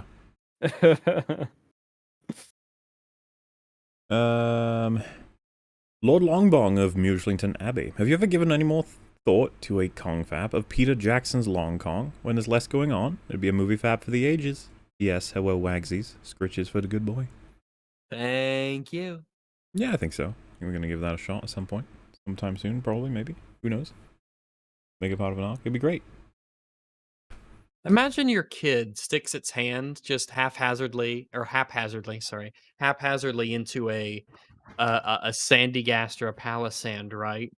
And it gets like possessed and sucked in. So and you can't stick your hands in to save it, because if you do, then you'll get like stuck in you'll get your soul sucked out of you. Neat. You gotta, I don't know, find an alternative thing before it sucks out your child's soul. Pretty much, yeah, that's the goal. Shit's fucked up. Factor. Where you keep your wallet. If it's in your front pocket, coins won't matter. But if it's in the back, lumpy wallets are annoying to sit on. Yeah, that's why you never put Why? your wallet in your back. I just Ever. don't put it in my back pocket ever, yeah. You can't win this. This says, a pair character stretching his arm forward, raising his thumb up. Thank you very much. Hi, enjoying all your critiques? Does EFAP review documentaries? Lawrence Southern American Mirage documentary is pretty good and informative. Give it an eyeball gaze if you can. I doubt we're gonna I don't think review. we will. I just don't have any interest in Well, that. look, we'll do Kenobi. That's like a documentary. We'll watch Kenobi. Yeah, we'll go to Tatooine Yay! again, and we'll watch whatever. We'll watch Jake Kenobi do his thing. EFAP needs to get political, okay? No. It's about time. The time is now. Watch Rush Hour. Funny. Watch it also. Hi, Raiden. I guess, is that Rags? Rate is close enough, Maybe. I guess. I don't know. Raiden, Yeah, I mean, I don't know. I don't know. because that's Raiden's like a video game character. He's from Mortal Kombat, right? Mm-hmm. Right, Raiden right. is, yeah. Yeah, that one. Yeah, and Rush Hour I remember liking Rush Hour a whole bunch. Yep, I like it. Oh, I should have thought of this Yep. sooner. Hassan is the type of guy who would exchange chocolate coins for a single chocolate coin of greater value.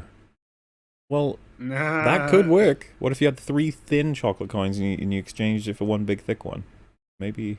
Yeah, It if you had a levels out. chocolate dime, then you Hmm. would want to exchange it for a chocolate penny. Like a or whole bunch chocolate. of chocolate quarters versus the chocolate dollar. It's like, well, I guess I need to see it to know which one's more valuable, right? Yeah, because the dollar could be really like thin. Hmm. Or thick. It depends. Destiny, why is your chat so insanely retarded? Oh no. Hey, look, they're from Twitch, or at least they along. were from Twitch. You gotta give them space, all right? You need time. Did they say the R word uncensored? Probably. My God. Haven't seen this movie yet. Definitely need to. Ciao. Yeah.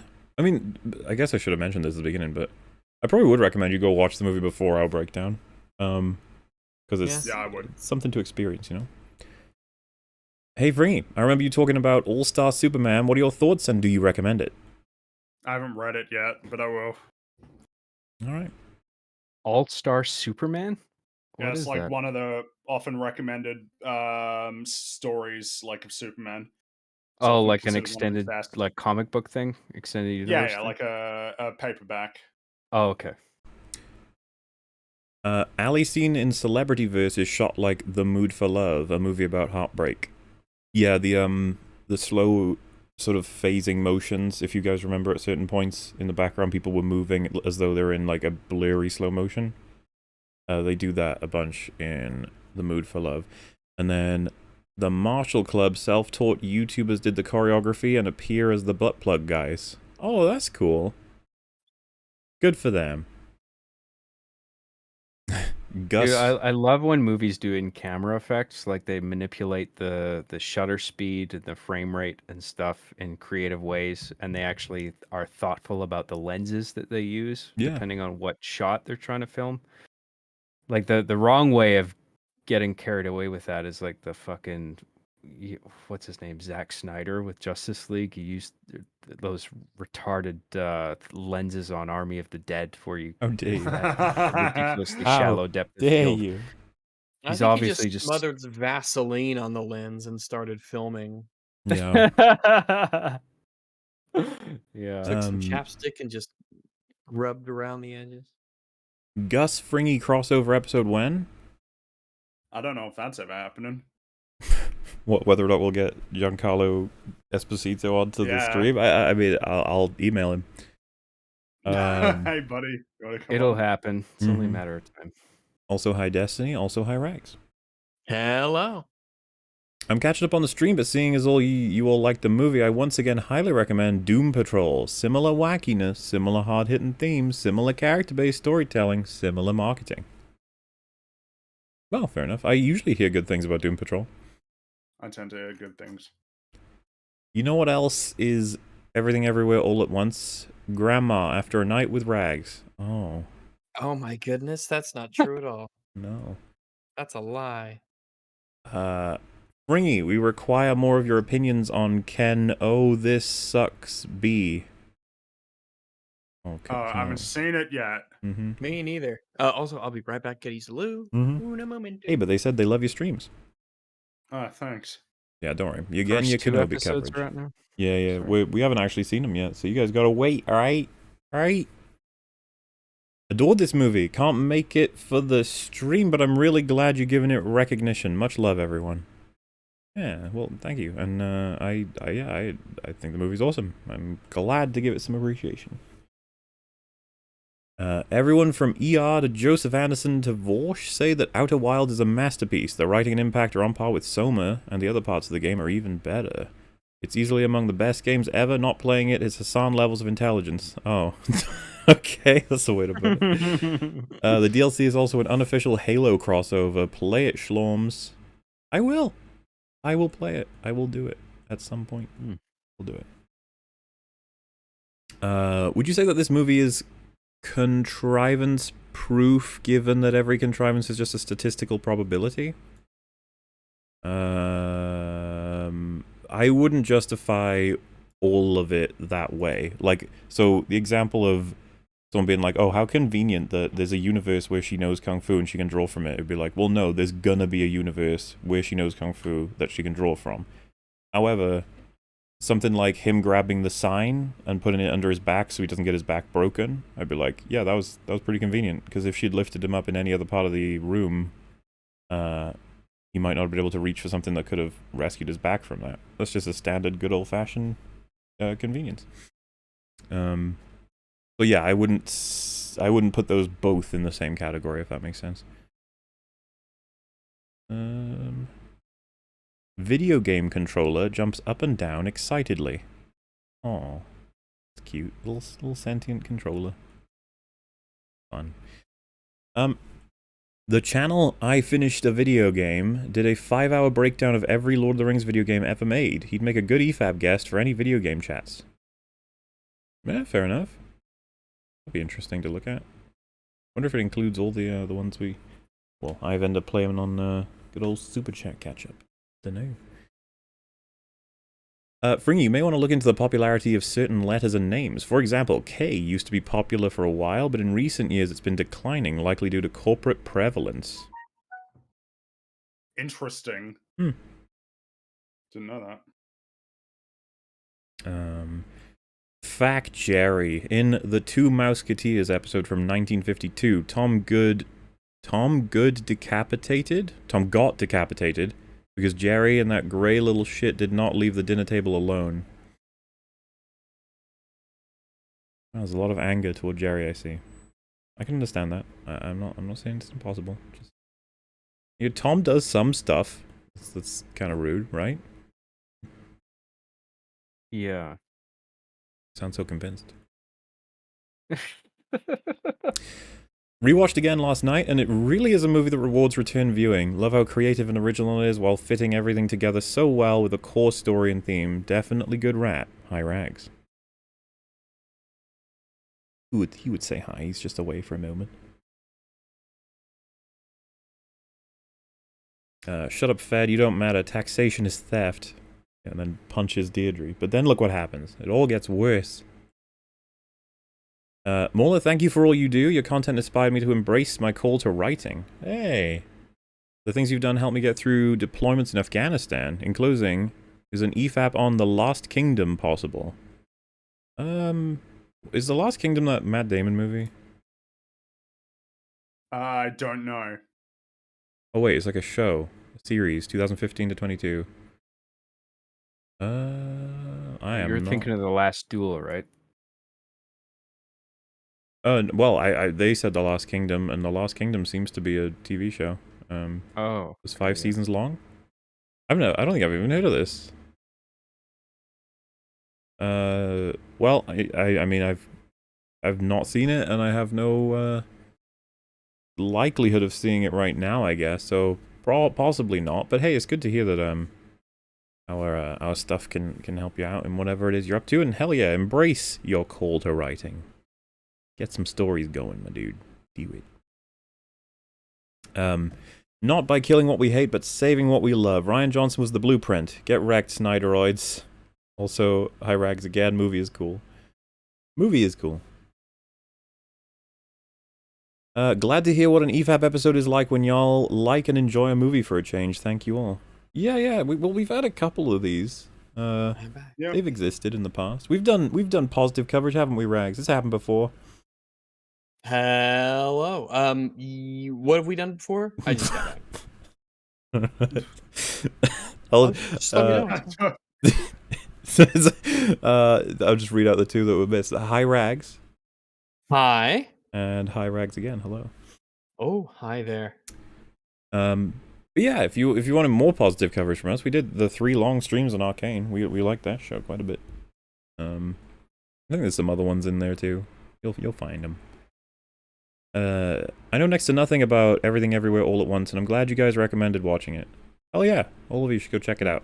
It might be something you love, might not, but hey, worth the gamble.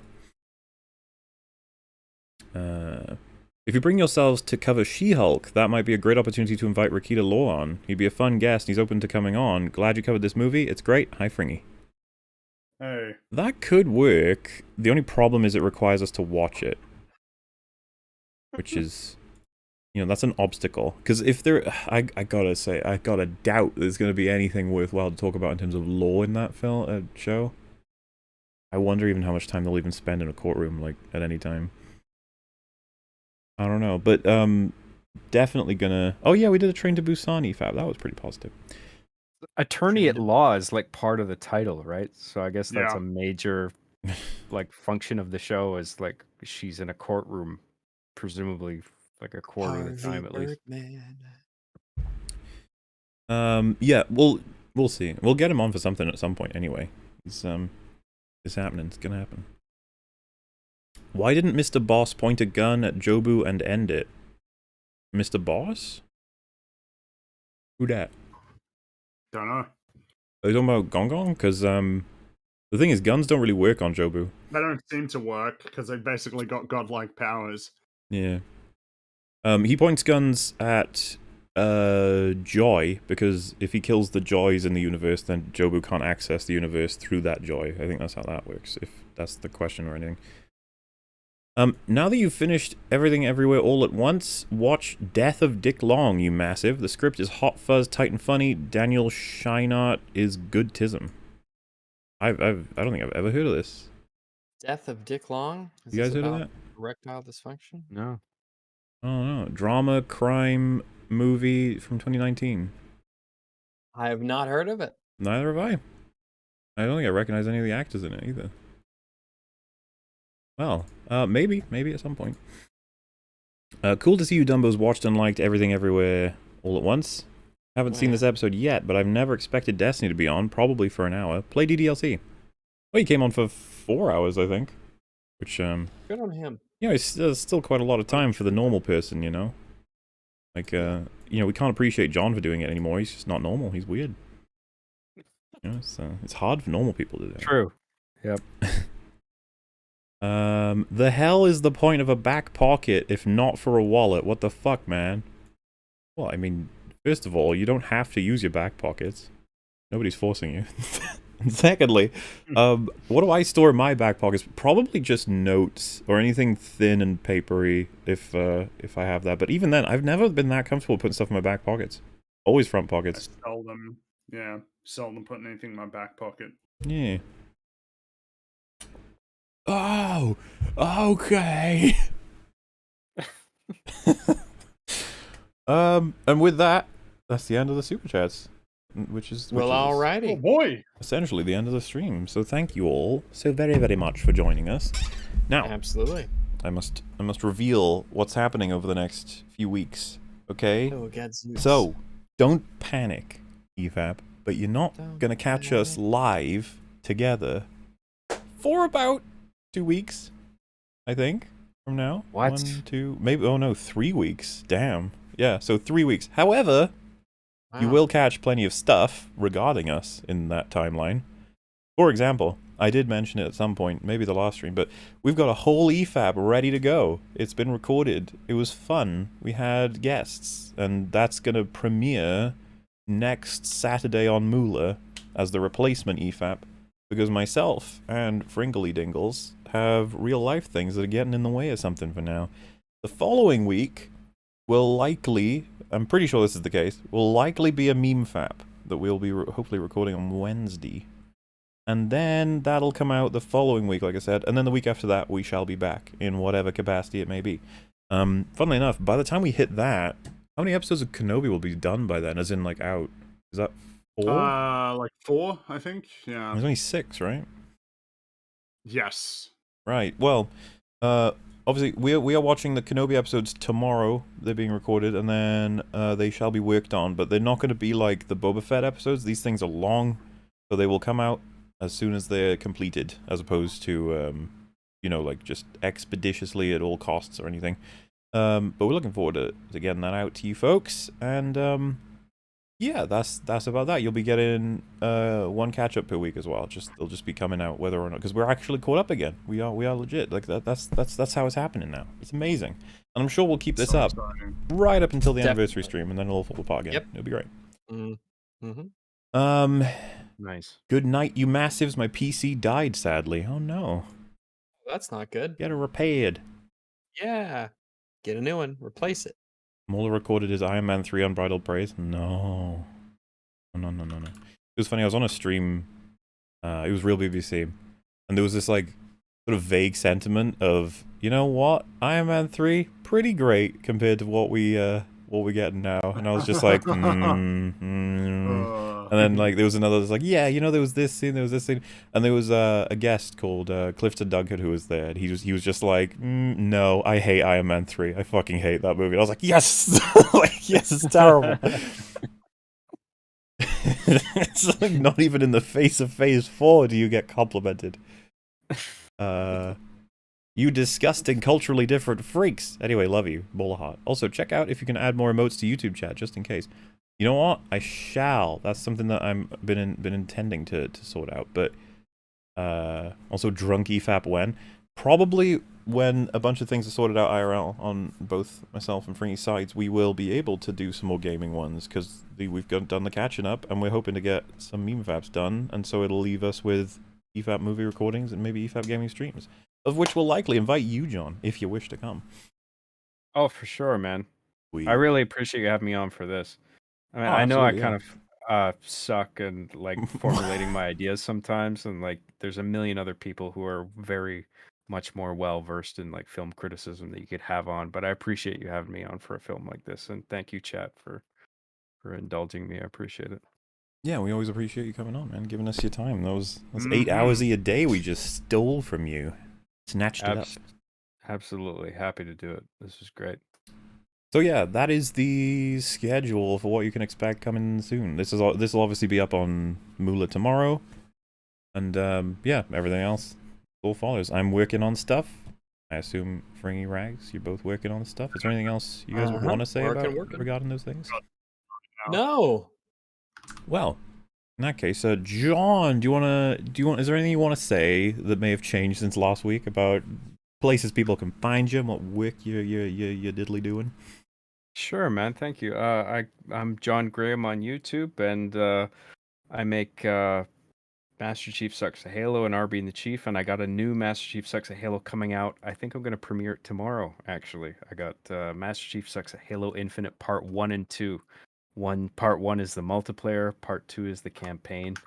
And I'm gonna make a day of it tomorrow and premiere both of them publicly back to back, like probably 10-15 minutes apart from one another. So yeah, I guess you can tune in for that if you're interested. And yeah. Oh Thank yeah. you. Do you is there any kind of like? Cause I don't know if you do. Do you do anything on Twitch, or have you not gone into it at all? No, I used to do the restream thing where I would broadcast to YouTube and Twitch at the same time, but then I just did YouTube, and then I just stopped because I wasn't getting any joy out of streaming at that point.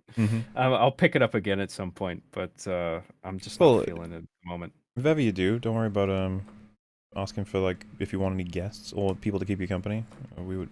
Well, I was gonna say we would happily do it, but I can't speak for the other two. But I would certainly. Well, I mean, I guess. Well, I guess so. But yeah, you know. I really appreciate you saying that. I'll keep that in mind. Yeah, thank you. Yeah. That means a lot. For sure. We just gonna love you massives, but for the love of God, update your Moolah playlist, lol. I'm gonna do it all in one big day planning thing soon. Not yet, but soon. Also, John is literally the best guest. Hey, high praise. There you go. Oh my. Oh, thank you so much. And on that note, that's about it. I don't know, unless there's anything else any of you wanted to say about absolutely anything at all. I'm good. I think we got it all. Everything. Everywhere. Yeah. What a great way to end as well. Mola, you're grey. It won't let me say it anymore. It won't let you say gay anymore? Aw. That's okay. You can call me Gray. Gay. I'll accept Very Gray. gay. Very gray. Alrighty then. Yeah, thank you all so much for keeping us company. Thank you for the kind donations. And we will see you in one way or another soon enough. So, see you there, I guess. Goodbye. See you later. And good night. Cheers, everyone. Thanks, Bye-bye. Bye.